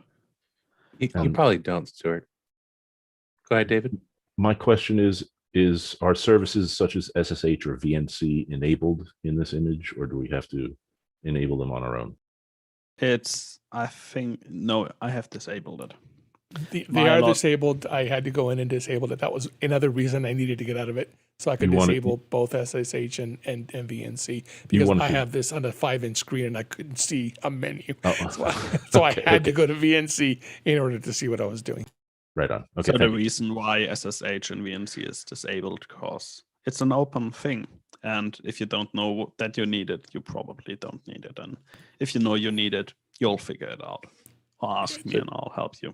Good caution. You do need to be careful when you open those things up. Oh, yes. So the next thing is click on the link I just provided in the Zoom chat and the Mukana chat. If your network allows for the host name, you should see a Playout B interface.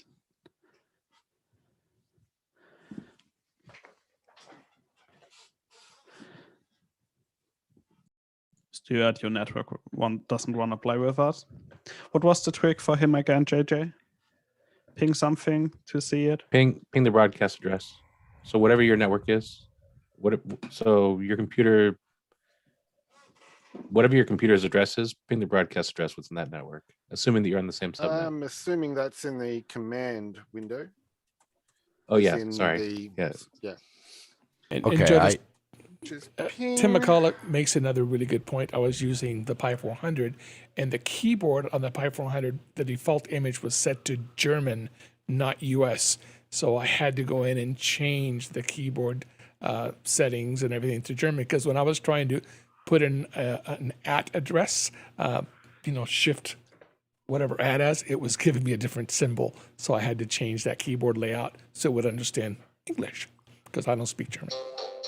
AJ, should we download every question we answered so we can say everything over 0 is an unanswered question to manage the questions? Maybe. Or does yeah, we could. I'll do that.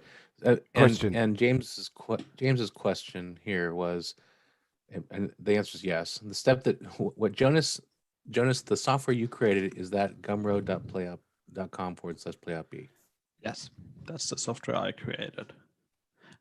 Sorry, stuck. I went to playoutb:3000/control on my browser and nothing happened. But I don't have an HDMI. I don't have a Ethernet connection to the Play-B. To the Pi? Should I have done that? Yeah. So try to plug in a Ethernet connection. Maybe even reboot once and then try again. Okay.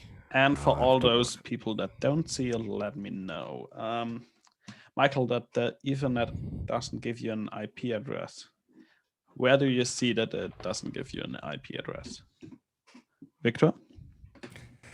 I couldn't find the IP address either. I had to go to the VNC software, and the VNC splash screen tells you the IP address of your Pi. Or if you have a local router, you can go see what IP address it's assigned to that device. But, it wasn't intuitive for sure what my IP address was on my new Pi.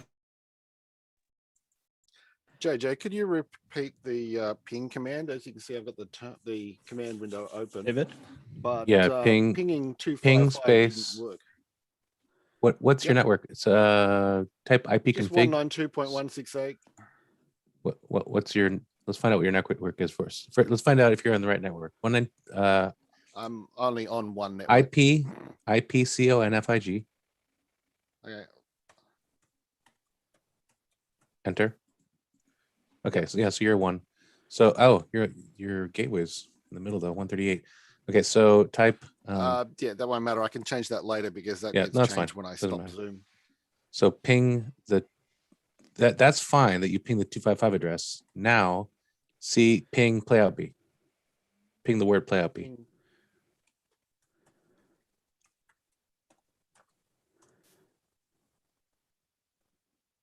No, can't find the host. So to explain what happened, the first thing you did is when you pinged the broadcast address, it sent an ICMP packet out across your entire network, looking for everything out there. And usually, what responds is whatever is connected. It looks like your playout B might not be connected to the same network. So what we will do now is connect the keyboard to the Raspberry Pi. David? For you, Stuart. Yeah, I'm back a step. I don't know if you've passed me. I now have an Ethernet connection, but this playout B colon 3000 controller is doing nothing. Is that because that's not mine? We'll figure. Yeah, we are all at the same step. Okay, yeah. Now the the next step is to find out the IP address, and I'll show you how. Mine just delivers a black screen. That's the right. I confirm the IP and all that. But yeah, okay.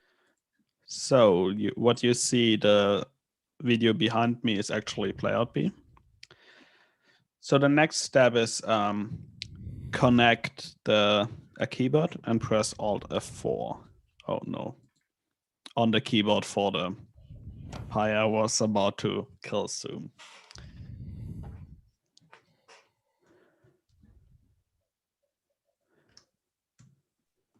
And now I suddenly need to find a spare keyboard.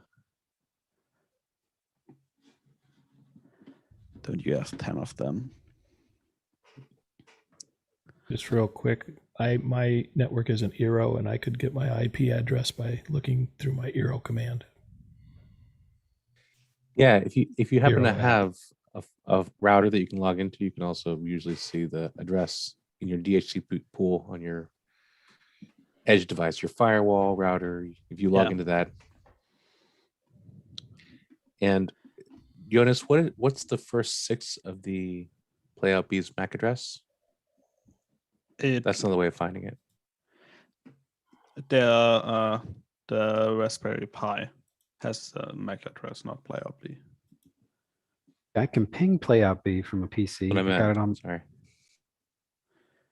Sorry, I interrupted. That'll help you identify. If you guys know the first 6 of the MAC address, that'll help you identify which device within your network is the Raspberry Pi. It should tell it like it's either a Raspberry Pi as host name or playout B. But what you also can do is when you are quitted out of the black screen, hover over the connection icon and it will tell you its IP address. That's the easiest way. Can you say that again? If you hover over the 2 arrows in the top right on your playout B. Success. Nice. Got it. Let me find a video. Okay, I got the screen up. Do I need a mouse as well? Yeah.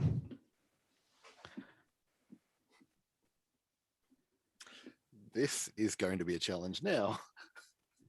No, you might be able. JJ, do you know the command on Linux to show your IP address? IF config. That's India Foxtrot, CONFIG. Yeah, so you Anywhere on the desktop, JJ? You tap into the command. Is that...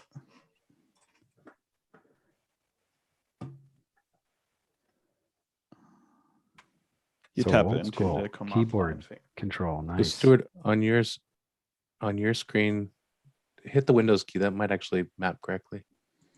Oh, yeah, you've got a command line over there. Yeah, go to command line if you can. Aha. There we go. So Windows key does open a menu. And then if you Up. So, Michael, if your Pi doesn't react to Alt F4, that's the problem with the Mac keyboard.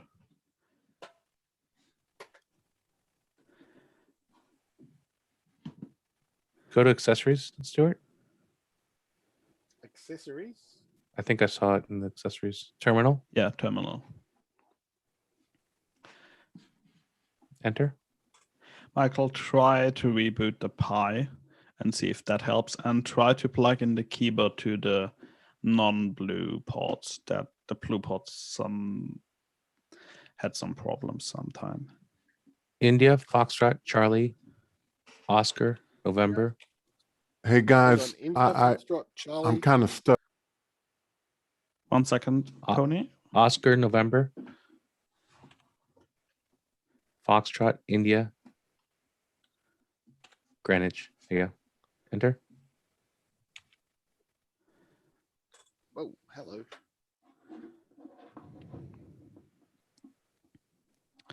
Oh.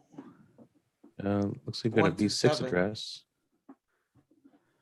No, that's a loopback local. He just has to scroll back up a little bit. So, but he can't scroll. Yeah, or if you use EN0, I think is going to be the. So it's ifconfig EN0. So basically, I need to find a mouse. No. Page up. No. Go. Up arrow. Well, I think he up went to arrow look will for do last mouse. command. Okay. Tony. So Tony, do you know the IP address of your Pi? Your Pi is connected through to the internet, right? Yes. And we connected your Atem to Playout B last time. Yes. Did you switch your Atem till then? Since then? No. So if you go into your Atem software control and look into press the cogwheel and look into the hyperdeck thing, there should be an IP address somewhere. Use that IP address and replace in the link that JJ posted for you, replace the word playout B with that IP address. I'll be back in a second. What's Now that got IP my address, IP Tony? Tony, what's that IP address? And I'll post it in the link for you. Let's see. I'll spell it out. All right, I'm in software control. I'm not sure. Where am I looking? We need the IP address for your device. If you go to the cogwheel down on the left, in the left lower corner. If I understood it correctly, you. Okay, I'm looking at the hyperdeck. Yes. Okay. It's not showing an IP address. Okay, Stuart, you're .50. So I'm gonna, Stuart, I'll show what you would do in your browser now. Oops. 1.50. 3000. /control. Okay, so Stuart, I've posted in Zoom chat the link for you. Yep. Okay. So if I take that link and put the local IP address in that should what I need to do. No, that was for Stuart only. Stuart's right, I'm but if looking I switch the IP address for the one for my machine, that should work. Yes. If the word playout B isn't working for you, then the IP address, playout B is just the name holder for the actual address. And Tony, if you're on the Atem and you have to put in manually the IP address, if you look at my screen, that's what one connected correctly looks like.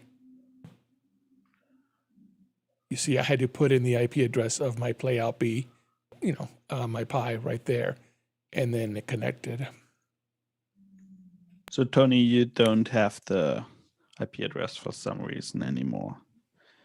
Okay, do you have a non-Mac keyboard that you could connect to your Raspberry Pi? Yes. Nigel either fried his pie or it's finally working. I have on my Chrome the Playout B. Yay. Amazing. There's a happy dance moment in all of This it. is why I went into marketing. I think you'll find, Nigel, that it works now in Safari too. It does. It even JJ? works on your phone if you connect. If you Stuart? have your phone connected. It does. I have success, sir. Amazing. Me too. Thank you. Mine's playing. Right. I might have to change the IP address to not be too similar to some of the other things on this network. Yeah. like you So what I do in my environment is I always catalog everything. Just like some people put labels on all their cables, I put labels on all my devices. So I actually force every room in my house, every device is in those rooms. I have them in the same, the same 10 addresses. So master bedroom is 10.0.0.1 through 10, 11 through 20. So I separated my house that way too. That's cool. And I do that by Mac. So I go to my DHCP pool and I see whatever device connects. I know what the first 6 of the Mac are, and then later I relegate and I create pins for each of those inside my DHCP pool. So once you've done the Command F4, once you've done the Command F4 and you've got the menu on the Pi, how do you figure out what the Ethernet is? So I've got the menu. Which menu? The Pi Describe menu, it. programming, internet, sound, video. Click on. You did not press Alt F4, right? I'm not sure what I pressed, but it's the Pi menu's in the right hand corner. I've got It doesn't look like you've clicked on Alt F4 yet, because you would have that picture instead of the black screen if you had. Well, wait, or you're saying from me? That's right. Yeah, on your Pi keyboard, you need to click that Alt F4 to get out of that mode. Well, you might not. Yeah. Just find the address. John, Find the address and go. Do you happen to have both HDMI cables connected? Or 2 HDMI cables connected? John, probably. John, do you have a Mac keyboard? No, this is a PC keyboard. We did have some problems with you last time, didn't we? Yeah, I'm always a problem child. Good. No, how That's good. We have to watch the one how we fixed it last time. I resemble Probably. that remark. One in every crowd. Let me see if I can get a mouse to work on this thing. So just to get everyone to the same step, all of you that succeeded, congratulations. Your player base is now running. To all the other ones, please tell me where you are and where you're stuck, and we'll help you. Jonas, I'm going to give you 2 questions from Mukana. Both James Babbitt. Playout B software. This is actually a while ago. Playout B software says to download Linux. This is correct for the Mac, and it's actually not for the Mac. It's for the Playout B, or for the Raspberry Pi. And then question 2, Jonas, are you converting? It says, do you charge the €25 purchase price to dollars? So first thing, it's suggesting €25. You can lower it to €20 if you want. And it will convert it on checkout based on how you check out. It will tell you in the next step how much it is in dollars. And I think PayPal, depending on how your account is set up, will convert it. So you can pay with US dollars, yes. But it won't be $20. It won't PayPal does convert it for you. Yeah, and your credit card company probably does too. Yes, it does. And also, you might find that the payment doesn't go until Monday, because a lot of banks, they delay the payment for some unknown reason.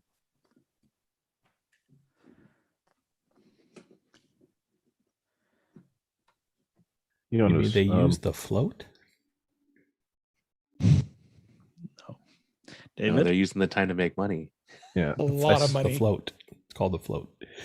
Okay, so I am not worried about getting to the GUI. I know my IP address. I've connected it to the Atem. So I think I'm good. When I try to browse to Playout B on 3000, it still just displays a black page. Player B3000 is the playout page / control is the web interface. Okay, cool. Thank you. Yeah, when you say plays the black page is what you're seeing out the HDMI, correct? Correct. No, I'm asking him. I'm asking David. Oh, so that black 3000 route, gets you to the controller, but the HDMI is just still going to have black until you load something into the controller. Got it. So by going to the controller, there's a plus sign on the controller below the controls, and you click plus and go find a MP4 file and load that into the, and that controller actually loads it onto the card. Got it. Okay, yeah, cool. no, I'm with you. This is the stuff that I was looking at the first time going, huh? Me too. Okay, we're there. Successful build, so we get a crack. Okay, silly question. How do we get back from this screen, which is the Encore Watt and whatever, back to the black screen to play? Reboot, click the Windows button again or the Raspberry Pi icon on the top left. Go to Logout and then select Reboot. Can you guys hear me? We do hear you. Yeah, we can hear you, Tony. I have the Okay, so it's rebooting. mechanical keyboard connected to the Raspberry Pi. And a mouse. Okay, so I would like to, if we could, Jonas, go slowly through helping Tony find his IP address, because there's Edwin also has an issue locating IP address, as does Michael Fredrickson. There's two people that are having difficulty locating their IP address. So if we could, that would be amazing if we can go through that. So before we do that, everyone that now still has problems connecting to it, the next step is the playout be part of the URL. We will replace that now with an IP address, and JJ will help you get the IP address from the terminal. That's the next step. So if we go to Tony's screen, it might be the easiest. We're going to go through this slowly.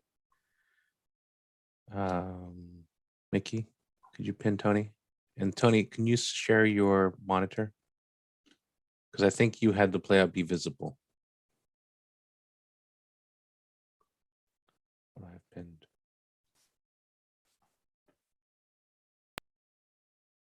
Okay, Tony, can you show your screen with the playout B?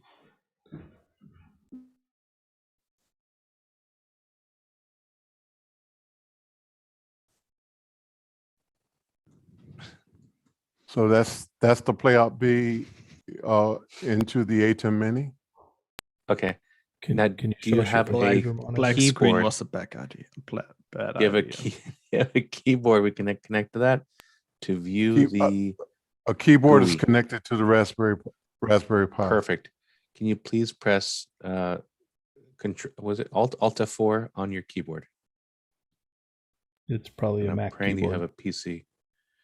It's a regular keyboard, but it's Perfect. mechanical. Oh, that's fine. Alt F4.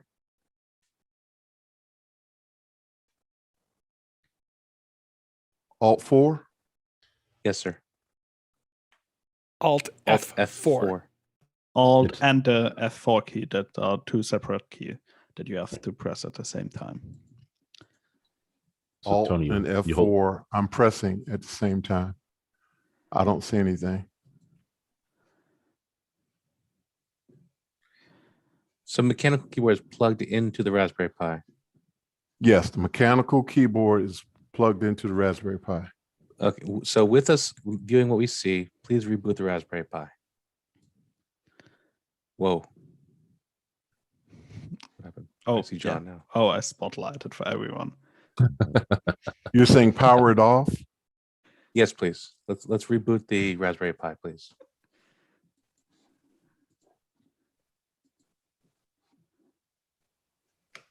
and then power it on again.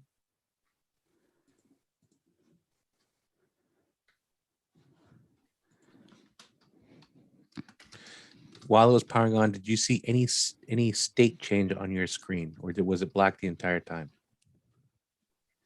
Oh, there we go. Good. It's a good sign. Okay. Now I believe it's on. Oh, okay, good. It's still booting. We will see the mountains blink shortly, and then there you go. Okay. Okay, guys. So now, just for 1 second, everyone who's stuck without an IP address, please advise that that's what you also saw. This includes Edwin and Michael.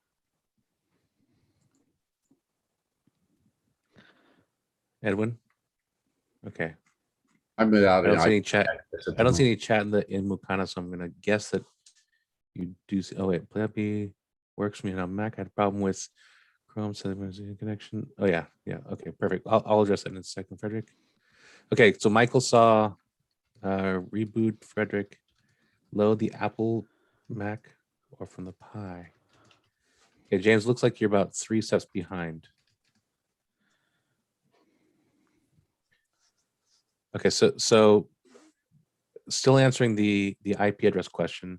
Tony, on your keyboard now, please hold down the Alt button and then the F4 button with the Alt button still depressed, and then let go.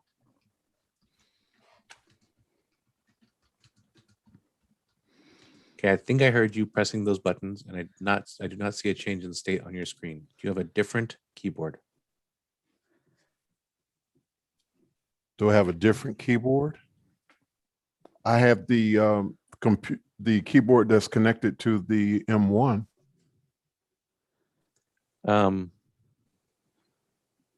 is it an Apple keyboard that is connected to the another- M1? Yeah, it looks like the so It's a we can't- I don't wireless. It's a wireless Apple keyboard. Yeah, we Do you- can't connect that though with them unless there's a dongle. Do you Oh, know, Tony, into which port do you have the keyboard plugged in? The mechanical keyboard. Is it into a blue port or a black port? A blue port. Connect it to a black port and reboot again. Please. And then the other thing, the way I found mine was I got into my DHCP server. It registered as Playout B, and I found the IP address there and just used that. That's a good question, Andy. Really good question.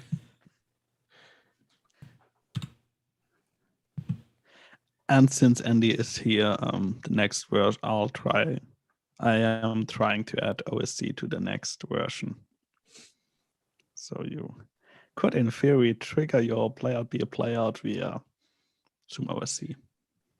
Okay, so Tony, I think that you unplugged the keyboard and you plugged it from the blue USB port to a black colored USB port on the Raspberry Pi. Is that correct? Yes. Okay, so on your keyboard now, the mechanical keyboard, we're going to press 2 buttons. The 2 buttons we're going to press are the Alt button in the lower left-hand corner of your keyboard next to the space bar, and at the very top of your keyboard, the F4 button.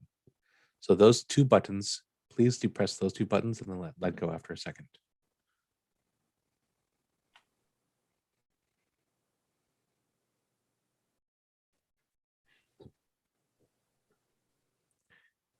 Did you press those 2 buttons, Tony?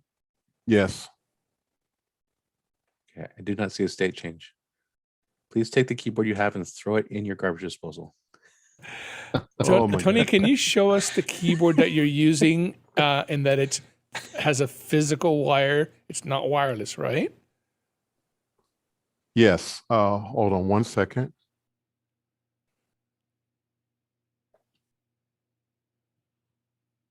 It amazes me that we as a group can build a Pi, install it, but it always has a problem with keyboards. And we install. The hardest part is to find a keyboard that works with the Pi.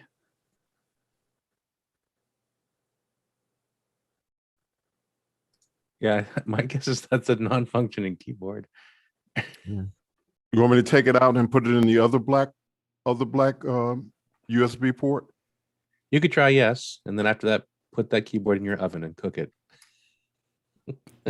Correct me if I'm wrong, but if he does that, JJ or Jonas, doesn't he have to reboot for the hardware to recognize it? Not necessarily. USB in theory should be hot blockable. Yeah, but we'll see how good USB is implemented on the I had part. to reboot. I had to reboot to get it to watch to Raspberry Pi to see my Dell mouse. I had to reboot just to have it recognize HDMI, for example. Okay, Tony. The consensus is please reboot your Pi yet again. Okay. According to the quorum.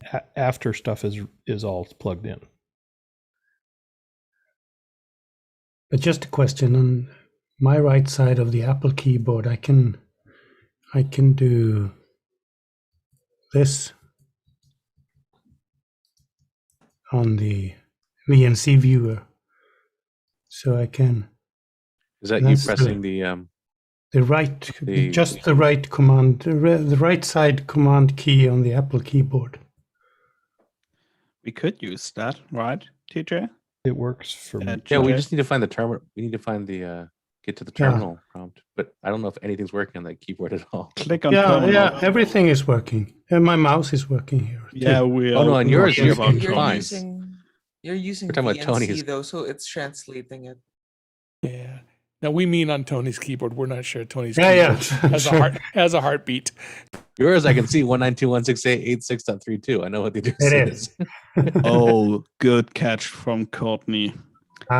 Maybe he has an FN lock, because FN4 sometimes is remapped, and he would need to press FN, FN4, and Alt instead of only F4 and Alt. Okay. If it has a function, but I didn't see. Oh, maybe I didn't see the function button on that. Tony, can you show us your keyboard again? Sure.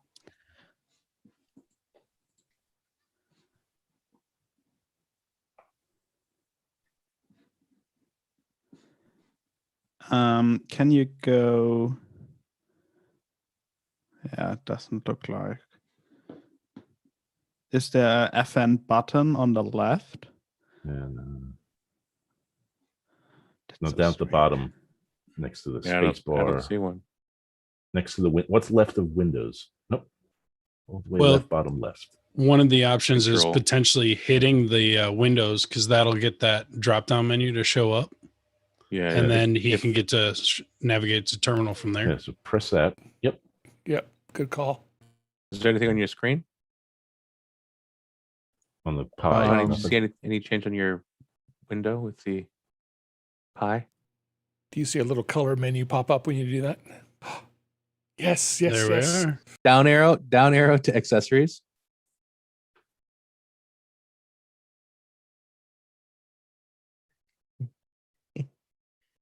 And then over to terminal. So right arrow. And then down to terminal. Enter.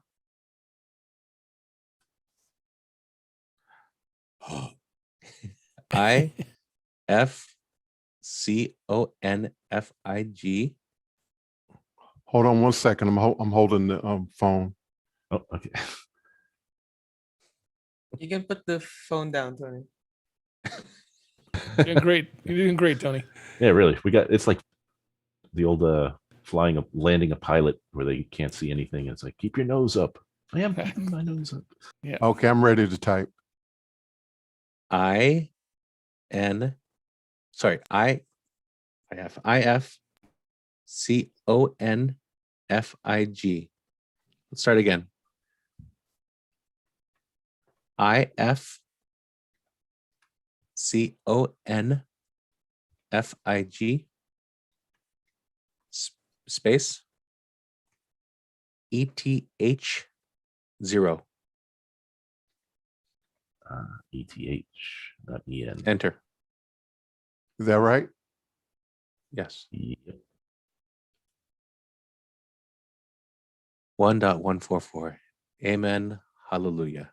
Okay, so from your computer, from your regular computer Hold on, now. I'm jotting it down. 1.1.144. Yeah. Now go over to your regular screen, your regular computer. You can type exit here. EXIT, enter. You said exit? Yes.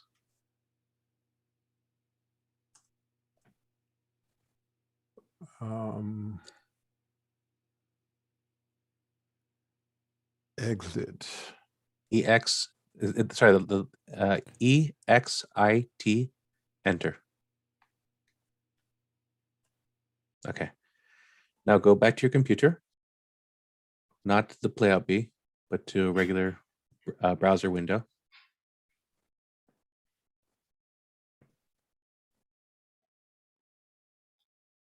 Safari or whatsoever maybe you're using. And I have put inside of the Zoom chat window the link, which is http://192.168.1.144:3000/CONTROL. I'm sorry, you're going too fast for me. I apologize. Look in the It's okay. look in the Zoom chat, Tony. He typed it out for you in the Zoom chat.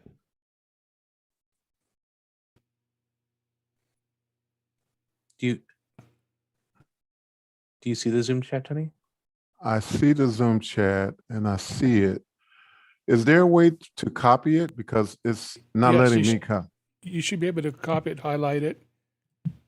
You might have to select right-click, control-click to select all on a Mac. On a Mac, you should just be able to double-click on it. Yeah. That's right. You should be able to double click on it or hold down your left mouse button and highlight the entire address.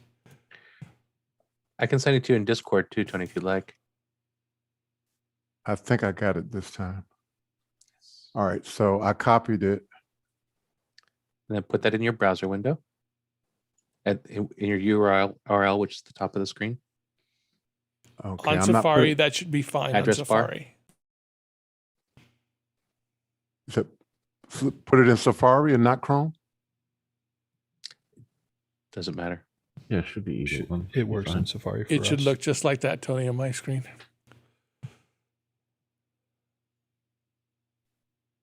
Press enter. Yes, please.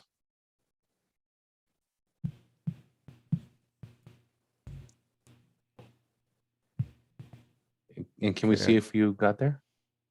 I have a black screen.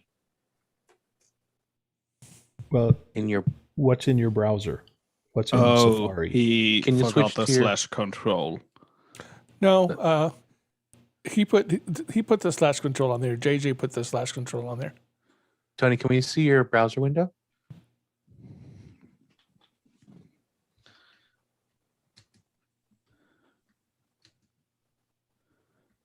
Right now, Tony, we see the output from your Raspberry Pi. Oh, I'm sorry. I'm just holding up the phone to the browser window. But we're still looking. The Atem's looking at your Pi. There we go. There we go. Yeah. Now go into the URL bar and type /control and you'll see the web interface. So up there where it says play up, if you take your mouse and go forward to the left and up to the top of the screen in your browser, not Zoom. Right there, yeah. And now type slash. So after the 3000, type /control.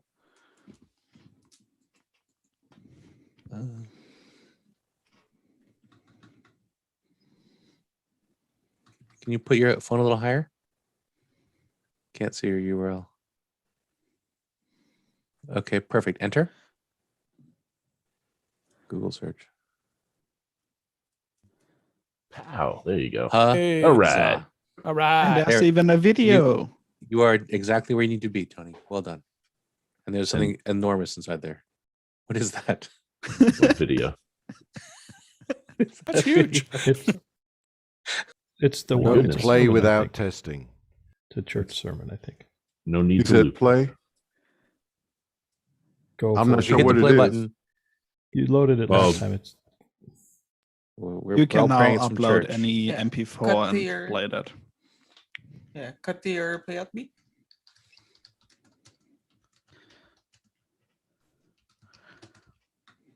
From your Atem, change to your playout B, please. What in the world? Now press play. Hit play on the browser, yeah. There we go. There you go. Praise. We get an amen. Jesus. Amen. Hallelujah. Amen. Yeah, but it wasn't a miracle. Praise the Lord. So there's All one right. last step for all of you. Hold on, and then Stuart. there's Stuart the- has his hand up. And then there's Stuart. a secret tip we'll go do. I pray you'll be out. Stuart's been patiently losing blood to his fingertips. Hello, Stuart. Quick question. Does the playout B only do 1080p video? I loaded up a 720p video and it just broke up like crazy. What did you do? You mean it tore when it played back? What codec? What codec is it? It shouldn't care. Okay, cool. I'll try it again. It's just a sample of some handheld camera work that was done for 720p. But I do note that the 1080 works fine. So this is me color grading some Scion footage to examples for some of the guys on the Scion user group. So yeah. Eric? Guys, I'd have to go. Can I go to my playout B just to see if you guys are hearing sound now that I think I resolved that issue? Okay, I'm Go going to just ahead, try Victor. that real quick. Okay. Then Victor, then Eric. Are you hearing that or not? Nothing. But we also don't see anything. You also don't see anything. Oh, it's because I had the wrong one. Duh. Okay, you see it, but you don't hear any sound, right? Correct. Yes. So that means that when I'm doing this, I need to use the Atem's audio and not my X32 in order for it to work. That's fine. Thanks. I think I understand the issue. Yeah, audio Is it that the following Atem's video not on passing the audio through on the HDMI? Right. I'm using my audio's coming from the X32 board, not from the Atem. So if I were to switch my audio to Atem, you wouldn't hear me anymore, but you would hear this. I see it on the meters, so clearly it's coming out. So that's fine. I understand the issue. I'll have to just find a workaround by coming out of the headphone jack of the Atem into a channel on the X32. Or does the playout B Eric. not have an audio Yeah. and analog Yeah. audio out? Could you use the headphone jack on your playout B? Yes, absolutely. Can we That let would Eric, be Eric go? yes. He's That would been be very another way patient. to do it. Or I could even get a Dante card for the playout B and go into the Ooh. Dante network. That Wow. way. That'd be nice. Oh, hey, whoa. Right? All right. You Okay, may find you have to play around Thomas with this is- to get the Thomas, are you audio stuck? sync right. Eric has been waiting, guys. Can we let him go, please? Oh, sure. Sorry. Go ahead, Eric. Looks like Thomas is stuck, but go ahead, Eric. Just one thing for Stuart. What I did notice is when I escaped in the playout B with my keyboard attached to it, I was playing around in the video settings. It is set for 1080p and at 50 hertz. So I changed that to 60 for mine. And then on my TV locally, I also changed it to 720. But it looks like it put it in an overscan mode. But perhaps the 50 versus 60 may help sort some of that, and potentially trying to change the resolution to 720 and then playing the content back through that, hopefully natively, could potentially assist with that. Cool. I'll have to hook it up to a larger screen. At the moment, I've got the playout B feeding into a Shogun, which is just a 7-inch screen, and then into an IP box to go into vMix so I can show what I'm doing. But it's a little hard to use the keyboard or the mouse on the Shogun because of how small the screen is. Understood. Thomas? Yeah, I had to put mine through my 4K because I've got the old TV Studio Live and it's set up for 720 and it did not recognize it straight away through there. And that's what made me start looking at the display settings. Yep. It looks like Thomas Thomas might be gives me stuck something 2 to steps back. explore Thomas when I has his get hand back up. Go, Thomas. Thomas, we can't hear you. Thomas, You're a bit is it- low. I can't hear you. Okay. Is that much better? Louder still, please, if you a can. little louder, please. Up. Hello, is that too loud? Yeah. Right about Actually, there? not too bad. Okay. I got stuck on the first go around when we did this, getting it hooked up to the Atem. I got as far as getting a video loaded and everything, but I'm just not able to connect to the Atem yet. That's So- I think using the IP address. So do you know the IP address of the? That's the device? next step The I playout wanted beat? to show you all. Do you know the IP address of the playout beat, Thomas? When I connected it, when I went to my little arrows, it's 192.168.0.101. Okay, good. And then can you verify that you can get to that from your browser, just to make sure you're on the same network? Okay, so do I type that address /3000/control? :3000/control. Yes. One quick, Thomas, if that screen we're looking at is your playout B, you're going to need to reboot it to put it into playout B mode. If you're looking at Anchor Watt, it has to be rebooted. Well, correct? I did that with the Control F4, I think, but I can reboot everything. Well, if you want. let's just make sure real Let's quick do that it. you. Okay. Yeah. Sorry. Let's make sure he's on the same network real quick, because that'll be the next step for Jonas and everyone else here. So just to verify that you're on the same network from your browser, go Yeah. ahead and in your URL put in that address :3000/control.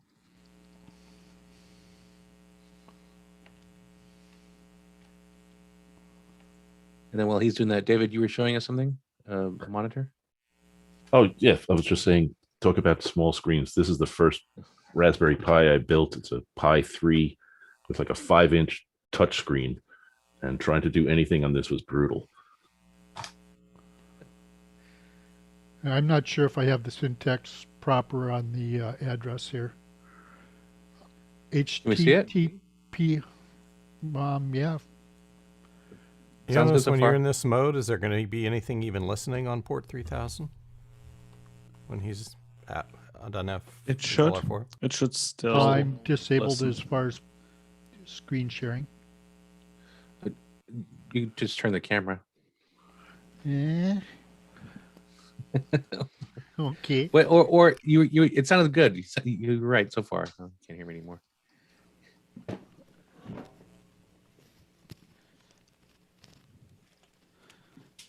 But I can confirm that when even after you've exited out the playout B, you can still see it from your browser. Okay, cool. Sorry. Yeah, it's still This is the listening control on that port. interface. Huh? What you do by pressing Alt F4, you just kill Chrome in the kiosk mode. You can't kill playout B with that.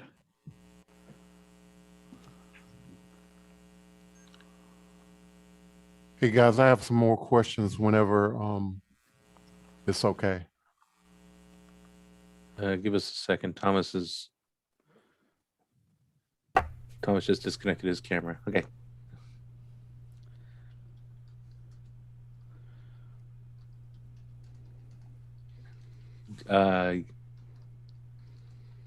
Take off the S. There's no cert. So what I saw in your address bar was HTTPS. Remove the S. Oh. There's no secure socket layer on this thing. Okay.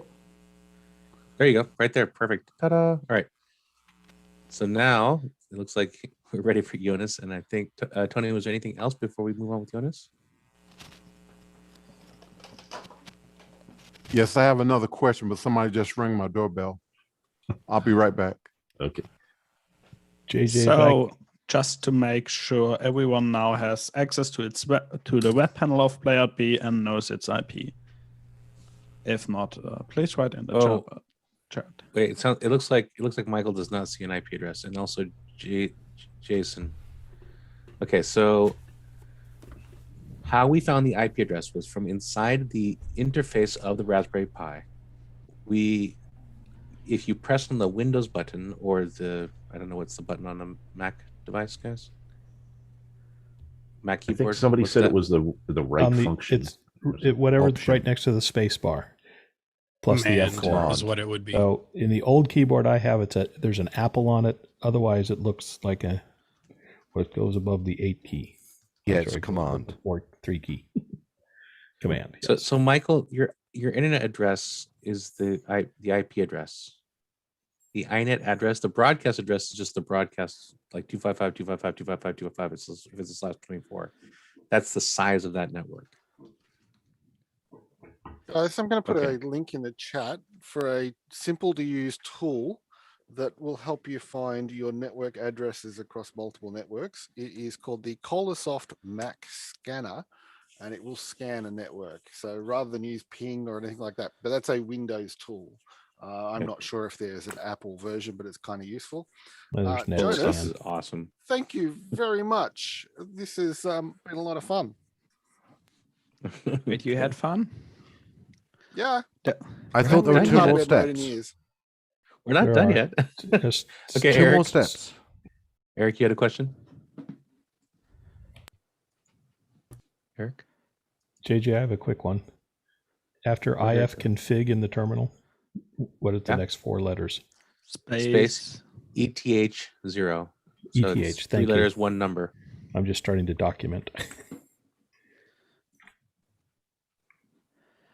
So I'll show real quick how to connect it to the Atem, and then we'll go through the next questions.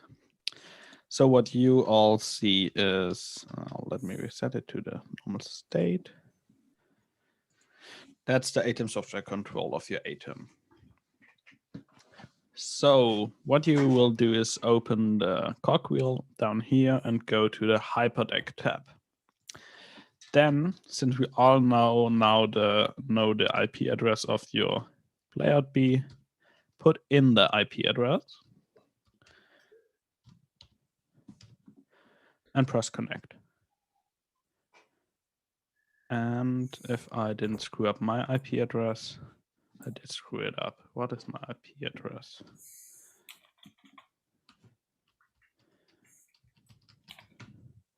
It should connect automatically. I'm pretty sure you have the wrong octet in your second octet there. You have 178 and 168. 178 is public. Yeah, I didn't have my player be public. And now it's connected.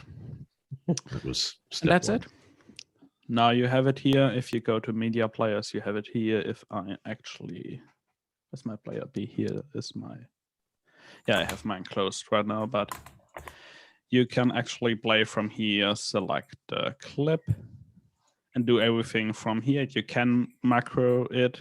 So you could build a macro that plays a clip and then cuts. Auto roll is not yet supported. And what's also not supported is this jog reel. I'm working on that, but the speed controller is supported. So you can play it in faster speeds and slower speeds.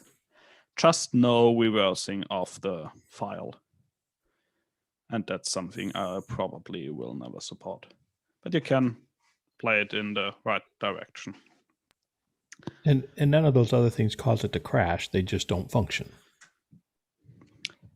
Have some crashes been reported with the cogwheel. I don't know why, but yeah.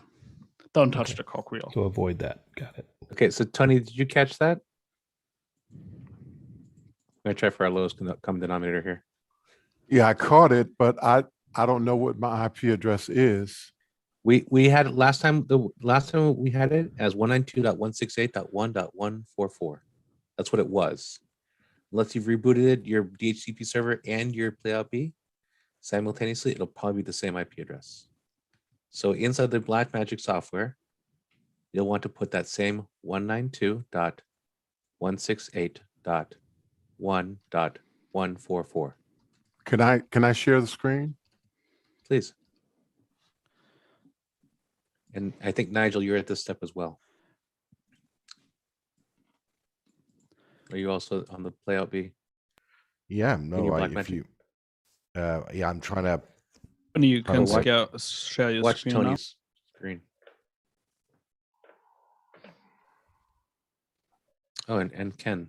Looks like a few folks at the step. Cynthia. Okay. So under hyperdeck 1, replace the zeros with 192 dot. And this will be true for Nigel and I think Ken as well. Yeah, I've done that. I'm trying to work out how to play it on the Metasis off the board. Dot 168, Tony.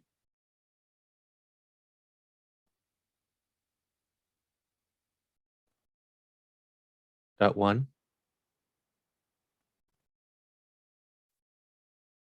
Dot 144.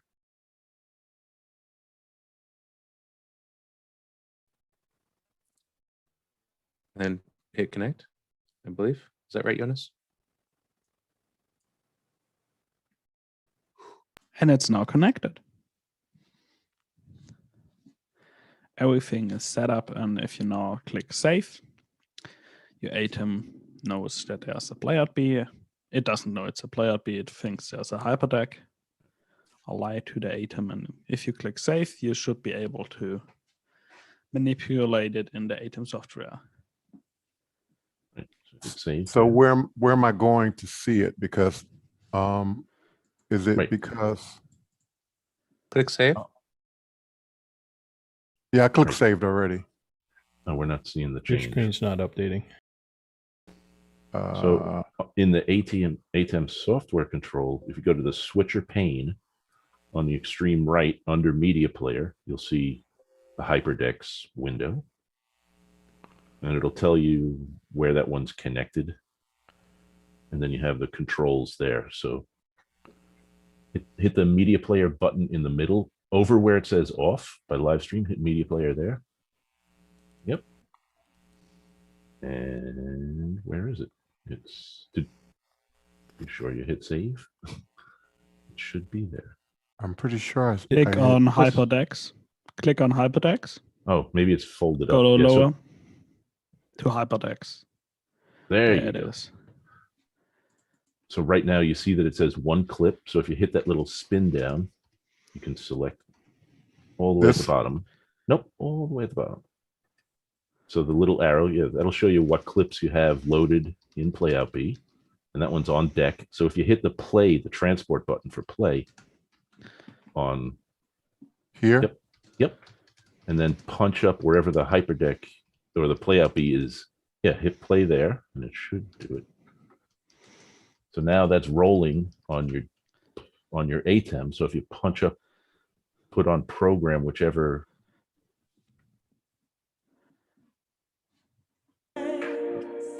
We hear it.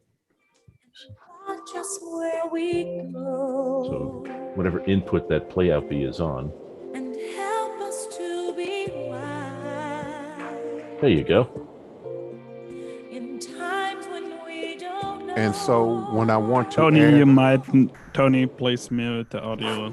We don't want to have Alex YouTube channel get flagged. So if you mute the right, there you go. I muted you. Please disable the audio. Thanks. Yeah. Okay, this is Tommy, and I got a failed to connect again, just like the first time around. Is your Atem, do you have the Ethernet plugged into your Atem? Yeah, It's all going through a switch. Is the switch Flash connected? router. Okay. So you see it from your PC, but not from the Atem. Correct.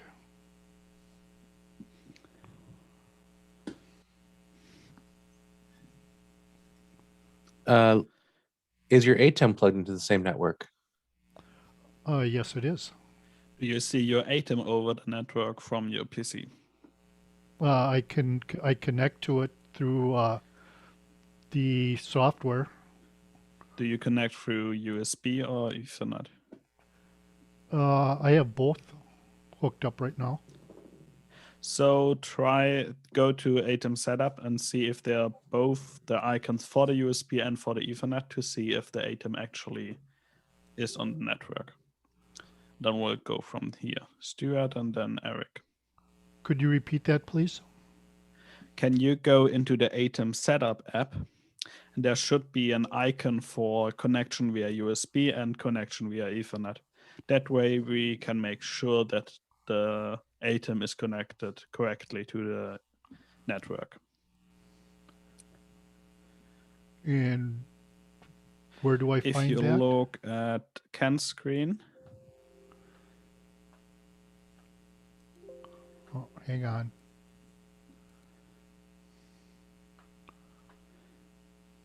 There's the two icons, with the boxes and the USB icon. Do you see those two icons, Thomas?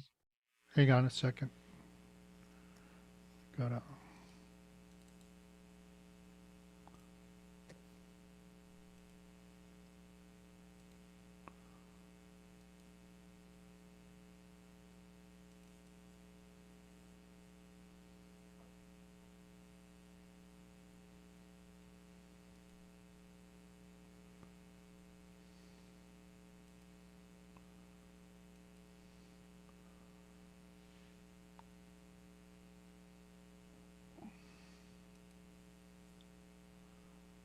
Both icons are showing.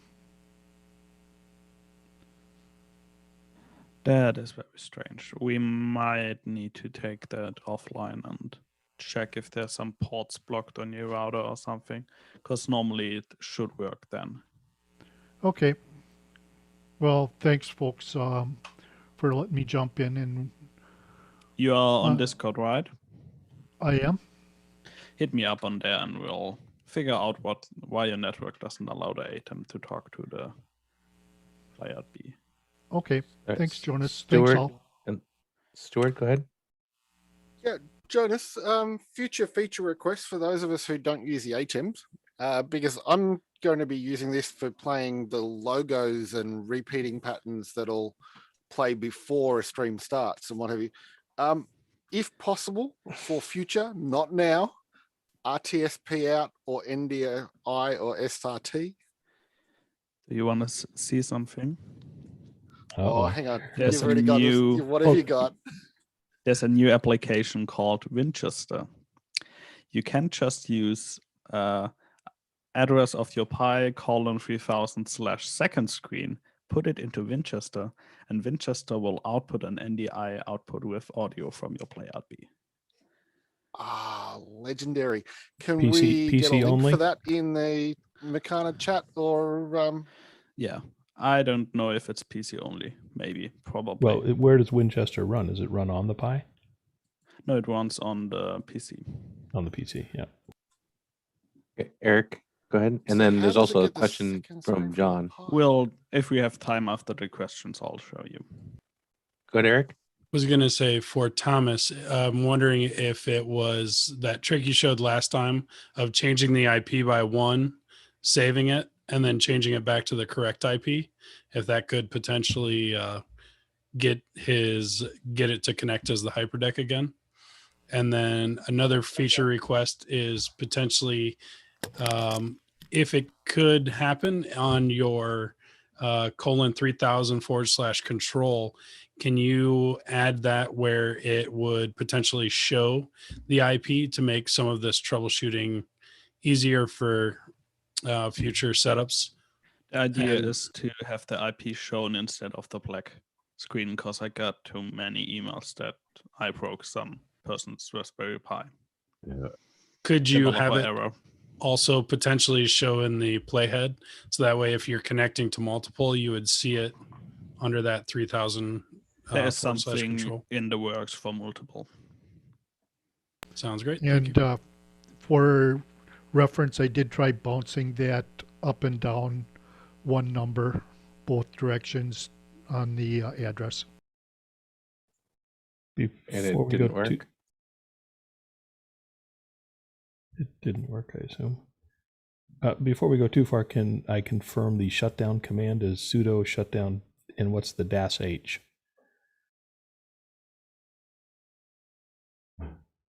Now I'm confused. Yeah, sudo shutdown should shut it down. Okay. There's a thing that says -H, and I didn't know what the -H was, so it's just sudo shutdown. It stands for -halt, but it's not really necessary. It's Yeah. Okay. Thanks. And if you're in a rush, you can just tell it now. And what does the now do? Just says ignore every other Just routine. ignore any checks and just do Got it. it. Got it. Okay. There's a bunch of options even for scheduling it to do reboot it. 2 in the morning. Adelson had a whatever, question. Adelson had a question inside of Mukana. How do you control two playout Under Bs? control, I figured out I've got 2 players in my browser. They're both named the same thing, but the first one has the one Raspberry B and the second tab has the other Raspberry B. So is there a way of knowing which one's which? Addresses, IP Yeah. address.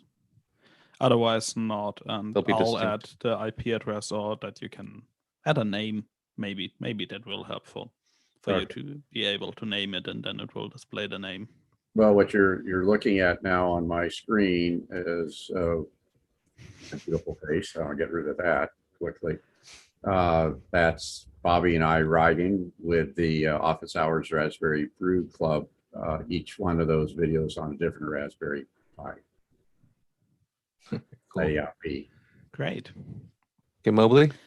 And the You got a tool question, I Tony? used was called Fling, F-I-N-G, and that's an easy tool to find out the IP address. I just typed in Raspberry Pi and it gave me the addresses for both of them. Tony, you have a question? Mobley? Yes. So the way this is all set up right now, the wires are kind of going crazy and that kind of thing. If I disconnect it to try to straighten out the wires, am I going to have any issues with using this in the future? Your DHCP server will likely give it a different address next time, unless you log into your device, which I think is in your behind that wall. I know because I've seen it. It's your router, and if you log into your router, you'll see a pool of IP addresses. One can often assign statically a reservation inside that DHCP pool for this device, but you'd have to know what the MAC address is for it, and you'll see it in the DHCP pool. So yes and no. If you don't remember the disconnect process we Ethernet. used, if you remember the process we use right now. Yeah, I'm not going to disconnect it. I'll just figure out something else. Well, you can do it right now because today, right now, unless you reboot that device behind you, behind that wall, it will usually maintain that same address. Most of the time, the least time is like a day minimum.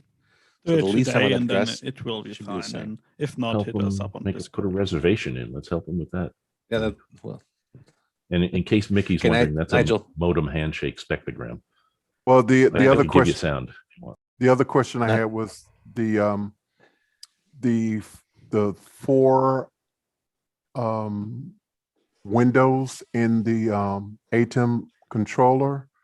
So it was showing one video that I had up. Can I put in more than one? Because it was Yeah. showing 4 different You can slots. upload them via the web. And no, the 4 slots you see is for 4 Raspberry. You could build 3 more. So you have 4 playout Bs. And then it Okay. would show in this different slots. If you upload more files via the web interface, they will show in the file list. If you scroll down, there is a file list. Under the web page you had, which was the http://192.168.1.144:3000/control. You'll create a list there of multiple files. Nigel? Yeah, I apologize. I'm going to have to go soon. Was there another thing you were going to share with us, Jonas, or was that it? There's one last trick. If you go to the control page, if you remove there's one more thing.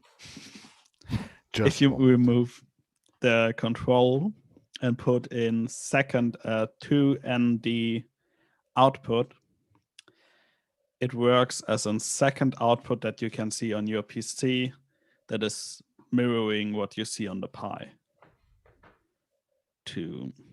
A common use case is if you have a local If for hybrid events, if you need to stream and show it locally, you can use OBS and use it as browser source and input it there.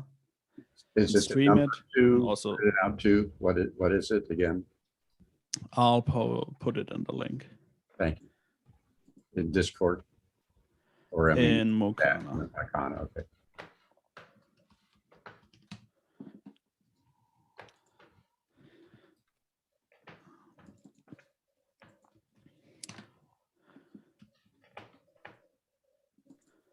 And Jason gives us a couple of suggestions for different tools to use on Mac for finding IP addresses within a subnet.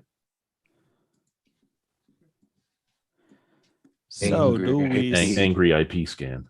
Angry IP scan. Do we still have somebody which Raspberry Pi is not working? Want to make sure Thomas we leave no Pi behind. I think Thomas is kind of stuck still. The IP address for my Mini, the third set of numbers is different than what my. Oh. So That- it's Two subnets. yeah, Different networks. different networks. So that would be my problem. It looks like. Are you at home, Thomas, or in an office space? But you still should be able to. Church. If you can ping it, you can still route. Wait a second, you're at church. Oh, so you might have wireless. You might, if you're at a church, you might not be connected to the same subnet. You might be connected to a nearby subnet like Comcast. Yeah, we're in the Comcast. That's what the main network here is, and then I'm running that into a TP little router. But everything's wired on my end. It's just, I have pretty much the default IP Is that address. additional TP-Link router doing double napping on your network? I don't know Likely. enough about networking. Or to answer. are both devices, the computer you're trying to use and the playout be both plugged into that TP link? Yes, they are. But not the controller. Because the computer and the Pi were talking to each other, but the controller wasn't, right? Yeah, and that TP The link is controller's a in a different- switch and not a router, right? Hopefully. Well, it Oh, might be a firewall. I actually know what happened. Is it a small router and the Atem is connected to port 4 and 4 is the guest network? So port 1, 2, 3 is connected and port 4 is actually the guest network. That's why it's separated. Actually, it's in 3. 4 is open. The Pi is in 3. The Atem's in 1. Atem is in 2. The computer is in 1.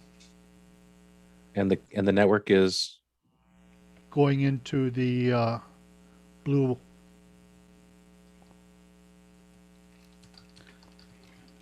So they're all on the same network then, it sounds like. They're all on the inside of that TP link. All 3 devices that right now need to talk to each other are in the same. They're all But plugged into the same. your computer deal. still has a different address as a third octet. Probably. Is your computer, what kind of computer is it? Is it a laptop, a desktop? Does it have Wi-Fi? Yeah, Could you it's a possibly desktop HP.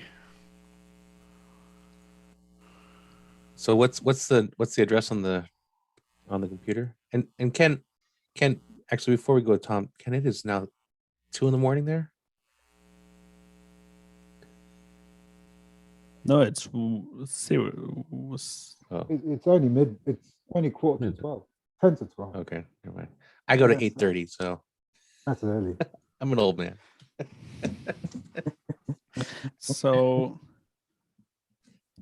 if I read Nigel, we the can't hear you. Mokana chat correctly, everyone has a playout B on. Thomas, we might be Nigel's able in good to shape. not debug Nigel the good? networking problem. All right, thanks, team. Nigel. Thanks. Great job, Jonas. Great support. Love it. Now I have to go and do something for the wife. See you in the morning. See you in the morning. Pi password is bytype, all written small, lowercase. So Stuart? Thomas, you could just switch out the port you plug in the PC with the port the Atem is plugged in, because the PC is in the correct subnet. And Stuart. Yeah, that second output, is that a HTTP or an RTSP or which? It's I'm just trying to get HTTP. it to come into. Okay, so I was just If trying to you bring use it up a web, first. yeah, vMix has a weird thing where you have to interact with it first. Because don't ask me why, but vMix thinks it's a good idea to block autoplay on its web thing. Okay, so Jonas, you'd bring it in on the web browser on vMix then? As Yeah. in the type of input. Jonas, I will give it another try and see if I fail again. It's kind of like having a black screen. They just don't want stuff to suddenly play when it connects. It's fail safe. A quick question on that play out second, and somebody stop my video, but I'll go back to my face. When I do that play out video command that you had, that should play. I just get a freeze frame.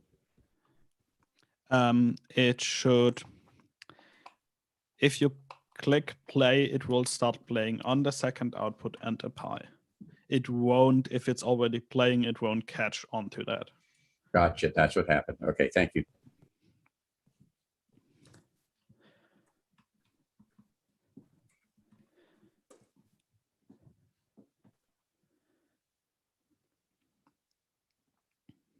Go ahead, Eric. So how do you choose your media for that second play out then? One second. Michael, you do need to connect the Ethernet cable to the Atem, because the Atem talks to the Not a hyperdeck. splitter. Hey, it's asking a splitter. Unless that splitter has like white, orange, white, green, blue, green, white, brown, brown. I don't even know how. You'd have to use something weird in order to do that. Like you'd have to create.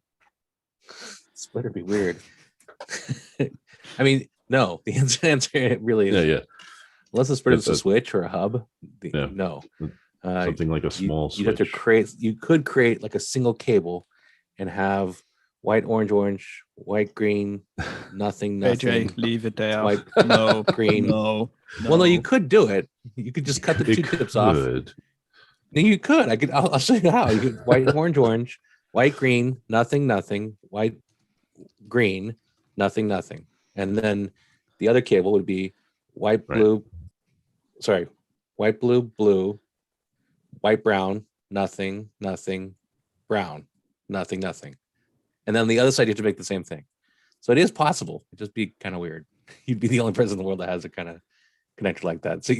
So in other words, because there's eight pins in there, you split them out, and so you take these two and these two right there. JJ, do I use the avocado oil or the coconut oil? Don't I've done it. It's doable. Borrow it. If JJ tells you you will be the only person in the world running it, don't do it. And you can only use it with those two devices. Well, here's what's funny is there's a YouTube video that I have online, and it's the only one that people use for a simple question, which is, to me, how do you use when you don't have a loop back cable? How do you send a loop back to the carrier in your panel? Easy. Take it out at the panel, unplug the connector, and plug it back in. I've got like 10,000 hits. It's the only one. If you look up fiber panel loopback, I have 2 million hits. It's an Orange County demolition derby for motorhomes. If there isn't any question Stuart? left, I have a small demo for the NDI. Stuart has one quick one. Leave it there. Well, I'm curious about the NDI, but there's the browser input with the file that plays the smoothest. So thank you very much. That is awesome. Eric? I just had the question on how do you select the video for the second window?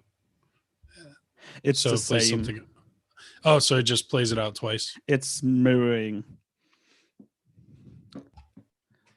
And then what is under the settings? Where does that? I see some options under there, like the Oh yeah, keep we vid. can go through the settings real quick. Yeah, I was just curious what those do as well. Clip folder, you can specify where the clips are stored. What you could do is attach a drive and put a path into here. If you ever want to don't want to delete stuff, take keep video. That will not hide the delete button, but it will prevent any deletions. Enable Electron output in Electron control is for the upcoming Windows, macOS, and other versions, always on top. And is also for that versions, and blackout when paused makes it so that you get a black frame when you don't play a video. If you uncheck that, you see the first frame when you load it, the last frame when it will halt, or the frame where you pause that.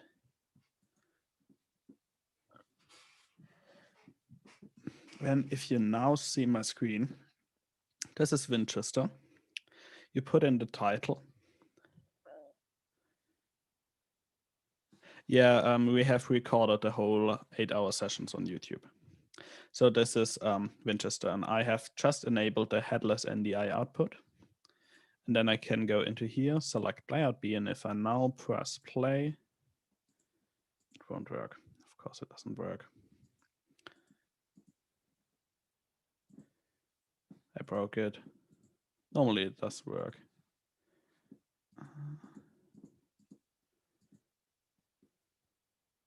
There you go. And if I now select that video again and play it, you see it's playing through NDI from Winchester, and ideally at some time playout B may support NDI out directly. For the moment you have to go through Winchester, which we all... So Winchester loads up on the PC or on the playout B? On the PC. So you can have a PC that uses Winchester to output the NDI feed then. Cool. Thank you very much, sir. So any questions left? Otherwise, we'll close the session since Mickey has to go to work. It's time for the 4 o'clock post. How did the blueberry pie taste, Ken? Oh, yeah. Delicious. Much more successful than my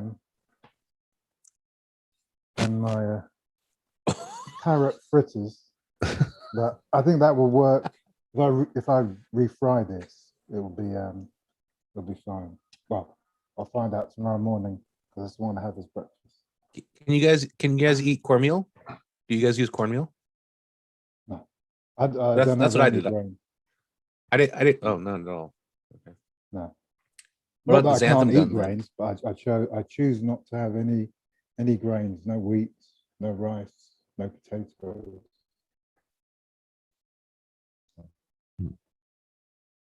Is that what you froze? No. Everyone else went into silence. I would suggest the xanthan gum then, because I have had to use that at times when I'm using grainless recipes.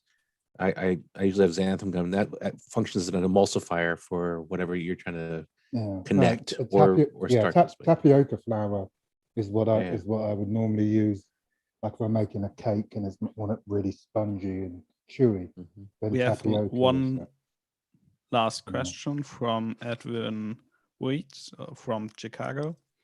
Is playout B able to do alpha channels using the 2 HDMI outs? No, not yet. Not in the near future, though. That's something I'm working on, but or researching on, not really working on it now. And with that, Jonas, thank you for your software that you built. Thank you for your lesson. Thank you for the time you spent with us. And now I'm still trying to figure out how to connect my IP address to my, what was it, flower or something? Winchester. And the proper shutdown for the playout. Not the Could you rifle. please repeat that? Sudo shutdown. in the terminal, or just kill it. Careful now. Sudo space shutdown. Enter. There is one SUDO. other thing. There is a typo in your in your settings, but not that's going to affect anything. Got a few. This is Deutsche. Yeah. Right. Yeah, grammar is not my strong field. I thought video ingester, Vingester was a rifle, but now I got it. Tony with the question. Tony, you have a question? Yes, I just wanted to know, as far as updates are concerned, when you send out the updates, how are our Raspberry Pis going to be updated? There will be a video on how to do that. It's not yet determined how you will update in the future. Eric? Okay, so don't worry about that. Yeah. For now. Yeah. Well, thank you so much. It would be. Thank Tony, you. If you make it on the SD card, get a second SD card and use that. That'll be the easiest thing for you, Tony. Use the first steps of uploading from the SD card, and then just switch out your SD cards, and that'll be the easiest thing for you to do, Tony. Eric? So should I purchase another 32, or should I go larger? Exactly. Buy a 32, that's all right. Okay. Thank you. Well, Tony, the question is, how long are your, some of those sermons? If they go really long, you may want a larger card just so you can store them for playback if you're going to start looping long playbacks. It was only 2 gigs, the last one. The last one was Take 2 a gigs. It was like 32 an hour and 20. fine. All right, 32. It was an hour and 20 in the last one. Eric and then David. So this could potentially be another feature request, but in the control IP, if there's an option for the shutdown in there, potentially. Working on how to do that on a cross-platform, since I don't want to kill your Windows machine. David? And I just wanted to report that this fanless aluminum case barely warm to the touch. So it's been running since I got this thing going. Yeah. Flirk. And before, is Mickey already vanished? Mickey has vanished. He's here, kind of. Thanks, Mickey, for Hi, everybody. taking us through all. Yeah, it's 4 o'clock. Alex. Everyone hide what you're doing. You're still here. It's over. Was everyone successful? Yeah, no pie left behind. No pie left behind. There's one left well, behind. That had a one strange Thomas, network. but he's got But we'll he's got figure 2 it out. networks. It looks like Couple of crumbs. All right. Well, another successful day. That was a crazy day. We did Unreal. We cooked. We built things. It's fun. All right. Well, I'm gonna shut this one down and send you all on your way if you're okay with that.